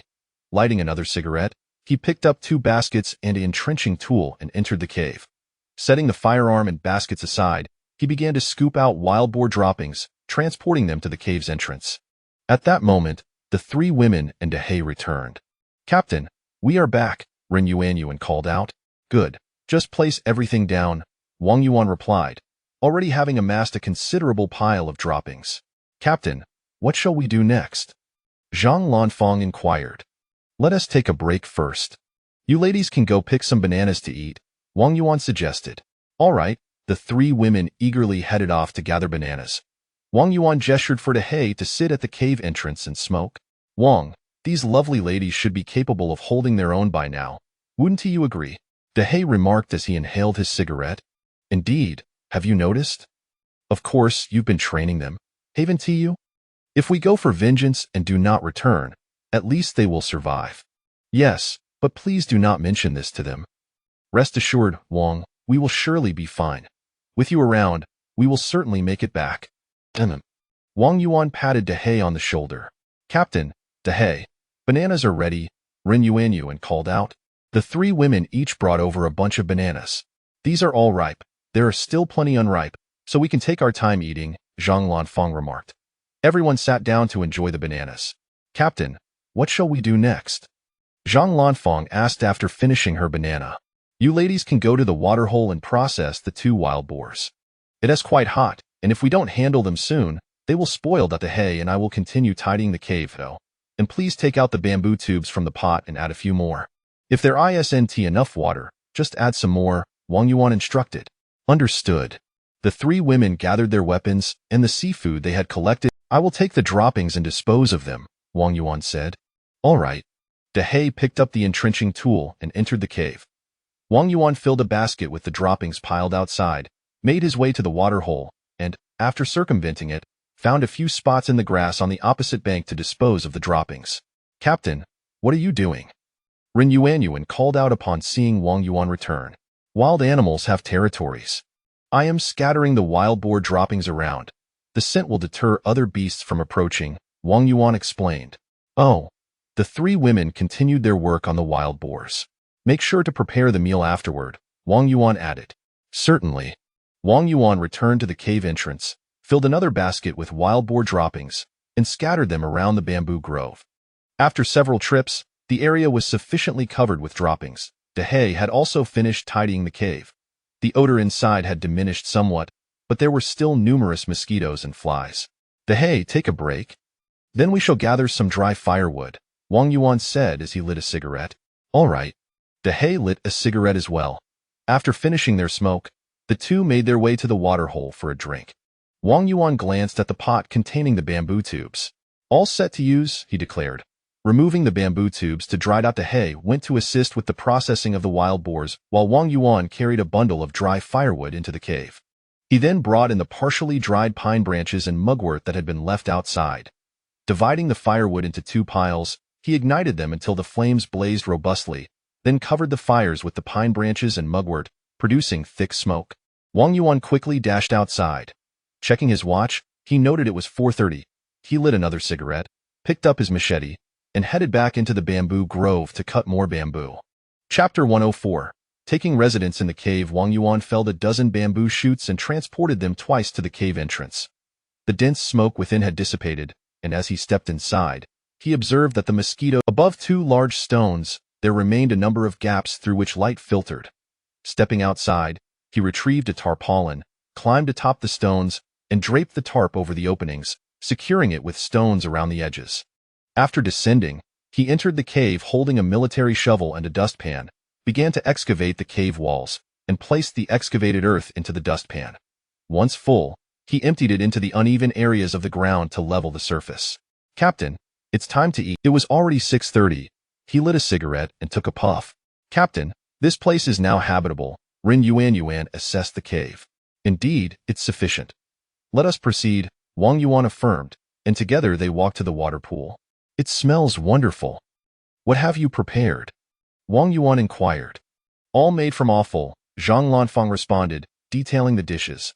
Stir-fried kidney, spicy fried intestines, wild vegetable salad with pig liver, and a seafood soup with wild greens. There is plenty of offal left. We'll cook it all shortly, Jiang Yin added. Ah, have both wild boars been processed? Wang Yuan asked. Yes, everything has been taken care of. After we finish eating, we'll cure the meat and fish, and the pig heads will need to be boiled, Zhang Lanfang replied. Excellent, let us dine, Wang Yuan said. All right, they proceeded to pour the soup into bamboo bowls, one for each person, while the dishes were placed on palm leaves. Each person was provided with a pair of bamboo chopsticks, and they began to eat. Delicious. Exquisite. The group devoured their meal with great enthusiasm, finishing in no time. I'm so full, Rin Yuan declared, patting her stomach. Captain, what shall we do next? Zhang Lanfang inquired. Let us move everything into the cave, Wang Yuan replied, lighting another cigarette. Understood. The group placed the wild boar meat into dustpans and foam boxes, transporting the 2 heads wrapped in plastic. It took 2 trips for everyone to complete the task. Inside the cave, they spread plastic sheets and laid out the wild boar meat, which amounted to over 200 pounds, along with the offal and bones, sufficient provisions for several weeks. Now, let us bring in the remaining supplies, Wang Yuan instructed. He began constructing a cooking platform within the cave, while the He and the 3 women continued to transport items. Soon, a fire was kindled, and a frying pan was placed over it with water, into which 8 wild boar trotters were added to simmer. They laid woven sacks and foam boards inside the cave to serve as bedding and moved in the bamboo they had cut that day, chopping it with machetes. Night had fallen, and the cave was dimly lit only by the glow of the cooking fire, as firewood was scarce, permitting no additional bonfire. The He and the 3 women brought in the remaining supplies. Captain, what are you working on? The others seated around asked, with Zhang Lanfang curious. I am making a door, Wang Yuan replied. Is there anything we can assist with? Jiang Yin inquired. He then wove the split bamboo strips together, securing them with rope, and soon crafted a 2-meter tall door. He sharpened several other bamboo poles, angling them outward through the gaps. Captain, what is the purpose of this? Rin Yuan asked. This is to deter wild beasts. Should any approach, these bamboo spikes will pierce them, serving as an alarm for us, Wang Yuan explained. Oh, I see now. All right, let us retrieve the trotters and place the remaining offal into the pot to boil, Wang Yuan said, glancing at the time. Understood. Chapter 105. Crafting bamboo strips, could you marinate the pork for a while? Wang Yuan suggested. Certainly. The 3 women proceeded to marinate the wild boar meat. Wang Yuan and He settled down, indulging in a smoke and engaging in conversation. After finishing their cigarettes, Wang Yuan added some dry wood to the stove. Captain, we are running low on sea salt, Jiang Yin remarked. In that case, use less salt for now. We shall go to the seaside to procure more salt tomorrow. All right, she replied. The offal boiling in the pot was nearly ready, and as Wang Yuan lifted the lid, an enticing aroma wafted forth. How delightful it smells, Rin Yuan remarked, wrinkling her nose in appreciation. Indeed, it's cooked perfectly. Thankfully, we have seasonings. Otherwise, it would have a rather pungent odor, Wang Yuan noted. He removed the charcoal from the stove and buried the 2 wild boar heads beneath it. All right, let us wash our hands and retire for the night, Wang Yuan declared. Yes, it will be ready soon, the 3 women replied as they applied salt to the last piece of wild boar meat. You may head out first. Remember to take your firearms and be swift, Wang Yuan instructed. Understood. The 3 women strapped on their handguns, and Jiang Yin took a bar of soap. Wang Yuan opened the bamboo door, and they ventured towards the waterhole, the moonlight outside illuminating their path clearly for 50 meters. Upon reaching the waterhole, they washed their hands and took care of personal matters before returning to the cave. Wang Yuan and He then stepped out to attend to their own needs. When they returned, the 3 women had already lain down. Wang Yuan shut the bamboo door and lay down beside He, soon drifting into slumber. The following day, as the clock struck 6, Wang Yuan awoke. He kindled a fire beneath the stove, placing the pot atop it and transferring the prepared offal back into the pot to continue boiling. The three women and Dahe, stirred by the sounds, also woke. "Good morning, Captain," they greeted. "Good morning, everyone. Let us freshen up," Wang Yuan replied. "All right." Wang Yuan stepped outside first, heading into the woods to take care of personal matters. Shortly after, Dahe joined him, and the two lit cigarettes. "Dahe, I'll fetch the toiletries."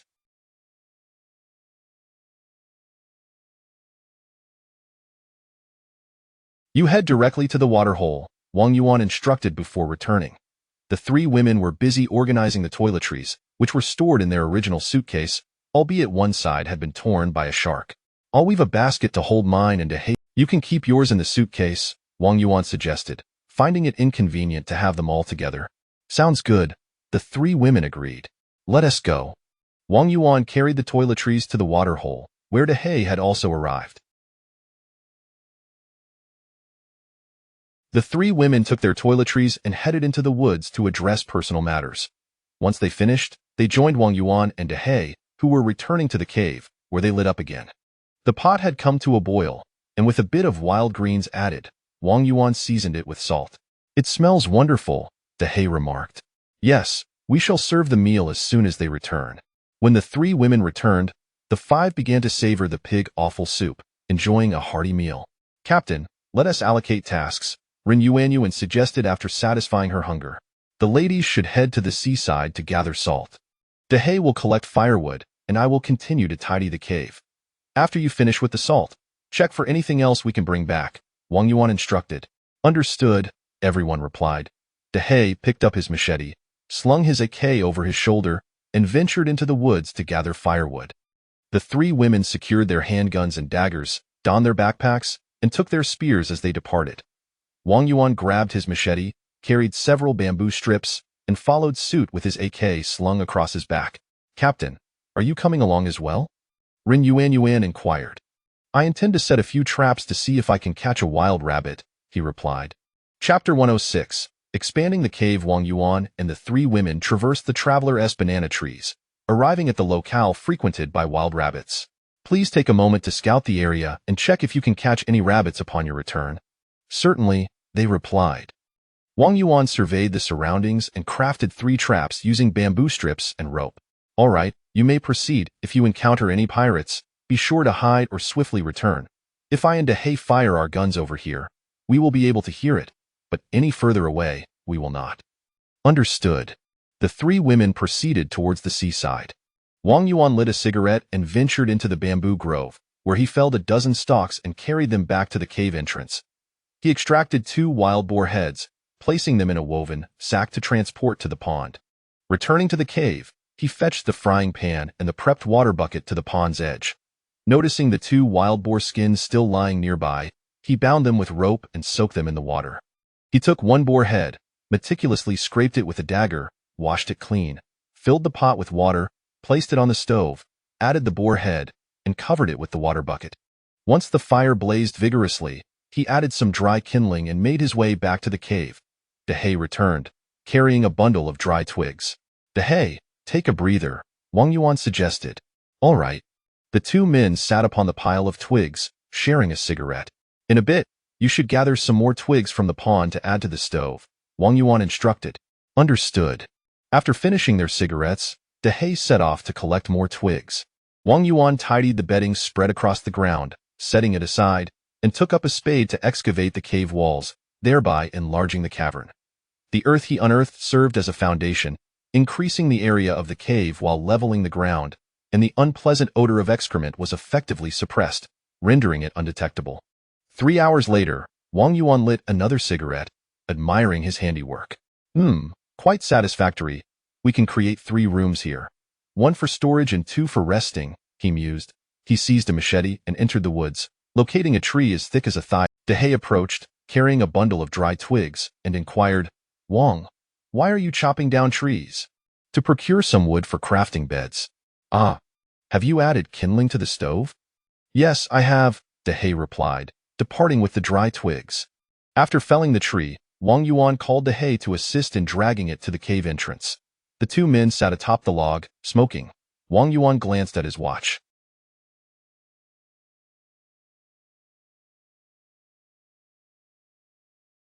It was 11:30. The ladies should be returning shortly, Dehe remarked. Indeed, they should be back soon. Captain, we're back. Rin Yuanyuan called from a distance. The three women placed their goods down and sipped some water. Dehe, please fetch some water, Wang Yuan instructed, lifting 2 float balls filled with seafood. Dehe carried 2 water buckets, and the 2 men proceeded to the pond. Dehe returned with 2 buckets of water for the cave. Wang Yuan added some dry twigs to the stove, retrieved the wild boar head, and placed it on palm leaves, while the other head was. The 3 women went off to forage for wild greens, while Wang Yuan utilized his dagger to carve the boar head meat. Shortly thereafter, the women returned with some wild mint. Captain, allow me to assist, Jiang Yin offered. Of course. Wang Yuan finished extracting the meat from the boar head. Chapter 107. Crafting bamboo beds. After the group finished their lunch, Wang Yuan and Dehe lit their cigarettes. Zhang Lanfeng inquired, Captain, what shall we do this afternoon? Dehe, go and fell some bamboo. You all can gather firewood, both dry and wet will suffice, Wang Yuan replied, handing Zhang Lanfeng a machete. Very well. The 3 women stood up, fastening military knives and pistols to their waists, and made their way towards the forest. Wang Yuan added some dry twigs to the stove and, while smoking with Dehe, headed towards the cave. Dehe, we require a substantial amount of bamboo now, so please gather more, Wang Yuan instructed. Understood, Dehe acknowledged, picking up the machete and strapping an AK to his back as he ventured into the bamboo grove. Wang Yuan seized a spade and began chopping the tree he had dragged back in the morning. He cut the thicker branches and trunks into approximately 1-meter-long sticks, which he then carried into the stone cave. Captain, what are you working on? Rin Yuanyuan asked as the 3 women returned with bundles of firewood. I am constructing 2 bamboo beds, Wang Yuan responded. Is there anything we can assist with? Zhang Lanfeng inquired. No need. You may continue gathering firewood. Rest if you grow weary, or you may also forage for wild vegetables, he suggested. I discovered quite a few mushrooms in the woods. I'm uncertain if they are edible, Jiang Yin mentioned. Why not gather the mushrooms then? Just remember, those that are vibrantly colored are likely toxic, so avoid them. We shall divide the rest when you return, Wang Yuan advised. All right, the 3 women said, preparing to leave with their baskets and bags. Take the fish spears with. Wang Yuan lit a cigarette and began digging holes in the cave with the spade. Excavating more than 10 holes, he buried the wooden sticks within, compacting them with the shovel to serve as legs, and then bound bamboo around the perimeter, thus creating the framework of a bed. Dehe returned with 2 loads of bamboo, totaling over a dozen pieces. Wang Yuan split the bamboo down the middle, measuring and cutting them to uniform lengths. He arranged the bamboo slices with the convex side facing upwards on the bed frame and secured them with rope. Lighting another cigarette, Wang Yuan sat down for a moment, testing its sturdiness. The bed measured 2 meters in width and 5 meters in length, ample enough to accommodate 5 individuals. Dehe returned with another bundle of bamboo and, upon seeing the large bed, chuckled, Haha, Wang, this bed is quite impressive. Indeed, not too shabby. I shall craft 2 smaller ones shortly, 1 for each of us, Wang Yuan replied. Fantastic. The 2 men lit their cigarettes and rested at the cave's entrance. In the distance, the 3 women returned. Captain, we're back. We gathered a considerable number of mushrooms and foraged some wild vegetables, Rin Yuanyuan said, blinking. Oh, let us pour them into a winnowing basket and divide them, Wang Yuan responded. The women set down their baskets and gear, while Zhang Lanfeng retrieved a winnowing basket. Wang Yuan emptied one of the baskets into it, causing several mushrooms to spill out, along with a snake. Wang Yuan squinted, inspecting it closely. The snake's head was missing, and he lifted it by the tail. Ha! I thought I would be frightened, Rin Yuanyuan remarked. Did you kill it? Wang Yuan asked. Yes, we managed to slay it together, Zhang Lanfeng confirmed. Well done. Shall we roast it? Jiang Yin inquired. Let us not. Poorly cooked snake may harbor parasites. If we can avoid it, let us do so, as we have ample food, Wang Yuan replied, emptying another basket and bag which contained more mushrooms and wild vegetables. Fortunately, the mushrooms were non-toxic, and he repacked the wild vegetables into the basket. Let us fetch another winnowing basket to separate these mushrooms and dry them on the ground, Wang Yuan suggested.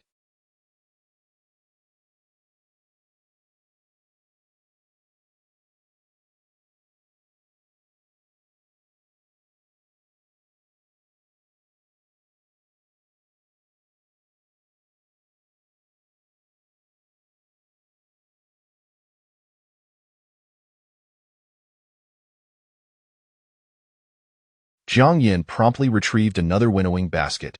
Wang Yuan arranged the mushrooms evenly in the basket before placing it in the sunlight to dry. Captain, I noticed a large bed made in the cave. Does this mean we can sleep on it tonight? Jiang Yin asked. Indeed, Wang Yuan affirmed. Chapter 108. Constructing a table. Ah, is it finished? Let me take a look, Ren Yuanyuan exclaimed as she rushed into the cave. Zhang Lanfeng and Jiang Yin followed suit. The three women settled onto the bed, sitting and then reclining. It's quite sturdy, hee, Ren Yuanyuan remarked, rolling about playfully. This bed is enormous. It could easily accommodate 5 or 6 people, Jiang Yin commented. Does that mean we will be sharing a bed with the captain? Ren Yuanyuan inquired. You little rascal, get up. Stop rolling around. You'll have your chance to roll with the captain later tonight, Zhang Lanfeng chided. What are you talking about? Ren Yuanyuan's cheeks flushed crimson. Well, you can snuggle up to the captain when it's time to sleep, Zhang Lanfeng suggested. How about we take turns sleeping next to the captain every night? Ren Yuanyuan proposed, sitting up. You cheeky girl, what do you think we are? Zhang Lanfeng replied. All right, let's head out and see if we can accomplish something before nightfall, Jiang Yin suggested. Okay, the three women agreed as they ventured outside. Wang Yuan and Dehei were smoking. Captain, are we going to chop wood again? Zhang Lanfeng asked. Yes, let's make one more trip. The wet wood can be left here to dry, Wang Yuan replied. All right, we'll be off then, Zhang Lanfeng said. Wait a moment, Wang Yuan said as he gazed at the sky, then picked up a snake and walked to the center of the grass. He waved his hand toward the sky and threw the snake to the ground. Moments later, a large eagle swooped down, landing beside the snake and began to peck at it. Wang Yuan crouched down and stroked the eagle's feathers before standing up and returning. Wow, Captain, can we touch it? Ren Yuanyuan's eyes sparkled with excitement. What kind of bird is that? Jiang Yin asked curiously. Buffed. Ha ha. Wang Yuan burst into laughter. What are you laughing at? Jiang Yin shot him a glare. It's not just any bird. It's a type of eagle called a sea eagle. It's a fierce predator. If you want to touch it, feel free to try, Wang Yuan said. Never mind then. The three women picked up their gear and walked toward the woods. Suddenly, the sea eagle flapped its wings and flew away with the snake in its beak, causing the three women to scream in fright. Ha ha ha, Wang Yuan laughed heartily. Hee. Dehei joined in the laughter. Humph. The three women shot them an annoyed glance before turning away. Dehei, continue chopping bamboo. I will go make 2 more beds, Wang Yuan instructed. Okay, Dehei replied as he headed toward the bamboo grove. Wang Yuan approached the pond, added some dry twigs to the stove, then retrieved 2 wild boar hides from the water, placing them on a rock to dry before returning to the cave to continue constructing the bamboo beds. After a little over an hour, the 2 bamboo beds were completed, and upon checking the time, it was 5:30. Dehei, that's enough. No need to chop more. This will suffice, Wang Yuan said as Dehei returned with the bamboo. Okay, Dehei replied, setting down the bamboo. The two sat down again to smoke and chat, just as the 3 women returned with firewood. Put that down and have some water to rest a bit, Wang Yuan suggested. All right, the 3 women complied, laying down the firewood as they entered the cave. The 3 women. The captain is not that kind of person, Zhang Lanfeng playfully nudged Ren Yuanyuan. Oh, a hint of disappointment flickered in Ren Yuanyuan's eyes. The 3 women each grabbed a bottle of water and stepped outside, noticing Wang Yuan busy crafting something with bamboo. Finally, he assembled the bamboo strips and securely bound them with rope, completing a square table approximately 1 meter in length, width, and height. Yay, Captain, you are amazing. The 3 women gazed at Wang Yuan with admiration. All right, let's prepare dinner. Let's cook those pig trotters. We've worked hard today, so let us enjoy a drink, he said. Chapter 109. Cheers with beer, yay. The 3 women dashed into the cave, clutching pig trotters and wild vegetables as they raced towards the water pool. Dehei, please assist in chopping the wild boar bones, and also take these mushrooms over, Wang Yuan instructed. Okay, Dehei replied, carrying a scoop of mushrooms towards the water pool. Wang Yuan entered the cave and rebuilt the stove, as the previous one emitted excessive smoke due to insufficient combustion. After reconstructing the stove, he repaired the bamboo door, securing the cave entrance with bamboo. Wang Yuan tested it.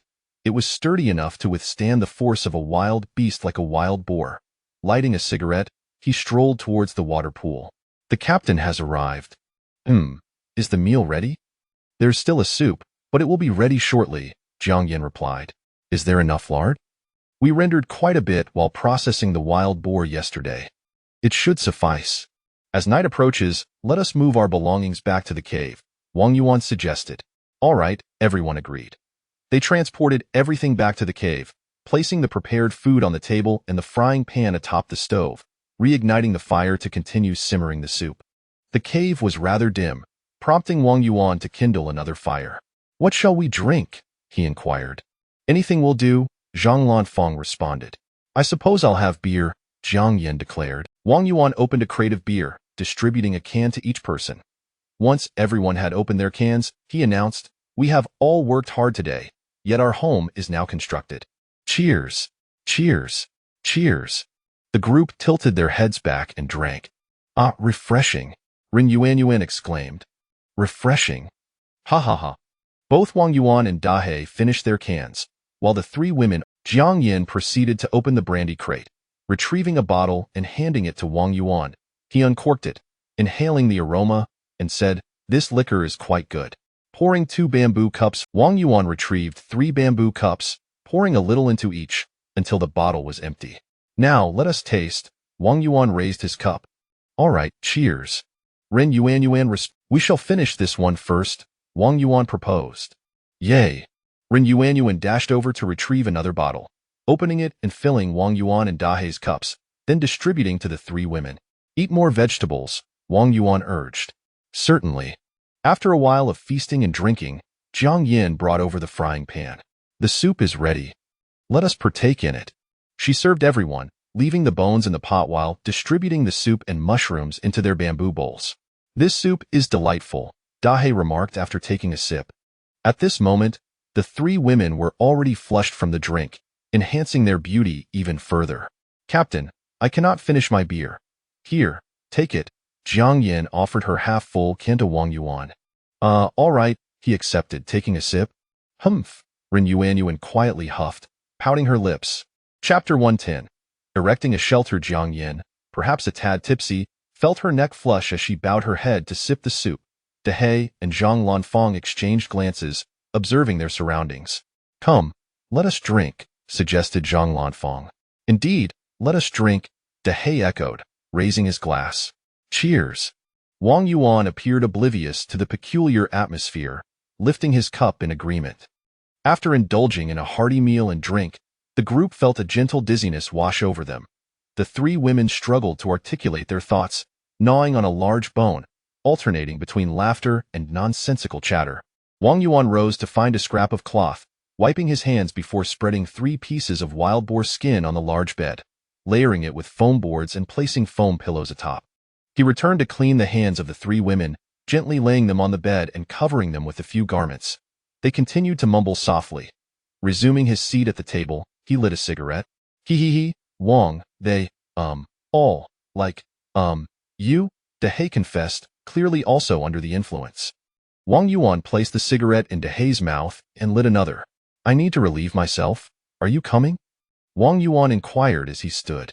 Let us go, Dahe replied, swaying slightly as he stood up. The 2 men linked arms and exited the cave, making their way to a banana tree to relieve themselves. Upon returning to the cave, Wang Yuan helped Dahe onto the bed, then closed the door and secured the latch. The wind blew gently, the effects of the alcohol surging within him, and he collapsed onto the bed, drifting into slumber. The following morning, Wang Yuan awoke to find the others still deeply asleep. He kindled a fire in the stove and set water to boil. Stepping outside, he inhaled deeply, invigorated by the refreshing morning breeze. He walked into the woods to attend. The water in the pot had reached a boil, so he poured it into 5 cups. He added more water to the pot and set it back on the stove before fetching several pre-cut pork ribs to place into the pot, adding some dry twigs for fuel. Lighting a cigarette, he stepped outside the cave, seated himself upon a rock, and began to carve bamboo with a dagger, producing a pile of bamboo strips in no time.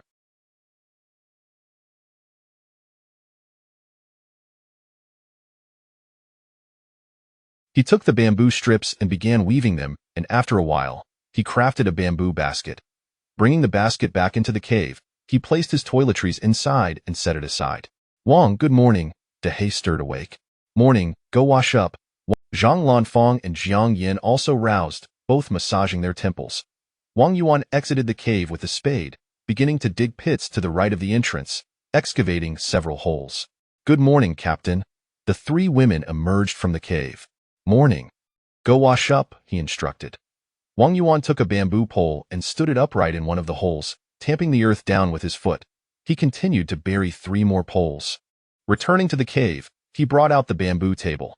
Stepping onto the table, he horizontally secured bamboo rods to the vertical poles, creating a frame.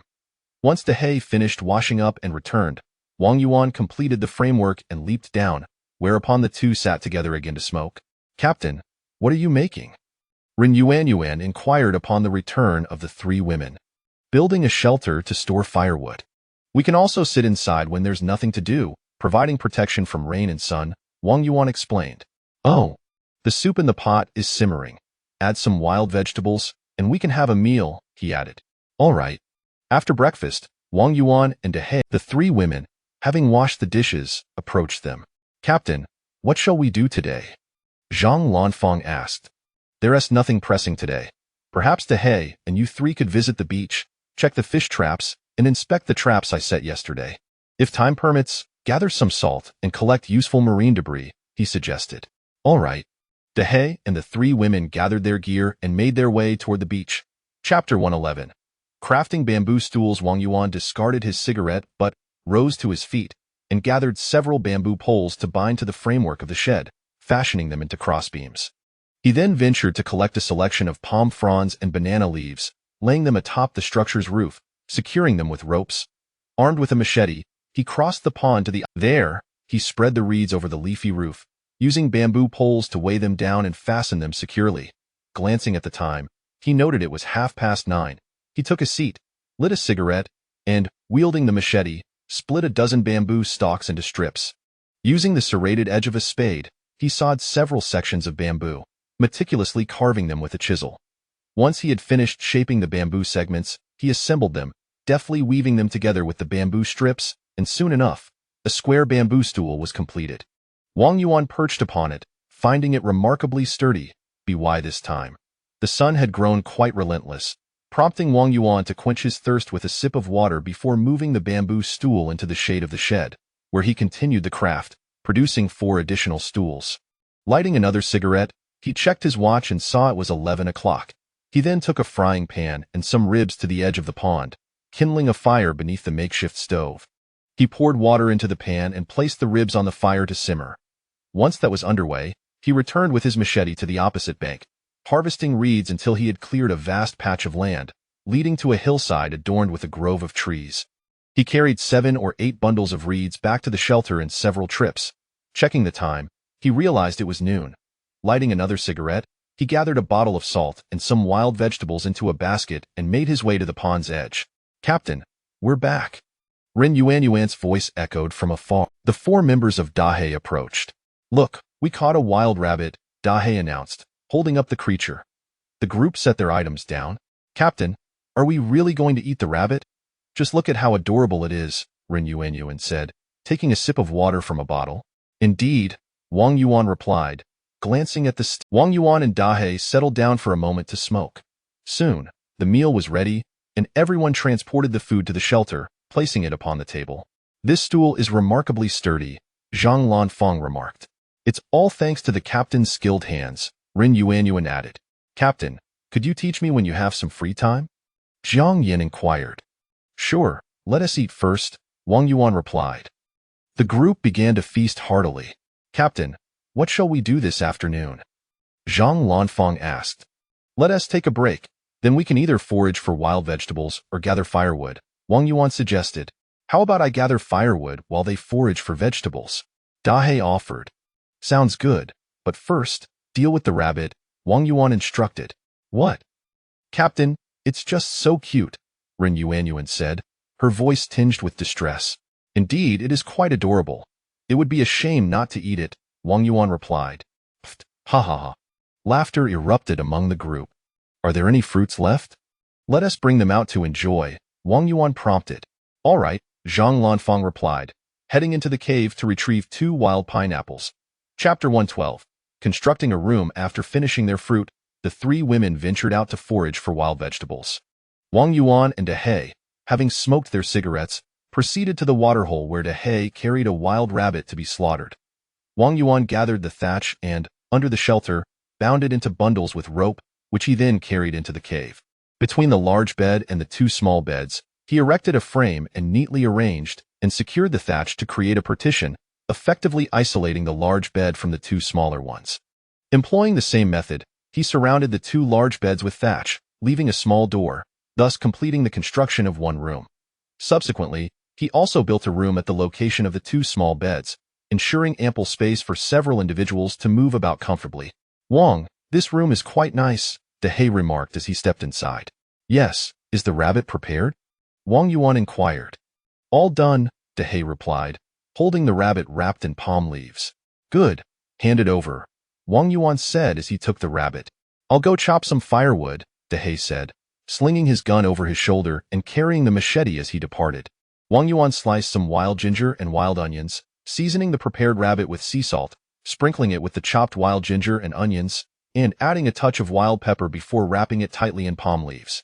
He then made his way to the water hole, where he dug a pit beside the stove, burying the wrapped rabbit within. He removed some of the smoldering wood from the stove and covered the rabbit, adding dry twigs to ignite a fire. Checking the time, he noted it was 3 o'clock, and he lit a cigarette as he settled beneath the shelter. The sky darkened ominously, the atmosphere feeling stifling. This is not good. It appears rain is imminent, Wang Yuan murmured. Hastily, he retrieved a spade and began digging on the opposite side of the shelter. Wang, it seems like rain is coming, De He returned, carrying a bundle of firewood and placing it under the shelter. Yes, gather more firewood. We don't know how long this rain will last, Wang Yuan advised. Understood. What are you working on? I'm constructing a toilet. If it rains, we certainly cannot continue to venture into the woods, Wang Yuan explained. Oh, very well, De He replied, resuming his woodcutting. Wang Yuan excavated a sizable pit, laying thicker logs and bamboo across the top, leaving an opening. He erected a frame of bamboo around it, covering it with plastic sheeting to shield against the rain, while palm and banana leaves were used to enclose the sides, leaving a small door. He fashioned a simple door from woven sacks and bamboo to secure the entrance, thus completing the rudimentary toilet. Wiping the sweat from his brow, overwhelmed by the heat, he lit another cigarette and approached the water hole, adding some dry twigs to the fire. After finishing his smoke, he flicked the butt away, stripped off his clothes and shoes, and plunged into the cool water. Ah, refreshing, Wang Yuan exclaimed contentedly. After swimming for a while, he noticed numerous freshwater fish, likely drawn to the shallow waters to breathe before the impending rain. Captain! Where is everyone? The 3 women returned to the cave, setting down their gear but unable to find anyone. Ren Yuanyuan called out in confusion. That moment, Wang Yuan emerged from the water hole, walking to the shore. I'm right here, he called out. After drying his hair with his clothes, he crouched down to begin washing. Captain, let me wash those for you, Ren Yuanyuan offered as she approached. No need. You all go back and fetch a change of clothes for yourselves, and perhaps take a dip as well, Wang Yuan suggested. Once Wang Yuan finished washing the clothes, he donned only his underwear and stepped beneath the shelter, hanging the garments outside before entering the cave to change. Do you think they will see us? The captain is inside the cave. Let's hurry up and wash. Zhang Lanfang glanced towards the cave's direction. Indeed, De He just returned with a bundle of firewood and has left again. We're fine, Jiang Yin added. Then let us be quick about it. You all should be close, right? I still have a few days to go, she replied. I'm not due for a while either. The 3 women hurriedly completed their washing, changed into their clothes, and squatted by the waterhole to clean the garments they had. Meanwhile, Wang Yuan stoked the fire in the cave, simmering ribs in a pot with wild ginger and wild onions. Afterward, he sat down and lit a cigarette. Once finished, he retrieved some bamboo and began splitting it into strips, crafting a pile of bamboo shavings to weave with. In no time, he fashioned a pillow. Captain, we're done, Ren Yuanyu, and called out as the 3 women hung their clothes on the shelter. All right, night has fallen. Let us prepare dinner, Wang Yuan. I haven't added any salt, Wang Yuan instructed before stepping outside. De He returned, carrying more firewood and placing it under the shelter. Dehei, why not take a change of clothes and have a bath? Okay, Dehei replied, heading to the cave for a set of clothes before joining Wang Yuan at the waterhole. Dehei stripped off his clothing and leaped into the waterhole. Wang Yuan excavated the wild rabbit he had buried and returned to the cave, placing it on the table. Captain, what is this? Zhang Lanfang asked, her curiosity piqued as the three women looked on. It's a wild rabbit, Wang Yuan explained. Really? You actually killed a rabbit? Ren Yuanyuan pouted, tears welling in her beautiful eyes. Hee, we must survive, Wang Yuan reassured her.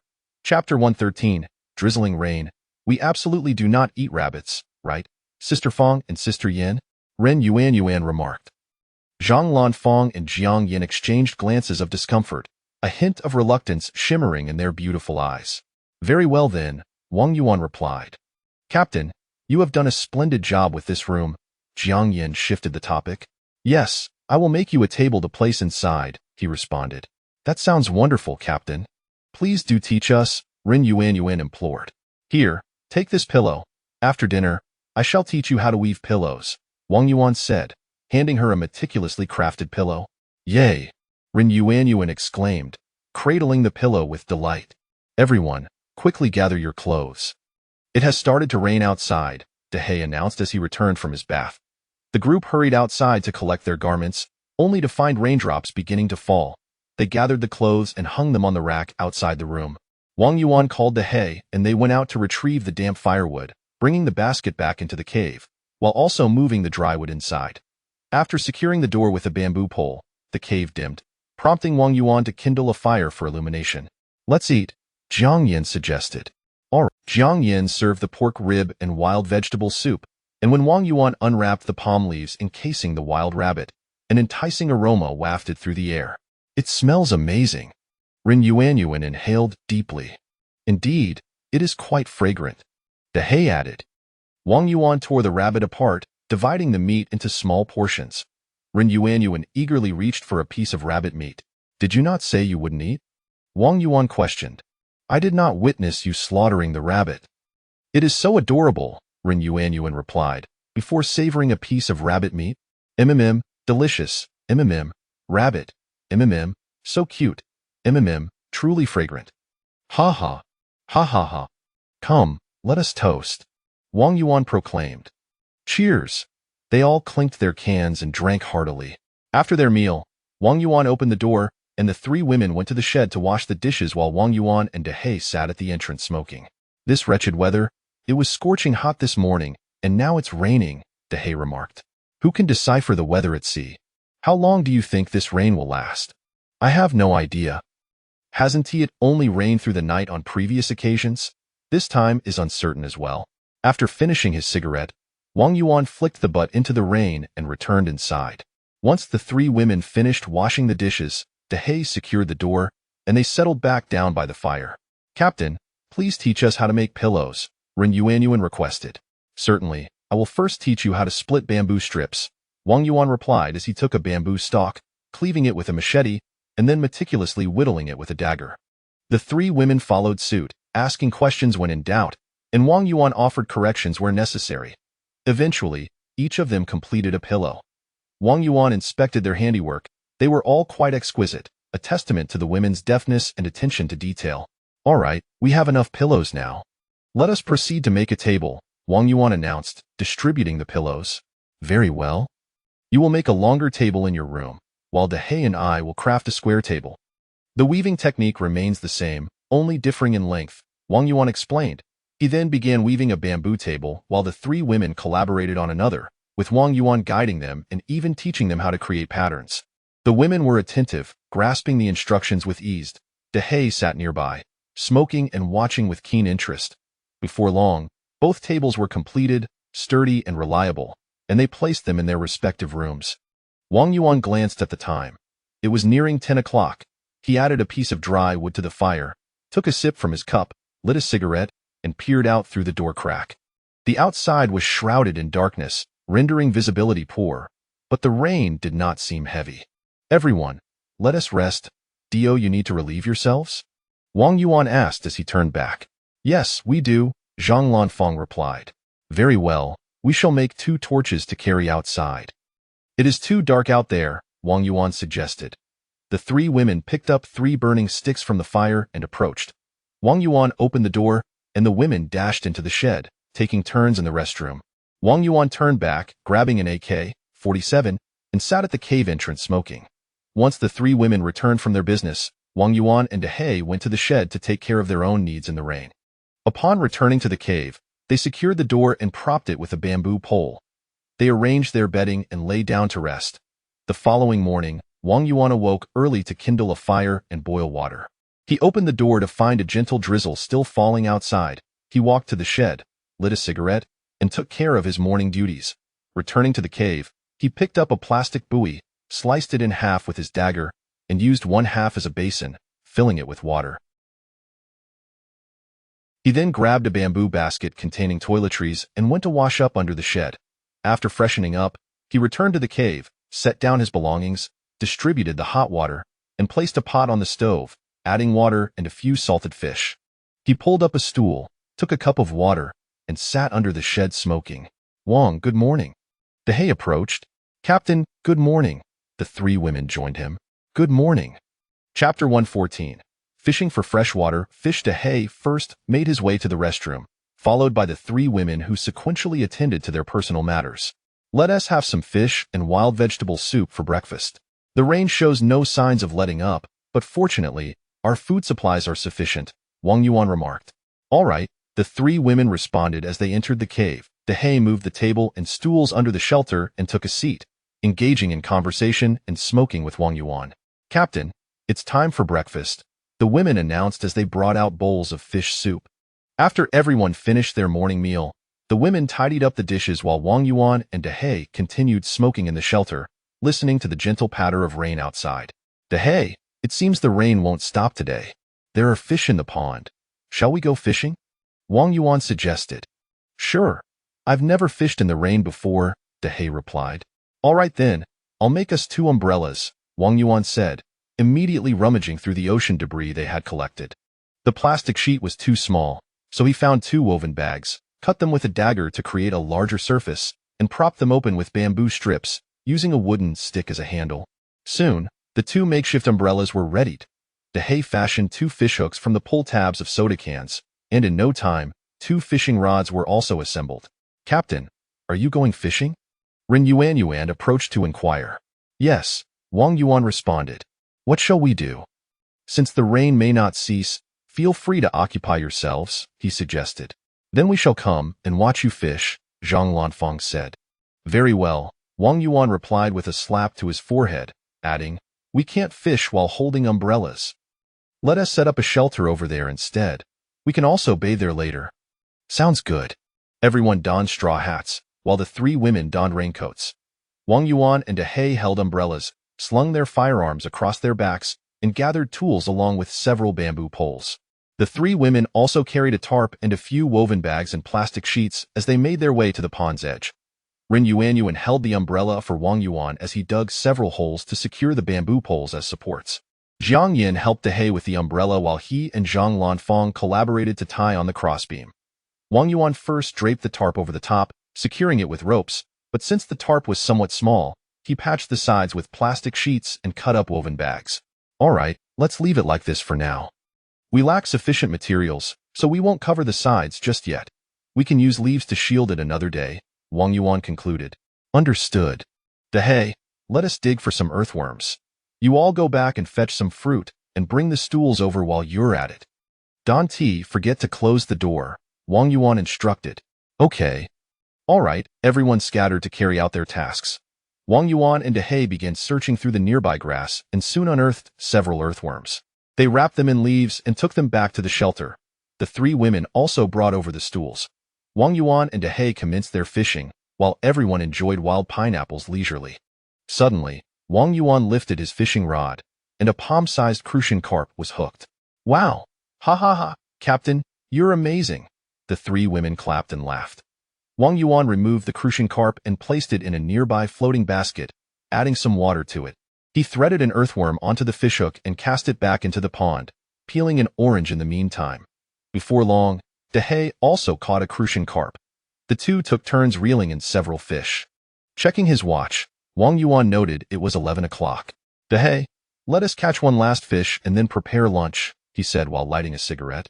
Okay, Dehe replied, lighting his own cigarette as well. The two focused intently on the water's surface, with the three women watching curiously. Suddenly, the foam float Wang Yuan had fashioned wobbled.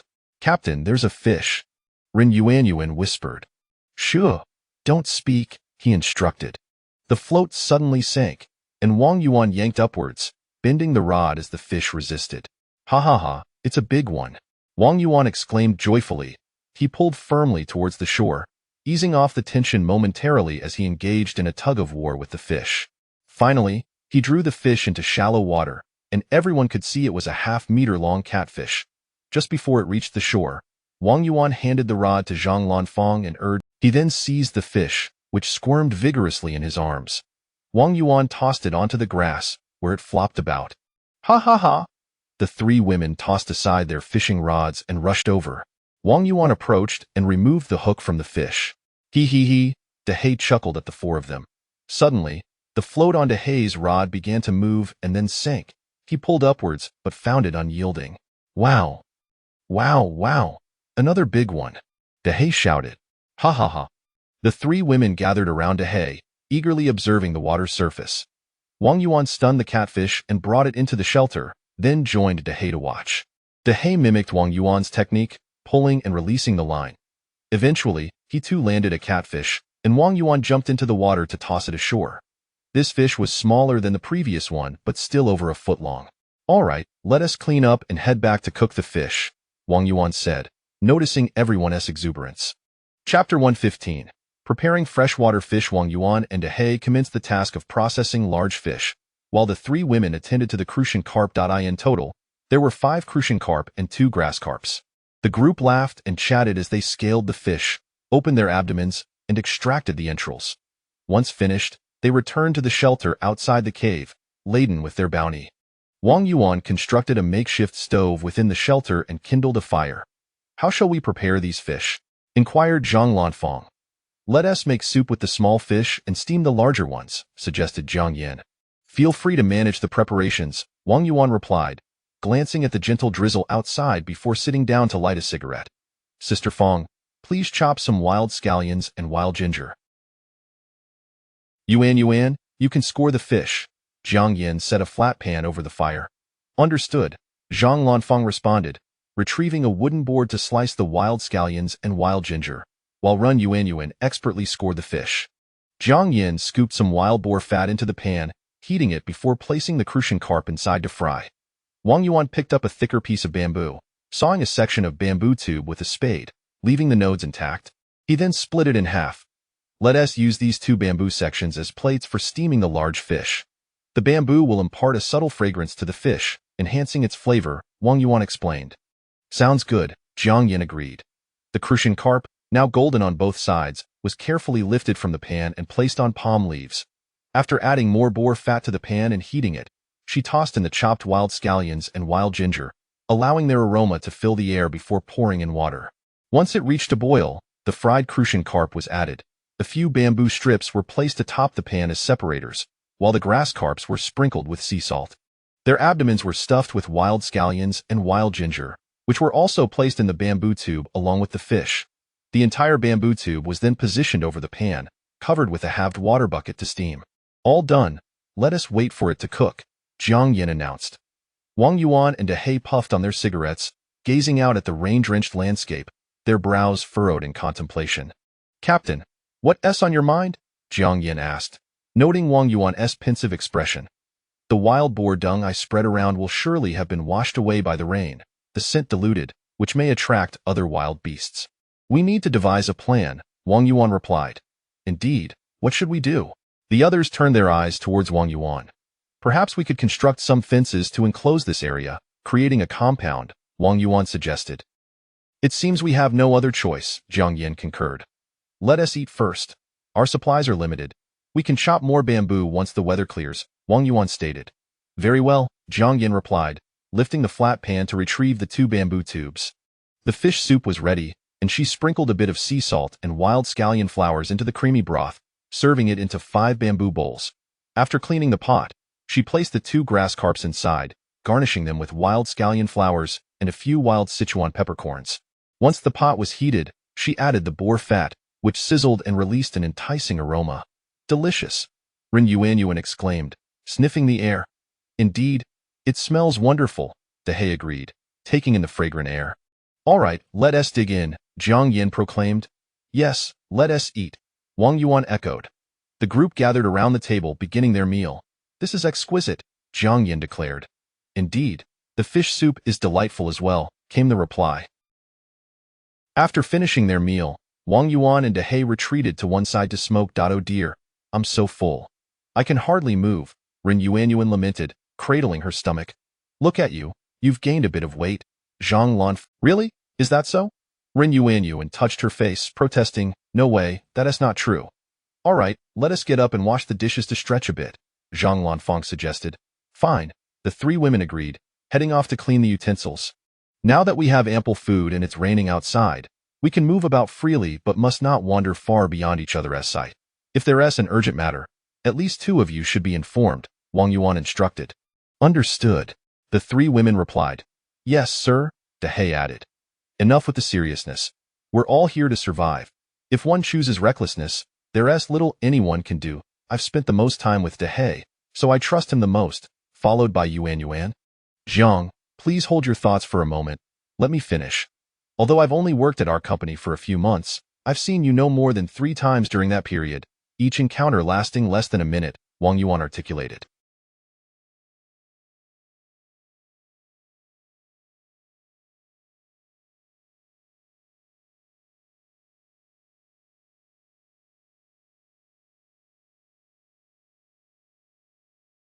Jiang Yin prepared to speak but was interrupted by Wang Yuan. Yuan, among us, your survival skills are the least developed, and your courage is the most timid.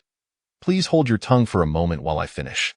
Despite the time we spent together after the disaster, you have shown remarkable growth, even if you sometimes act rather childishly. I understand that it is deliberate. Ren Yuanyuan bowed her head in silence. Sister Fong, you are the eldest among us, I mean no offense. My point is that you possess the most social experience in our group. Many things I've overlooked, you have already accomplished.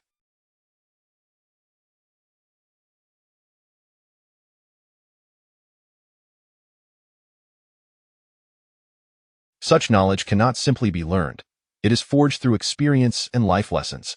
Perhaps your background as a flight attendant, encountering a myriad of individuals, has honed these skills, insights that Yuanyuan will only acquire in a few more years, Wang Yuan remarked.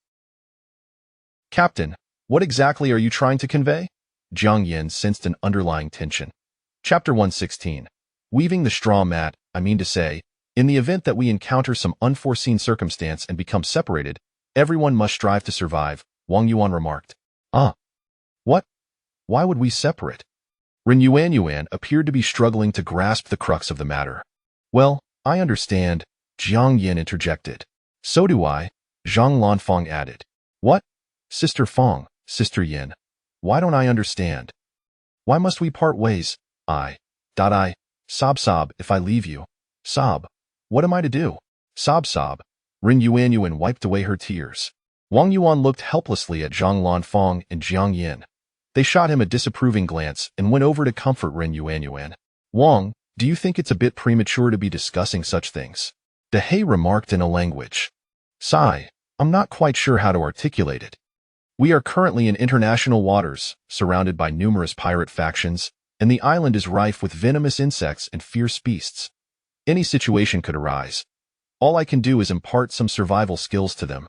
Beyond that, I am powerless that I cannot train them to become special forces operatives, especially given our circumstances, Wang Yuan explained. How about we establish a nation on this island? Just the 2 of us might succeed. We are also in international waters. You can be the king, and I shall be the prime minister, with those 3 beauties as princesses. What do you think? Dehe suggested. Get lost. Wang Yuan kicked him. If we attempted that, we would be dead within a month. Do you think founding a nation is so simple? It would involve disturbing numerous powerful interests. We wouldn't even know how we met our demise. He he he, Dehe chuckled awkwardly, scratching his head. Ren Yuanyuan glanced at Jiang Yin, then shot Wang Yuan a glare, declaring, "Humph, not going. I want to weave chairs too." "All right then, I will go fishing with Dehe," Zhang Lanfeng said, donning her hat and raincoat before heading to the shelter by the pond to join Dehe. "You all continue weaving. Don't forget to make a table," Wang Yuan instructed. "Understood," Jiang Yin affirmed. "Humph." Ren Yuanyuan shot him another glare. Wang Yuan entered the cave, retrieved a length of rope, and went to the room of the three girls, measuring with the rope and mark. He then returned to the shelter, using the rope to measure and split bamboo strips. After preparing a pile of bamboo strips, he sat down and began weaving. "Captain, what are you crafting?" Jiang Yin inquired. "I'm making a straw mat for you," Wang Yuan replied, lighting a cigarette and taking a deep drag. "Oh." After more than 2 hours, the two women had woven 4 chairs and a long table, perfectly complementing the 1 chair Wang Yuan had initially crafted. "Captain, we have finished," Jiang Yin announced. "Great, let us take a break," Wang Yuan said, lighting another cigarette. "By the way, do we have any fruit left?" "None," Jiang Yin replied. "Then let's go pick some bananas. There should be quite a few ripe ones," Wang Yuan suggested. "All right," Jiang Yin and Ren Yuanyuan replied, putting on their hats and raincoats, armed with military knives to go banana picking. Wang Yuan took a deep drag from his cigarette and continued weaving the straw mat. After some time, the two women returned with a handful of bananas, and Jiang Yin handed a few to Wang Yuan. "Thank you," Wang Yuan said, accepting them, peeling one open and taking a bite. "You should bring the rest to Dehe and the others to share." "Okay," Jiang Yin replied. "Move one of the tables over and take 2 chairs as well," Wang Yuan instructed. "Got it." The two women placed 2 chairs and the bananas on the long table, lifting it to carry it to the pond's edge. After finishing his banana, Wang Yuan lit a cigarette and resumed weaving the straw mat. Once the mat was completed, he checked his watch. It was 5 o'clock. Lighting another cigarette, he took a deep drag before rolling up the mat and carrying it into the cave, placing it in the room of the 3 women. He then stoked the fire in the stove, poured water into a skillet, and set it atop the flames to heat. Next, he crafted 2 racks from bamboo beside the stove, piercing holes in all the wild boar meat with a knife, stringing them up, and hanging them on the racks to smoke and cure into jerky. Having not consumed any wild boar meat for the past couple of days, relying instead on offal and ribs, the 200 pounds of wild boar meat could be preserved as jerky to prevent spoilage and eliminate any gamey odor. Once the water boiled, he poured some into a cup and took a sip before carrying a bucket and a chair to the shelter by the pond. "How many fish have you caught?" Wang Yuan inquired. "We have only caught 4 crucian carp in total," Zhang Lanfeng reported. "It's 6 o'clock. You should return and prepare dinner. I've set up 2 racks in the cave to smoke the jerky. You can fry some mushrooms to eat in the meantime. Dehe and I will be back shortly to make fish soup," Wang Yuan instructed. "Understood." Wang Yuan took the fishing rod from Zhang Lanfeng's hands and sat down as the 3 women departed to prepare the meal. Moments later, Dehe caught another crucian carp while Wang Yuan reeled in his line. Having caught nothing, the bait now gone. "All right, let us head back," Wang Yuan declared. Chapter 117. The beasts still lurk. Wang Yuan and Dehe finished processing the crucian carp and fetched a bucket of water back to the cave.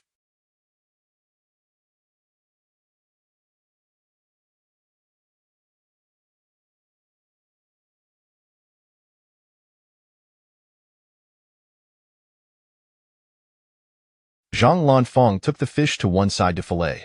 Wang Yuan and Dehe settled under the shed, smoking and chatting. The rain continued to fall, and the sky gradually darkened.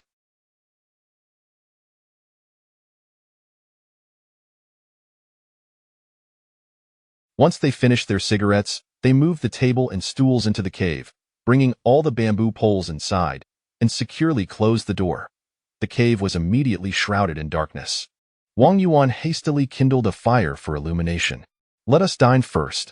The soup will be ready shortly," Jiang Yin suggested.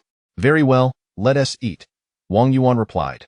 Jiang Yin spread palm leaves across the table, which held a generous serving of sauteed mushrooms and wild boar meat. "Does anyone wish to drink?"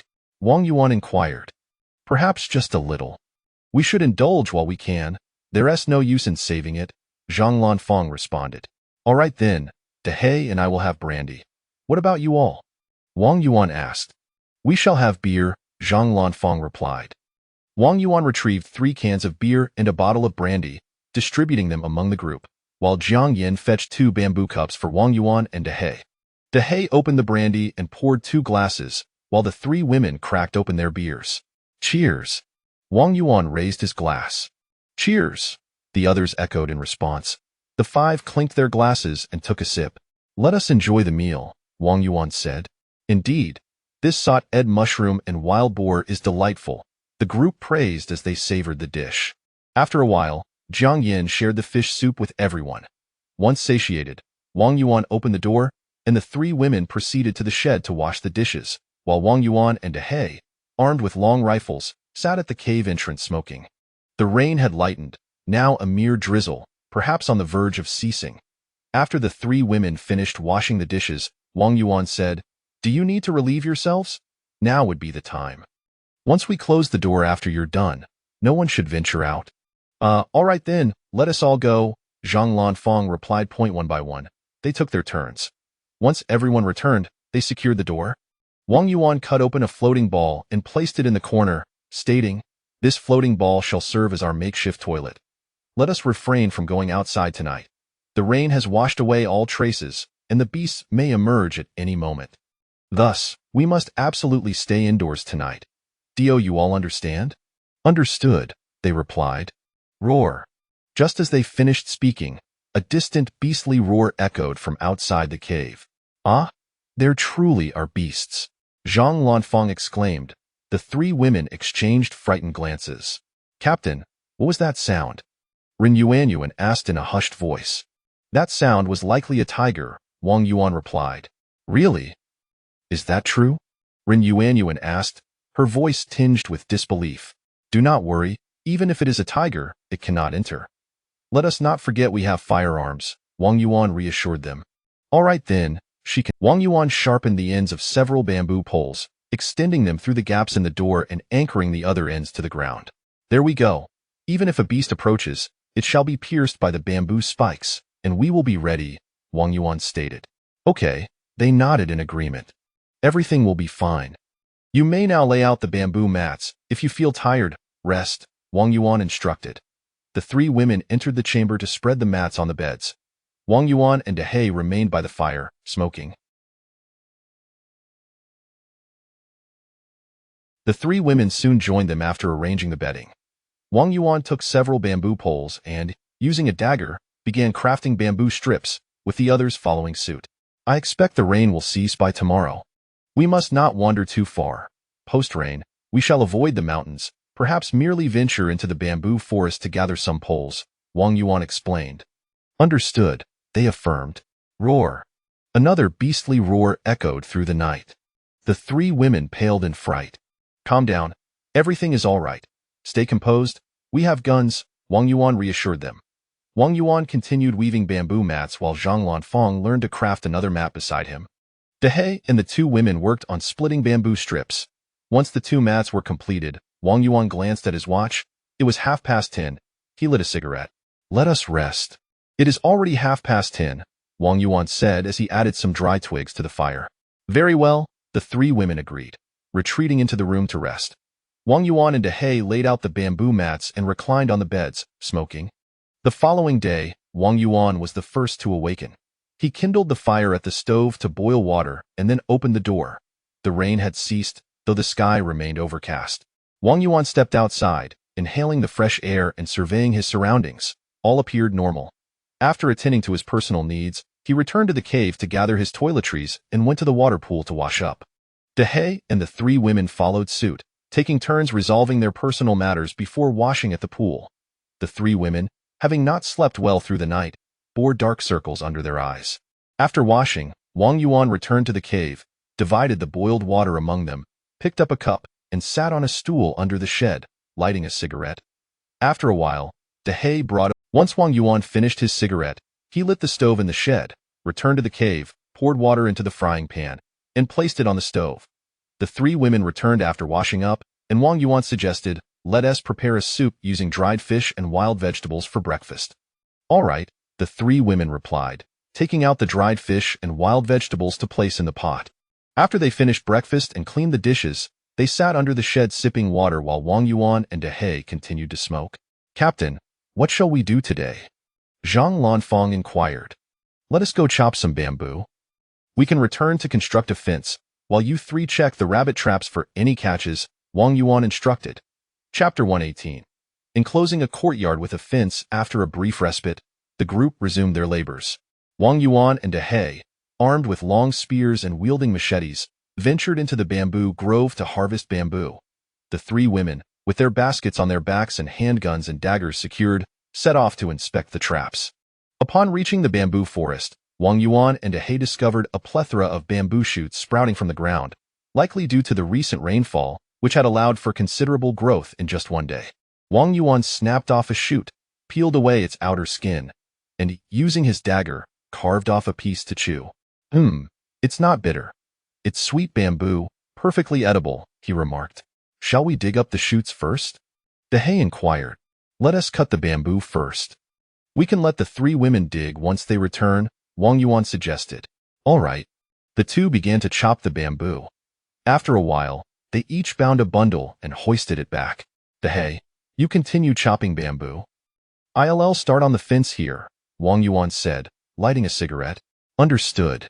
Dehe returned to the bamboo grove for more cutting, while Wang Yuan sat down to saw the bamboo into approximately 2-meter lengths, finishing them off by sharpening one end with his dagger.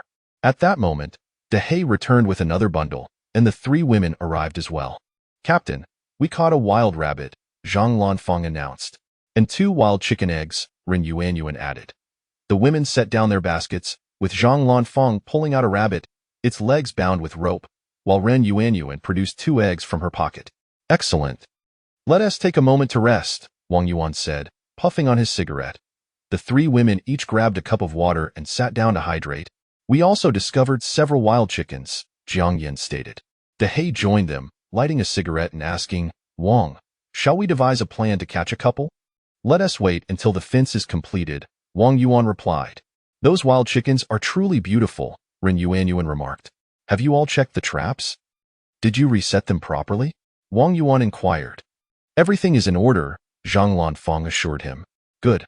Once you all have rested, head back to the bamboo grove with Dehe. There are plenty of bamboo shoots to harvest," Wang Yuan instructed. "Really? That's wonderful," Ren Yuanyuan exclaimed. "Yes, we'll have bamboo shoots stewed with rabbit for lunch," Wang Yuan declared. "Oh, more rabbit again," Ren Yuanyuan pouted. "Will you partake in it?" Zhang Lanfang asked. "Well, this princess will reluctantly eat 2 pieces, but not 3, she replied. "Ha!" Wang Yuan sputtered water from his mouth. "Ha ha ha!" The group erupted in laughter. The three women, with their baskets, set off towards the bamboo grove alongside Dehe, while Wang Yuan remained seated, continuing his work on the bamboo. Once the bamboo was adequately sharpened, he used a spade to dig holes around the cave's perimeter. Next, he crossed sets of 3 sharpened bamboo poles, burying their bases in the pits and securely tying the intersections with rope, spacing each trio about half a meter apart. This continued until 3 sides were completed, the ground compacted, leaving around 2 meters of space on each side for the installation of a door. Dehe returned with another load of bamboo, informing Wang Yuan that the 3 women had finished digging the chutes and were now assisting with. Wang Yuan glanced at the time. It was 11 o'clock, so he instructed Dehe to call the women back for lunch, planning to resume work in the afternoon. Dehe nodded and departed. Wang Yuan took the wild rabbit to the waterhole to prepare it for cooking.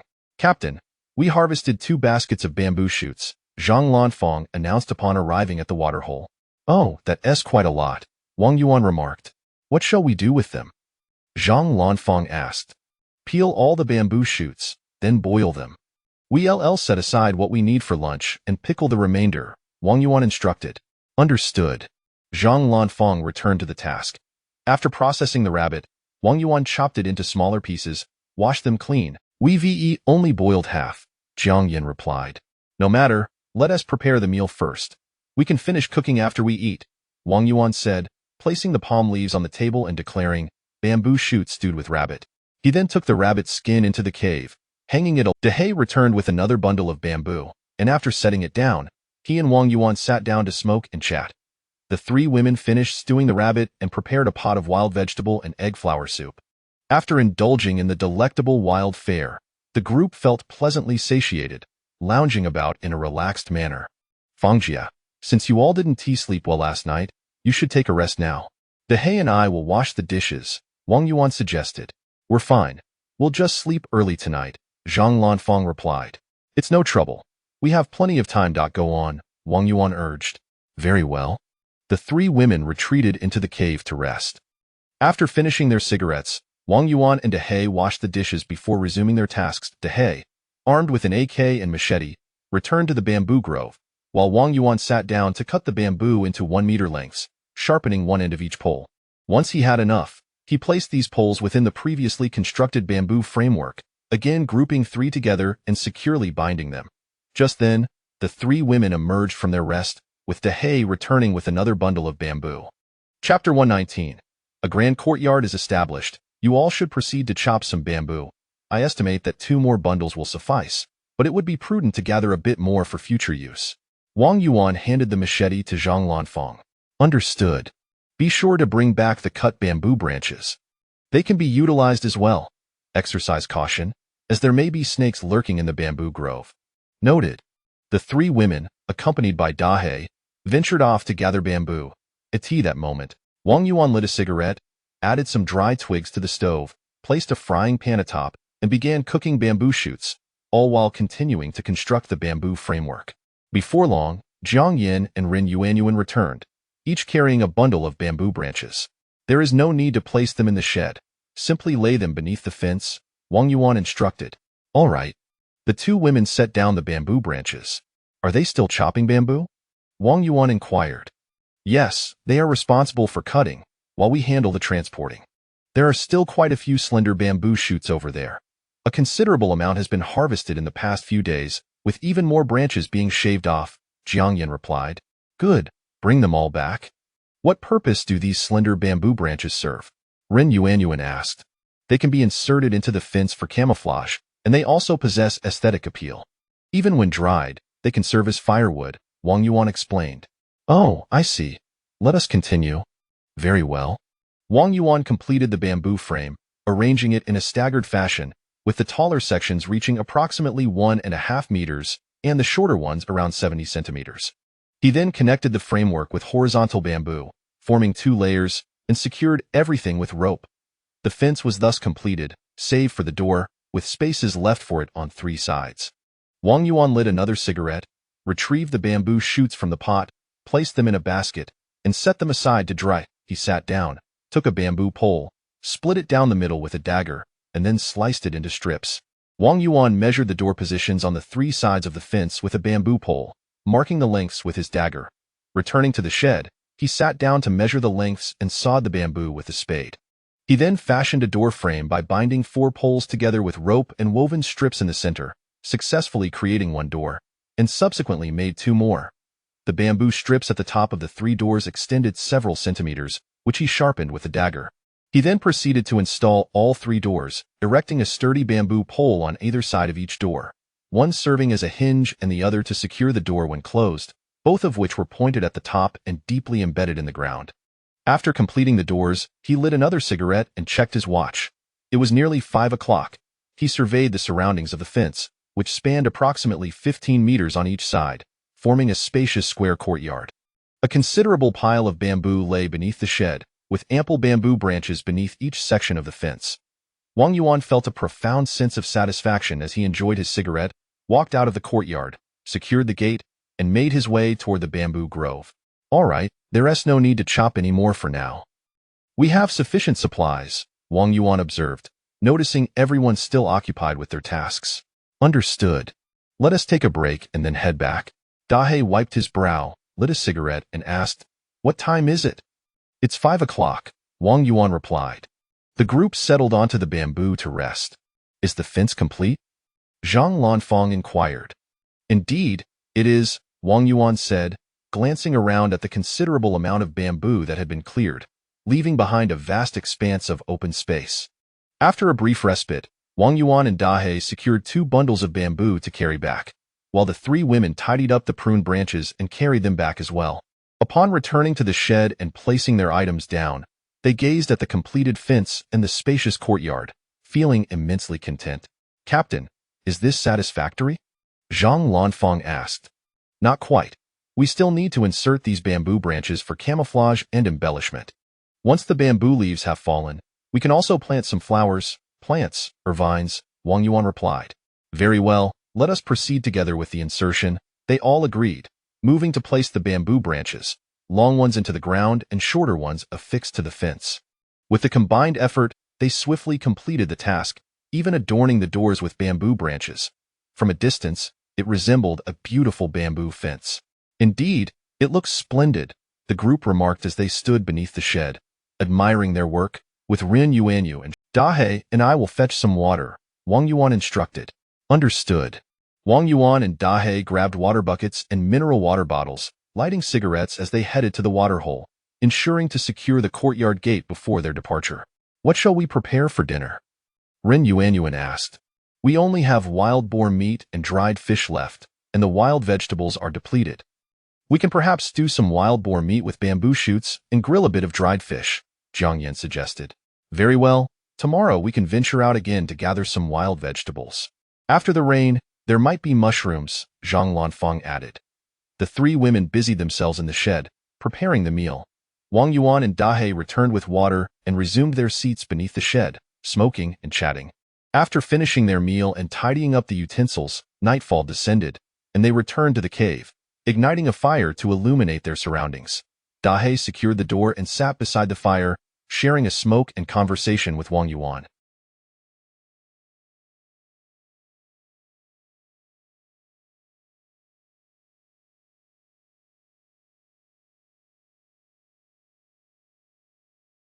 From a distance, the occasional roar of beasts echoed, though it was notably softer than the previous night.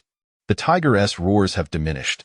It must have moved further away or taken refuge in its. Therefore, I urge you all to refrain from acting alone and always carry a firearm with you, Wang Yuan advised.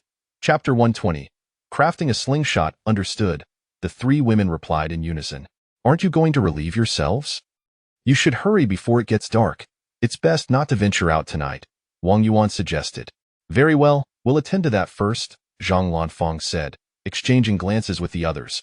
The three women opened the door and made their way to the shed, taking turns to use the restroom. Wang Yuan and Dahe, armed with long rifles, followed suit to smoke a cigarette.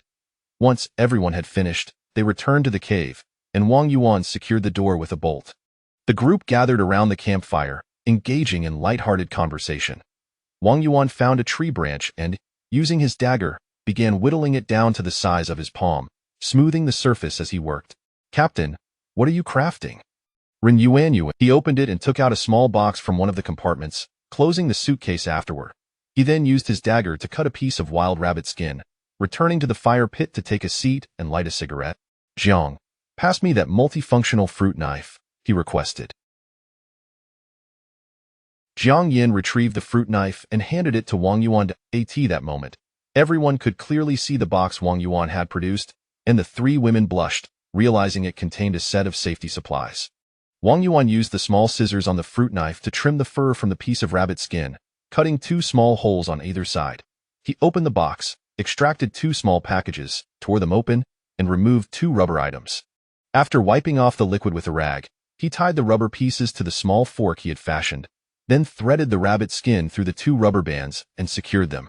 Wang Yuan picked up a small stone, wrapped it in the rabbit skin, held it back, and aimed it at a small hole in the door. Releasing his grip, the stone shot out with a pop. Oh! A slingshot! Zhang Lanfeng exclaimed. Since you've shot arrows before, give it a try. Wang Yuan tossed the slingshot to Zhang Lanfeng, who caught it. Wang Yuan proceeded to make 5 more slingshots, and soon everyone was enjoying the new toys. After some playtime, Wang Yuan remarked, "These slingshots aren't particularly sturdy. We can use them to hunt small game like wild chickens, rabbits, or birds. However, their power is limited. They 1T kill, but if we hit them, they won't escape quickly, allowing us to catch them easily. We'll go hunting for wild chickens another day." Understood, the group replied. All right, it's time to rest. The following morning, Wang Yuan woke up, opened the door to assess the surroundings, turned back to start a fire, boiled water, and took care of his personal hygiene. Afterward, he sat under the shed to drink water and smoke. The others soon arose to attend to their own matters. The three women prepared a pot of bamboo shoots and pork soup, and after breakfast, they cleaned the dishes and settled down under the shed. Captain, let's forage for wild vegetables today. We've run out, and perhaps we can find some mushrooms after the rain, Zhang Lanfang suggested. All right, Dehe and I will scout the area and check the traps, Wang Yuan replied. The three women gathered their equipment and set off. Wang Yuan and Dehe also readied themselves, secured the door, and headed to inspect the traps.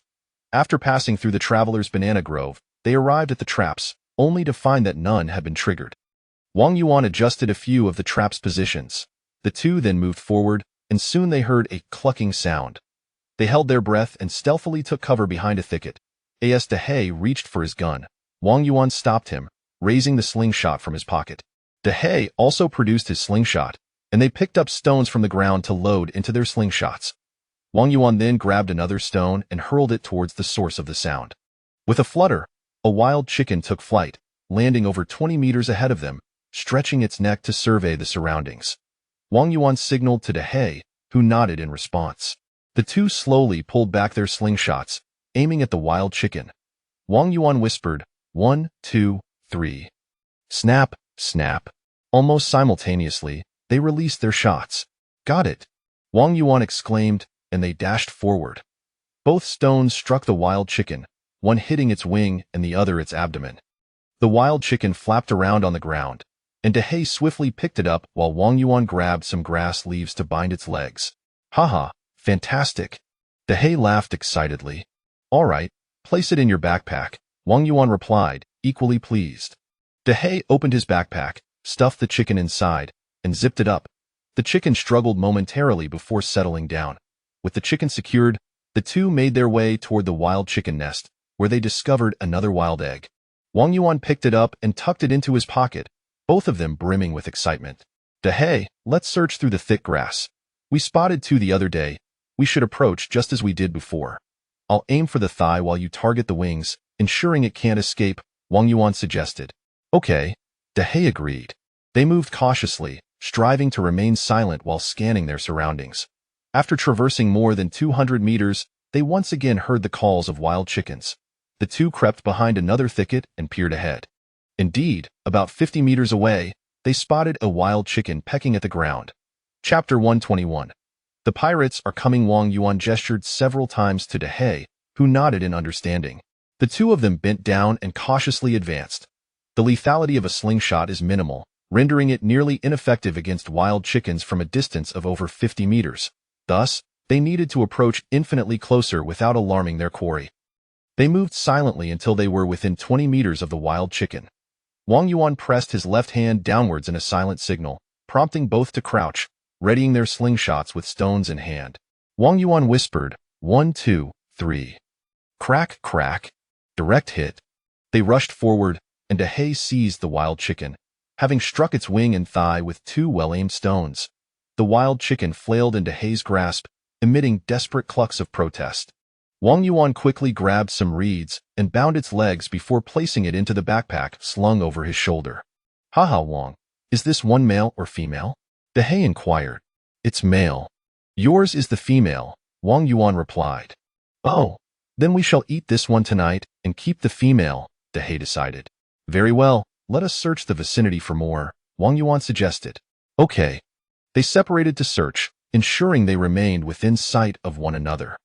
Although they did not find any more wild chickens, they did spot two wild rabbits, both of which escaped. It was not until Wang Yuan noticed a cobra slithering through the grass that he quietly retreated to signal Dehe. Dehe, there shouldn't be any more around here. There are venomous snakes nearby. Oh, I spotted one over there as well, Dehe replied. Then let us return, release the wild chicken, and investigate another area, Wang Yuan proposed. Okay. The two of them carefully retraced their steps back to the cave. Wang Yuan found a length of rope and bound the two wild chickens together, securing them to a bamboo pole before closing the door behind them. They ventured out once more. Where shall we go this time?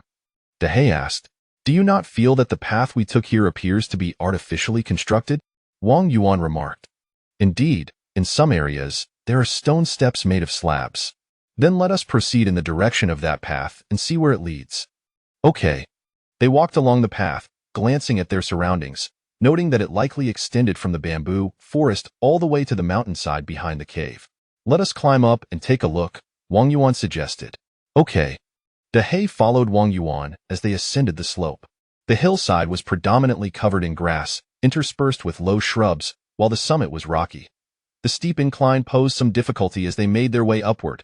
As they climbed cautiously, a segment of a snake's body suddenly emerged from the underbrush, about the thickness of a wrist, adorned in black and white. Wang Yuan gestured to Dehei, indicating the serpent. Dehei nodded, drawing his machete, while Wang Yuan picked up his entrenching tool, tightening the connection on its handle. Suddenly, the snake raised its head, gazing at the two men, its tongue flicking in and out. They fixated on the snake, gradually raising their weapons. In an unexpected burst, the snake lunged towards them, prompting Wang Yuan to swing his entrenching tool down with force. Smack! The tool struck the snake's head, pinning it firmly to the ground. The snake, measuring over a meter in length, coiled around the entrenching tool. Dehei swung his machete down decisively, severing the snake's head. Wang Yuan lifted the entrenching tool, shaking the snake's body loose, while its head continued to open and close, the body writhing in a final dance. Casting his gaze skyward, he waved his hand. Indeed, a large eagle descended, pecking at the snake's head before beginning to feast on its flesh. Wang Yuan dug a small. Beyond the slope lay a basin-like valley, encircled by mountains. One could only enter the valley by traversing these heights. Looking back, they could see the distant sea, though the coastal view was obstructed, rendering it invisible. Wang Yuan checked the time. It was nearly 11 o'clock. Dehei, let us take a brief rest before returning. We shall have lunch and then explore further, he suggested. Very well. They sat down, lighting cigarettes to enjoy a moment of respite. Suddenly, a glint of light reflected from within the valley. Wang Yuan stood up and exclaimed, Dehei, what is that? It appears to be a metallic or glass object, Dehei replied, also standing to peer in Wang Yuan's direction. Then this afternoon, we should bring the binoculars and the scope, Wang Yuan recommended. Okay. Let us head back, he added, tossing aside his cigarette, and extinguishing it with his foot. The two retraced their steps, reaching the spot where they had encountered the snake, but both the eagle and the snake had vanished. Bang! A gunshot suddenly rang out from a distance. Quick! They hurriedly slid down the slope. Rat-a-tat-tat. The sound of automatic gunfire echoed behind them. Nearing the base of the mountain, Wang Yuan hurled the entrenching tool and backpack down, leaping after them. Dehei followed suit, discarding his backpack as they both lifted their AK-47s and dashed into the woods. Not far into the thicket, they spotted three women hiding behind a tree, and both men breathed a sigh of relief as they ran toward them.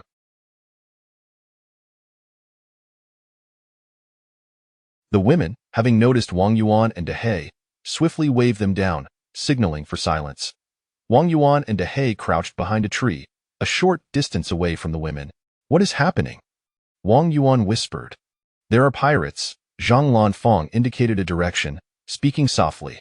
Chapter 122. Pursuit. Wang Yuan and Dehei glanced over, spotting two pirates hiding behind a tree approximately 100 meters away. How many are there? Wang Yuan inquired in a hushed tone. There should be 4, Zhang Lanfang replied. All right, stay put. Leave this to me and Dehei. Understood. Suddenly, a volley of gunfire erupted from the opposite side. The group instinctively ducked for cover. Once the gunfire ceased, Wang Yuan cautiously peered out, confirming that there were indeed 4 individuals, cautiously scanning their surroundings. Wang Yuan signaled Dehei with a few hand gestures, to which Dehei responded with an affirmative gesture. Slowly raising his weapon, Wang Yuan took aim. Bang! A single shot rang out, followed by Wang Yuan rolling to the side. Bang! Bang bang bang bang! Dehei unleashed a 5-shot barrage. Wang Yuan sprang to his feet and dashed forward, taking refuge behind a tree. At that moment, Dehei rushed over and exclaimed, They've fled? Damn! I overestimated them. Let us pursue, Wang Yuan declared. The two sprinted forward, discovering a pirate lying lifeless on the ground with a bullet wound to the head. Sister Fong, come over and search him, Wang Yuan called out. Got it, Zhang Lanfang responded, and the 3 women hurried over. Let us move, Wang Yuan urged, charging ahead. Dehei followed closely behind. The 3 women approached the body, beginning their search. Beside the corpse lay an AK-47 AK-47, and a bullet belt was strapped across its chest. Zhang Lanfang removed it, revealing 3 magazines within. A military dagger was sheathed on the belt, which Jiang Yin extracted, inspecting it closely. It was domestically produced and of excellent quality. Ren Yuanyuan rummaged through the pockets, finding a pack and a half of cigarettes, a refillable lighter, and several euro notes tucked away in the upper pocket. Jiang Yin seized the AK-47, removed the magazine for inspection, then reloaded it, stating, "I'm joining the chase." She secured the belt around her waist, grasped the weapon, and bolted out. "We'll also take a look," Zhang Lanfang remarked. "All right." The 2 women gathered the items into a backpack, drew their handguns, and followed suit. Wang Yuan and De He pursued swiftly, observing that 3 pirates were nearing the beach, still over 100 meters away. The pirates shouted loudly, occasionally glancing back to fire their weapons. Upon reaching the beach, Wang Yuan leaned against a coconut tree, raising his gun to aim at the pirates. The pirates waved frantically towards a speedboat at the shoreline, hastily making their way toward it. As De He was about to charge forward, Wang Yuan halted him, saying, "De He, don't go." De He took cover behind the coconut tree, aiming his weapon. The speedboat roared to life, with one pirate at the helm shouting instructively to his comrades on the beach. Wang Yuan and De He, panting with exertion, steadied their breathing. Bang! Bang! Both fired in unison, and one pirate collapsed on the sand. The pirate on the boat fell silent as well at that moment. 2 pirates leaped aboard the speedboat, immediately taking cover. Wang Yuan signaled to De He, who nodded in agreement. The 2 split and charged towards the boat. Suddenly, the speedboat began to move, pivoting away as if driven by an unseen hand. It turned out that 2 pirates had crawled to the front, working together to drag the body from the steering position aside, with one of them now controlling the boat as it sped off.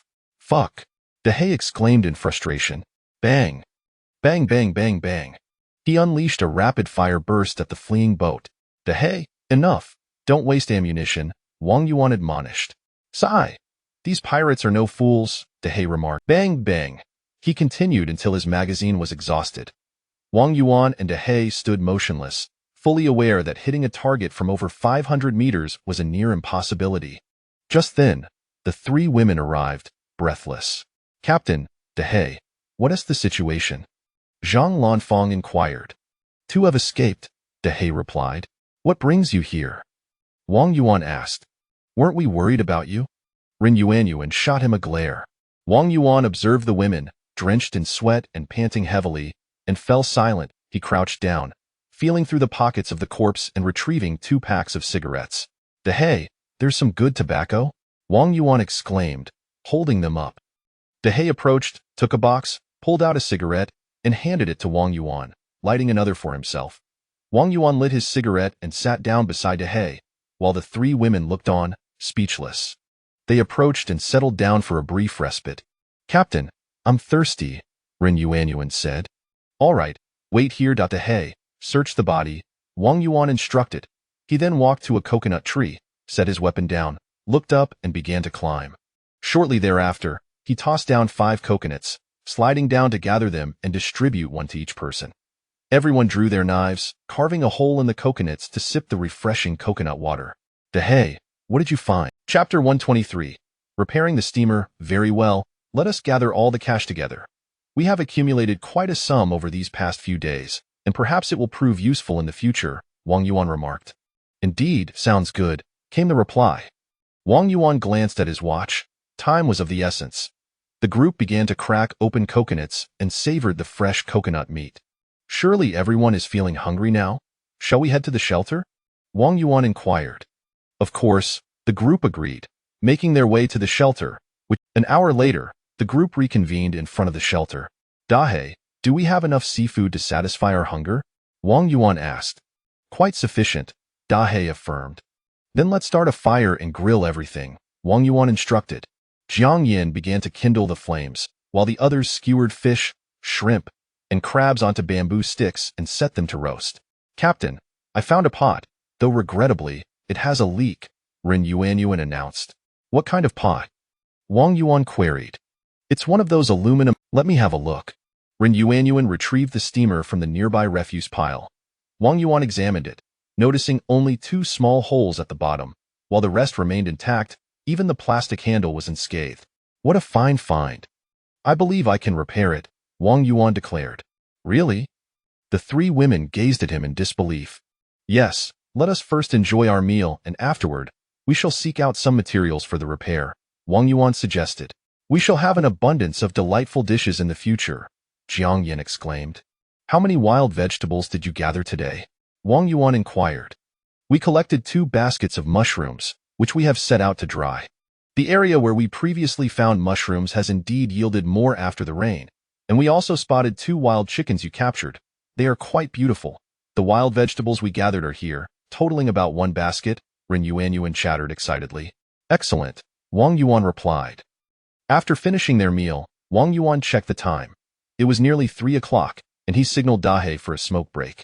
Captain, what are we searching for? Zhang Lanfang asked. I noticed some rusty wires and cables among the marine debris that I had previously overlooked. They may still be of use, so let us search for them while also scouring the shoreline for seafood, Wang Yuan suggested. Sounds good. It's been a while since we had seafood, the others chimed in. The group dispersed to search the rocky area. Wang Yuan found a buoy, cut a hole in it with his dagger to use for storage. The others followed suit, each retrieving a buoy and cutting it open for the same purpose.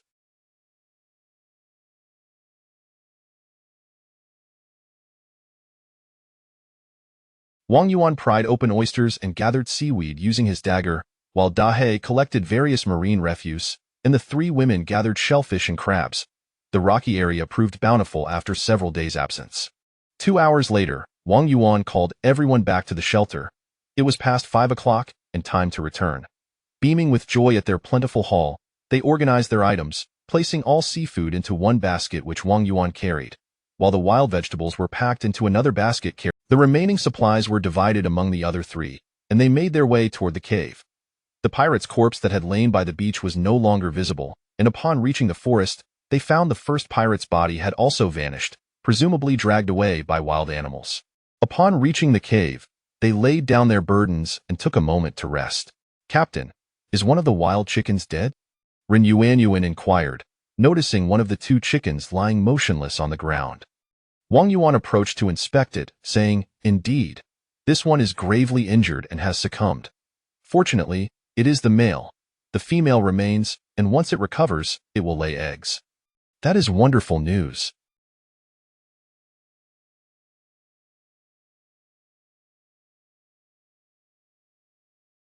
But how shall we feed it? Ren Yuanyuan asked. There are plenty of things it can eat. Insects, wild vegetables, wild fruits, and various grass seeds. We shall gather some soon. For now, let us offer it. The 3 women gathered around the wild chicken, offering a handful of wild vegetables. Ha! It is really eating, one exclaimed. Yes, but its wing is injured. When will it heal? Another asked. Do not worry, the injury is not severe. It will recover in a few days, Wang Yuan reassured them. The 3 women continued to chatter and play with the wild chicken. All right, it is time to prepare dinner, Wang Yuan announced. What shall we cook tonight? Jiang Yin inquired. Let us boil the seafood, save the seaweed for tomorrow, and deal with the deceased wild chicken by stewing it with mushrooms, Wang Yuan replied. Understood. The 3 women agreed as they went to wash the seafood and wild vegetables, while Dahe took the dead wild rabbit outside to dress it. Wang Yuan kindled the fire, heating water in a frying pan. He then took the leaky steamer and examined the small holes at the bottom, relieved that they were not too large. He picked up a length of aluminum wire, heated it over the flames to remove the insulation, and cut 2 sections of the aluminum core. He threaded these through the small holes in the bottom of the steamer, placed it on a stone, and gently tapped with the chisel. After placing it back over the fire for a while, he struck it firmly again. After some time, he poured in water to test it. Perfect, it no longer leaks and is ready for use, Wang Yuan declared. Wonderful. We can steam the seafood in it, Jiang Yin responded. The 3 women, busy washing the seafood and wild vegetables, gathered around to observe. Wang Yuan passed the repaired steamer to them. Dahe brought over the processed wild chicken in half a buoy. Once the feathers were removed, he chopped the chicken into small pieces and handed it over to the 3 women, then joined Dahe on the side to smoke and chat. Chapter 124. Digging traps. Wang Yuan entered the cave and retrieved a medical kit, applying a touch of antiseptic to the wound of the wild chicken. As darkness gradually enveloped the surroundings, Wang Yuan kindled a fire and fashioned a curtain for the steamer using bamboo strips. After a while, dinner was ready. A pot of wild chicken stewed with mushrooms and another of steamed seafood. Everyone feasted heartily, nearly swallowing their tongues in delight. Once the meal concluded, the three women set about washing the dishes while Wang Yuan and Dehei enjoyed a smoke and engaged in conversation by the fire. When the women finished, they joined them. "Captain, what discoveries did you make today?" inquired Zhang Lanfang. "We climbed to the mountain behind the cave. Beyond the mountain lies a valley with no exit. We can only traverse over the mountain. We shall investigate further tomorrow," Wang Yuan responded. "Oh, very well. Are you all going to relieve yourselves? I will secure the door shortly," Wang Yuan added. "All right, let's go." Wang Yuan and Dehei grabbed their rifles, and the group proceeded outside to the shelter. They took turns relieving themselves before returning to the cave, where Wang Yuan secured the door, and they gathered once more by the fire. Wang Yuan lit a cigarette and asked everyone to assist in splitting bamboo strips. He began weaving, and after a while, he fashioned a cage into which he placed the wild chicken. "All right, we shall keep it here. Tomorrow, we will gather some dry grass to encourage it to lay eggs." The three women, each holding an AK-47, played with their weapons, though the magazines were devoid of ammunition, as bullets were only used during practice. "Our weapons and ammunition are quite ample now. Tomorrow, you may have the opportunity to test the firearms," Wang Yuan announced. "Hooray! Now, let us all rest," he said. The group set aside their weapons and retreated to their rooms for the night. The following morning, Wang Yuan awoke, opened the door, surveyed the surroundings, and stepped outside. He made his way to the shelter, ignited the stove, and heated water in a frying pan, lighting a cigarette as he headed to the toilet. Afterward, he returned to the cave, took his toiletries, and went to wash by the waterhole. Soon, Dehei and the three women arrived one after another to freshen up as well. Wang Yuan returned to the shelter, poured himself a cup of hot water, and took a seat. When everyone returned, they each enjoyed a cup of hot water. "Let us stew some seaweed and wild boar meat for breakfast," Wang Yuan suggested. "All right." The three women Ren Yuan gathered some wild vegetables to feed the wild chicken. "Captain, what are our plans for today?" Zhang Lanfang asked after breakfast.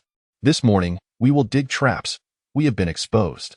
The pirates could arrive at any moment, so we must protect ourselves. In the afternoon, we will ascend the mountain to assess the situation in the valley behind it, and if feasible, we shall descend to explore," Wang Yuan explained. "Very well. However, we only have one shovel for digging traps and no other tools," Jiang Yin remarked. "That is not an issue. The primary goal is for you to remember the location to prevent us from falling in," Wang Yuan reassured them. "Understood," the three women replied. "Now, everyone gather your gear. It is time to set out," Wang Yuan commanded. The group distributed their weapons and equipment. Each person received a long rifle, with Wang Yuan carrying the M16, while 4 handguns were allocated. Wang Yuan declined one, and Dehei holstered his on his belt. The three women tucked their handguns into their pockets, and everyone strapped military knives to their belts. Wang Yuan also concealed one in his boot. They donned their backpacks and wicker baskets, and Wang Yuan placed a spade and 2 machetes into his basket. "All right, everyone grab 2 bamboo poles. Let's move out," Wang Yuan instructed. The group picked up the bamboo and exited the courtyard, with Dehei closing the door behind them. They passed the traveler's banana trees and continued for a while until they reached a sandy path, where Wang Yuan halted, set down their gear, and used the spade to draw a circle. "Let us dig a trap within this circle," Wang Yuan directed. "Captain, what will we use to dig?" Zhang Lanfang inquired. "Wait a moment." Wang Yuan selected a thicker bamboo pole, sawed it with the spade, split one end down the middle, removed half, and sharpened the other half. "We shall use this as a shovel. Though small, it will suffice." "That will do. It's usable," Dehei agreed, taking it to dig into the earth.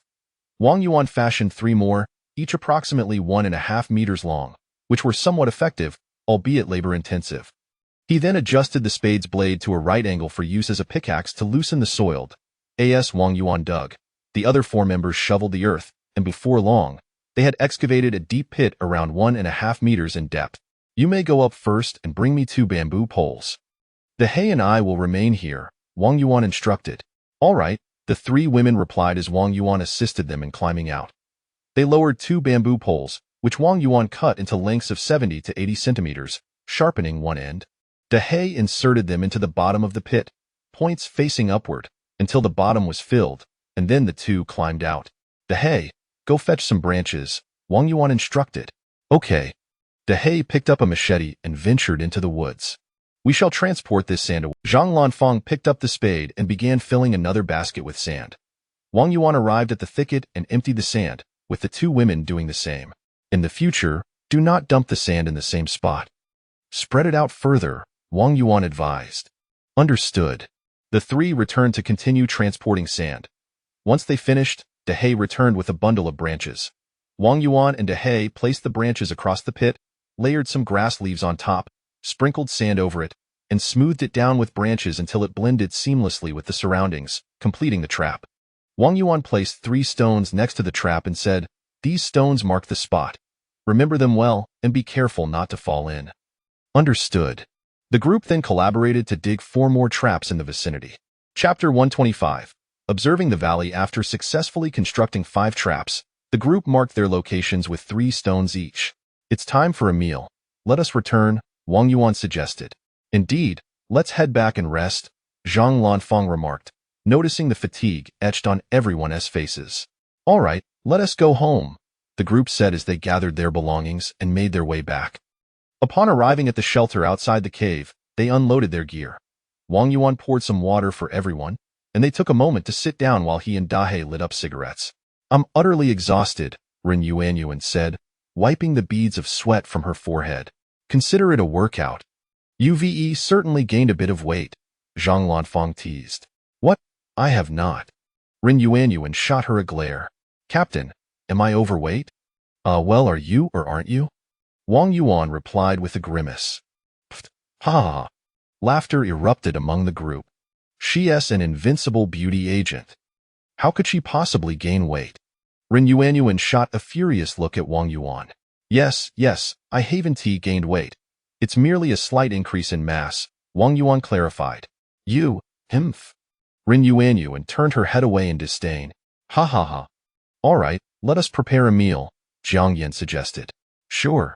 The 3 women concocted a soup of dry. After their meal and the washing of dishes, the group settled down under the shelter to rest.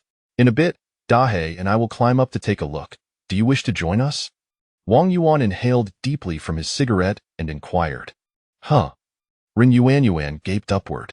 Of course, consider it a mountain climb, Zhang Lanfang said, giving Ren Yuanyuan a playful tap on the head. Yes. Let us all go. Perhaps we will discover some treasure, Ren Yuanyuan eagerly nodded in agreement.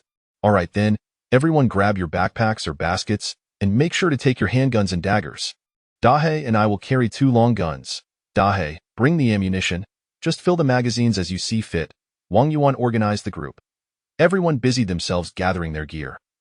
He then pulled some grass leaves and sprinkled the concoction onto the hems of everyone's pants and shoes.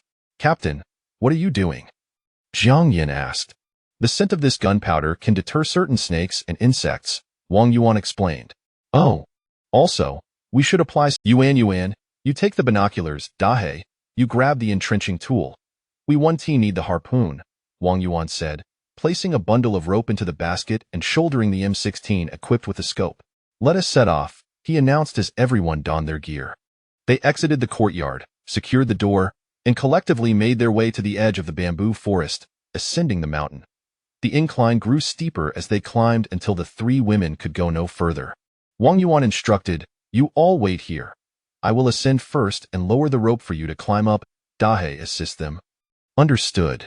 The 3 women glanced upward, noting they were merely 10 meters from the summit, where the landscape was strewn with rocks. Wang Yuan assessed the rocky terrain above before commencing his ascent. 5 minutes later, he tossed down a rope and called out, all right, you can come up now.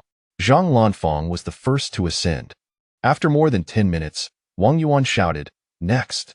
Jiang Yan, Ren Yuanyuan, and Dahe followed suit in succession. The group settled onto the rocks at the mountain's peak, gazing down at the valley while Wang Yuan and Dahe smoked. This valley doesn't pose any danger, does it? Ren Yuanyuan asked. There is certainly danger, Zhang Lanfang replied. But we have the captain here. Jiang Yan added. Indeed. Let us head down, Ren Yuanyuan suggested. All right. Huh. Do you see that reflection over there? Dahei pointed toward a section of the valley on the right. Huh. Where? It is the wreckage of a plane. Fang Jia, look, is it our aircraft? Ren Yuanyuan exclaimed. It should be, Zhang Lanfang replied, taking the binoculars for a closer inspection. Dahei, take a look, Wang Yuan urged, handing the M16 with the scope to Dahei. It's merely a small section of the plane. It appears to be the tail, Dahei observed after examining it for a moment. The group took turns looking through the binoculars. Captain, let us hurry over to investigate, Ren Yuanyuan urged excitedly. The three women looked at Wang Yuan with eager anticipation.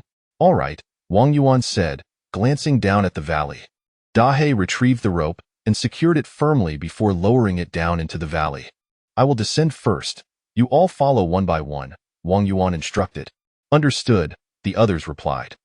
Wang Yuan slid down the rope, reaching the grassy ground below in 2 minutes. He turned and called, All right, come down. Soon after, the others descended in turn. Clearly, this is a path that has been maintained by someone, Ren Yuanyuan remarked. The pathway was evident, but appeared to have gone unused for many years. It was paved with stone slabs, some of which were covered in dirt, while others had wild grass sprouting through the cracks, and a few were adorned with moss. The path slanted down to the right and was obscured by thick underbrush after 20 to 30 meters. The grass on the mountaintop had also concealed it from their earlier view.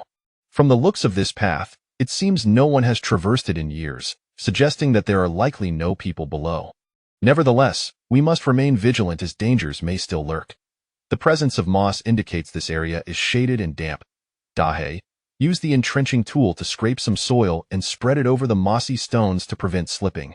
Let us proceed cautiously and steadily. Safety is our priority, Wang Yuan advised. Understood.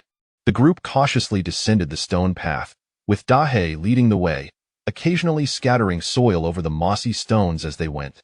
Wang Yuan took Zhang Yan's machete, walking second in line, while Ren Yuanyuan followed in third, Zhang Yan fourth, and Zhang Lanfang brought up the rear with her machete. Chapter 126. Deep into the valley, the 5 individuals gradually descended the sloped stone path into the valley. After traversing over 100 meters, the stone path vanished, giving way to a small patch of grassland, adorned with low shrubs that starkly contrasted the adjacent tall grass. As they stepped onto the grassy expanse, Dahei suddenly halted, raising a hand to signal for everyone to stop. What is the matter? Wang Yuan inquired softly as the group paused. There is a snake. Dahei pointed towards the grass ahead. Before them lay a sleek, black snake, approximately a meter in length and as thick as a thumb. Glistening ominously in the light, Dahei brandished his entrenching tool, while Wang Yuan readied his machete, prepared to launch an attack. Suddenly, with a whoosh, a dark figure swooped past them. The snake had vanished from sight. Looking up, they beheld a majestic eagle soaring aloft, its talons firmly grasping the snake. This is it? Wang Yuan exclaimed, utterly bewildered. What? Damn it. I was all set, and now it's over. Dahei appeared exasperated. Ha ha ha.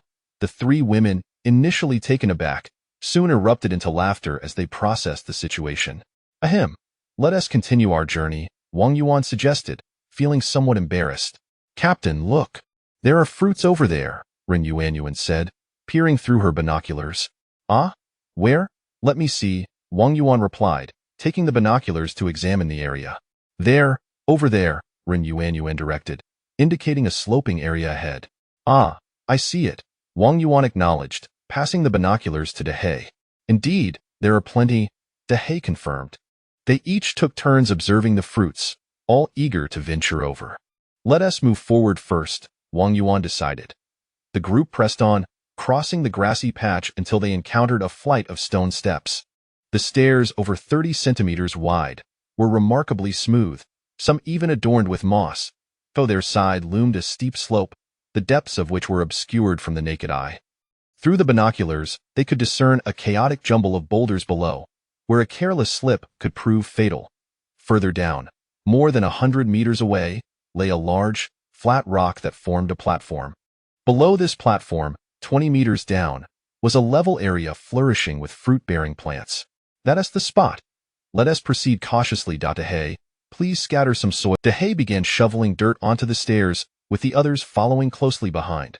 Soon, they reached the platform, where Wang Yuan beckoned everyone to rest for a moment. Ah! Suddenly, a piercing scream erupted from behind. Wang Yuan turned to see Ren Yuanyu, and losing her footing and sliding down, he dashed forward, reaching out to grasp her, but alas, his hand missed. Yuan. Zhang Lanfang and Jiang Yan shouted in alarm. Ren Yuanyu cried out as she slid down, occasionally tumbling, but fortunately, she landed on the flat ground below. Yuan, the group shouted in unison. Are you okay? Get up quickly. Ren Yuanyu lay on the ground, her face pale with fright. Suddenly, a massive golden python lunged from the nearby underbrush, its girth as thick as a thigh. Ah, a python! Zhang Lanfang and Jiang, overcome with fear, her beautiful eyes widened, and her mouth gaped open, yet no sound emerged. She was frozen in place, her mind a blank slate. Wang Yuan swiftly retrieved a rope and tossed it down. Dehei! Wang Yuan raised his M16, aiming without hesitation and fired. Tat-tat! A precise shot rang out, followed by another as he adjusted his aim through the scope. Tat-tat! Another shot echoed. Peering through the scope, he saw the massive python writhing on the ground, having been struck. Observing closely, he confirmed that all 4 shots had landed, 2 in the head and 2 in the vital area. Hold tight to the rope. I'm coming down, Wang Yuan instructed. Understood. Dehei and the 2 women secured the rope as Wang Yuan descended.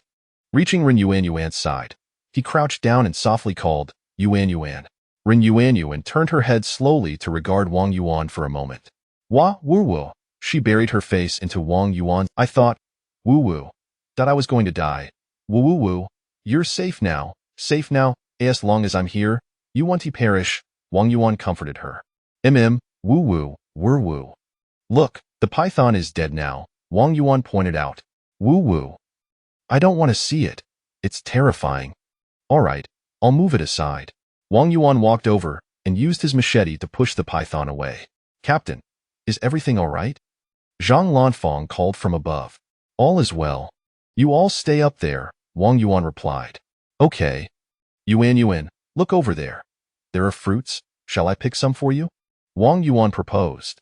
Yes, I want to eat that large cactus fruit. Ren Yuan turned her head, pointing with her hand. Oh, that is not cactus fruit. Take a closer look. Isn't it dragon fruit? I don't care. I want that one. All right. Wang Yuan walked over. There were numerous dragon fruit trees growing nearby, resembling cacti. Ren Yuan had never seen them before but had tasted dragon fruit, leading her to mistakenly believe they were large cacti. Among the trees were many dragon fruits, over half of them still unripe, yet more than 20 were ripe, although a few. Wang Yuan plucked 2 ripe fruits and handed them to Ren Yuan, saying, quickly taste and see if they're sweet. Peel it for me. Sure. Wang Yuan drew his knife, trimming off both ends of one dragon fruit, then removing the skin, presenting the succulent flesh on the blade to Ren Yuan. Ren Yuan took a bite and began to eat. How is it? Is it delicious? Fragrant and sweet. You should try it too. Ren Yuan gestured towards another dragon fruit. All right. Wang Yuan peeled and savored it as well. Delicious. In no time, they had devoured the fruits. Wang Yuan returned to collect all the ripe dragon fruits, including those that had been nibbled, placing them into his backpack. Dehei, please pull the backpack up, Wang Yuan called out as he secured it to the rope. Okay. Dehei and the others hoisted the backpack upward, and then each took one to enjoy. Captain, is that longan growing on that tree over there? Ren Yuan pointed towards another tree, inquiring. Chapter 127. The beasts, well, this should be called longan, Wang Yuan remarked. Oh, I see, Ren Yuan replied. Wait here, I will go pick some. I'll go too. Yuan, are you feeling all right? Zhang Lanfang called out. I'm fine now, don't worry, Ren Yuan shouted back, and then she went with Wang Yuan to gather longan. Yuan, hand me the backpack. Ren Yuan unfastened her backpack and passed it to Wang Yuan. The 2 of them arrived beneath the tree and began to pick longan. At that moment, a large eagle suddenly swooped down, landing beside a python to feast on its flesh. Shortly after, another large eagle descended, also indulging in the meal. Everyone watched in astonishment. After a while, Wang Yuan and Ren Yuanyuan resumed picking longan. The two at the lower branches continued to gather, while Wang Yuan climbed higher to reach the fruit. When he found it impossible to reach certain branches, he resorted to using a machete to cut them down. Ren Yuanyuan, below, nibbled and picked at the same time, and eventually, their backpack was filled. Wang Yuan descended and peeled one longan to taste. "It's quite sweet," Wang Yuan said.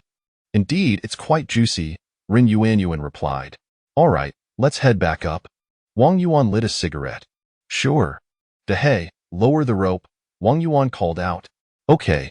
After the rope was lowered, Wang Yuan secured the backpack first, allowing them to hoist it up, then pulled Ren Yuanyuan up, and finally, Wang Yuan ascended.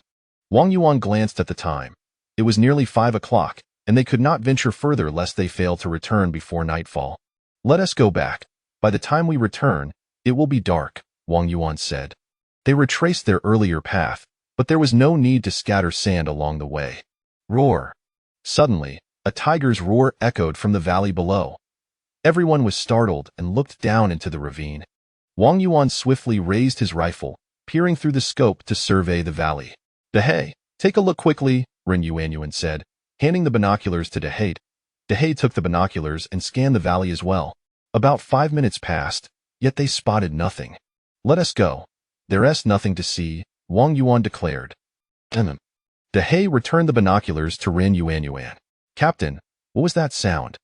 As they headed back, Zhang Lanfeng inquired. "It was a tiger." "It must be the same one we heard a couple of days ago," Wang Yuan explained. The return journey was relatively swift. They climbed up the mountain using the rope and pulled it back up, then lowered it down the other side. Upon reaching the cave, it was already 6 o'clock, and dusk was approaching. "You all start cooking. Dehei and I will fetch some water," Wang Yuan said as he set down his belongings. "All right." Wang Yuan and Dehei, smoking, went to the water pool to gather water, while the three women began preparing the meal. Upon returning with the water, Ren Yuanyuan asked, "Captain, what should we do with these bitten dragon fruits?" "Feed them to the chickens." "Oh." Ren Yuanyuan took a dragon fruit that had been partially eaten and diced it, scattering the pieces into the chicken coop. "Ha ha ha, look, the wild chickens really enjoy this and are eating it happily," Ren Yuanyuan exclaimed. "Well, from now on, it will be your responsibility to feed them," Wang Yuan replied. "Sure, don't worry," Ren Yuanyuan assured him. "All right, while it's still light, let us go cut some grass and make a nest for them," Wang Yuan suggested. "Okay, let us go." The two grabbed machetes, slung their guns over their shoulders, and set out to cut grass. After a while, they returned with small bundles of soft, slender grass leaves. "Captain, how do we make a nest for them?" Ren Yuanyuan inquired. "Just toss the grass inside. They will make the nest themselves." Ren Yuanyuan tossed and said, "It's time to eat," Zhang Lanfeng announced. "Then let us eat," Wang Yuan agreed. They feasted on wild boar meat, dried fish, bamboo shoots, mushrooms, and wild vegetables, all simmered into a large pot. Everyone enjoyed the meal immensely. "Jiang, how long can our food last?" Wang Yuan asked after finishing. 3 days should be sufficient, and with fruits and such, if we conserve, it could last a week," Jiang Yin replied. "Are we still going to explore the valley?" Wang Yuan inquired. "Yes, there were definitely people living there before. Perhaps there are treasures to be found. Even if there's a tiger, we have guns, right? We can take it down with one shot," Ren Yuanyuan asserted. "You little girl, have you forgotten how you encountered danger this afternoon? You forget all caution when there's food involved," Zhang Lanfeng teased, giving her a light smack. "Hee, but we have the captain with us, and don't you think exploring is thrilling?" Ren Yuanyuan replied with a grin. "You silly girl," Zhang Lanfeng rolled her eyes at her. "All right, tomorrow morning we'll head to the seaside, and in the afternoon, we'll explore the valley." The three women gathered around the chicken coop to observe. They saw the wild chicken had used grass to create a nest inside the coop, resting within, nervously peeking out. "This feather isn't as beautiful as that one," Ren Yuanyuan commented. "That's just a hen. The other is a rooster. Just like we've seen, roosters have more beautiful plumage than hens," Zhang Lanfeng explained. "Oh, is that why? Go ask the captain. How would I know?" Zhang Lanfeng shot her another exasperated glance. "Captain, why are roosters more attractive than hens?" Ren Yuanyuan asked. Wang Yuan, who was smoking with Dehay nearby, replied, because males are generally more appealing than females. Ha ha ha, exactly, Dehay chuckled. Ugh. The three women exchanged glances, and in unison, they shot Wang Yuan a disapproving look. Wang Yuan picked up a large scallop shell, drilled 2 small holes, and also cut a short bamboo tube, tying them together inside the coop with a string. What's this for? Ren Yuanyuan asked. The scallop shell is for food, and the bamboo tube is for water, Wang Yuan explained. Oh, are you all going to the restroom? Wang Yuan inquired. Yes, the three women replied, standing up. They stepped outside, taking turns to relieve themselves, and upon returning to the cave, Wang Yuan secured the door. If you're tired, feel free to rest. We've had a long day, Wang Yuan said. All right.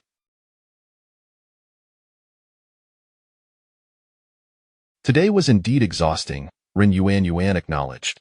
Well then, we'll go rest. Wang Yuan and Dehay also enjoyed a smoke before heading to rest, in the dead of night. A pack of wolves approached, prowling around the courtyard. Suddenly, one wolf howled. Another wolf charged towards the courtyard, leaping to jump inside. Just as it soared over the fence, a bamboo spike pierced its abdomen midair, halting the wolf in its track. The more it fought, the deeper the spikes drove in, until it kicked a few times and succumbed to death. The remaining wolves were stunned, circling outside for a while before retreating. Inside the cave, the others were awakened by the commotion. Captain, what was that noise? Ren Yuanyuan shouted. Wolves howling. It's nothing to worry about. They can't get in, so just sleep soundly, Wang Yuan yawned. Oh. The group settled back into a drowsy slumber. Chapter 128. Target practice at the break of dawn. Wang Yuan was the first to awaken. Stretching languidly, he opened the door and stepped outside, surveying his surroundings, only to discover a wolf hanging from the fence. Everyone rise. Wake up, get up, he exclaimed, rushing back into the cave while grabbing his firearm. The others jolted awake, scrambling out of their rooms to find Wang Yuan standing at the cave entrance, weapon drawn and vigilant. They quickly armed themselves and joined him at the threshold. Captain, what's the matter? Zhang Lanfang inquired. Look over there. Wang Yuan pointed towards the lifeless body of the wolf on the fence. A wolf. Indeed, wolves typically roam in packs. Oh. The three women raised their guns, scanning the vicinity. All right, relax. It's not as fearsome as you think, Wang Yuan reassured them. Oh. They collectively eased their tension. I intended for you all to practice shooting yesterday, but we didn't get around to it. Now, it's your turn. Each of you has 15 rounds to fire. You may shoot continuously or take single shots. Remember the fundamentals. To your right is the bamboo grove, straight ahead lies the forest, and to your left is the pond. Each of you will focus on one direction, taking turns to shoot. Who will go first? Wang Yuan announced. I'll go first, Ren Yuanyuan declared, raising her hand. Very well, you may begin. Focus on your stance and aim carefully before firing, Wang Yuan instructed. I'll aim for that rock beside the shed, Ren Yuanyuan replied. The group gathered around as she steadied her AK against the fence. Captain, do these bullets lack tips? Ren Yuanyuan queried. Ha ha ha, Yuanyuan, you're just shooting at air. Zhang Lanfang laughed heartily. Push with your shoulder, stabilize the weapon. Remember not to close your eyes at the moment of firing, and keep the weapon steady. Try again. Wang Yuan encouraged. This time, I'll aim at the rock across the pond, Ren Yuanyuan stated. Rat-tat. She shot another pair of rounds. Bang bang. The rock burst into 2 clouds of dust. I hit it, Ren Yuanyuan exclaimed, jumping for joy. Nice. That must be over 100 meters, Zhang Lanfang remarked. Wang Yuan observed through his binoculars, stating, the impact points of those 2 shots were about 50 centimeters apart. Not bad, though this relies on your feel. Fire a few rounds towards that thicket over there to gauge your aim. All right, Ren Yuanyuan replied, exhilarated. Rat-tat-tat. She unleashed a trio of shots toward the thicket across the pond. Rat-tat-tat. Seizing her momentum, she fired another trio at the rock. Bang bang bang. The rock split down the middle. Good, 3 shots with a spacing of about 10 centimeters. Very impressive. Who's next? Wang Yuan asked. I'll go, Zhang Lanfang raised her hand. Once all 3 women had completed their shooting, Wang Yuan summarized, Jiang Yin exhibited the best shooting skills, likely due to her practice at the shooting range. Lan Feng's accuracy is commendable as well. Your experience with archery and taekwondo has evidently strengthened your arm and balance. Yuan has also shown rapid improvement. Enhancing your stability will be beneficial. A marksman is not born but forged through rigorous training and countless bullets. You all performed admirably, and with diligent practice, you too can become sharpshooters. However, our circumstances do not permit extensive training, so this level of proficiency will suffice for self-defense. Now, let us address personal matters before preparing breakfast. Captain, what shall we do about the wolf? Zhang Lanfeng inquired. Let it be for now. It will serve as a deterrent to other wild beasts, Wang Yuan replied. There won't be more wolves nearby, will there? Ren Yuan asked. Haha, do you think I would let you practice shooting for no reason and waste so many bullets? Wang Yuan stated. All right, let us go. Any wolves would have been frightened away by the gunfire, Jiang Yin said, pulling Ren Yuan along as they returned to the cave. Wang Yuan and De He went out to smoke and relieve themselves before returning to the cave to gather their toiletries and wash at the pond. Once back in the shed, they lit a fire to boil some water. The three women soon returned after freshening up, drinking some boiled water before preparing breakfast. They cooked a stew of wild boar meat and wild vegetables. After finishing their meal, Ren Yuan sliced some dragon fruit to feed the wild chickens. Donning straw hats and equipping themselves, the group set off towards the seaside. Wang Yuan led them through the woods, with De He forging a path ahead with his spear while Wang Yuan used a machete to clear away some thorns, taking the second position, and the three women followed behind. Captain, this is where we pick mushrooms, Ren Yuan remarked after a while. Look quickly. There's a wild prickly ash tree over there, Jiang Yin exclaimed. Good, let us go pick it, Wang Yuan said, glancing in the direction Jiang Yin indicated. After gathering the prickly ash, they continued onward. Captain, didn't we leave some small, unripe ones there last time? Wang Yuan replied. All right. Chapter 129. A terrifying encounter by the sea. As the group approached, they noticed that several peppers had ripened further. Each member plucked a few, and once they finished, they carefully packed them for Jiang Yin before continuing on their journey. Captain, have we arrived at the spot where we dug for kudzu root? Shall we excavate again? Zhang Lanfeng inquired. Yes, let us do so. The kudzu powder we made last time has nearly run out, so we should prepare some more. Ha ha ha. De He burst into laughter. What does that have to do with me? Wang Yuan responded. De He, what are you laughing at? The three women were bewildered by De He's laughter. You all are quite similar, De He remarked. Indeed. Wang Yuan nodded, then chopped the kudzu roots that everyone had unearthed into small pieces, filling 2 baskets, which he and Zhang Lanfeng each carried. De He and Jiang Yin tidied up the vines and stowed them in their backpacks before the group continued onward, with Wang Yuan and De He lighting up cigarettes. Wang, you're quite lewd, De He whispered. You're the lewd one. I haven't said anything, Wang Yuan replied, equally quietly. What are they talking about? Ren Yuan asked. I don't know. They are likely speaking in the language of country, Jiang Yin said. Oh. As they walked and foraged for wild vegetables, suddenly, a gunshot rang out from the thicket of the sapodilla trees. Everyone, grab your guns and stay alert. I'll go take a look, Wang Yuan commanded. Understood. The three women nervously raised their rifles, scanning the surroundings. Wang Yuan raised his gun and entered the thicket, calling out, De He, what is going on? Wang, I'm over here, be careful. There seems to be a wolf, De He's voice came from nearby.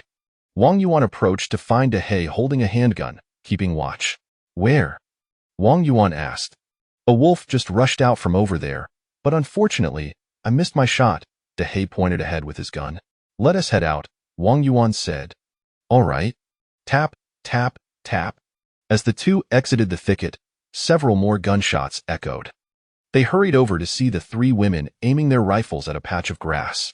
What is happening? Wang Yuan inquired. 2 wolves just darted out from over there, Zhang Lanfeng explained. Yes, it scared me to death, Ren Yuan added. We might have hit one, Jiang Yin noted. Oh, let us go take a look, Wang Yuan said. The group raised their guns and cautiously approached. Indeed, one wolf lay dead in the grass, struck in the head. Haha, great shooting, De He exclaimed. All right, everyone relax. The other wolves have likely fled, Wang Yuan reassured the anxious women. Hey, what happened over there earlier? Zhang Lanfang asked, now more at ease. I spotted a wolf too, but it was too cunning and I couldn't get a shot, He replied. Oh, He, let us carry this creature to the seaside to process it, Wang Yuan suggested. Okay. The two lifted the wolf's carcass, and the group made their way to the shore. Captain, are we really going to eat wolf meat? Ren Yuanyuan asked. Of course, if it wanted to eat us, it should be prepared to be devoured in turn. Ha ha ha, you have quite the way with words, Zhang Lanfang remarked. Is wolf meat tasty? Jiang Yin inquired. Certainly, it's quite similar to dog meat. Have you ever eaten it? Yes, in the vast grasslands of northwest China, I've had it. It was deliciously stewed, and the broth was even more fragrant. Ah, really? Ren Yuanyuan's mouth watered at the thought. Captain, weren't you part of the Southeast Military District? How did you end up in the Northwest? Jiang Yin asked. Military districts exchange personnel?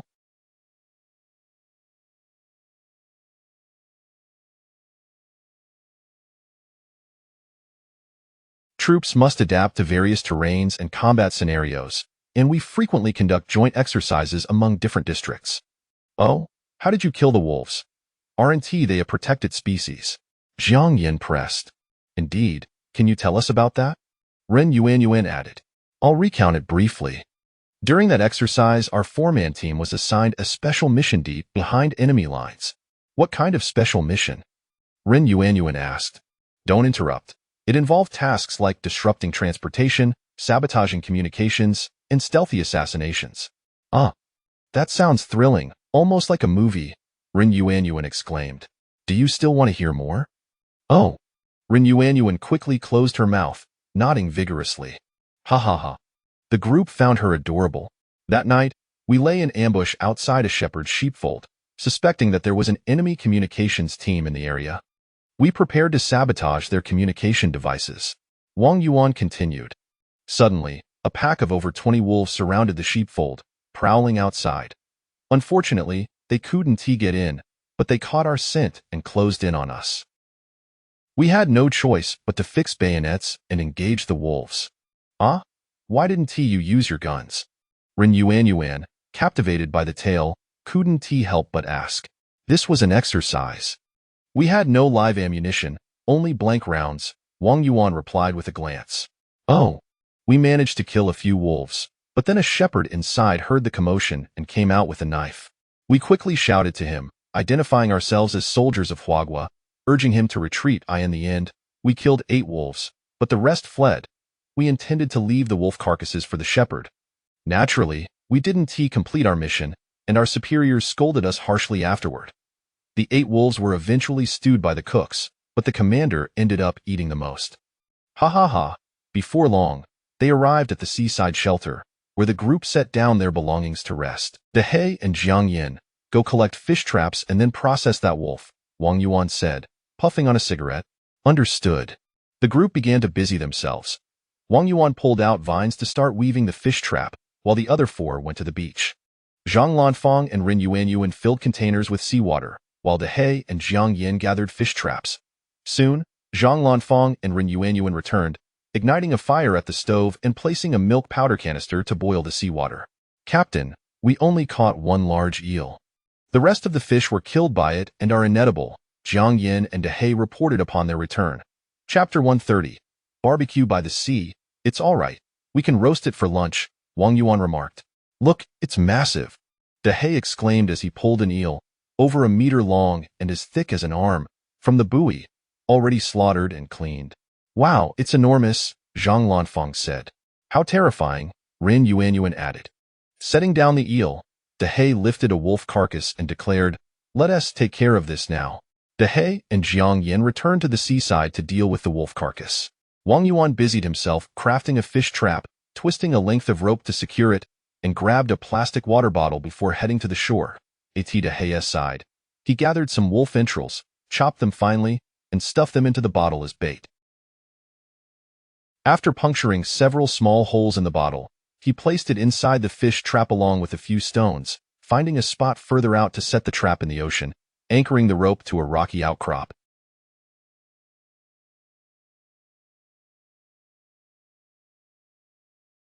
Returning to the shelter, he asked, one person can watch the boiling seawater.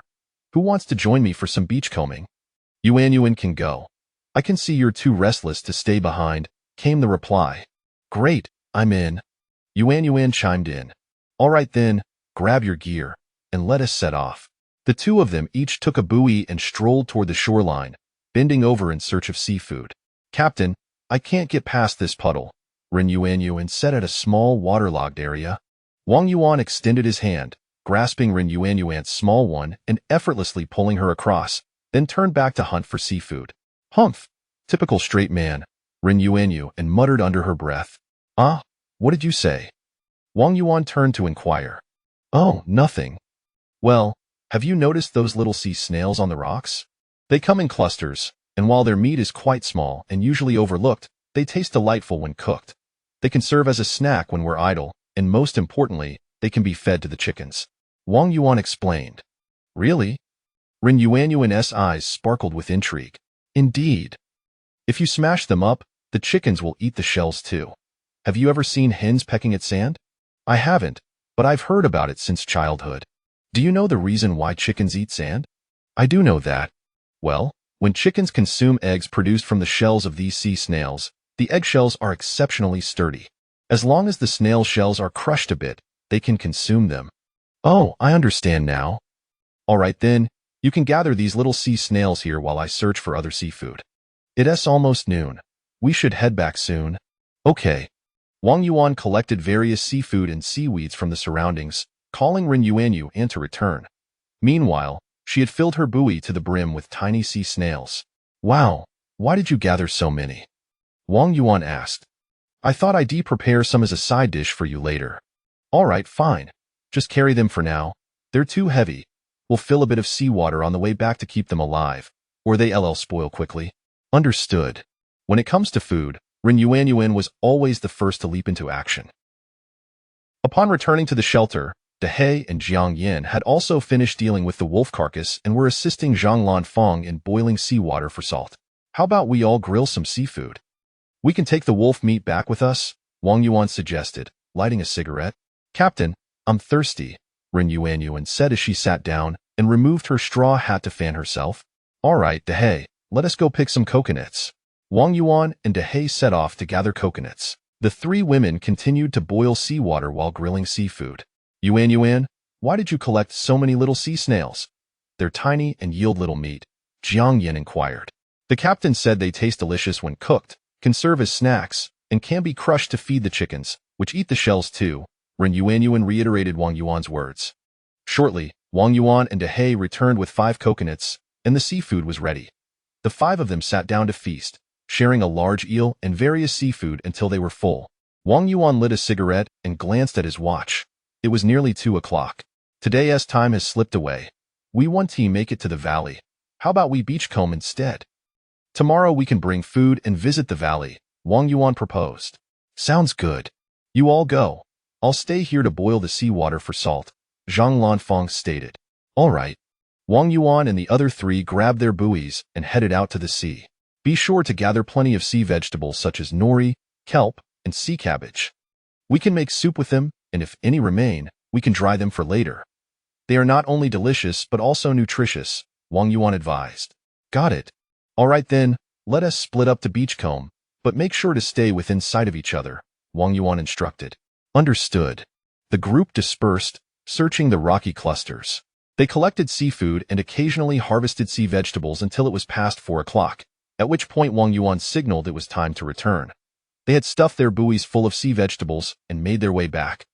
Upon returning to the shelter, they found Zhang Lanfeng had already prepared 3 bottles of seawater salt. Everyone, pack up. It's time to head back. Dehe and I will retrieve the fish traps, Wang Yuan announced. All right.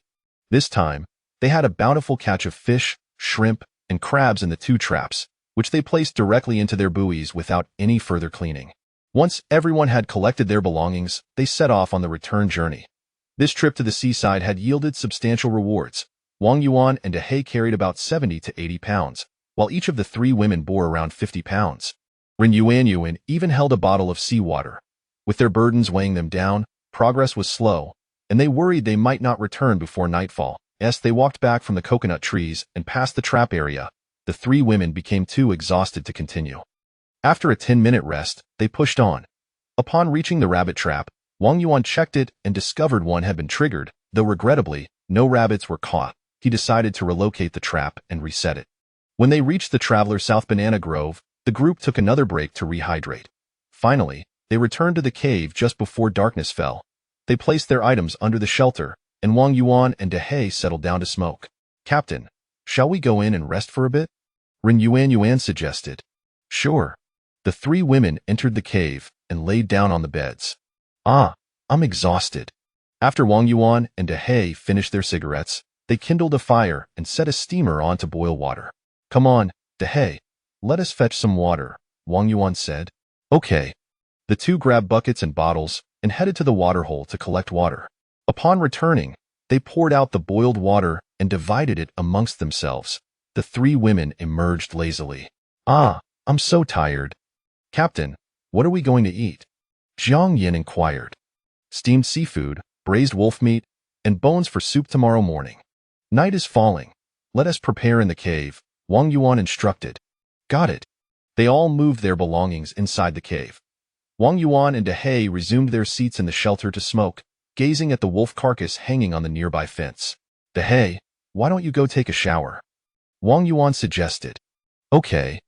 We're off to wash up." Wang Yuan returned to the cave, gathered his toiletries, and addressed the three women. "All right." Wang Yuan and Dehei went to the waterhole to clean up. Chapter 131. The savory wolf meat. Wang Yuan and Dehei hurriedly washed up and returned to the cave. "It smells delightful," Dehei exclaimed upon entering the cave, immediately catching the enticing aroma of the stewed meat. "It will be ready soon." "We will steam the seafood shortly," Jiang Yin replied. "Captain, the wild chicken really did eat the little sea snail. I just fed it some," Ren Yuan said joyfully. "Indeed. After a long day, you should also freshen up. Just a quick wash will suffice as dusk approaches. I will take care of the rest, and we shall dine when you return," Wang Yuan instructed.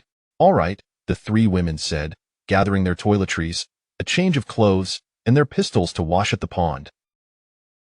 Wang Yuan tasted the stew with chopsticks and found it perfectly tender. He removed the pot from the fire and placed a steamer on top to prepare the seafood. As the cave grew dim, he kindled a small fire for illumination and sat beside Dehei, enjoying a smoke. Soon, the seafood was ready and was poured onto palm leaves and placed on the table, while a few little sea snails were set to boil in the steamer. The three women returned shortly after. "Did you secure the entrance?" Wang Yuan inquired. "Yes, it's all locked up," the trio responded, setting down their belongings and sitting by the fire to dry their hair. "Very well, everyone is quite fatigued today. Let us have a drink to ease our weariness." Wang Yuan retrieved 2 bottles of brandy. "Excellent. Then let's commence our meal."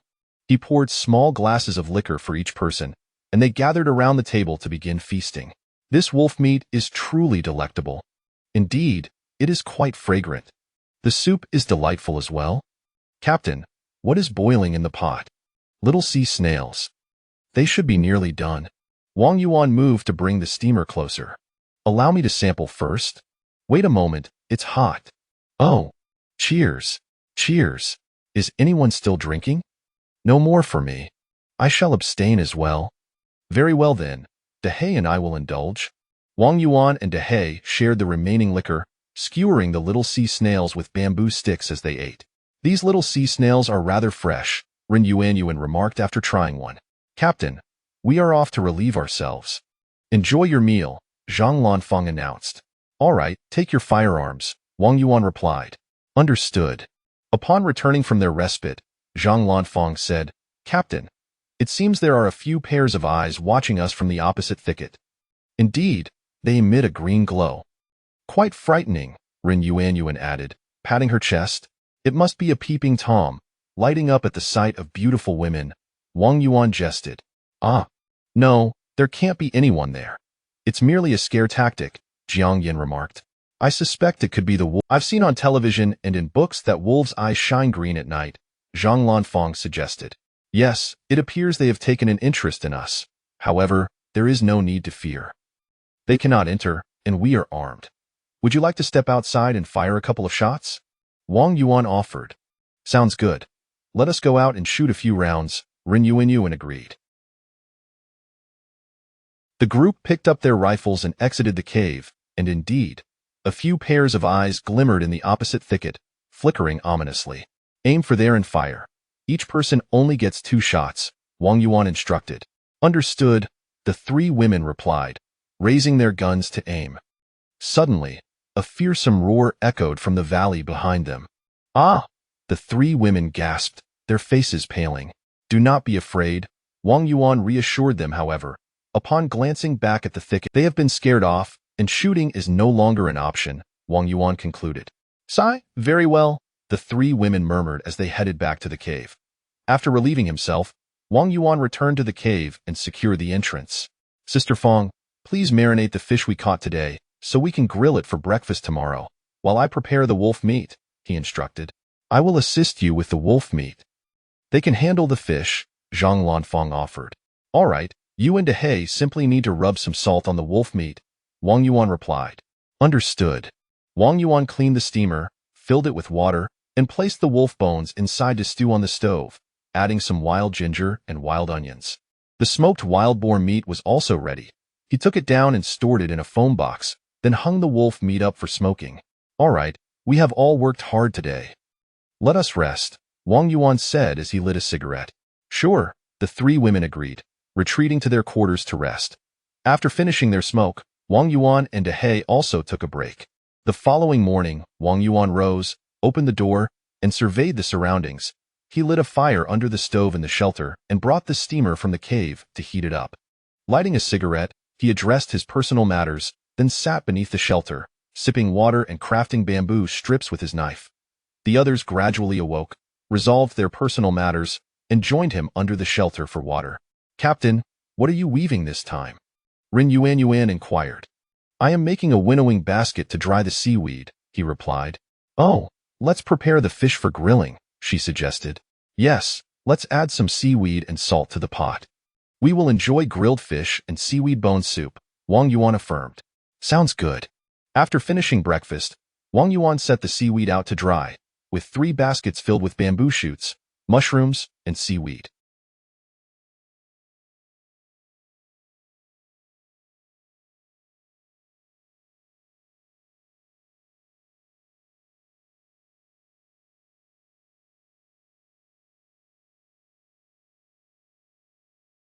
Rin Yuan crushed some little sea snails to feed the chickens.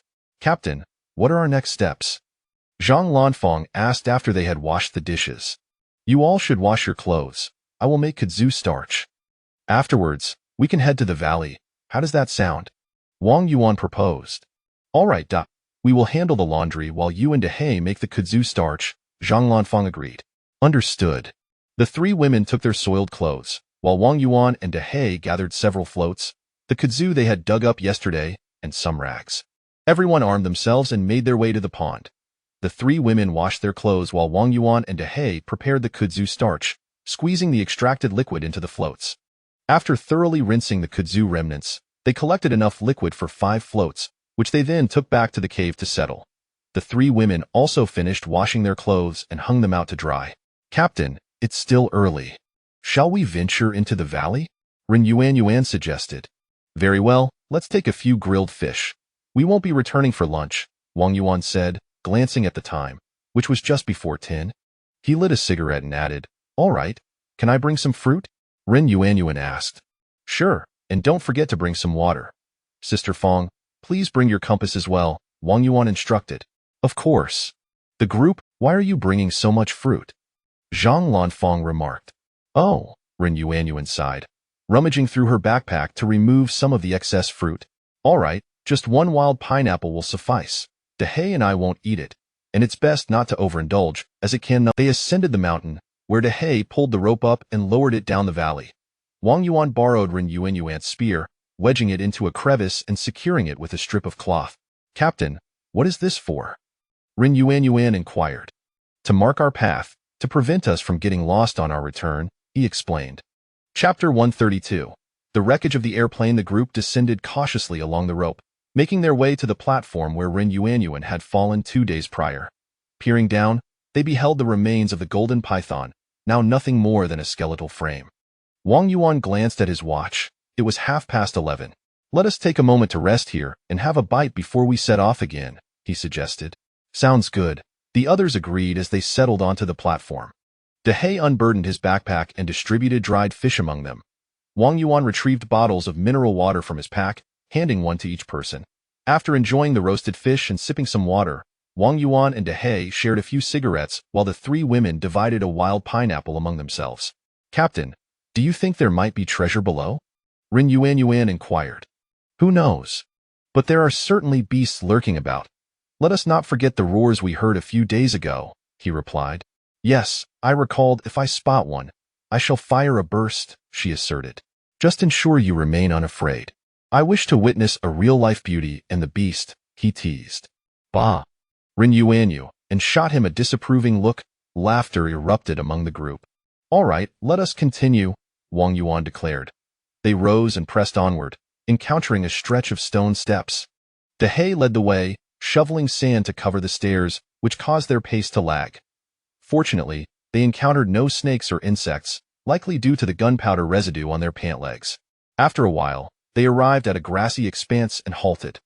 Wang Yuan raised his rifle, utilizing the scope to survey the surroundings, while Ren Yuan lifted binoculars to her eyes. "Look!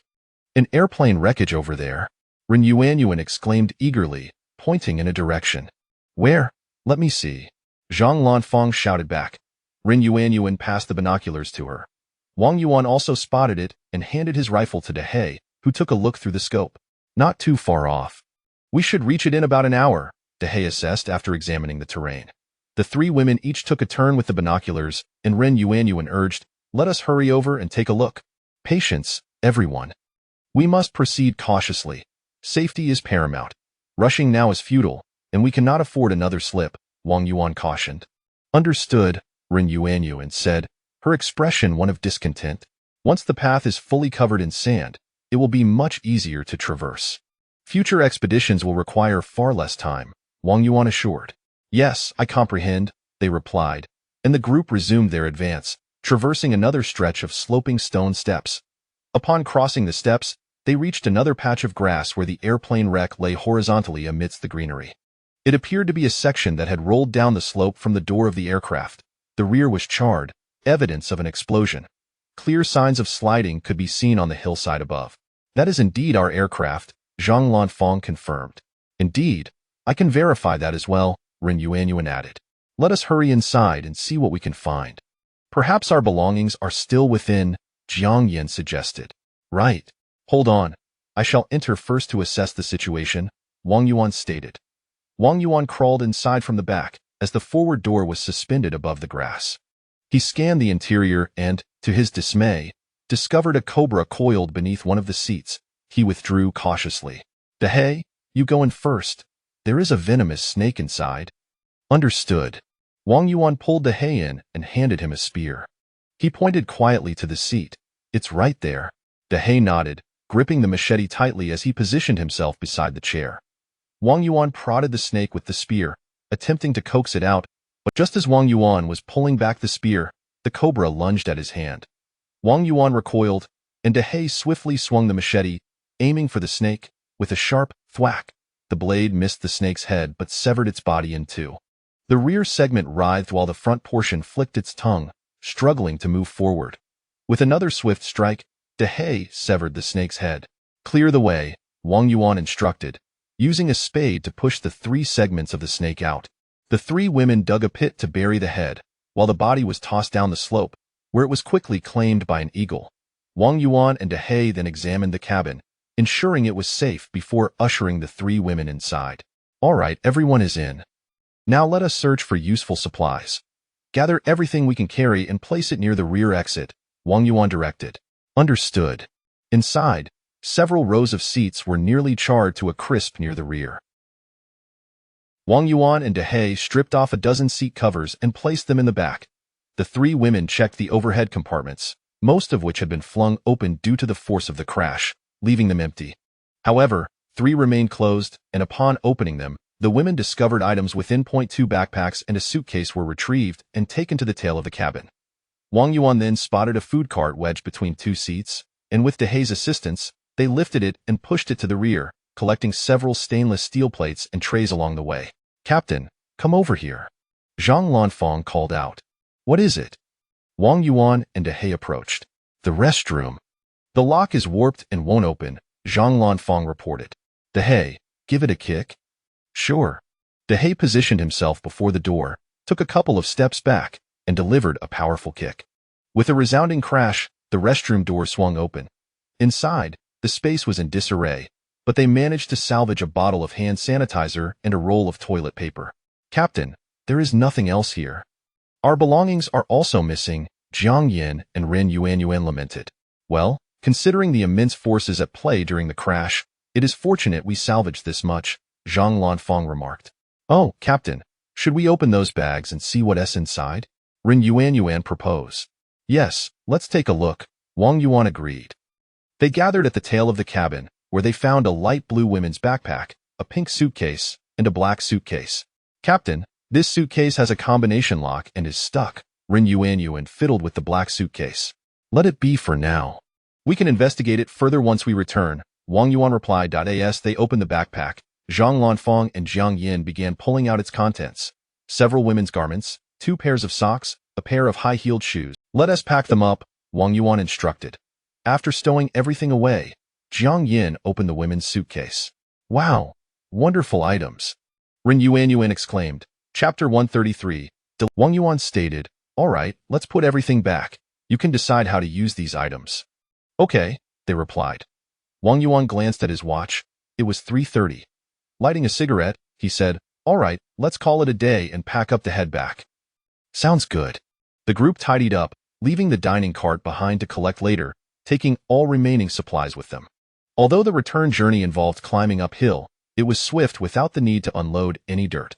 Upon reaching the base of the rocks, Wang Yuan ascended first, pulling the supplies up with a rope before bringing the 3 women up in succession, with Dahe last. They rested at the mountain's peak for a while before descending back to the cave. After unloading their belongings, Wang Yuan and Dahe sat under the shelter, smoking. The 3 women fed some bitten dragon fruit to the wild chickens, grabbed some fruit, and joined them under the shelter to eat. Checking the time, it was exactly 5 in the afternoon. "Captain, that black suitcase looks quite large. It must contain a fair amount of items, right?" Ren Yuanyuan inquired, biting into a piece of dragon fruit. "The suitcase appears substantial, but it's not particularly heavy. It likely contains mainly clothes and not much else. Besides, many items are prohibited on the plane," Wang Yuan explained. "Oh, can you open that combination lock?" Ren Yuanyuan asked, her gaze shifting to Wang Yuan. I'm not adept at opening such locks, but Dahe is a locksmith. He should be able to handle this high-tech gadget," Wang Yuan replied. "Is that true?" The 3 women widened their eyes in disbelief. "What? Don't believe me?" Wang Yuan questioned. The 3 women nodded. "Dahe, you're the locksmith expert.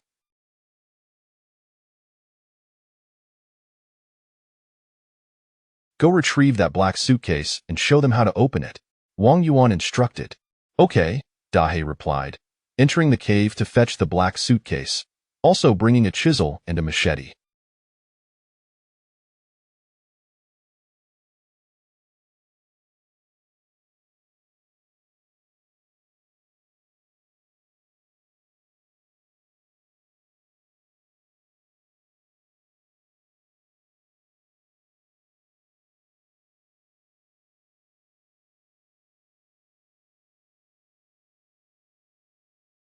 Dahe pulled out a dagger, inserting it into the gap of the combination lock, twisting it back and forth a couple of times. Then, he took the machete, and with a swift motion, the outer casing of the lock fell away.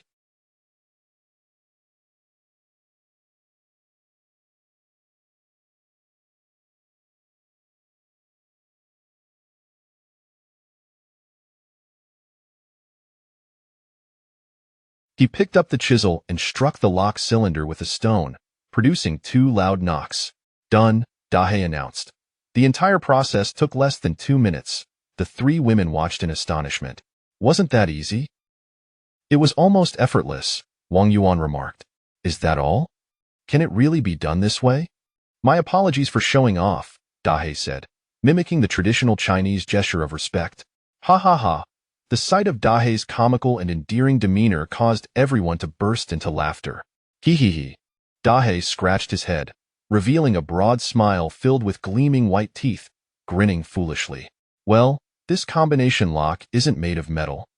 It's merely plastic and nylon. Having a combination lock is just for show. It serves little purpose otherwise, Wang Yuan stated. Oh, I see. Let's take a look inside, Wang Yuan suggested. Dahe opened the suitcase, and everyone leaned in to see. Dahe first removed the damaged combination lock.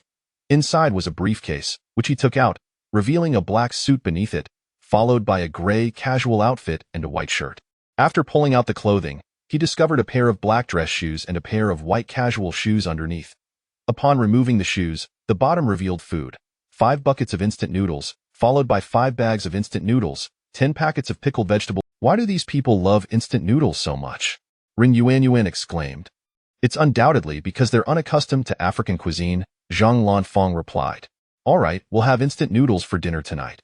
Fang Jie, you all go prepare, Wang Yuan instructed. Sure thing. The 3 women busied themselves. One boy, Wang Yuan and Dahe observed the 3 beautiful women, sharing smiles and conversing in a language that others could not comprehend. Fang Jie, what do you think they're talking about? Rin Yuanyuan whispered. Dahe said, Captain, why not marry Yuanyuan and make her your— Look, the captain is gazing at you intently, Zhang Lanfang teased. No way, Jiang Yin protested. Exactly, there's no way. He's as wooden as a block, Rin Yuanyuan. Let's eat, Jiang Yin said as she poured the noodles into 5 separate buckets. Great, don't we have marinated eggs? 1 for each person, Wang Yuan replied. Sure thing. Rin Yuanyuan joyfully dashed into the cave to retrieve 5 marinated eggs, 1 for each. Everyone began to slurp their instant noodles. So delicious. Ah, it's so hot, Rin Yuanyuan exclaimed. I find that instant noodles from your country are truly delectable, and these marinated eggs taste great. The sausages are simply delightful, Dahe remarked. Of course. The culinary arts of our country are vast and profound. One meal could feature a different dish, and one lifetime wouldn't be enough to savor them all, Zhang Lanfang proudly declared. Really? Absolutely. Why not consider acquiring citizenship in our country? Rin Yuanyuan suggested. Like Wang Yuan, I could never take on another nationality, Dahe expressed regretfully. What a pity. But I can always travel to your country.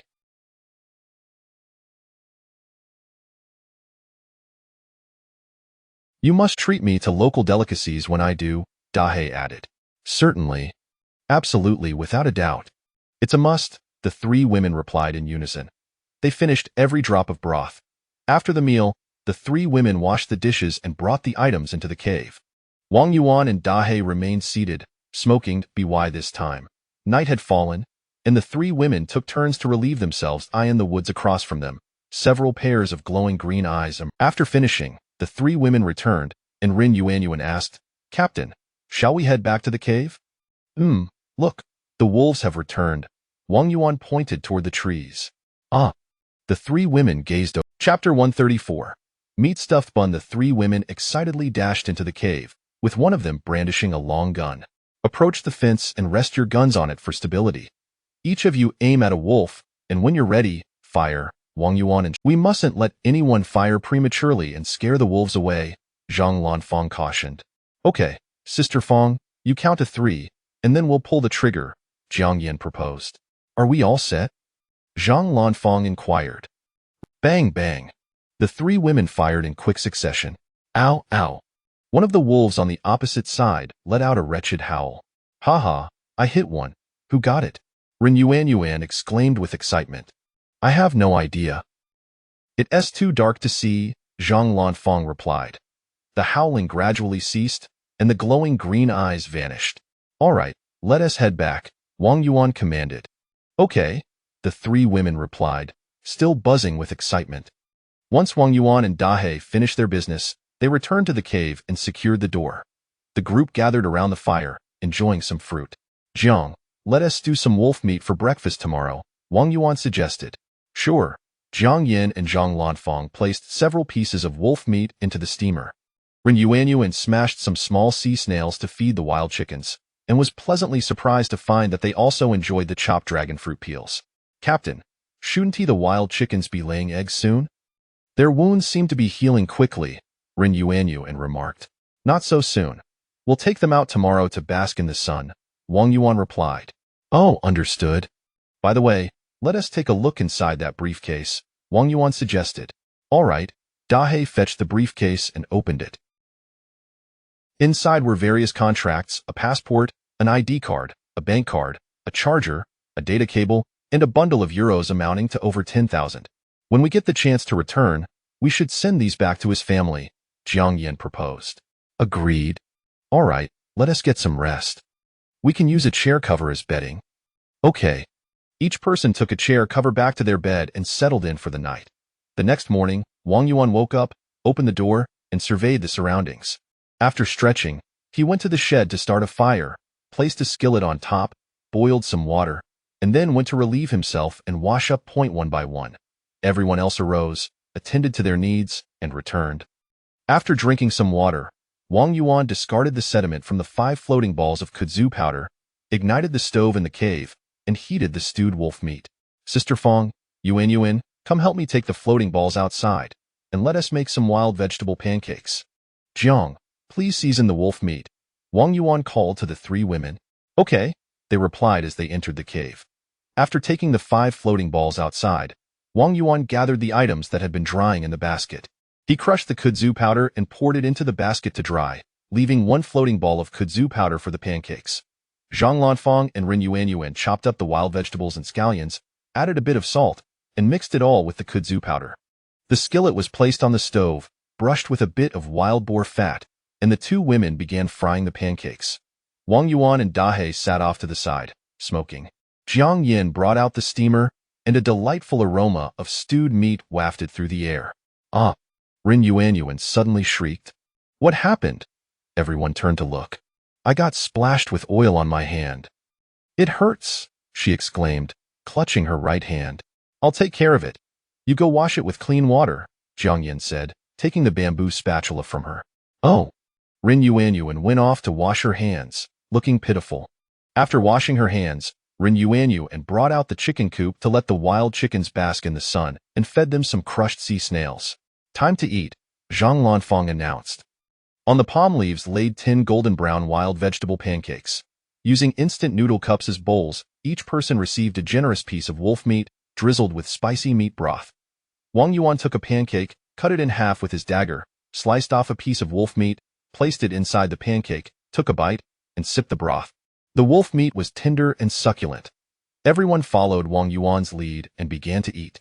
It's truly delicious, Dahei commented, his mouth greasy with food. Better than a meat-stuffed bun, Rin Yuanyuan added. Once everyone was satisfied and the dishes were cleaned, Zhang Lanfang asked, Captain, are we heading to the valley today? Yes, gather your gear, food, and water. We'll set off for the valley, Wang Yuan replied, noticing the eager expressions on everyone's faces. He tossed away his cigarette butt. Captain, what food should we bring? Compressed biscuits. Zhang Lanfang inquired. Let us take some grilled fish and a few marinated eggs, along with the biscuits for emergencies later, Wang Yuan suggested. Got it. They sprinkled some gunpowder on their pant hems, gathered their supplies, and set off. The journey proceeded smoothly, without the need to scatter sand, and everyone made good time. By around 9:30, they arrived at the aircraft wreckage. After circling the remnants, Wang Yuan raised his rifle and peered through the scope. Rin Yuanyuan lifted binoculars for a closer look. The valley floor is covered with a vast expanse of tree ferns, and it's incredibly dense. If we maintain our current pace, we should reach there by noon, but the path is treacherous, and we'll need to scatter sand to prevent slipping, so the timing is uncertain. Regardless of where we are, we must start heading back by 3 o'clock in the afternoon. Otherwise, we might not make it back before dark, Wang Yuan explained, handing the rifle to Dahei for a look. Understood. The 3 women took turns looking through the binoculars and nodded in agreement. The group continued onward. Dahei led the way, scattering sand as the others followed, their pace slowing. After traversing the stone steps for about an hour, they arrived at a small patch of low grassland. Suddenly, a cobra sprang from the underbrush, heading straight for Dahei. Startled, he raised his entrenching tool. Wang Yuan didn't even glance at it. Instead, sure enough, a majestic eagle swooped down, snatching the snake and flying away. Ha ha ha, Captain. Do you think that eagle was sent to protect us? Rin Yuanyuan laughed. That is a sea eagle, a type of hawk. They usually catch fish at sea and rarely go after snakes, but occasionally they do. This sea eagle must be residing somewhere on this island, Wang Yuan explained. Oh, let us keep moving. The group crossed the grass. After about another hour, they reached a rocky platform, evidently hewn by human hands, clean and level, rectangular in shape, approximately 5 meters long and 2 meters wide. Let us take a break here and have something to eat, Wang Yuan suggested. All right, I'm starving, Rin Yuanyuan replied. Everyone leaned over to take a look. Ha ha ha, what a find, Rin Yuanyuan exclaimed joyfully. Chapter 135. The brown bear. The group leaned forward, peering downwards, and beheld a patch of grass approximately 15 to 16 meters below the platform, where 2 mango trees stood tall, laden with numerous mangoes, over 10 of which had reached maturity. I adore the big, juicy mangoes, Rin Yuanyuan remarked. You glutton. Is there anything you do not relish? Zhang Lanfang shot her a disapproving glance. You all hold the rope. I shall descend to gather them. Once I am down, please keep a vigilant watch for me, Wang Yuan suggested after scanning the surroundings for threats. De He produced a rope and lowered it, which everyone grasped firmly as Wang Yuan slid down. Upon reaching the grassy expanse, he surveyed the area and approached one of the mango trees. Above him, De He and the 3 women stood guard, weapons at the ready. These trees were ancient, standing over 10 meters tall. While he could reach the mangoes near the trunk, those farther away were beyond his grasp. Fortunately, most of the fruit hung low, within 3 to 4 meters of the ground. De He tossed down the harpoon. Wang Yuan called upwards. The harpoon was thrown down, and Wang Yuan picked it up, finding a rock to sharpen the metal tip before raising the harpoon to pluck mangoes. He gathered both ripe and semi-ripe ones, placing them into his backpack. After noting a few more ripened mangoes that were still out of reach, he resolved to climb the tree to retrieve them. Positioning himself beneath one of the mango trees, he glanced upwards, then leapt upwards, wrapping his arms around the trunk and squeezing his legs tightly against it as he began to ascend. Oh, this is not good. Wang Yuan had barely climbed 2 meters when Jiang Yin let out a piercing scream. Wang Yuan turned to see a brown bear charging up from the underbrush on the hillside. The bear was fully grown, weighing an estimated 230 to 40 pounds, and it had spotted Wang Yuan, barreling towards him. With both hands gripping the tree, he was unable to draw his weapon. Tat tat tat. Tat tat. Tat tat tat. De He and the others opened fire. The bear collapsed with a thunderous thud, its limbs twitching as it lay bleeding from 4 or 5 gunshot wounds, a trail of blood seeping from its wounds. It emitted a couple of pitiful grunts before expiring. Hooray! The 3 women cheered joyously. Wang Yuan shook his head and continued his ascent. Once atop the tree, he plucked 5 or 6 more mangoes, but the ones farther away were simply unattainable, so he slid back down. Sister Fong, you 2 should come down as well and harvest some bear meat to take back with us. De He, you stay up and keep watch, Wang Yuan instructed. Zhang Lanfang and Jiang Yin descended. Wang Yuan first handed each of them a mango, and the 2 women began to eat, while he secured the gathered mangoes in his backpack and sent them up with De He. Wang Yuan also peeled one to enjoy. So sweet. Who wants to sit on my shoulders to reach the higher mangoes? Wang Yuan asked. Let it be Xiao Yin. She is the tallest, Zhang Lanfang suggested. All right, Wang Yuan replied, crouching down. Jiang Yin, blushing, climbed onto Wang Yuan's shoulders as he stood up, handing her the harpoon. Sister Fong, catch the mangoes from below, Wang Yuan said. Understood. After plucking a further 10 or so mangoes, he finally lowered Jiang Yin down. Let us harvest some bear meat. This is a great source of nourishment, Wang Yuan declared. Approaching the fallen bear, he retrieved his knife and began to skin it. The 3 of them worked together to remove the hide, and Wang Yuan detached the 4 paws, slicing off over 40 pounds of meat, extracting the bear's gallbladder, which he wrapped in the bear's skin and placed in his backpack. The scene was somewhat bloody, yet the 2 women, having endured days of survival on the deserted island, showed no signs of discomfort. That will suffice. We need not take any more, Wang Yuan decided. He had De He hoist the supplies up first before the 3 of them climbed back up in succession. Are the mangoes tasty, Yuanyuan? Zhang Lanfang inquired as soon as they reached the top. Delicious. They are both fragrant and sweet. He, Rin Yuanyuan replied. These two mango trees are ancient. They must have been alive for several decades, Wang Yuan remarked, lighting a cigarette and taking a deep drag. Could it be that someone planted them? Zhang Yin speculated. It is quite possible. Look at the path we traversed. It is undoubtedly man-made, though it appears to have been abandoned for quite some time. Moreover, beneath the rocky platforms we encountered, there were fruits. Perhaps if we venture further, we might discover more fruits beneath the next rocky platform, Wang Yuan posited. Indeed, that makes sense. Should we continue going down? Zhang Lanfang asked. Wang Yuan checked his watch. It was already 2 in the afternoon. Let us rest for now and head back, he decided. The group packed their belongings and began their return journey. Dehei carried the heaviest load, the backpack filled with bear meat, while Wang Yuan and Zhang Lanfang each carried a dozen mangoes. Upon reaching the previous platform, Wang Yuan took over Dehei's backpack, and they exchanged loads once more. They walked intermittently, finally returning to the cave around 5 o'clock. After a brief rest, Wang Yuan produced the bear gallbladder, securing it with a piece of rope and hanging it in the shade to dry. Captain, don't mangoes typically ripen in May or June?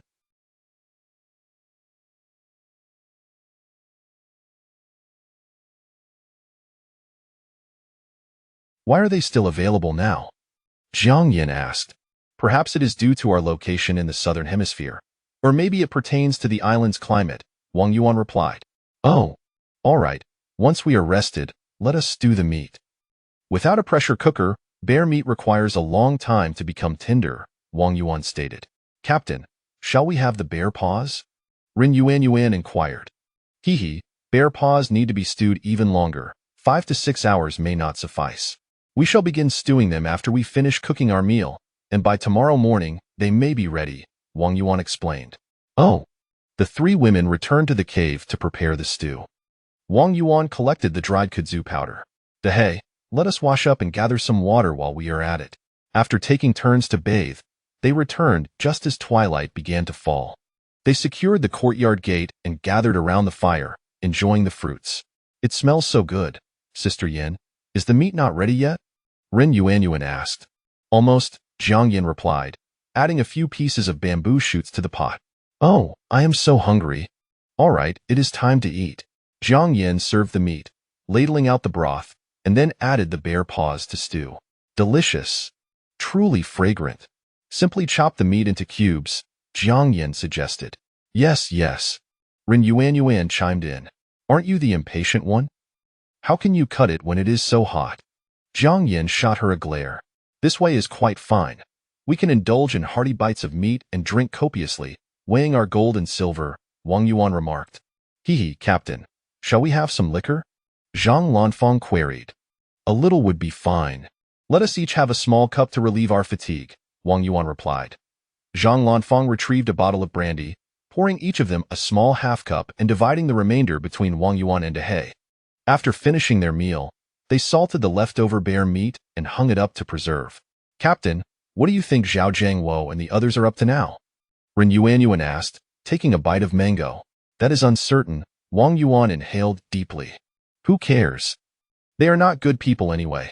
Thankfully, we are with the captain and have no worries about food and drink. We have accumulated so much food now, Zhang Lanfang remarked. Yes, Captain. If we cannot return, perhaps you could transplant the fruit trees here and plant some edible crops, vegetables, and raise some wild chickens and rabbits, and build a large house? Would you marry me? Rin Yuan said, blinking her large eyes. Chapter 136. A confession. Cough. Wang Yuan was choked by a puff of smoke. I think it's fine, Zhang Lanfang remarked. Wang, I suggest you marry all 3 of them. Dehei chuckled. Get lost. The 3 women shot Dehei a glare. Anyway, there are no laws here, Dehei retorted. Dehei, why are you causing trouble? I've already said we will definitely return.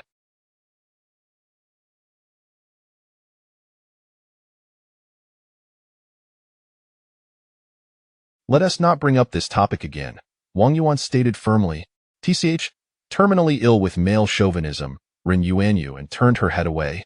All right, once you're done, let us take a rest, Wang Yuan advised.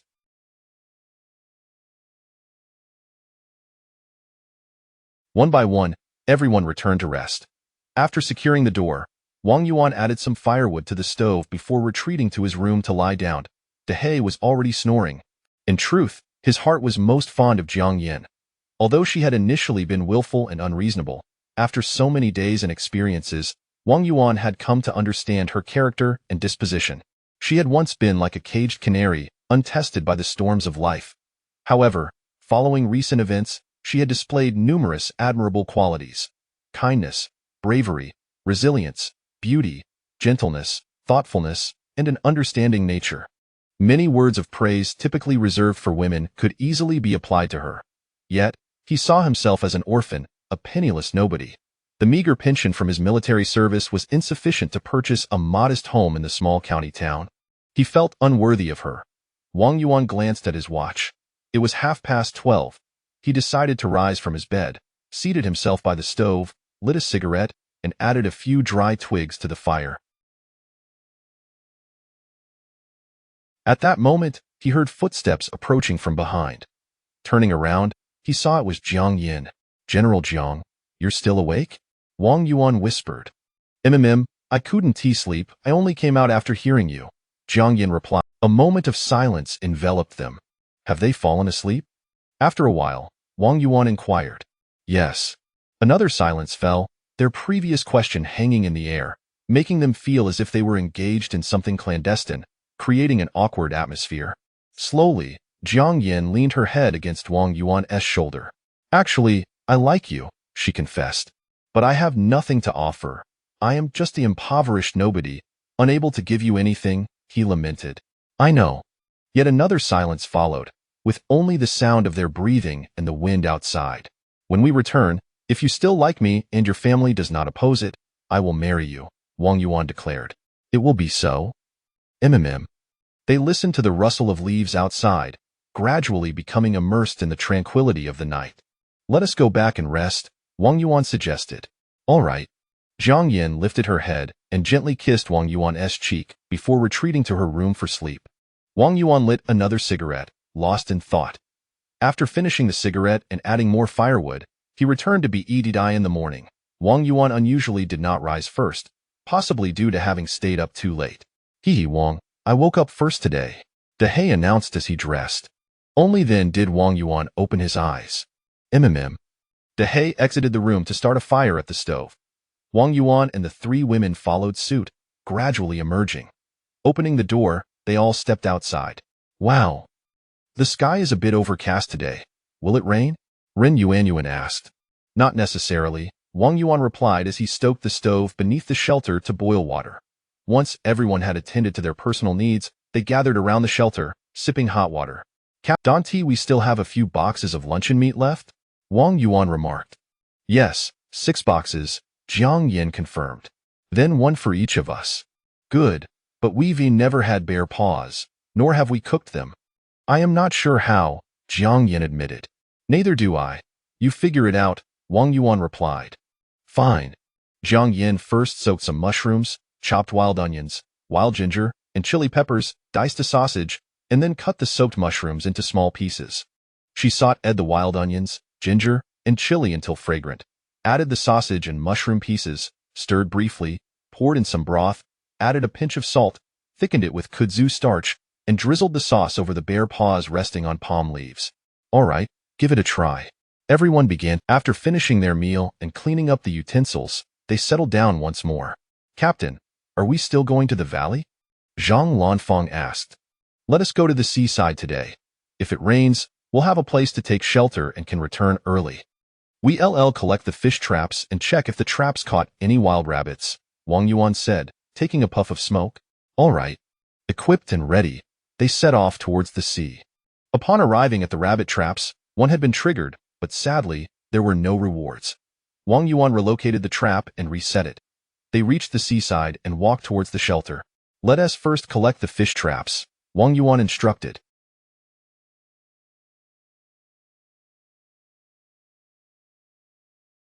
They retrieved 2 traps, yielding 5 or 6 fish and 4 crabs, which they processed before taking them back to the shelter. "Dehe and I will gather some marine debris to see if there is anything useful."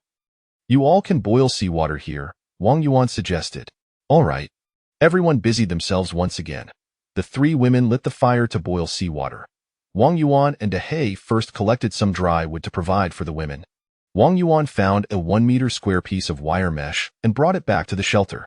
This wire mesh can be taken back to make a barbecue grill, Wang Yuan remarked. I love barbecues. Eating barbecued food while sipping beer is the most enjoyable, Ren Yuanyuan replied. Huh? Didn't you say you loved hot pot the most? Zhang Lanfang asked. He. I love both, Ren Yuanyuan chuckled awkwardly. Ha ha ha, Jiang Yin laughed. You glutton, Zhang Lanfang teased Ren Yuanyuan. The He also returned with a 50-liter oil drum, complete with a handle. This is good. It's convenient for carrying water and holds a lot, Wang Yuan noted. Wang Yuan pried off the drum lid with his dagger. Jiang Yin took it, washed it clean at the seaside, and filled half the drum with seawater to bring back to the shelter. Wang Yuan and He continued their search for usable items. Should we barbecue the fish? Ren Yuanyuan suggested. No, let us cook them at noon instead, Jiang Yin replied. Oh, fine. Wang Yuan and He carried more wood back, and the two of them took up their machetes to chop the firewood. After chopping, they stacked the firewood in the shelter, enough to last several days if they stayed there. Let us go clamming, Wang Yuan called to He. I'm going too, Ren Yuanyuan chimed in, unable to sit still. Just then, a sound of an engine could be heard approaching from the north. Chapter 137. Battle with the pirates. Not good. Quickly, grab your weapons, run. Wang Yuan shouted. Leave the bags behind, go. Wang Yuan urged. The group swiftly dashed into the underbrush, taking cover. At that moment, a motorboat accompanied by 2 speedboats approached the shore, halting just off the beach. 15 or 16 pirates disembarked, making their way onto the sand. 3 of them brandished long rifles, standing guard over the jungle. 1 pirate began to speak. Upon finishing, the pirates divided into 2 teams, one veering left and the other right, to search the area. This is bad. Dahe, take them and hide in the woods. Do not confront the pirates directly, Wang Yuan instructed. And what about you?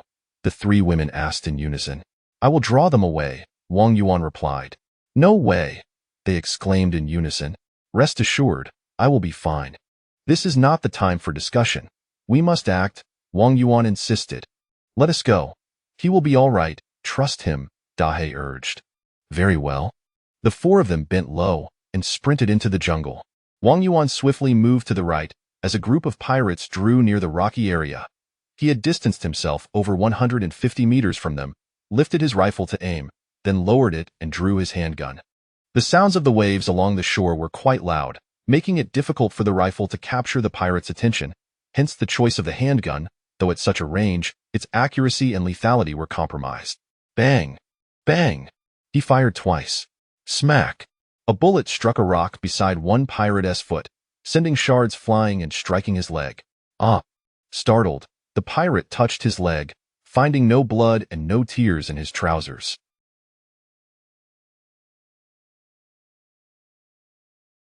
The gunfire drew the attention of 2 groups of pirates. 1 pirate pointed towards Wang Yuan's firing position, shouting excitedly. The pirates raised their guns and began shooting. Tat tat tat. A flurry of gunfire reduced the nearby grass to mere stubble. One pirate waved his hand, signaling for all to charge forward. Upon approaching, they found no one, only 2 spent shells on the ground. Bang bang. The leader pressed down with his hand, signaling the pirates to squat. He made several hand gestures, waving to the sides, and the pirates dispersed. Bang! A shot echoed. Ah! A scream pierced the air. The pirates turned to see one of their own struck in the left arm, wailing and pointing ahead. They looked to see a figure sprinting away rapidly. Tat tat tat, tat tat. The pirates scattered in pursuit, sporadically firing their weapons. Bang bang. After firing twice, Wang Yuan rolled over and lay back against a thicket, reloading his magazine, engaging the safety, and tucking the handgun at his waist. With another roll, he raised his M16. Tat tat. A precise shot felled the pirate. The remaining pirates quickly dropped to their bellies, while their leader emitted a series of frantic calls. The pirates crawled forward, only to find shells without a trace of their target. Suddenly, Wang Yuan stood up and took off running. Tat tat. Tat tat tat. The pirates fired at him. Wang Yuan rolled and took cover behind a small rise. The The pirates rushed forward again. Ah, ah. Two screams rang out as two pirates fell into a pit. Upon closer inspection, they were impaled by sharpened bamboo stakes, struggling briefly before succumbing. Walla goody, the pirate leader uttered something, and the rest scattered, cautiously advancing with their guns drawn. Tat-tat. Another pirate fell. Tat-tat-tat-tat. The remaining pirates unleashed a barrage at the small rise. Ah! Suddenly, another pirate stumbled into the pit, unable to survive. The leader bellowed furiously. Tat-tat. A pirate met a gruesome end as his head exploded. Gunfire erupted from another direction, drawing the pirates' gaze. They saw a figure leap and vanish. Tat-tat-tat-tat-tat.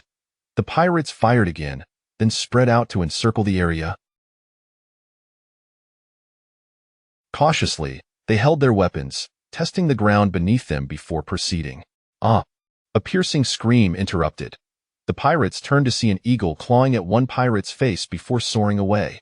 The unfortunate pirate shut his eyes tightly, blood streaming from the corners. Ah! Another pirate, blinded by the eagle, fell to the ground, writhing and screaming. Ah! Gilly-gulu.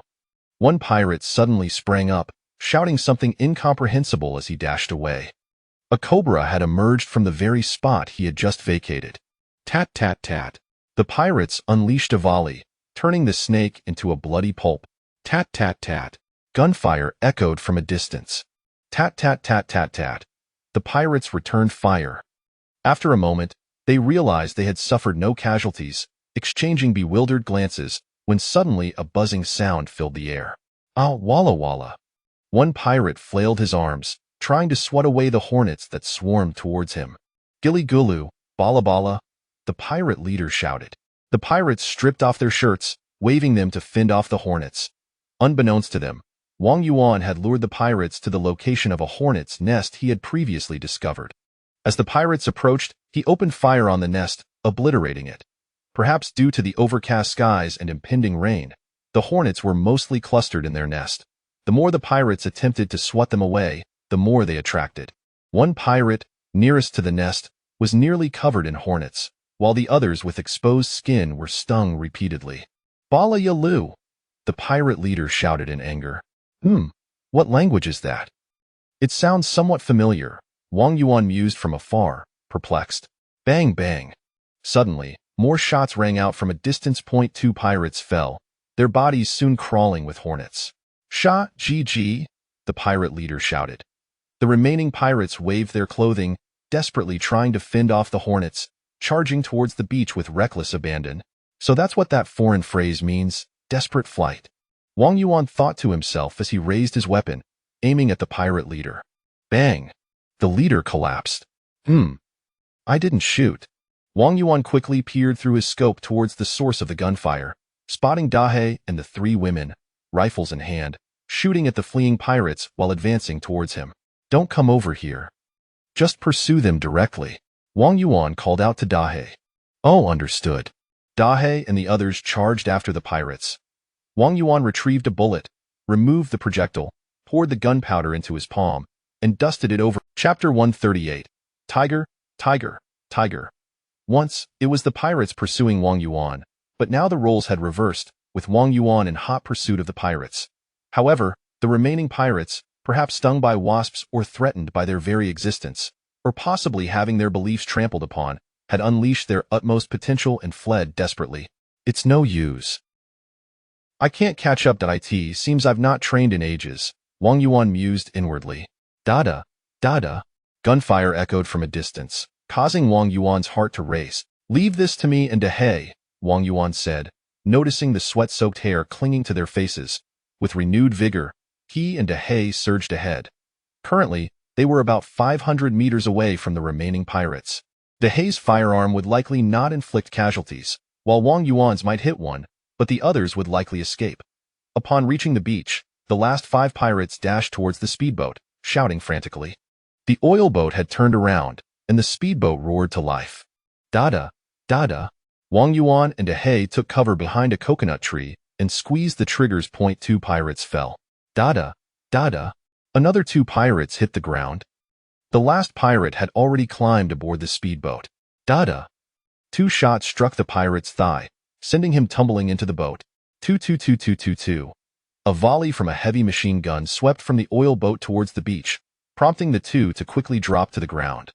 3 vessels departed the shore, their engines fading into the distance. Damn it!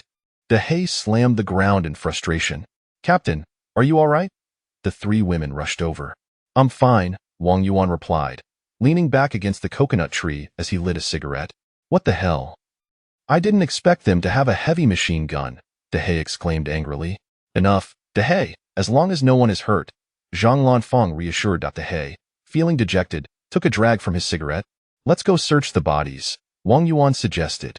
They confiscated 4 AK-47s, 10 magazines, 6 of which were empty, a dagger, several packs of cigarettes, 2 lighters, over €1,000 in cash, and an electronic watch. Let's head to the shelter and grab a bite. Wang Yuan glanced at his watch. It was 2 o'clock. All right, everyone replied as they packed their belongings and returned to the shelter, retrieving the fish trap, which yielded several fish and crabs. As they started a fire, the 3 women began grilling. Wang Yuan examined the watch and asked, "Who wants this?" "Give it to DeHaye. You two often go out on solo missions, so it's useful to have a watch to check the time," Zhang Lanfang suggested.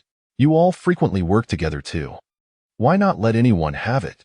DeHaye proposed. "Then give it to Yuan. We are always together anyway," Jiang Yin remarked, noticing Ren Yuan's eager gaze. Fine. Wang Yuan understood Jiang Yan's subtle intentions and tossed the watch to Ren Yuan. "Let's give it to Sister Fong. Among us women, she possesses the greatest capability," Ren Yuan asserted. "All right, Yuan, you keep it. At least one of us will always be with you," Wang Yuan said. "Sister Fong, has this dense guy finally gained some insight?" Ren Yuan leaned her head on Zhang Lanfang's shoulder, weeping. "There's no hope for terminal cancer. Fret not." Zhang Lanfang patted Ren Yuan's shoulder, speaking earnestly. "Huh." Ren Yuan's mouth fell open in shock. "Yes, we can't comprehend it. Much like when we study foreign languages, we simply gloss over it," Wang Yuan explained. "Damn you, Wang, I want to kill you."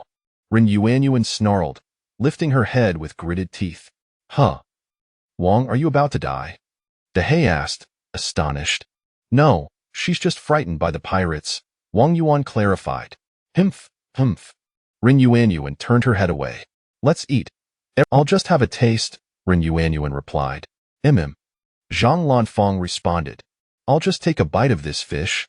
Jiang Yin echoed. "Why is this fish so full of—" "It has fewer bones," Wang Yuan suggested. "Oh, let me give it a try," Ren Yuan said. "Huh. Is this the trick of you Huagua people?" "I want to go home," DeHaye remarked, dumbfounded. "All right, we should head back," Wang Yuan. The group gathered their gear and strolled towards the beach. "Ah, 2 bodies are missing," Zhang Lanfang pointed to the pirate corpses. The group looked over and saw that the 4 pirate bodies had dwindled to 2. "Wait here. DeHaye and I will check it out," Wang Yuan instructed. Wang Yuan and DeHaye approached, observing clear drag marks on the sand leading into the jungle, with many animal tracks littering the ground. They were dragged away by jackals, Wang Yuan concluded. "Wang, should we bury them?" DeHaye suggested. "Forget it. Let's push them into the sea," Wang Yuan replied. The 2 men shoved the 2 bodies into the ocean. The group retraced their steps along the path taken by the pirates. "This must be the leader of the pirates." "Let's search him," Wang Yuan said, discovering a corpse, swollen from wasp stings. He found a handgun, 2 fully loaded magazines, a dozen rounds of ammunition, 2 packs of cigarettes, a high-end lighter, over €1,000 in cash, and a luxury watch.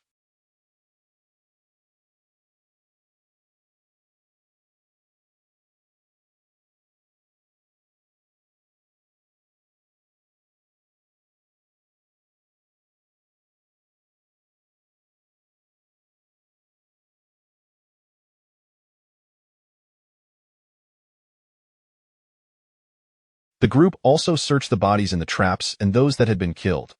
The corpses that had been bitten by snakes and stung by wasps were lifeless. With 2 bodies missing, it was evident that they had been taken by wild animals. The group collected all usable items and disposed of the bodies into the trap, covering them with dirt. After burying the pirate corpses, a light rain began to fall. The group swiftly gathered their belongings and made their way back. They had secured a considerable amount of firearms, but ammunition was nearly depleted. Upon reaching the travelers' South Banana Grove, they drank some water and rested for a while. The light rain soaked everyone to the skin. After replenishing their fluids, they continued on their way. They were now quite close to the cave, prompting everyone to unconsciously quicken their pace. However, each person carried at least 3 long guns, making the burden quite heavy. They trudged along, panting heavily, finally reaching the outer grassland. Wang Yuan suddenly spread his arms to halt the group. "What's wrong?" Zhang Lanfang whispered. "Shoo, don't say a word." Wang Yuan gestured for silence and pointed towards the fence near the cave. The shooting of the tiger before them, a majestic tiger paced back and forth, its gaze fixed on the wolf carcass hanging from the fence. "Sister Fong, shall we take 2 shots?" Wang Yuan inquired softly. MHM. The 3 women nodded in unison, their eyes shimmering with excitement as they raised their rifles, aiming at the tiger. "The distance is too great."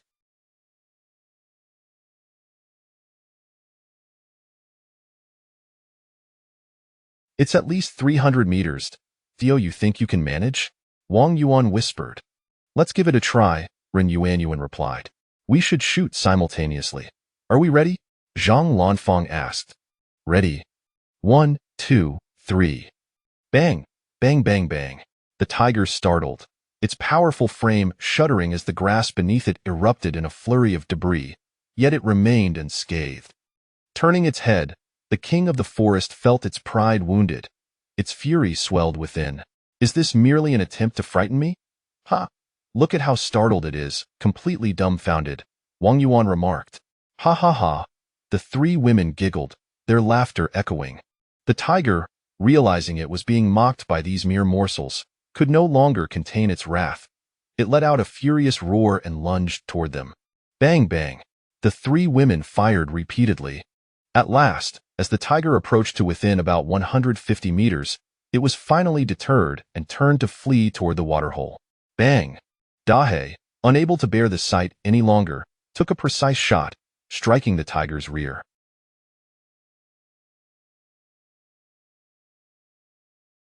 The bullet tumbled within the beast's body, eliciting a pained howl as it collapsed, writhing in agony before succumbing to its injuries, its body twitching in a final, defiant act. "Look at that!"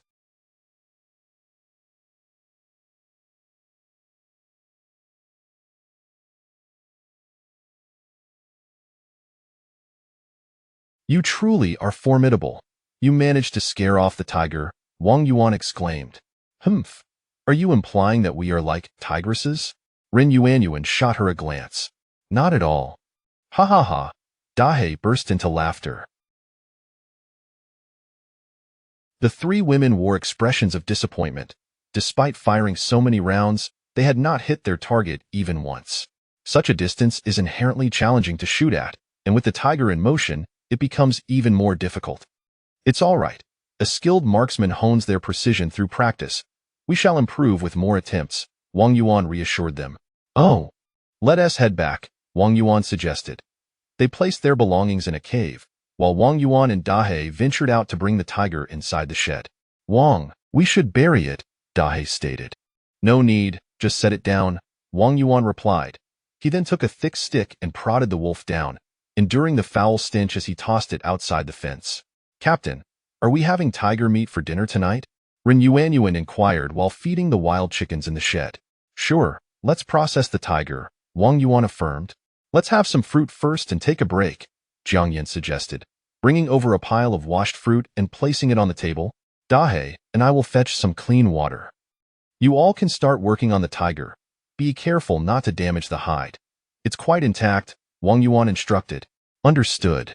Wang Yuan and Dahe took water buckets and oil containers, braving the rain to fetch water from the pond. The 3 women, armed with daggers, commenced their task. "Xiaoyin, make sure to prepare that tiger whip well. I guarantee the captain will adore it," Zhang Lanfang teased. "Pooh, go away with that nonsense. I think—" She then began to murmur, causing the 2 women's faces to flush a deep crimson. "Is that for real?" Ren Yuanyuan asked. "Of course, try it for yourself," Zhang Lanfang replied. "How can I try it here?" "Oh, right. Wait until you find a boyfriend to give it a go." "What are you all talking about?" Wang Yuan returned with the water buckets, wiping the rain from his face. Nothing much, just casual conversation. Rin Yuanyuan feigned nonchalance. So secretive. Dahe and I are off to bathe. You can wash afterward, Wang Yuan said as Dahe secured the courtyard gate. All right. Come on, Dahe, Wang Yuan called, taking his toiletries with him. Sister Fong, Sister Yin, how shall we prepare this tiger meat tonight? Ren Yuanyuan queried. Didn't we bring back a wire mesh? We can grill some and stew some, to see which tastes better, Zhang Lanfang proposed. Sounds good. I'll chop a piece to start stewing, Jiang Yin offered. Yes, it's almost 5 o'clock. Let us get it cooking, Ren Yuanyuan glanced at her watch and said. Wang Yuan and Dahe returned from their bath and changed into dry clothes. You all go wash. We'll take care of the rest. Don't forget your weapons, Wang Yuan instructed as he stepped outside. Got it. The 3 women took their gear and left. By the time the 3 women returned, night had fallen, and the tiger had been processed. The rain is getting heavier. Let us tidy up and head into the cave, Wang Yuan suggested. All right. Upon returning to the cave, they lit a fire, and Wang Yuan hung the tiger hide to dry. The 3 women placed the wire mesh on the stove, threading the tiger meat onto it to grill. Captain, it's time to eat, Zhang Lanfang announced. All right, let us dig in.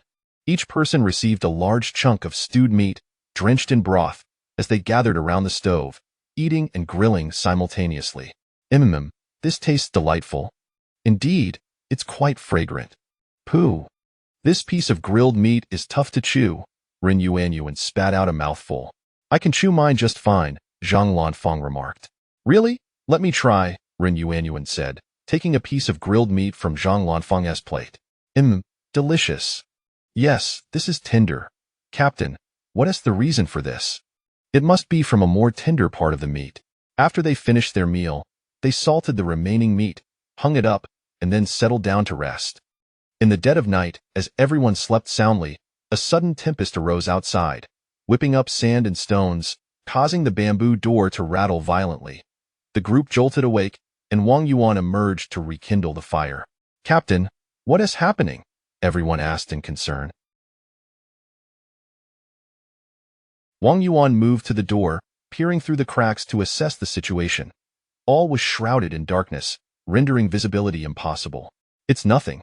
It's just a strong wind it reach us, Wang Yuan reassured them, propping several bamboo poles against the door for added security. All right, everyone, let us return to sleep, he said, then sat down, lighting a cigarette. Now I can't fall asleep, Rin Yuanyuan complained. The others gathered around the fire. Why is the wind so fierce? It's the maritime climate. Who knows? Could it be a typhoon? It's fine. The wind won't blow in here. They fell into silence. In the morning, Wang Yuan awoke and walked to the door to survey the aftermath. The wind had diminished significantly. He opened the door and stepped outside, feeling the rain sting against his face. The shelter, unable to withstand the fierce wind, had collapsed. The thatch was nowhere to be seen, leaving only a few bamboo poles askew in the ground. Chapter 140. The typhoon approaches. Several sections of the fence had been blown away, and the remaining pieces were askew, precariously embedded in the ground. The toilet had vanished without a trace. Wang Yuan stepped aside to relieve himself. Upon returning to the cave, he kindled a fire at the stove and set water to boil. One by one, the others began to rise. Captain, how is it outside? Rin Yuanyuan yawned and inquired. There's almost nothing left out there, Wang Yuan replied. What? I mean the shelter, the toilet, the yard. It's all gone, he said, lighting a cigarette. The group rushed outside, witnessing the chaos strewn about, and the women could not contain their curses. Curse this damned wind. Curse this wretched weather. Curse this insufferable gentleness. Wang Yuan emerged from the cave. Pfft. Ha ha ha. Enough. We must survive. Life must go on. Dahe, let us head back. You all can relieve yourselves wherever you please. Just don't wander too far. Feel free to do as you wish here, Wang Yuan declared, before re-entering the cave with Dahe. Huh. What does that mean? Rin Yuanyuan asked. It means we can do our business here, Zhang Lanfang replied. Oh. The 3 women returned to the cave and picked up cups to drink water. Dahe, once you're done, let's wash up together, Wang Yuan said as he saw Dahe step outside. Jiang, please stew those tiger ribs. We'll have tiger chops for dinner, he instructed Jiang Yan. All right, she replied, pouring some clear water to wash her hands and placing the ribs whole into the steamer. When Dahe returned, everyone donned their raincoats, gathered their toiletries, secured their handguns, and made their way. The wind was still fierce, making their progress arduous. Several trees in the opposite woods had been toppled, a testament to the strength of the wind during the night. After washing up, as they were heading back, Ren Yuanyuan suddenly exclaimed, "Look quickly, what is that?" The group followed her pointing finger. They beheld a swirling column of water rising from the sea, shooting skyward. "Wow, how spectacular," Zhang Lanfang remarked. "Indeed, Captain, what could that be?" Ren Yuanyuan asked. "Could it be a ladder to the back to the cave?" Wang Yuan shouted after a brief observation. "Huh, what is wrong?" The three women looked bewildered. "We'll discuss it later, hurry," Wang Yuan urged. Seeing the urgency etched on his face, they quickly dashed back to the cave. The wind intensified, as if invisible hands were pushing them toward the sea. Finally, they struggled back to the cave. Together, they barricaded the bamboo door at the entrance, propping it up with several bamboo poles. Wang Yuan crouched against the door, peering through the cracks. "Captain, what is that?" Ren Yuanyuan asked. "A dragon sucking water," Wang Yuan replied. "Huh, what is a dragon sucking water?" "I know. I read about it's the center of the typhoon, drawing up seawater as it passes over the ocean. Everyone knows about typhoons. Their destructive power is astonishing, leaving no trace of vegetation in their wake. We just felt a force pushing us. That must have been the suction of the typhoon, pulling everything towards its center," Jiang Yan explained. Imichim. Ren Yuanyuan still felt a lingering dread. Whoosh! Whoosh, bang, bang, bang. The sounds of the wind and various impacts echoed from outside the cave. Wang Yuan continued to observe. "Luckily, we returned quickly. Look outside," he said. The group gathered to peer out. They witnessed numerous trees uprooted and flying away, the fences lifted into the air, and even jackals and wolves soaring aloft. "Oh!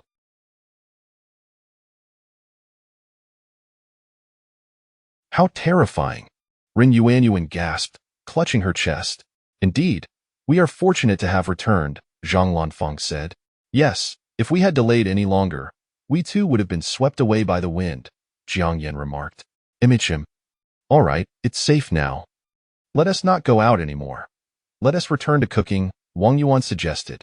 "MHM, understood," Jiang Yan replied. The three women returned to prepare the meal while Wang Yuan and Dahe stood guard at the door, smoking. "Wang, there's a leak here," Dahe pointed to the ceiling. "It's nothing. The tarp above has been blown away," Wang Yuan replied. The rain continued to pour, with increasing amounts flowing into the cave.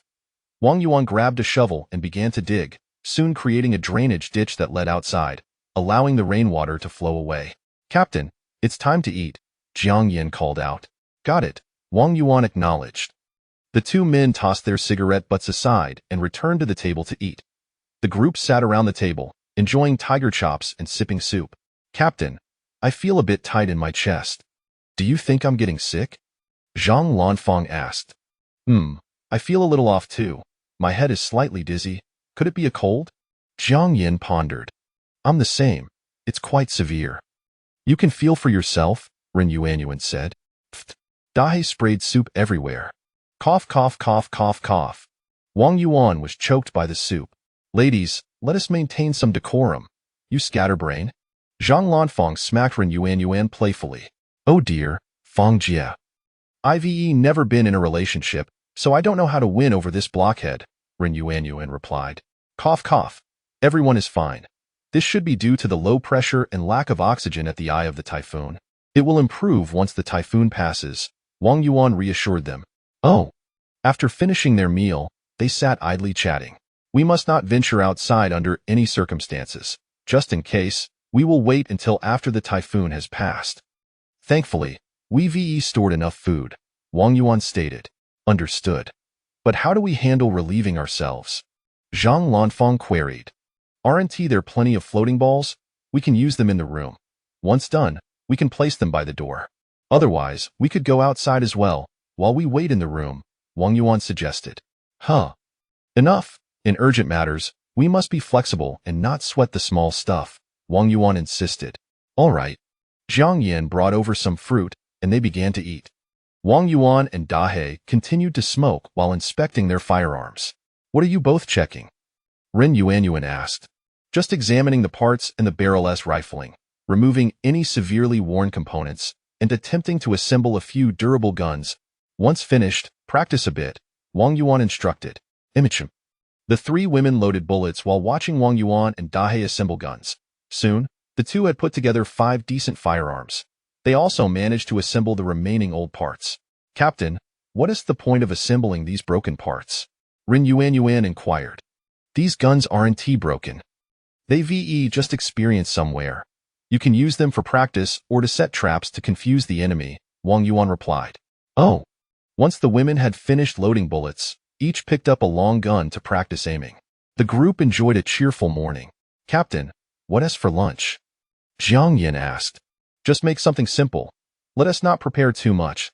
We'll eat less since we aren't active, and we don't know when the typhoon will pass. We should conserve what we can, Wang Yuan replied. All right. Chapter 141.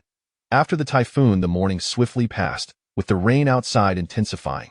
Wang Yuan observed several times as the waterspout lingered over the sea. After lunch, Ren Yuanyuan, feeling bored, began to feed the wild chickens. Once again, Wang Yuan approached the door, peering through the gap to observe. It's gone. The waterspout has vanished, he declared. Oh, let me see. The others rushed over, pressing against the door to look outside. Indeed, it's gone.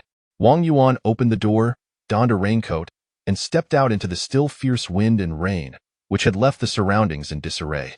Captain, how is it? Zhang Lanfang inquired. The rain is too heavy. Visibility is poor all around, Wang Yuan replied, retreating back to the cave. So can we not go out? Ren Yuanyuan asked. The wind is still strong. The typhoon has likely not moved far. We should refrain from venturing out as much as possible, Wang Yuan advised. All right. But I'll go mad staying here all day, Ren Yuanyuan lamented. Why don't you sing a song for everyone? Zhang Lanfang suggested. That doesn't seem appropriate, Ren Yuanyuan said bashfully.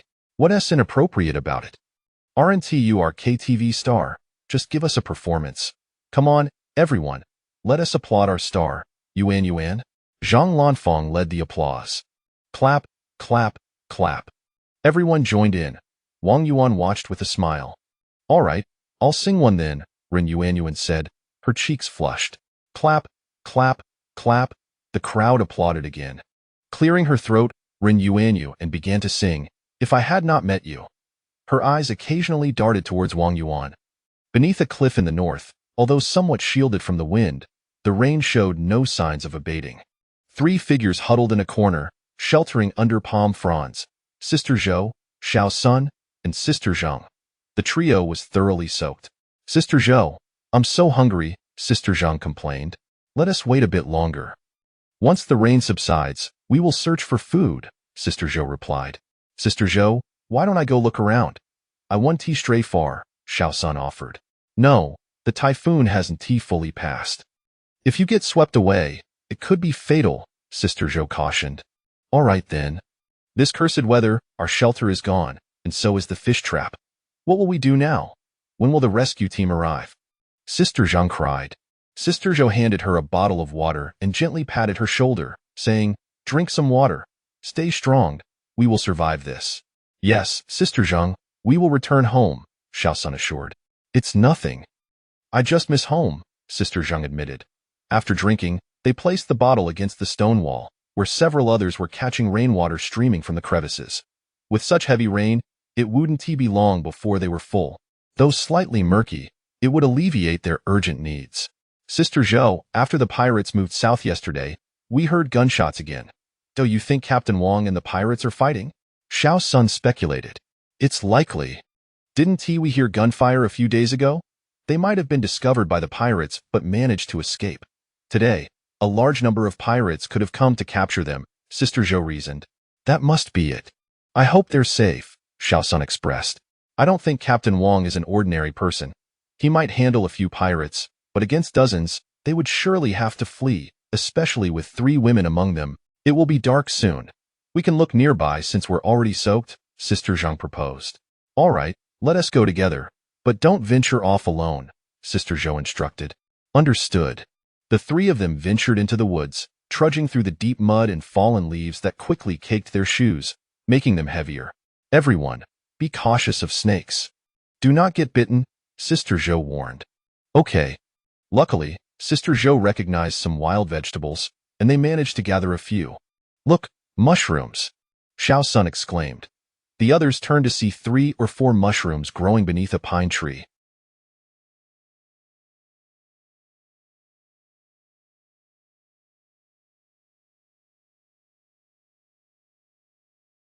With heavy footsteps, they approached. Sister Zhou picked one up, examined it, and sniffed it, declaring, "It's not poisonous. It's safe to eat." She then broke off a small piece and tasted it.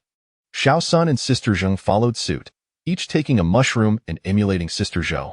"It's quite tasty, with a hint of sweetness," Sister Zheng remarked. "Let us search around. Mushrooms typically grow in clusters, so there must be more nearby," Sister Zhou suggested. The trio scoured the vicinity, and perhaps due to the nourishing rain, numerous mushrooms had indeed sprouted in the woods. They collected over 20, sharing them amongst themselves. "All right, that's enough. Eating 2 mini raw mushrooms isn't good. Just enough to stave off hunger," Sister Zhou advised. "Fine." They continued to gather more mushrooms and wild vegetables. "Sister Zhou, look at that mushroom. It's so beautiful," Sister Zheng pointed out. "Ah, that mushroom is poisonous. Do not pick it," Sister Zhou warned. They saw a stunning mushroom growing on a half-buried tree stump, its thick cap a vivid red adorned with yellow spots, the stem pure white, resembling a bright flower. "Oh no, retreat," Xiao Sun exclaimed, pulling the 2 women back. A snake's head emerged from behind the stump, its triangular shape adorned with a kaleidoscope of colors, red, green, white, and black, its tongue flickering as it slithered out. The 3 were so frightened they turned and ran. Reaching the base of the cliff, they sat down, panting heavily, still shaken. "It won't chase us, will it?" Sister Zheng asked. "It shouldn't. Generally, snakes fear humans. As long as we don't provoke it, it won't attack," Sister Zhou reassured. "Oh." They finally felt a bit calmer. "It's getting dark. How will we spend the night? If only we had a place to shelter from the rain," Sister Zheng lamented. "Alas, with such heavy rain, we'd best not wander aimlessly. We'll have to endure through the night," Sister Zhou sighed. The 3 of them had no choice but to use palm fronds for cover, their bodies chilled and soaked. Fortunately, the rain began to lighten, and sometime in the night, it ceased altogether. "Ugh. Ugh, Sister Zhou, my stomach hurts. I need to use the restroom," Sister Zheng said. "I feel a bit of discomfort too." "Let us go together," Sister Zhou replied. "All right. Xiao Sun, we'll be back shortly. Wait here," Sister Zhou instructed. "Okay," Xiao Sun nodded. The 2 women walked off into the woods.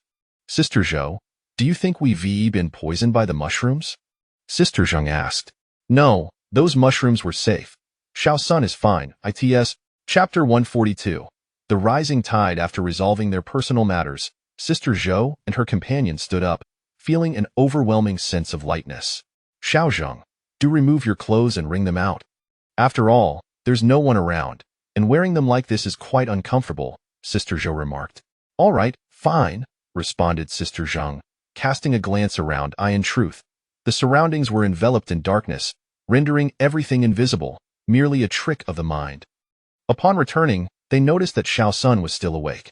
Sister Zhou instructed, "Xiao Sun, go wring out your clothes. It's far too uncomfortable to wear them like this." "Sure," Xiao Sun replied, moving to a side. Upon her return, the 3 leaned against the cliff wall and, in a state of drowsiness, soon fell asleep. They did not awaken until the sun was high in the sky, and the weather was splendid, with not a cloud in sight. "Cough, cough. Sister Zhou, my head feels dizzy, and I am utterly drained," Sister Zheng said weakly. "You have a fever. It must be from being caught in the rain," Sister Zhou observed, noting the flush on her face as she reached to touch her forehead. "Ah, am I going to die?" Sister Zheng inquired. "Don't be ridiculous. It's merely a cold from the rain. Just endure it, and it will pass," Sister Zhou reassured her. "Here, Sister Zheng, have some water," Xiao Sun offered, handing her a bottle. The water, having settled overnight, was now quite clear. "Thank you," Sister Zheng said, taking a couple of sips before passing it back. Xiao Sun, can we start a fire? Sister Zhou asked. We can, but not at the moment. All the firewood is too damp, Xiao Sun replied, pulling a shard of glass from her pocket. It was a piece of a glass jar found by the seaside days earlier, which could be used as a magnifying glass to focus sunlight for fire. Very well. You carry Xiaojing on your back. Let us return to the seaside, where food is more abundant, Sister Zhou suggested.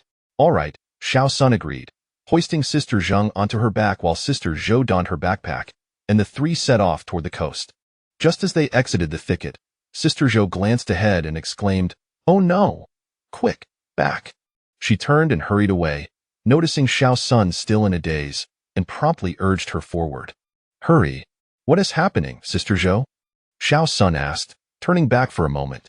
Before them, waves surged closer, each layer crashing in. Though the waves were not particularly high, one could see the water rising at a visibly alarming rate. Occasionally, wild rabbits, rodents, and snakes could be seen fleeing toward the woods, and in the blink of an eye, the water had crept over the grass, encroaching upon the forest. Don't look. Run, Sister Zhou commanded. The trio retreated to the base of the cliff, only able to move sideways, fortunately heading right where a sloped path awaited. They ascended the slope to a vast rocky platform, where they collapsed and gasped for breath.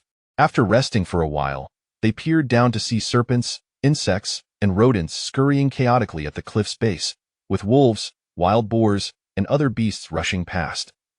It will recede shortly. Thankfully, it hasn't triggered a tsunami. Otherwise, we would truly be trapped, Sister Zhou concluded. Wang Yuan and his group finished breakfast and emerged from the cave, surveying the disarray on the grass. The three women were on the verge of tears.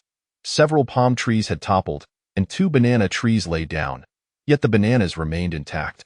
Let us cut down these fallen palm and banana trees and drag them back, Wang Yuan proposed. All right, they agreed, working together to haul back 3 palm trees and 2 banana trees. Wang Yuan sliced off a few palm fronds, instructing, "You all should harvest the bananas. They can't be eaten raw at this stage, but we can cook or roast them. I'll use the leaves to cover the cave." Understood, they replied. Wang Yuan climbed atop the cave's rocky ledge, using palm leaves to cover the gaps, securing them with earth and stones. Once satisfied with his work, he stood up and scanned the surroundings. Oh no!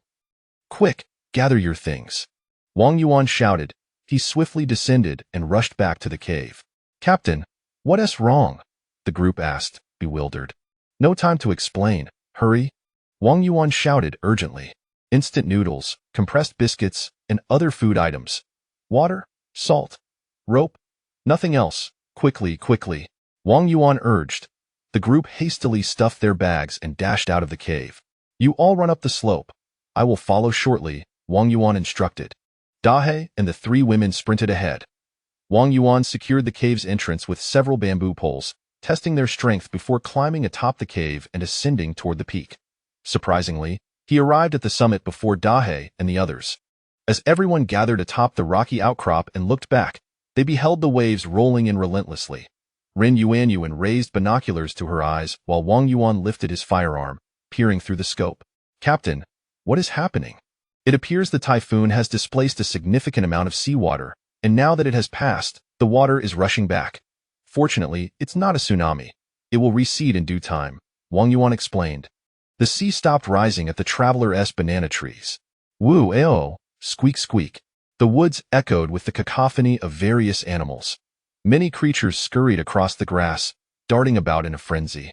Captain, the sea, it hasn't reached this side, Jiang Yin reported through the binoculars.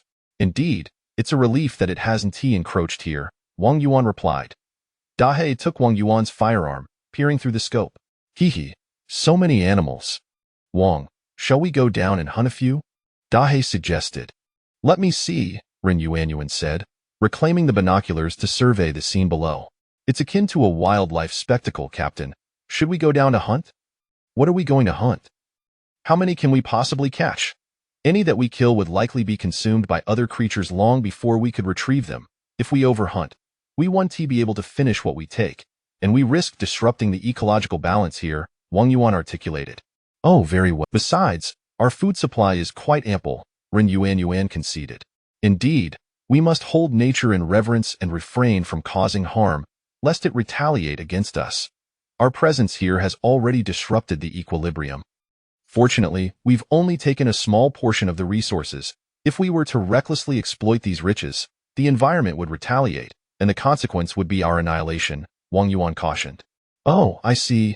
The others pondered thoughtfully. Captain, how do you know all this? Your words are quite philosophical, Zhang Lanfang remarked. When I was young in the orphanage, our headmaster often shared such wisdom with us at the time. I was too young to grasp his meaning, but as I grew, I gradually began to understand, Wang Yuan replied. The three women gazed at him with admiration, their eyes sparkling with respect. The sea is beginning to recede, Dahe observed. The group looked on, indeed witnessing the water retreating. Captain, when shall we descend? Ren Yuan inquired. Let us wait a bit longer. Perhaps today we cannot go down at all. Chapter 143, Conversations at the Mountain Summit. Are we really just going to sit here today? Shall we take a stroll in the valley? Ren Yuan inquired. Don't you remember? It's unwise to venture into the mountains after rainfall, Zhang Lanfang remarked. Oh, indeed, after the typhoon, the wildlife here has been exceedingly agitated. We must not provoke them, Wang Yuan cautioned. Understood. Let us have something to eat.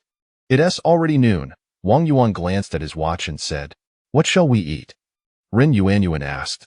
Let us just have compressed biscuits, he suggested. All right. Jiang Yin opened the packet of biscuits and distributed a piece to each person. The group munched on their biscuits while sipping water. By the way, we also confiscated a watch the other day. Does anyone want it? Wang Yuan pulled a watch from his pocket, revealing a prestigious brand. Let us give it to Dahe. He often goes out to work, Zhang Lanfang proposed. Yes, the three of us ladies are usually together. Yuan's watch is sufficient, Jiang Yin added. Ren Yuan nodded in agreement. Very well then. Wang Yuan handed the watch to Dahe. The vantage point was splendid, allowing a clear view of both the valley and the sea. Although the coastline was obscured, the nearby woods and distant meadows painted a picturesque scene, with the surrounding landscape remaining breathtaking.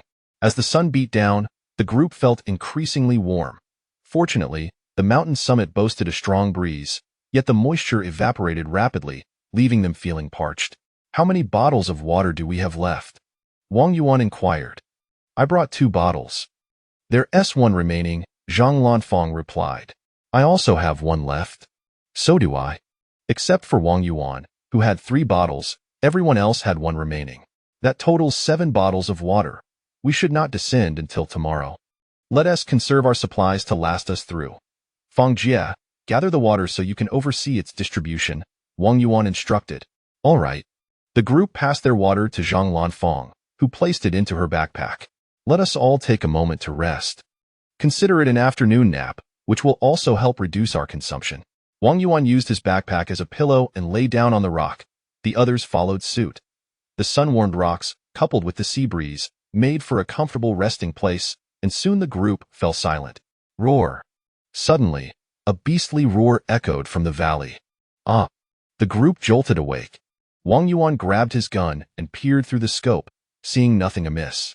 Captain, there's nothing in sight, just grass and trees, Ren Yuan reported after lowering her binoculars. It's likely just a tiger hunting, Wang Yuan reassured them. Oh, Captain, perhaps you should drink some water, Zhang Lanfang suggested. All right, let us distribute 1 bottle to each person.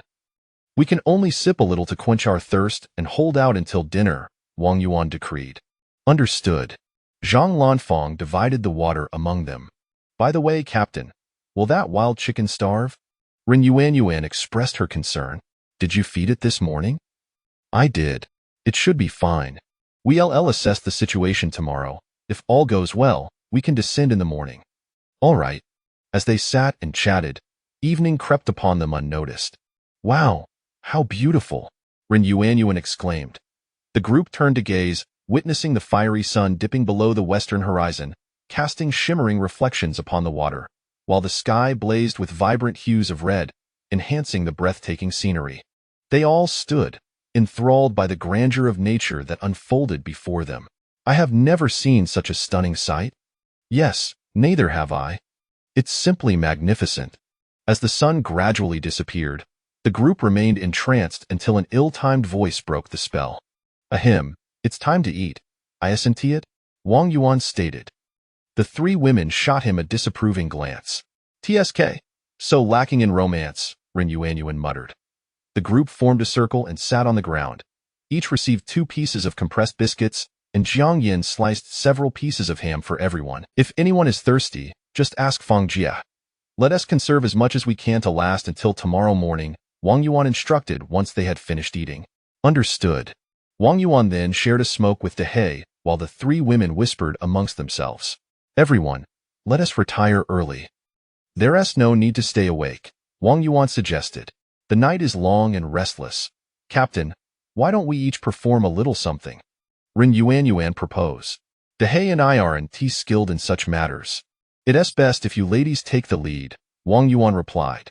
That one to do. How about you tell a story or a joke? Or perhaps share your first love? Zhang Lanfang suggested.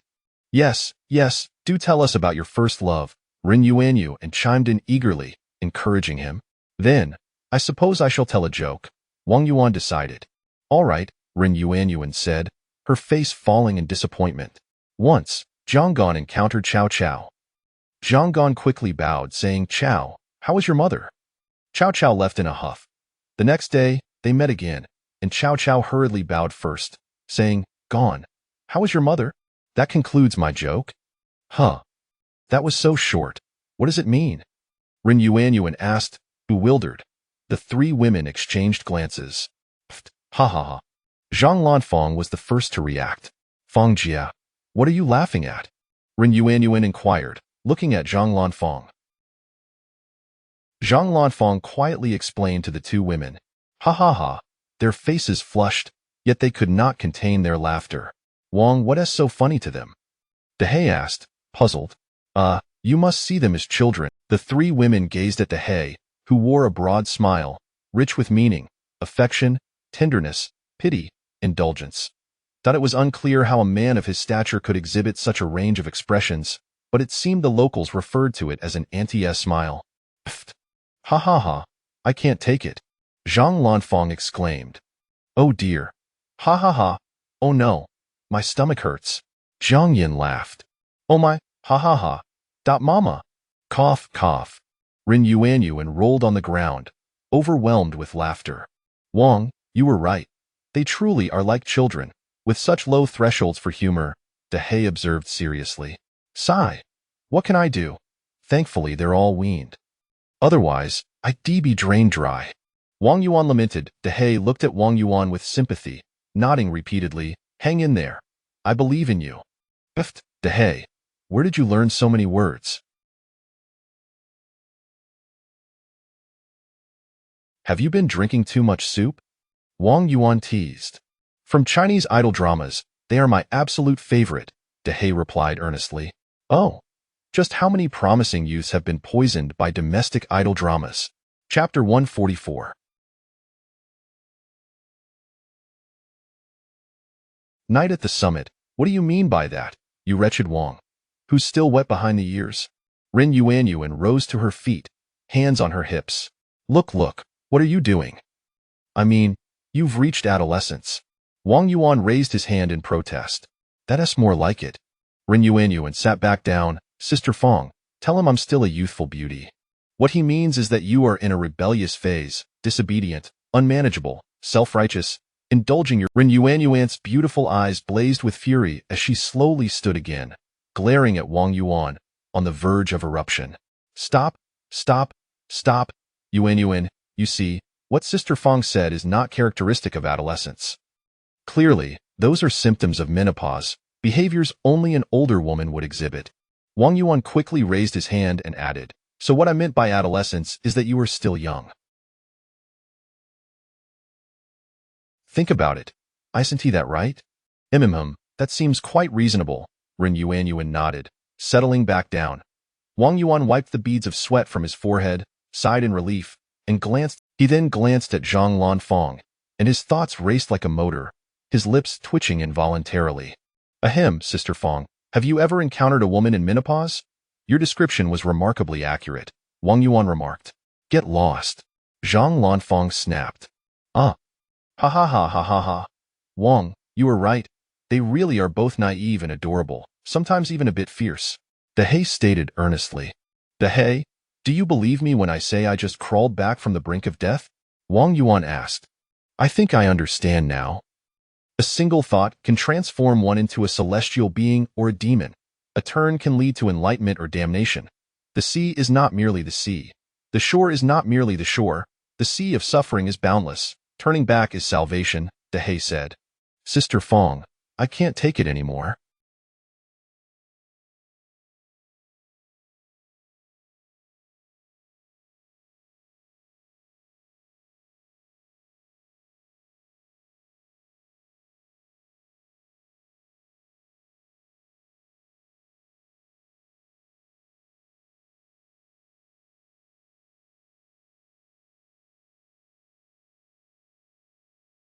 This must be a rescue sent by monkeys, right? A big monkey? Wang Yuan exclaimed. Ha ha ha. Ha ha ha, my stomach hurts. Ha ha ha, I can't catch my breath. Wang, what is wrong with them? Should we administer mouth-to-mouth resuscitation? Dehei inquired. No need. Look at them, rolling around. Should we perform chest compressions for CPR? Dehei said, panicking and sweating profusely. Seeing the three women rolling on the ground, their bodies twitching and struggling to breathe, Wang Yuan gritted his teeth and said, No need. What? Their symptoms resemble epilepsy. If we don't help, something unfortunate might occur. No need. They'll be fine in a moment. I believe you simply do not wish to help them. If you won't, I will. Dehei retorted, attempting to stride forward. Sit down. I'll count to 10, and I guarantee they will be fine. Wang Yuan pulled Dehei back. Oh, go ahead and count. 1, 2, 3. Zhang Lanfeng wiped her tears and sat up. 4, 5, 6. Jiang Yin patted her chest and sat up. 7. Now it's your turn, Wang Yuan declared. Ah, what did you perform? Ren Yuanyuan asked. A comedic skit from Country A, Wang Yuan replied. Yes, yes, we from the True Cultivation sect of Country present a skit featuring the Joyful Buddha, Dehei declared solemnly. What nonsense is that? What joyful Buddha? Wang Yuan tapped Dehei on the head. Oh, is it the joyful Tao of cultivation? Get lost. Then which school does it belong to? It's the joyful demon. Pa. It's comedy, it's a crosstalk, a skit, magic, acrobatics. There's no school.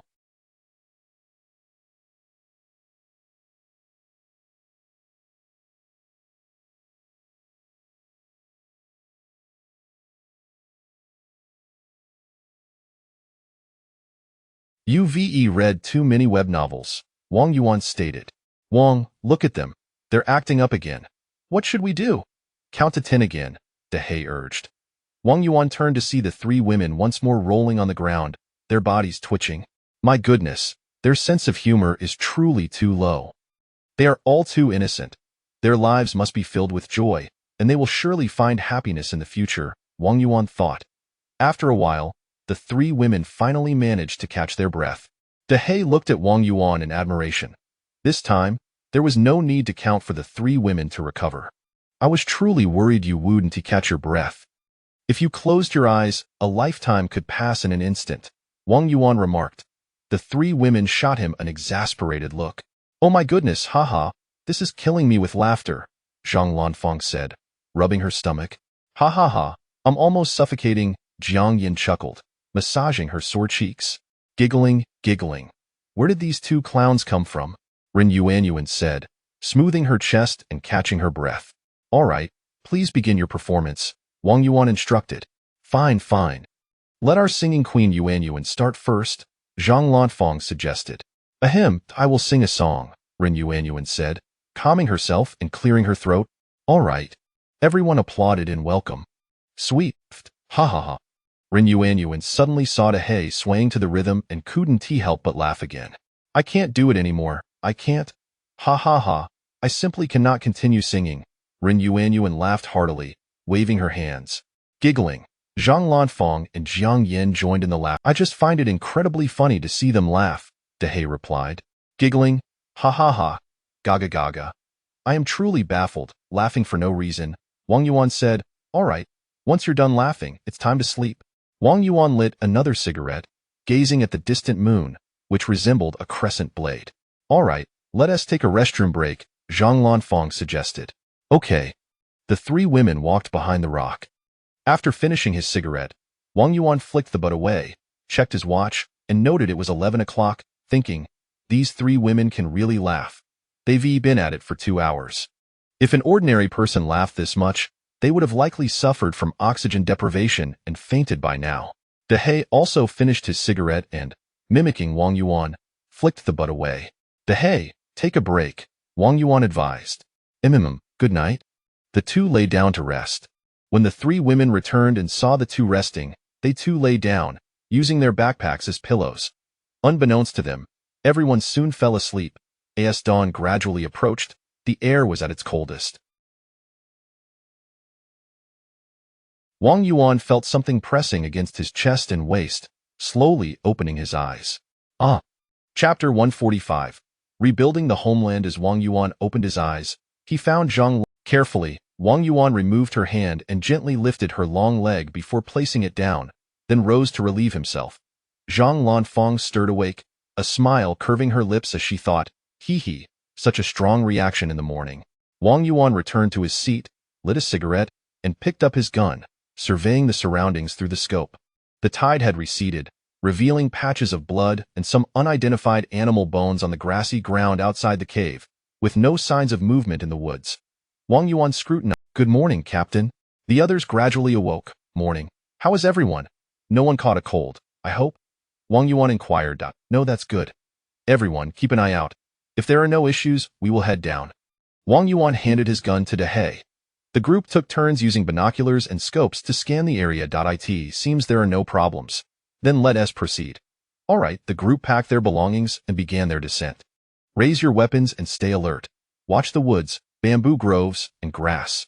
Upon reaching the base of the slope, Wang Yuan raised his gun.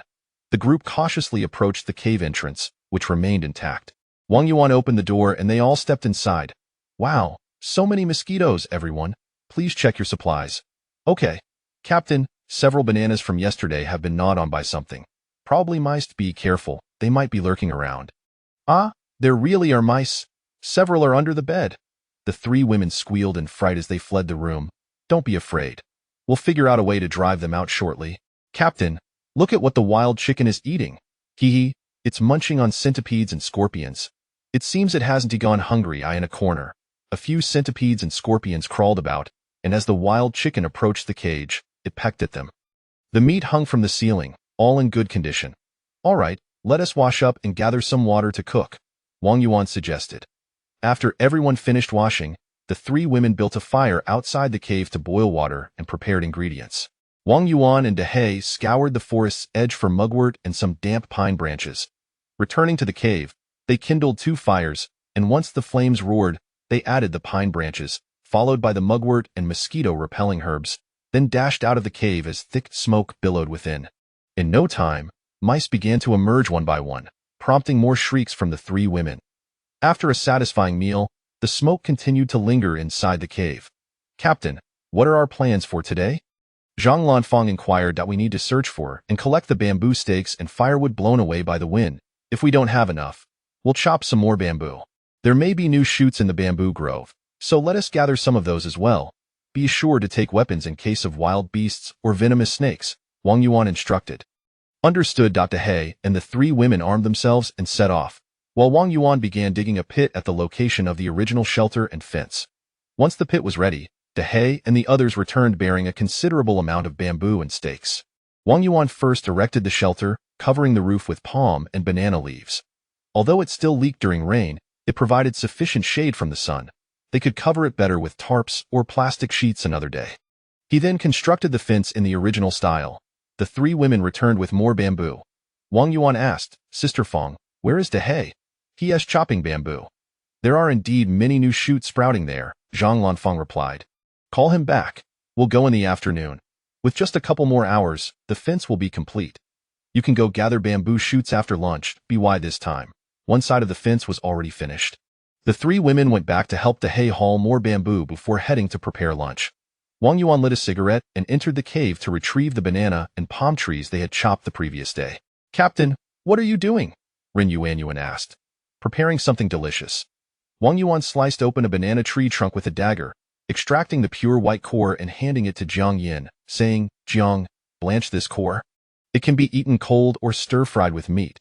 He then used the same method to extract the core from a palm tree, cutting it into several segments, one for each person, saying, "Here, everyone, give it a try." He took a bite himself. It's crisp and refreshing. Very tasty, with a fragrant aroma. It's quite juicy. If you find yourself in the wild without fresh water or food, this can quench your thirst and stave off hunger, Wang Yuan remarked. "Oh, Jiang, this palm tree core can also be stir-fried with cured meat. It's versatile," Wang Yuan added. Understood. Wang Yuan and Dehei continued assembling the fence while the three women finished preparing lunch. After everyone had eaten, they busied themselves again. Wang Yuan completed the fence, then wove 2 bamboo tables and 7 or 8 stools. As dusk approached, he restored the shelter by the waterhole, while the three women gathered a good amount of bamboo shoots and Dehei harvested plenty of bamboo for storage. The area around the cave had nearly returned to its pre-typhoon state. As the three women began cooking, Wang Yuan and Dehei dragged back 2 trees that had been toppled by the storm. Before they knew it, a day had passed.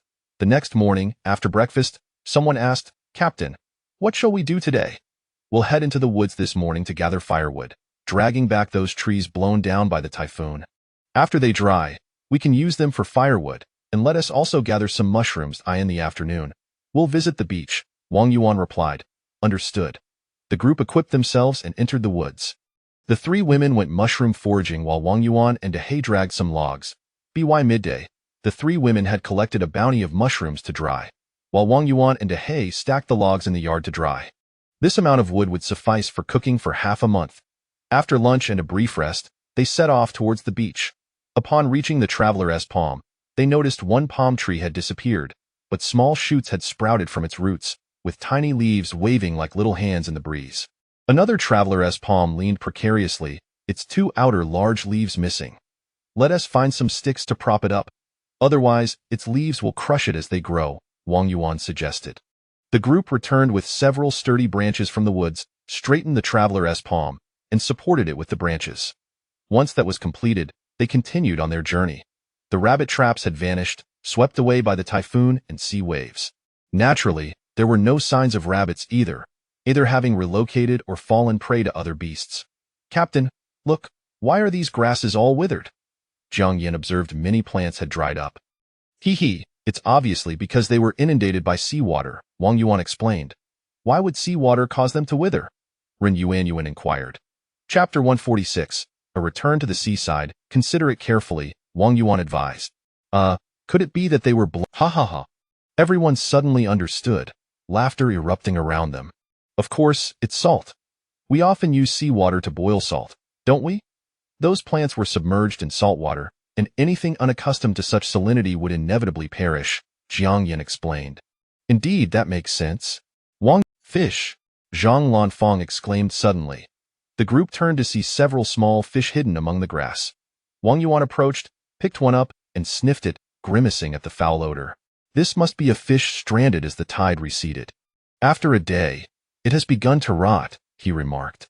Oh. Along their journey, they discovered many fish and shrimp, all too decomposed to eat. "Look, there's a big fish." As they neared the shoreline, Dehei pointed to a small puddle where a fish was flopping about, splashing water everywhere. The group rushed over, gathering around the puddle to observe. "Ha ha ha, this fish is enormous, at least 5 pounds," Ren Yuanyuan exclaimed. "Not just 5 pounds. This fish is about 70 to 80 centimeters long and quite thick, at least 8 pounds. Zhang Lanfang added. "Oh, Captain, what kind of fish is this?" Ren Yuanyuan inquired. "Salmon," Wang Yuan replied. I've had salmon sashimi before." "I never knew salmon looked like this," Ren Yuanyuan remarked. "Well, I've seen salmon a few times, but never one this large. I didn't recall it at first," Jiang Yin said. "Captain, let's catch it so we can have sashimi when we return," Ren Yuanyuan urged. "Let us wait until we're back. It won't escape, and if we catch it now, It might die in the process, Wang Yuan replied. All right then. Let us look around. This low-lying grassland might yield some stranded deep-sea fish, Wang Yuan suggested. The group indeed found numerous sea fish nearby, knife fish, mackerel, bass, squid, as well as several large shrimp, lobsters, and mantis shrimp, filling their baskets to the brim. Each catch brought forth joyous laughter from everyone. Upon reaching the beach, the coconut trees remained, yet all the coconuts had vanished and only a few leaves were left. They arrived at the rocky area, where everyone felt as if the rocks had diminished in height. Upon reaching the shelter's location, they realized everything had disappeared, leaving only fragments of the upper sections of the rocks. A comparative analysis of the three-dimensional terrain revealed that it was not the rocks that had sunk, but rather the beach that had risen. This recent typhoon had caused the sea water to rise, which in turn dislodged the sand beneath the water, pushing it upwards. Although the sea level had not risen, the sand had been thrust upward by the waves, even bringing to the surface objects that were buried deep within. Captain, our shelter is gone? The fish cage is also missing. What shall we do? Ren Yuanyuan asked, tears welling in her eyes. It is gone. We cannot contend with the forces of nature. But fear not, for we are Chinese, we are Han people, and we possess 5,000 years of civilization. We are also the most industrious people in the world, with a civilization that is intimately connected to nature. Our ethnicity is the proudest in the world. What is a typhoon to us? It is merely a triviality that our ancestors have triumphed over. Such so-called disasters are nothing but jokes. Do not emulate foreigners who have only a few years of history. Their knowledge is merely what our ancestors have left behind. The greatest wealth our ancestors bestowed upon us is the ability to coexist peacefully with nature, to help one another, rather than pursuing selfish interests like those of other races. In summary, there is only one character that can encapsulate our Chinese identity, Wang Yuan declared. What character? Dehei inquired. Don't be foolish. I am referring to Chinese characters, which you may not comprehend. What do you mean? The three women felt their spirits soar, their fists clenched with a swell of national pride. Hence, we must learn from our ancestors. To strive diligently and to be self-reliant. Wang, well said.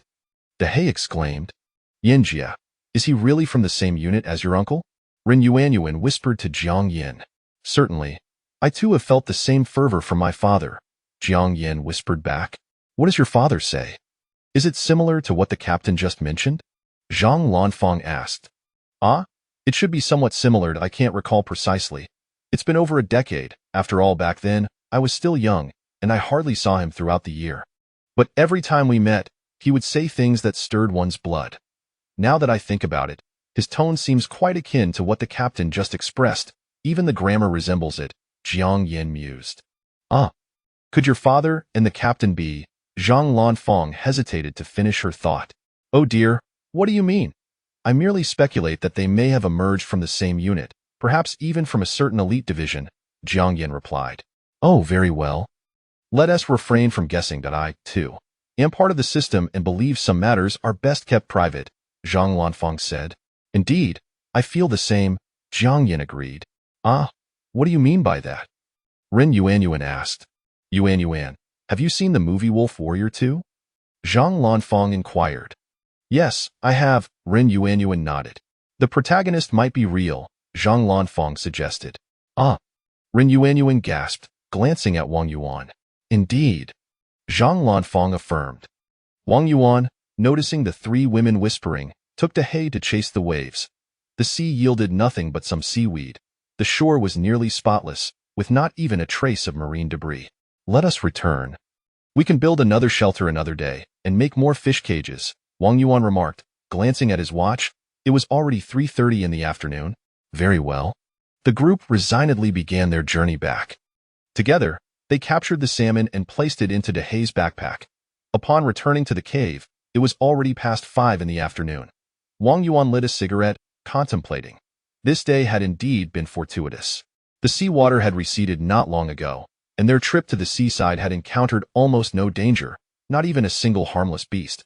Was it due to the recent typhoon or the receding tides?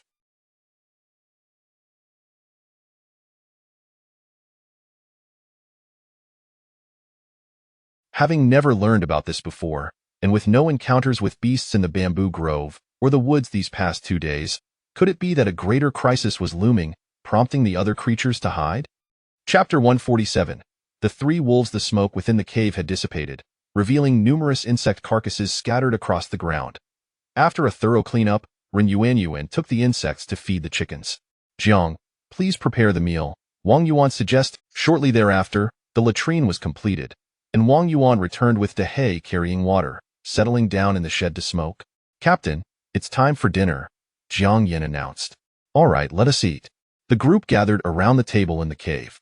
On two large scallop shells lay vibrant orange slices of sashimi adorned with white patterns, enticing all who beheld it. Wang Yuan picked up a slice, dipped it in the accompanying sauce, and took a bite. Delicious. What is this sauce made from? He inquired.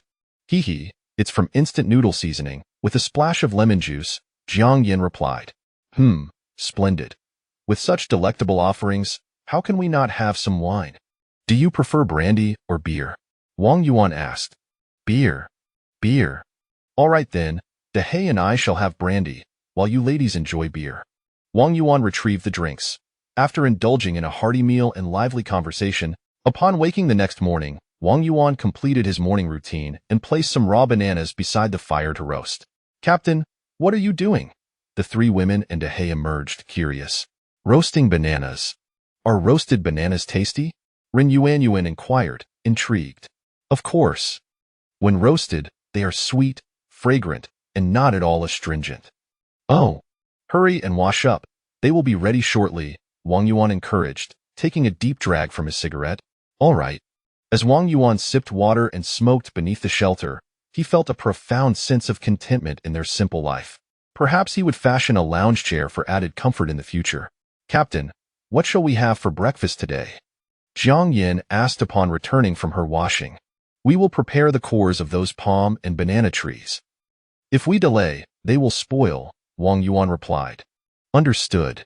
For breakfast, the group savored roasted bananas, sought banana tree cores with cured meat, and a refreshing salad of palm tree cores. Captain, what are our plans for today? Zhang Lanfang asked after finishing her meal. Captain, let us head to the valley.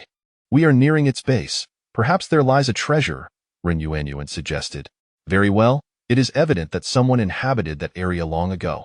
Perhaps they left behind some remnants of their fortune, Wang Yuan mused, taking a deep drag from his cigarette.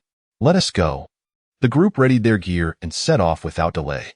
This time, their pace did not quicken, as much of the sand on the stone steps had been washed away by the rain, compelling Dehei to spread fresh sand anew. Upon our return, if we haven't collected much, we should bring back this dining cart, Wang Yuan remarked as they reached the wreckage of the aircraft. Agreed. Captain, let us take a breather and have a bite, Ren Yuanyuan suggested. Glancing at her watch, it was noon. All right, one roasted fish and a bottle of water for each of us, Wang Yuan replied.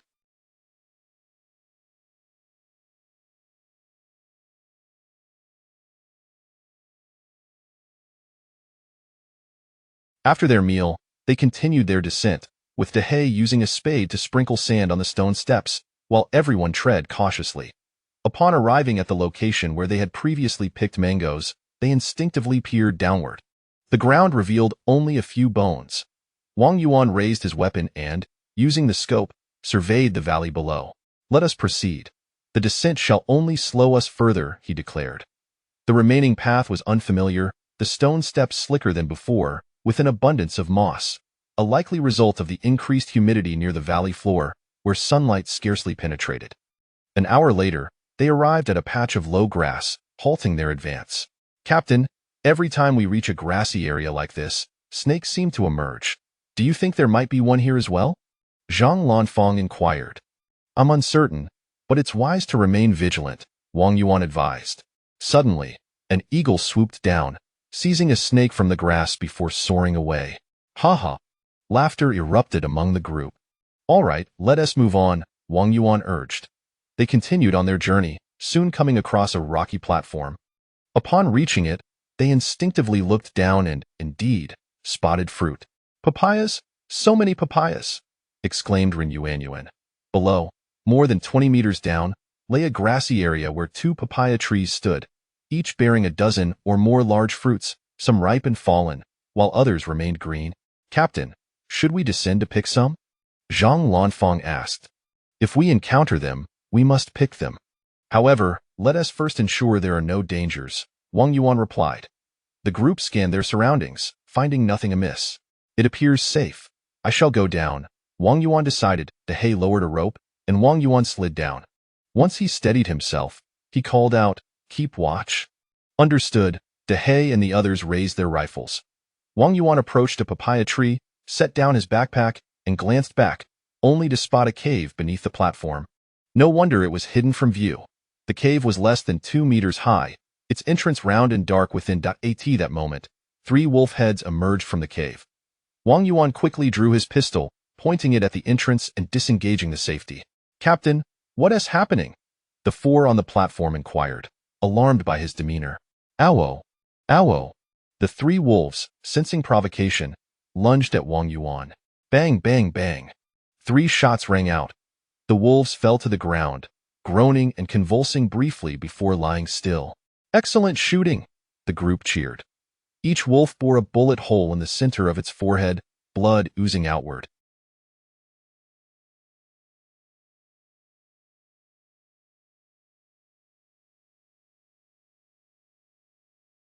Wang Yuan brandished his weapon and approached the cave's entrance, tossing a stone inside. Thud! An echo reverberated. The cave was not deep. After a moment of silence, he retrieved his lighter, cautiously stepping inside. A foul stench assailed his nostrils. The cave was small, approximately 5 meters deep and 3 meters wide, devoid of any contents. Wang Yuan exited. "Captain, what did you find?" The group, "No wonder we couldn't see it," Zhang Lanfang remarked. "Let us first gather the papayas," Wang Yuan suggested. Agreed. The 3 collected all the ripe papayas, also picking 5 or 6 unripe ones, placing them in their backpacks. "Let us set aside a couple for tasting," Wang Yuan decided, retaining 2, before securing the backpack to the rope for Dehei to haul up. The group pulled out their knives and began to peel the papayas for a delightful snack. Chapter 148. Approaching the Abyss. "This papaya is truly delightful," one remarked. "Indeed, it also possesses a fragrant aroma," another added. Once they had finished their papayas, Wang Yuan stated, "We cannot carry the 3 wolves. We should merely cut the meat from their legs." "Agreed," replied one individual, as each person took to processing a wolf. Together, they managed to sever a substantial amount of wolf meat, which they loaded onto the back of Dehei, who then ascended alongside the others. After a brief respite, Wang Yuan glanced at his watch and noted the time. 3:30. Flicking away his cigarette, but, he declared, "We can no longer proceed downward. Otherwise, we shan't return before nightfall. Let us head back." Understood. The 3 women divided the papayas, each shouldering a few, while Wang Yuan and Dehei separated the wolf meat into 2 baskets, each taking 1. The group quickened their pace and finally returned to the cave around 6 o'clock, where they settled in the shelter to rest. "Fang Jia, please prepare the meal. Dehei and I will fetch water," Wang Yuan instructed. Certainly, the 3 women set about processing the wolf meat, cutting it into small pieces, placing it in a steamer, adding water, and seasoning it for a stew. Once they had dined, they salted the remaining wolf meat and hung it on a rack. The group enjoyed fruits while engaging in light conversation, with the 3 women each toying with a long gun. Wang Yuan explained, striking here or here on the human body can induce a fainting spell, while blows to these areas can also cause unconsciousness, albeit requiring a precise force. Too much can lead to death, too little renders it ineffective. A hit here will cause immense pain, draining the opponent's strength, and a similar effect occurs here. Excessive force may lead to shock. He demonstrated the locations on his own body, illustrating various movements. "It grows late. Let us retire early. Tomorrow we shall muster our strength to explore the valley's depths," Wang Yuan remarked, checking his watch. "All right." The following morning, the group washed up in succession and returned to the shelter. "Captain, what shall we have for breakfast?" Jiang Yin inquired. "How about instant noodles?" "We have a few packets without seasoning," Wang Yuan suggested. "Very well." Jiang Yin prepared a pot of noodles, adding chopped ham and braised eggs, finally incorporating diced mushrooms and bamboo shoots. The meal was savored with a unique flair. "Captain, are we venturing to the valley today?" Zhang Lanfang asked. "Let us do this. A show of hands to decide. We are 5. The minority shall yield to the majority. 2 options. the valley or the seaside? Raise your hands for the valley, Wang Yuan proposed. Rin Yuanyuan quickly raised her right hand, followed closely by Jiang Yin and Zhang Lanfang.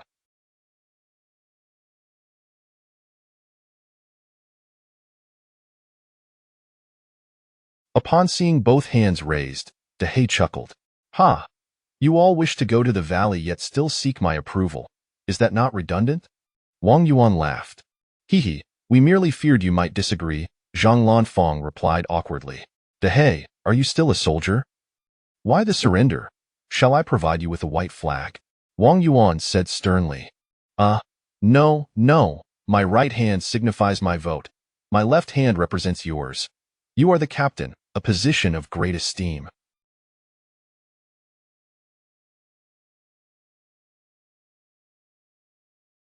I am merely your stand-in, He replied with utmost seriousness. Ha ha ha. The three women burst into laughter. What is this? Do I truly require assistance in voting?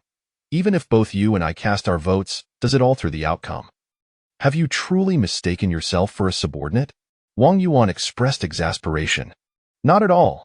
I merely regard the three beautiful ladies as my superiors. He grinned widely. How many palace dramas has this foreigner consumed? Wang Yuan remarked. Giggle, Wang. Although our country has imported numerous dramas from yours, which I quite enjoy, my favorite is undoubtedly your internet novels. They are simply mind-bending, filled with absurdities. For instance, one author turned a deserted island survival story into a world war, while another transformed it into a tale of immortality. Some authors even concocted narratives of saving the world and escaping the universe. Ha ha ha, it's utterly fascinating. He enthused. The group gazed at He with wide eyes, captivated by his fervor. Captain, are there truly novels written in such a manner? Rin Yuanyuan asked. That seems rather outrageous, Zhang Lanfang added. Isn't fiction derived from life? Jiang Yin queried. Indeed, fiction originates from life, yet it transcends it. It serves merely as an artistic expression, not to be taken too seriously, much like He, who, it's insufficient. We should bring along some compressed biscuits, Jiang Yin suggested. Very well. The group gathered their equipment and set off toward the valley. This time, their journey was smooth, free from the need to scatter soil, and they quickly reached the platform where they had harvested papayas the day before. Peering down, they noticed the three wolf carcasses were no longer visible, likely dragged away by other beasts. We must exercise greater caution now. There are certainly other predators below. With the roars we heard days ago might have originated from this valley. In any case, it is prudent to be careful.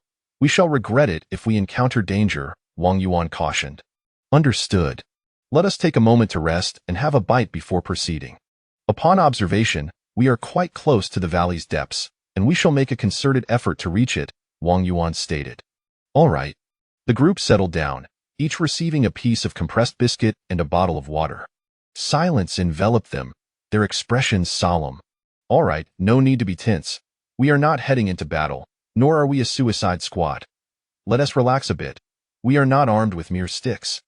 If danger arises, we will simply fire our weapons, Wang Yuan reassured them. Okay, understood. The three women still sounded somewhat anxious. Then let us do this. Everyone take out your handguns and load the bullets. Given their convenience and agility, you may fire at will if you sense danger, but once your bullets are expended, swiftly change the magazine. Reload only when it is safe. When the bullets are finished, switch to your long guns. Maximize the utility of our weapons, Wang Yuan instructed. Understood. The three women nodded, drawing their handguns. Perhaps due to Wang Yuan's words or the weapons in their hands, they felt less apprehensive and even somewhat exhilarated. The group continued their descent, with He once again spreading soil on the stone steps with his engineer shovel. Chapter 149. Entering the valley with utmost caution, the group finally arrived at the valley floor, where they were greeted by a lush expanse of grass. A mere 20 meters ahead lay a vast grove of tree ferns, the majority of which towered 5 to 6 meters high, their foliage forming a dense canopy overhead. Captain, what kind of trees are these? They look rather peculiar, inquired Rin Yuanyuan. These are tree ferns, also known as cyathea, replied Wang Yuan. Indeed, they are a type of woody fern, classified as a second-level protected species in our country, added Jiang Yin. Suddenly, A massive python burst forth from the thicket, raising its head to gaze at the group, its forked tongue flickering restlessly. "Ah, what a terrifying creature, Captain. Should we shoot it?" exclaimed Ren Yuanyuan. "Did I not say?" "You may do as you wish," Wang Yuan responded. "All right." The three women excitedly raised their pistols, taking aim. Bang, bang, bang. The trio fired in quick succession. The serpent's head was obliterated, and the python collapsed with a resounding thud, its body curling and writhing in its death throes. "Excellent. Your marksmanship has greatly improved," Wang Yuan commended. "Yay." The three women beamed with delight. "Well done, well done." Black praised them as the trio exchanged high fives. "All right, reload your magazine. Once we enter, we might lose sight of the sky. We cannot ascertain the dangers within. We shall return another day when we have more time. It is already past 3, and if we linger, we may not make it back before night." As they approached the stone platform, a sudden beastly roar echoed from the valley below. A woo? "Oh my! What creature was that? It startled me." Ren Yuanyuan exclaimed. It seemed the ladies had grown braver since the initial days of their expedition. Wang Yuan lifted his firearm, peering through the scope towards the valley. Ren Yuanyuan also took up the binoculars to observe. Suddenly, a tiger charged out from the grove of tree ferns, circled the fallen python, and then pounced, tearing into it. The tiger is devouring the python. "Captain, should we shoot it?" Ren Yuanyuan asked. "Let it be. It is too far away," Wang Yuan replied. "Let me take a look," Zhang Lanfang suggested. Ren Yuanyuan passed her the binoculars, while Black, "However, we cannot be sure, so if we encounter it, we must fire," Wang Yuan instructed. "But if we kill the tiger, will we be imprisoned?" Ren Yuanyuan asked. "Indeed, so we must keep this matter to ourselves," Wang Yuan replied. "Ah, very well, I promise I won't speak of it," Ren Yuanyuan assured. "Ha ha ha, there is no law here. No one will judge us," Black chuckled, revealing a broad grin. "Humph." Ren Yuanyuan shot Wang. Upon returning to the cave, they rested for a while before the three women began preparing dinner. After their evening meal, Wang Yuan stated, "If the weather permits tomorrow, we shall return to the valley. If all goes well, we should be able to thoroughly explore it this time. Therefore, we must prepare ample provisions. The wild boar meat is nearly finished, so take it all, and let us roast some tiger meat as well. Each person should carry 2 bottles of fresh water, along with some compressed biscuits for emergencies." "All right, let us roast the tiger meat first," Zhang Lanfang suggested. The group gathered their supplies and retired for the night. The following morning, after a hearty breakfast, they gathered their gear and excitedly set off towards the valley. The group quickened their pace and successfully reached the valley floor by noon, where they found nothing but a heap of bones where the python once lay. They ate a light meal. "Captain, let us venture inside," the group urged as they stood before the grove of tree ferns. "Very well, let us enter," Wang Yuan declared, striking one of the tree ferns with his machete. As they stepped into the grove, they treaded carefully. The dense foliage of the ferns made it nearly impossible to see the sky, enveloping them in dim light. "Captain, I feel as though we are retracing our steps," Jiang Yin remarked. Sure enough, before long, they emerged from the grove, stumbling upon the very tree Wang Yuan had struck. "What is happening?" Ren Yuanyuan asked. "Once we entered, it seems we lost all sense of direction," Zhang Lanfang observed. "This must be an illusion. Once inside, all the trees appear identical, and our eyes deceive us," Jiang Yin reasoned. "Fang Jie, take out the compass. We need it as we venture further," Wang Yuan instructed. "All right," Zhang Lanfang replied. Retrieving the compass and handing it, the group re-entered the thicket, with Wang Yuan leading the way, compass in hand, while Black and the others tightly gripped their weapons, following closely behind. After half an hour, they found themselves back at the original spot, staring at the tree that bore the mark of Wang Yuan's machete, chills running down their spines. "Captain, could it be that we have encountered a ghost?" Ren Yuanyuan asked in terror. "You are overthinking it," Wang Yuan replied, taking a few steps to the left and right with the compass, noting some slight movement of the needle. "Captain, what is going on?" Zhang Lanfang inquired. Seeing Wang Yuan pacing back and forth, the others assumed he was devising a plan. "The compass does not function well here." "Ah? Can a compass break?" Ren Yuanyuan asked, and the group turned their gaze towards Wang Yuan. It must be an issue with the magnetic field. There may be magnetic or beneath us, Wang Yuan explained. Oh, what shall we do? Let us make marks. How do we do that? Simply slash the tree at an angle with the machete.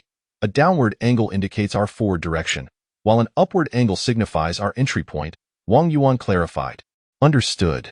The group re-entered the grove, with Wang Yuan leading the way, marking trees with his machete at intervals. This time, they did not lose their way, and soon they ventured deep into the thicket. Look, the compass needle, Wang Yuan observed as he glanced at the device in his hand. The others gathered around, noticing the needle wobbling erratically, pointing in random directions. Captain, what does this mean? Ren Yuanyuan asked. There may be magnetic or beneath us, Wang Yuan reiterated. Oh, let us proceed. Wang Yuan returned the compass to the group halted, listening intently, and indeed, the sound of rushing water was audible. We shall follow the sound of the water, Wang Yuan instructed. With that, they moved forward. The sound of flowing water grew louder, and at last, they emerged from the grove, standing at its edge before a small pond. A stream flowed nearby, and the sound they heard was from this stream. The pond appeared stagnant, likely seeping into the ground, surrounded by a profusion of reeds. Chapter 150. A ruined site, Captain. We shall fetch some water, Zhang Lanfang suggested. The three women then circumvented the pool and approached the stream, retrieving their empty mineral water bottles to fill. Wang Yuan and Dehei trailed behind, surveying their surroundings. At that moment, a crocodile gradually surfaced from the pool, resembling a piece of driftwood to the untrained eye. The crocodile drifted closer to the group. Splish! A faint sound of water splashing echoed. Wang Yuan's ears perked up as he raised his handgun, aiming at the pool. What's the matter? Dehei inquired, also directing his gaze towards the pool, but obscured by the reeds, he failed to perceive anything amiss. Switch to the long gun, Wang Yuan commanded. What's going on? Dehei complied, replacing his weapon with a rifle. There's a sound, but it's unclear, Wang Yuan replied. Captain, what danger could lurk in the water? Ren Yuanyuan questioned. The group remained vigilant, yet their attention was diverted from the pool. Step back and maintain your guard, Wang Yuan instructed. Fine, you're being overly dramatic, Ren Yuanyuan retorted. The three women filled their bottles, bang bang, rat-a-tat-tat.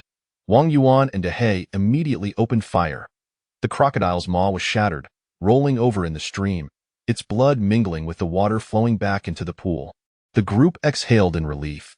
Phew, that scared me to death. Ren Yuanyuan patted her chest. Come, fire a few shots into the pool, Wang Yuan said as he reloaded. Bang bang bang, rat-a-tat-tat. That'll teach you to frighten me. That'll teach you.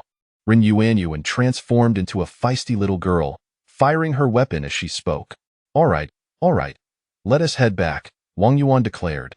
Ah? It's not even 3 o'clock yet. Let us explore a bit more, Ren Yuanyuan insisted. Absolutely not. We've already spent over 4 hours reaching the edge of the woods, and we've wasted a considerable amount of time in the cycad forest. If we don't return soon, we want to make it back before dark, Wang Yuan stated. Fine then. Let us change the magazines first. The group began their journey back. As they entered the forest, a sudden roar erupted from behind them. Roar. They turned to see a tiger leaping forth, dragging the crocodile from the stream. Captain, should we shoot it? Ren Yuanyuan asked. No need. It has its meal now and won't attack us. Remember, regardless of the wild beast, as long as it poses no threat to us, we shall not harm it. We only kill in self-defense.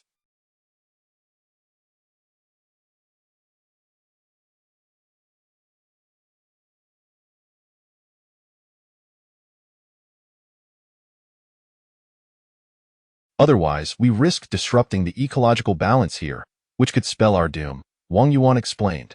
Understood. The group turned and resumed their journey.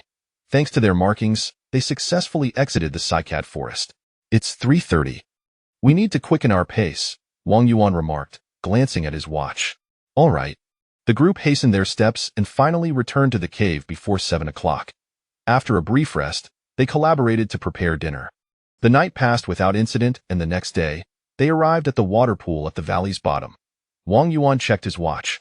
It was 1 o'clock in the afternoon, A pine forest lay about 20 meters ahead, its interior shrouded in mystery. "Let us go in," Wang Yuan said. The group approached the pine woods, and Wang Yuan casually struck a nearby pine tree with his machete. After passing through 2 rows of pine trees, they emerged into a clearing.